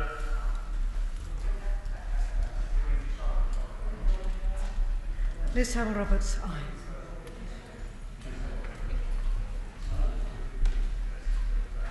Florence Shalomi, aye. Alex Shelbrook, no. Steve Brine, no. Graham Stewart, no. Bill Wiggin, no. Sean Bailey, no. Alan Campbell, aye. Chris Matheson, aye. Gerald Jones, aye. Maria Miller, no. Kim Johnson, aye. Steve Double, no. Tom Hunt, no. Judith Cummings, aye. Rachel Hopkins, aye. David Jones, no. Jane Hunt, no. Valerie Vars, Walsall South, aye. James Shannon, no. Karen Buck, aye. Andy Florida, aye. Just temporarily so we can see your face as well, please. Sorry? So we can see your face. Andy Florida, aye. Appreciate that. Thank you. Robbie Moore, no.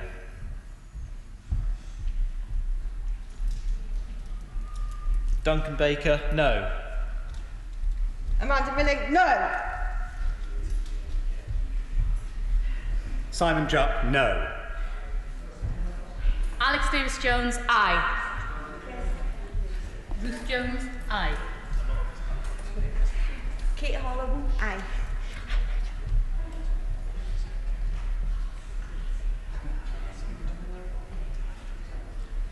Robert Neal, no.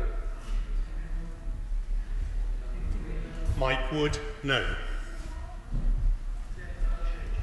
Holly Lynch, aye. Wendy Chamberlain, aye. Chris Green, no. John Larnett, no. Paul Holmes, no. Anthony Magnall, no. Gareth Davis, no. Vicky Ford, no. David Evanick, no. Gareth Johnson, no. Aaron Bell, no. John Whittingdale, no. Kate Green, aye. Marco Longi, no. Lee Rowley, no. John Glenn, no. Danny Kruger, no.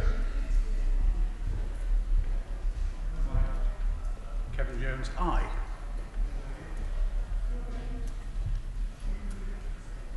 Mike Hill, aye. Luke Hall, no. Meg Hillier, aye. Martin Vickers, no.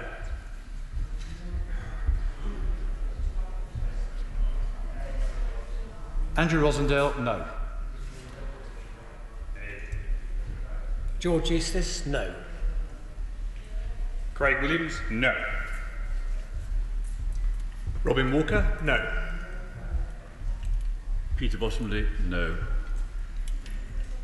Cheryl Murray, no. Sherilyn McCrory, no. Scott Land, no. Chris Green, no. Victoria Prentice, no. A fairly furious Lucy Powell voting aye. Mark Harper, no. Ben Everett, no. Alberto Costa, no. Stuart Anderson, no. Catherine West, aye. Stephen Kinnock, aye. Faye Jones, no. Nikki Aiken, no. Rob Butler, no. Stephen Timms, aye. Nick Thomas Simmons, aye. Alison Phillips, aye. Charlotte Nichols, aye. Liz Twist, aye. Jeremy Wright, no. Grant Shapps, no. Robert Jenrick, no. Jess Phillips, aye.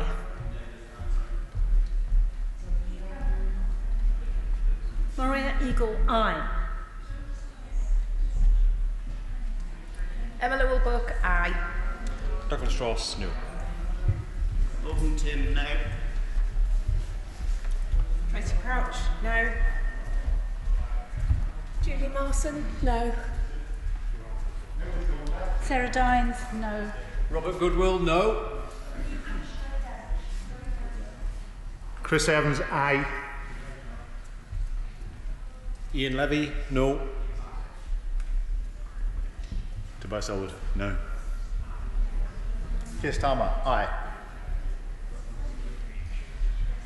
Camden Harris, aye. Alison McGovern, aye. Jonathan Reynolds, aye. John Hayes, no. Nick Smith, aye. Peter Gibson, no. Caroline Noakes, no. Adam Afrier, no. Gag Mahindra, no. David Mundell, no. Sally-Anne Hart, no.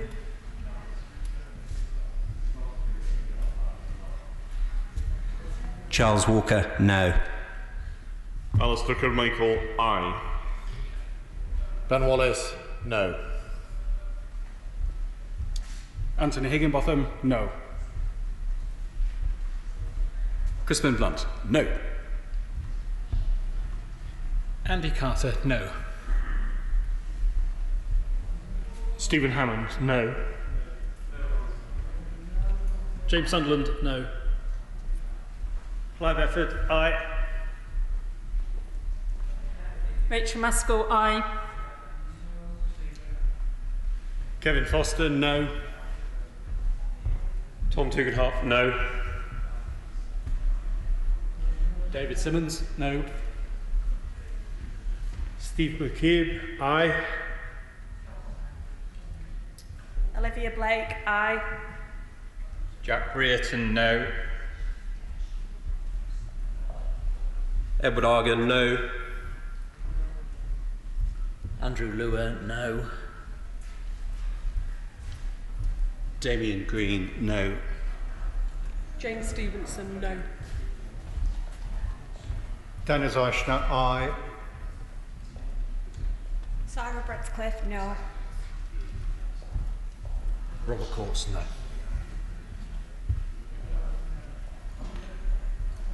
Rupert Huck, aye. Simon Baines, no. Rebecca Powell, no.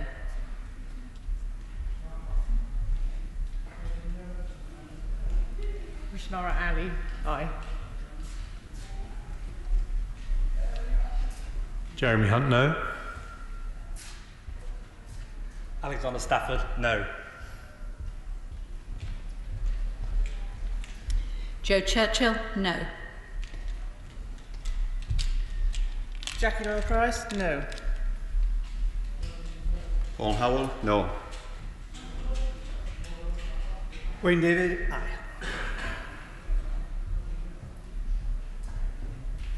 Nia Griffith, aye. Ben Lake, aye. Rebecca Long Bailey, aye. Alex Burkhart, no. Percy Andrew, no. Emma Hardy, aye. Ian Duggan-Smith, no. Nick Fletcher, no. Lee Anderson, no. Brendan Clark-Smith, no. Therese Coffey, no. Angela Richardson, no. Jeremy Corbyn, aye. Rachel McLean, no. Matt Vickers, no. Chris Loader, no. Jesse Norman, no. Hilary Benn, aye. Deanna Davison, no. Andrew Bowie, no. Andrew Bruggen, no.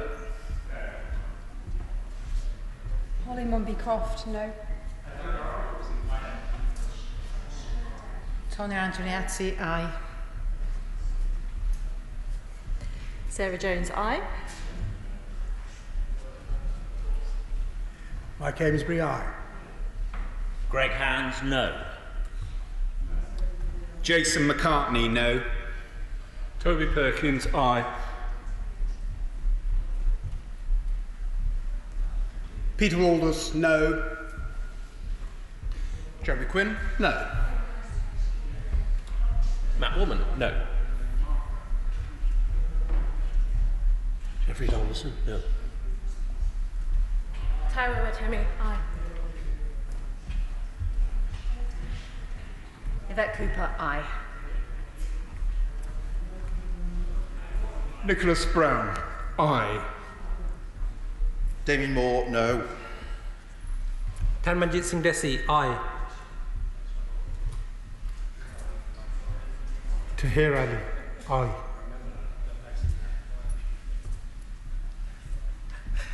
Neil Coyle, aye. Justin Matters, aye. Neil Parrish, no. Trudy Harrison, no. Anne-Marie Morris, no. Kerry McCarthy, aye. Fleur Anderson, aye. Alex Cunningham, aye. Alex Chalk, no. Robin Miller, no. James Davis, no. Damien Collins, no. Siobhan McDonough, aye. Alan Cairns, no. Virginia Crosby, no. David Amos, no. Will Quince, no. Justin Tomlinson, no. Richard Fuller, no.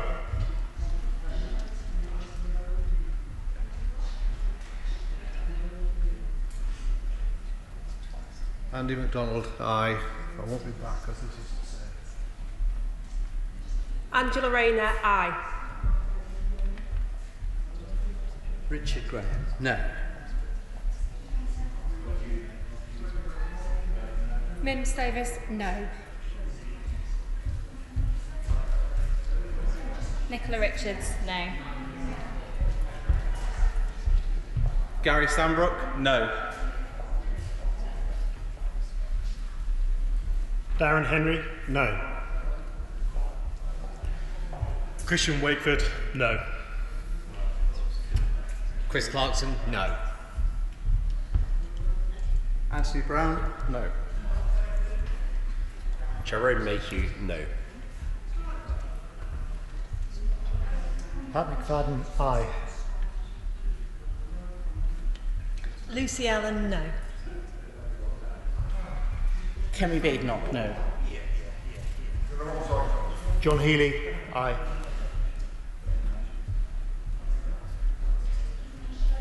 Penning, no. Craig Tracy, no. Steve Reed, aye. Giles Watling, no. John Stevenson, no. Nigel Huddleston, no. Conor McGinn, aye. Ian Murray, aye. Kelly Tolhurst, no. Lillian Greenwood, aye. Penny Mordaunt, no. Claudia Webb, aye. Andrew Jones, no. Tulip Sadiq, aye. Sam Terry, aye. Ruth Cadbury, aye.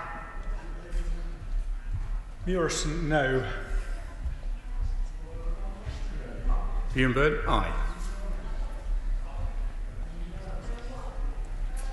Bambos, Sharon Ambos, aye. Lynn Brown, aye.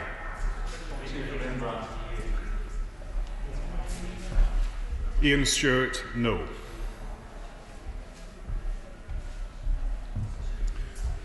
James Cleverley, no. Chris Eaton Harris, no.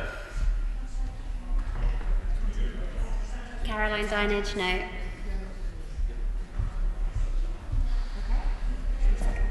Joy Morrissey, no. Joy.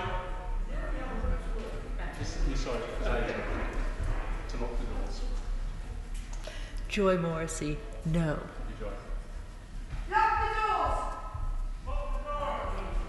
Nigel Adams, no. Suella Braverman, no.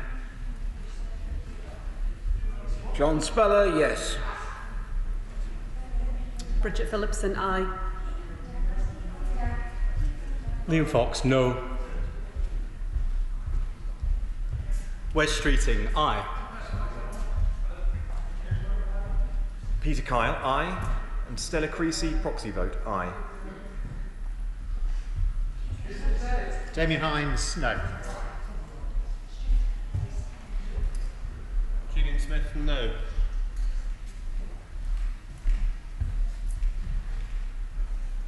Bob Stewart, no. Chris Philp, no. Scott Benton, no. Kate Osborne, aye. Patrick Grady, aye. James Morris, no. David Davis, no. Tom Perscliffe, no. Maggie Throop, no. Maria Caulfield, no. Leah Doherty, no. David Juggett, no. David Rutley, no. And proxy vote for Nigel Mills, no. Michael Tomlinson, no.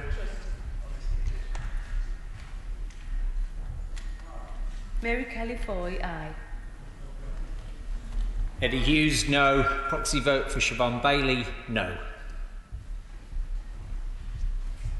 Rebecca Harris, no. Mike Freer, no. Chris Elmore, aye. Mark Spencer, no. All out.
It feels criminal to be disinfecting historic furniture, and I'm sure once the conservation architect sees me, he's going to tell me off.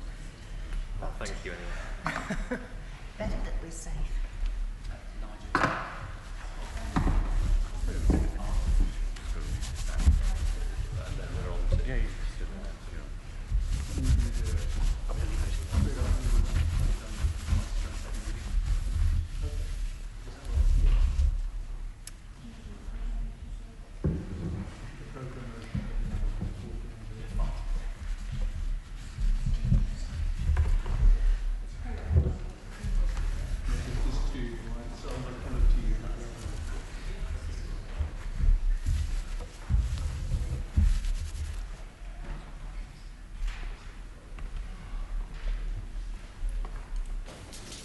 Order.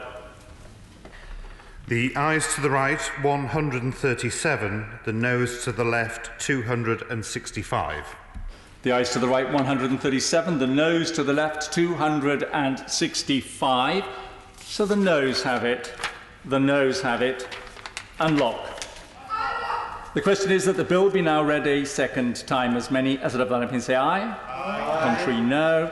I think the ayes have it. The ayes have it. Programme motion to be moved formally. Formally. The question is, as on the order paper, as many as have that opinion say aye. Aye. The contrary, no. I think the ayes have it. The ayes have it. Money resolution to be moved formally. The question is, as on the order paper, as many as are of that opinion say aye. Aye. The contrary, no. I think the ayes have it. The ayes have it. Point of order. Point of order, Mr. Bryant. Thank you very much, Mr. Deputy Speaker. I'm afraid there are three parts to this. The first is just in relation to the voting that we've already done. I was a teller in one of the earlier divisions this afternoon. It's up to others to judge quite how ludicrous the whole process looks to the outside world. To my mind, it looks preposterous, and I feel that one of the oldest parliaments in the world should be the best and most able to adapt to modern circumstances, not the worst. But that's a battle for another day. There were some specific order issues during those divisions. One was that the Speaker adopted a new version of what we had to wear when voting, and I just wonder whether we could have some clarity on that for the future. Historically, people have been able to vote through the division lobbies when they've been to the gym, including some people who are whips. And secondly, one member tried during one of the divisions to vote in both directions. Now, I know historically that's not been allowed, but the member is certainly under the belief that that was recorded. As I understand it, I was one of the tellers. We weren't including that as one of the votes on either side, so it would be good to have some clarity on that. And then the other point is that the Leader of the House said earlier in today's debate that we were going to have a motion tomorrow on the order paper for us to debate, governing and enabling some members of the House to participate in debates or not in debates, I think, but in urgent questions and statements. Now, obviously, I would welcome that. But as I understand it, so far the government hasn't announced what kind of debate that's going to be, whether there will be any time allocated for it tomorrow, whether it's expected that this should be on nod or nothing, whether we're able to table amendments, whether we have to submit to be able to take part in that debate. And there are many of us who feel deeply concerned that the government has tabled a motion which suggests that the only people who will be able to participate are those who self-certify as having a medical need. Now, I don't think that disabled people or people who are shielding or have shielding responsibilities for others should be treated in that way. I don't think they should have to justify themselves for wanting to participate from a distance.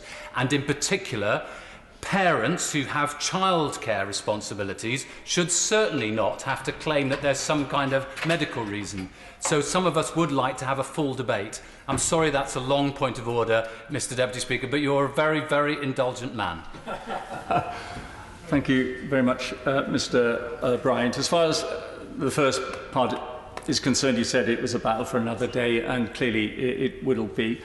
As far as the dress code is concerned during a division, you're absolutely right.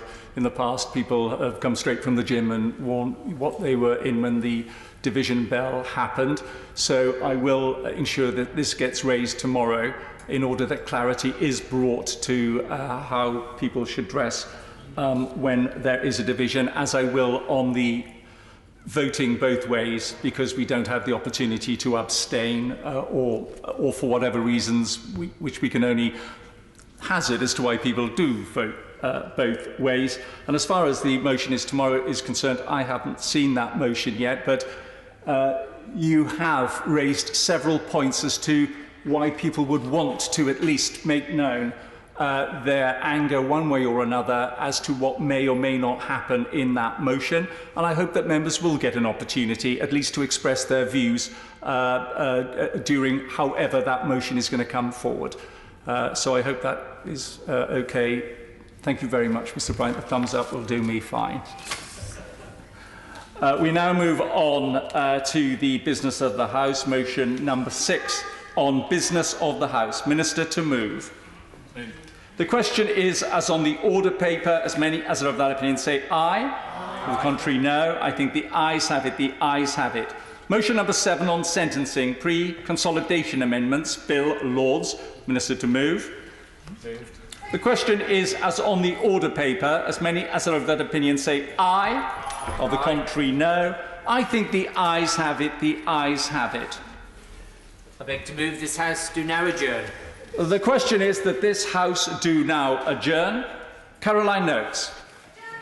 Thank you, Mr. Deputy Speaker. And it feels something like Groundhog Day. This debate has been scheduled, I believe, perhaps as many as 4 times, but events repeatedly knocked it off course. But today we are finally back in the chamber physically with a full day of debate, and I have the chance to finally bring to the floor of the House the long and torturous case of a single parking ticket.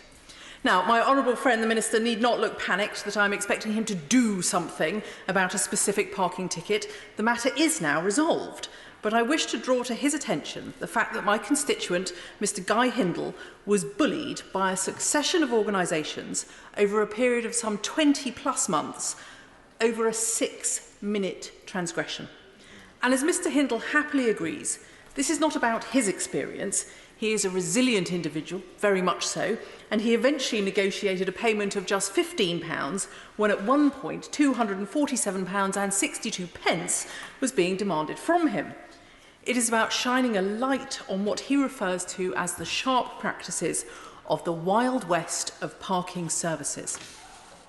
And it is not just my constituent, Mr. Deputy Speaker, who refers to private parking as the Wild West.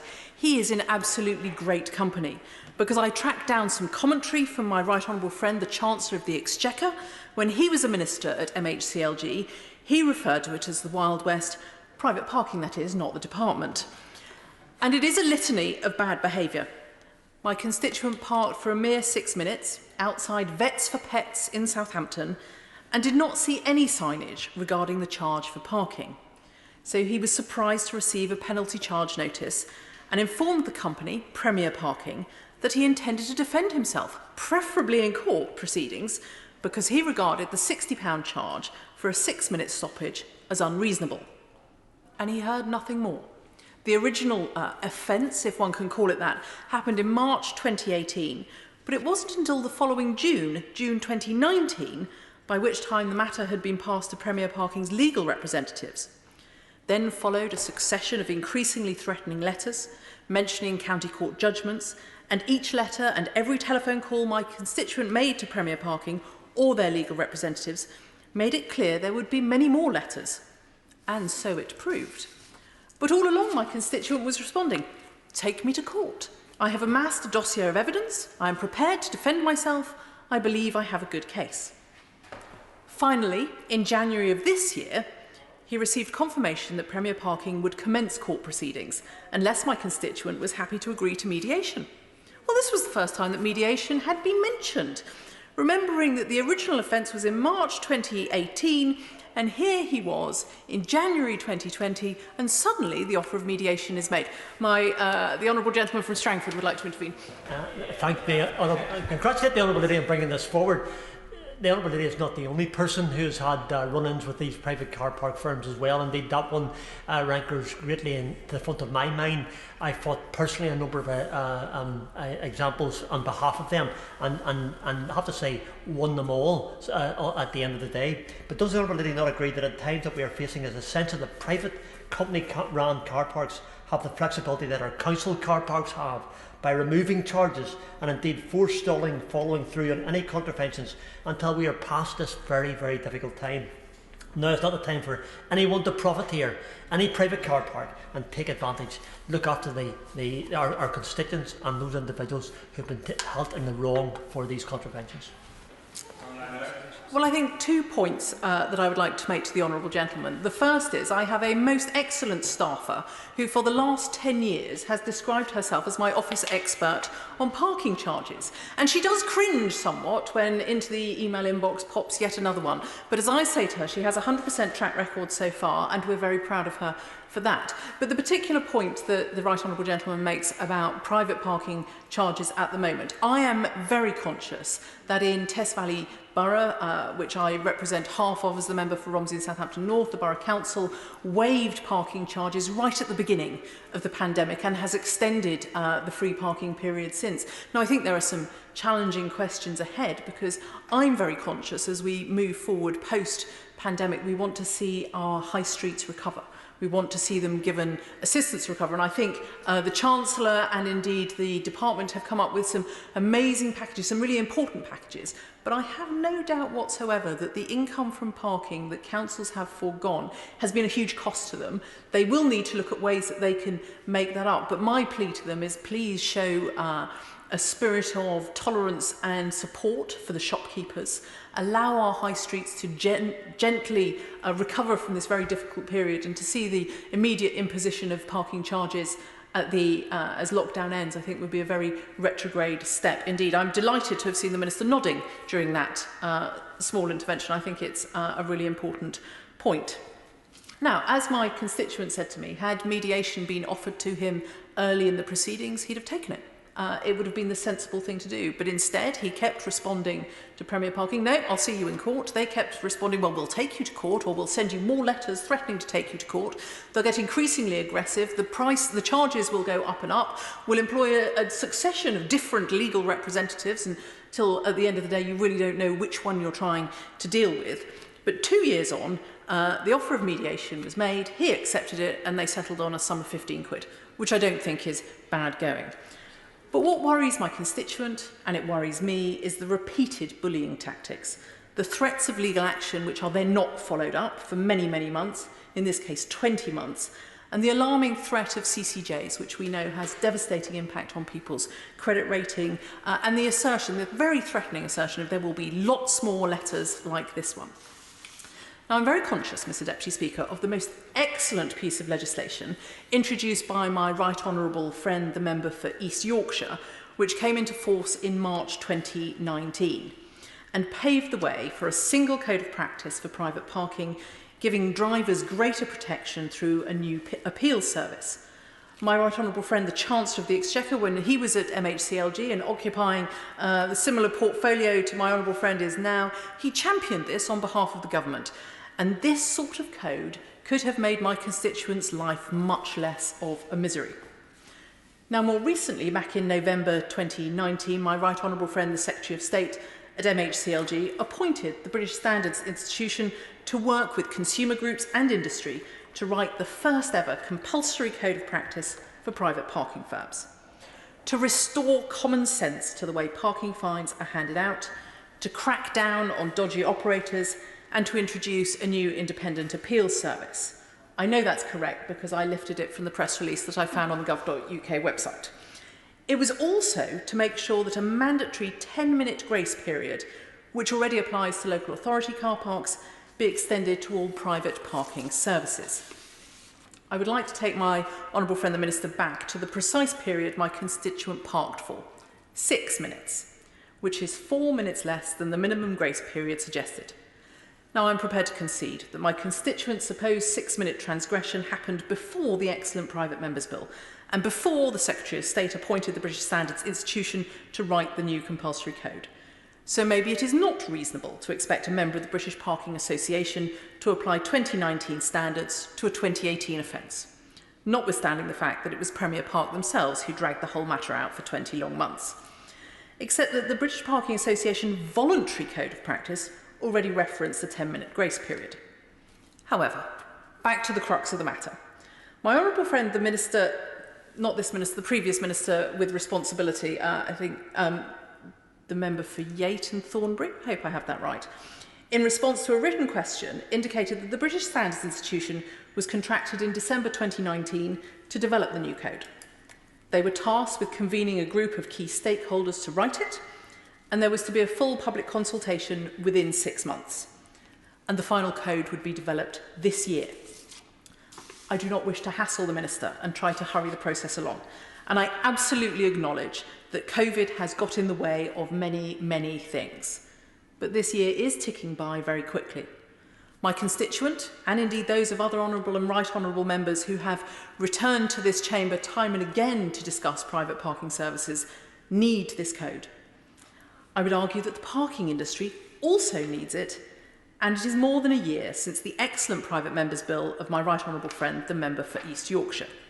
So please will the Minister this evening, in this much delayed debate, give us an update on progress and an absolute commitment that, exactly as was said in February, this code will be developed this year and introduced. Will he reassure me and my constituent that the 10-minute transaction period, allowing a driver to enter a car park, establish the charges, and then decide whether he wishes to pay them or, in fact, that they're far too high for his taste and could potentially leave and go elsewhere, that 10-minute grace period or transaction period, it is sometimes referred to, will be included. It could have saved my constituent 20 months of harassment and pain, and it should be a crucial part of enabling drivers to make informed choices in future. And that is what this is all about, Mr. Deputy Speaker, allowing drivers to make informed choices, giving them a bit of leeway so they can decide whether that is actually where they wish to park. And I learned from my right honourable friend, the member for East Yorkshire, there might be many good reasons why parking charges are not advertised outside a car park. It could be in a conservation area and there might be restrictions on signage. So we should give people, drivers, the opportunity to go into a car park, have a look, and then potentially leave. So I conclude with just asking the Minister to make that assurance, to give us an update on when this code is coming, when or if the public consultation has already happened, and just to give us a sense of progress and that this matter is in hand and will be dealt with. Minister. Thank you, Mr. Deputy Speaker, and I'd like to begin by thanking my honourable friend, the lady for Romsey in Southampton North, for raising this issue and congratulate her for securing this much-delayed debate. I also want to thank her and indeed honourable members across the House because this is an issue which I receive a lot of representations about on a daily basis. It's something which I am keenly aware needs resolving, and that members across the House are firm in their view that action is necessary on the regulation of the private parking industry. Too often, our constituents are treated poorly at the hands of parking firms, and I know that many of my own constituents in Middlesbrough South and East Cleveland feel the same.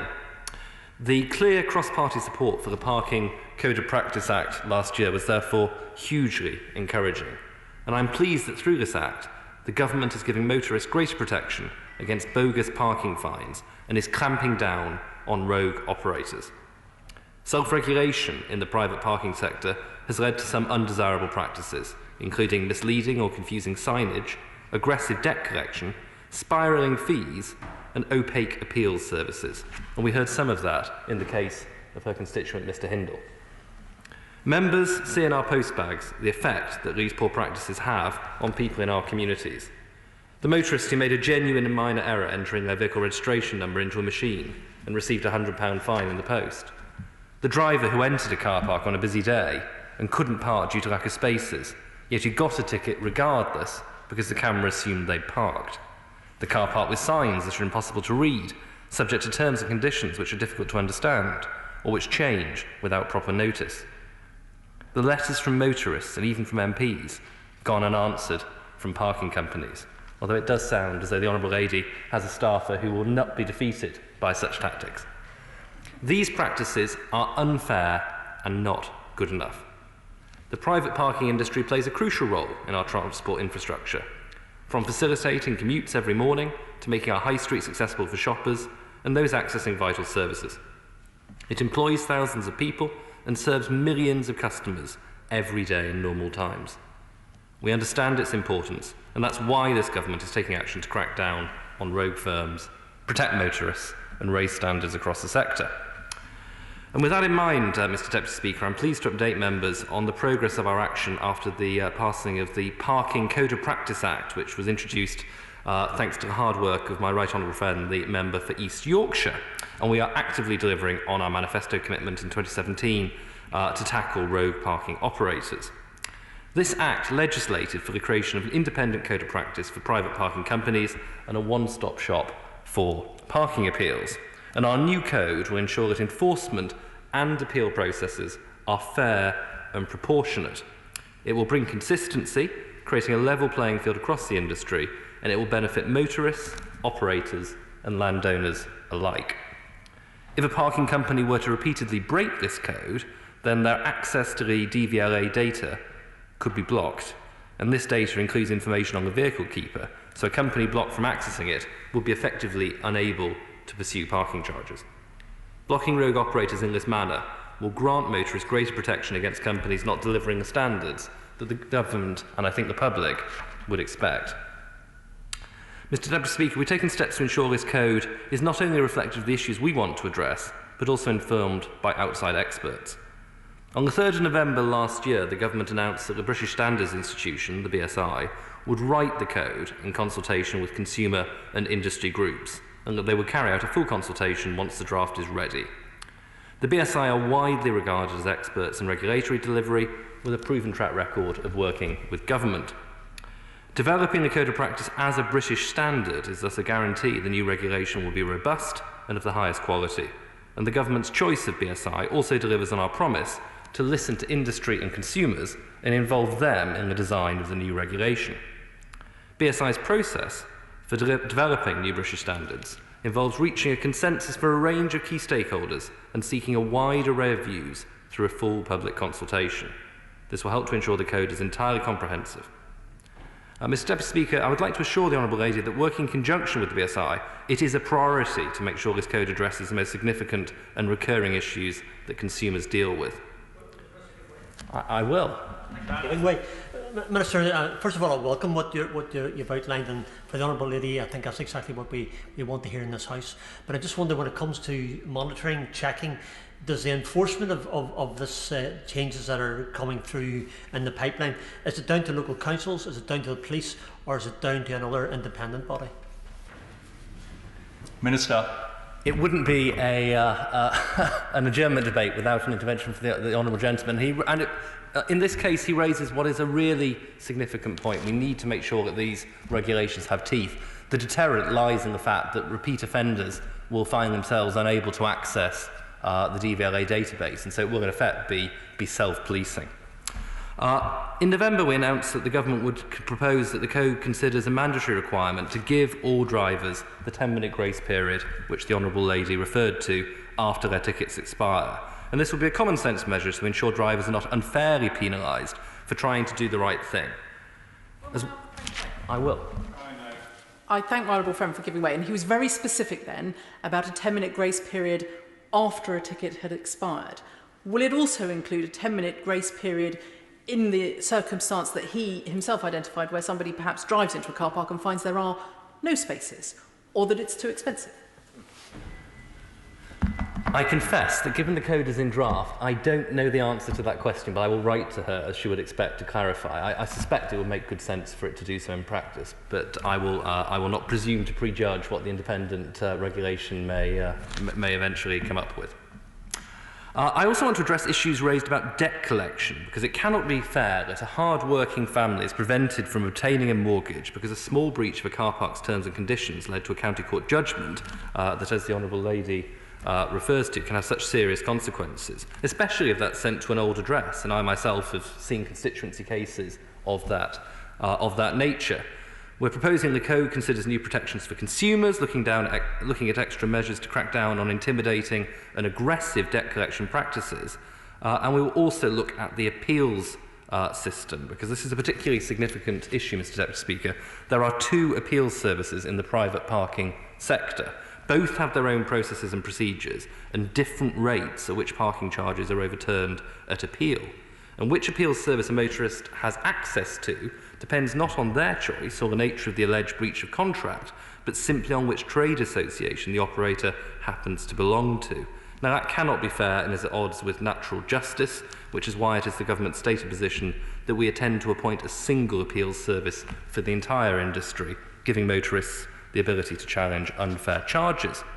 And finally, we are actively exploring ways to combat unfairly issued tickets from automatic number plate recognition technology. There is a widespread sense from motorists that this technology does not function as it should. I've heard of motorists entering and leaving a car park yet still having a ticket issued, and this is obviously a real concern. So we want a private parking sector that works fairly in that regard.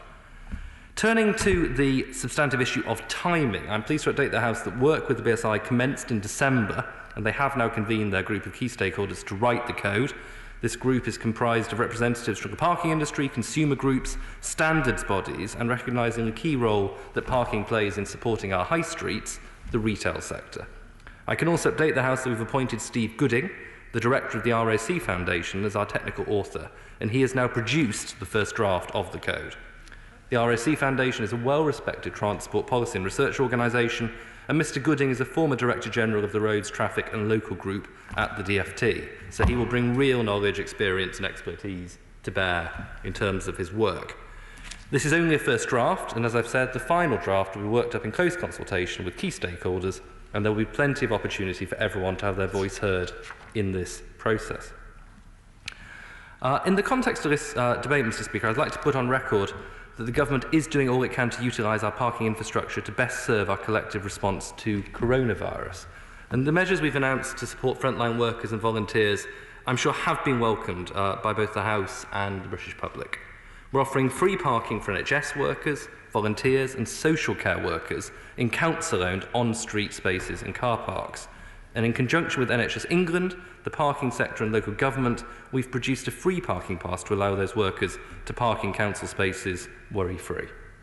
We've pledged to cover the costs of providing free car parking to NHS staff working in hospitals during this unprecedented time. Our aim there is to alleviate any unnecessary pressures on those workers, removing any fears they may have about fees or fines, while carrying out what I think by common consent is truly heroic work. And as we take the first steps toward recovery, we want to offer alternatives to public transport, but are wary, of course, of an increase in more people taking end-to-end car journeys. So to ease parking capacity, my right honourable friend, the Transport Secretary, has announced that the government will seek to repurpose underused parking outside town centres, made possible by close collaboration with local authorities and private operators. Those who live too far from town centres to cycle or to walk can therefore park on the outskirts and finish their journeys on foot, bike, or even, excitingly, an e-scooter. And individual businesses are also playing a hugely positive role. Many private operators have been offering parking spaces to NHS workers during the coronavirus crisis, and I commend these efforts and would reiterate the government appreciates them. Mr Deputy Speaker, I recognise the need to progress this new code at pace, and across government we do recognise the urgency of this issue. It's obviously crucial we get these regulations right, and as the Right Honourable Lady said, there has been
Adjourn. As many as are of that opinion say aye. Aye. Contrary, no. I think the ayes have it. The ayes have it. Order. Order.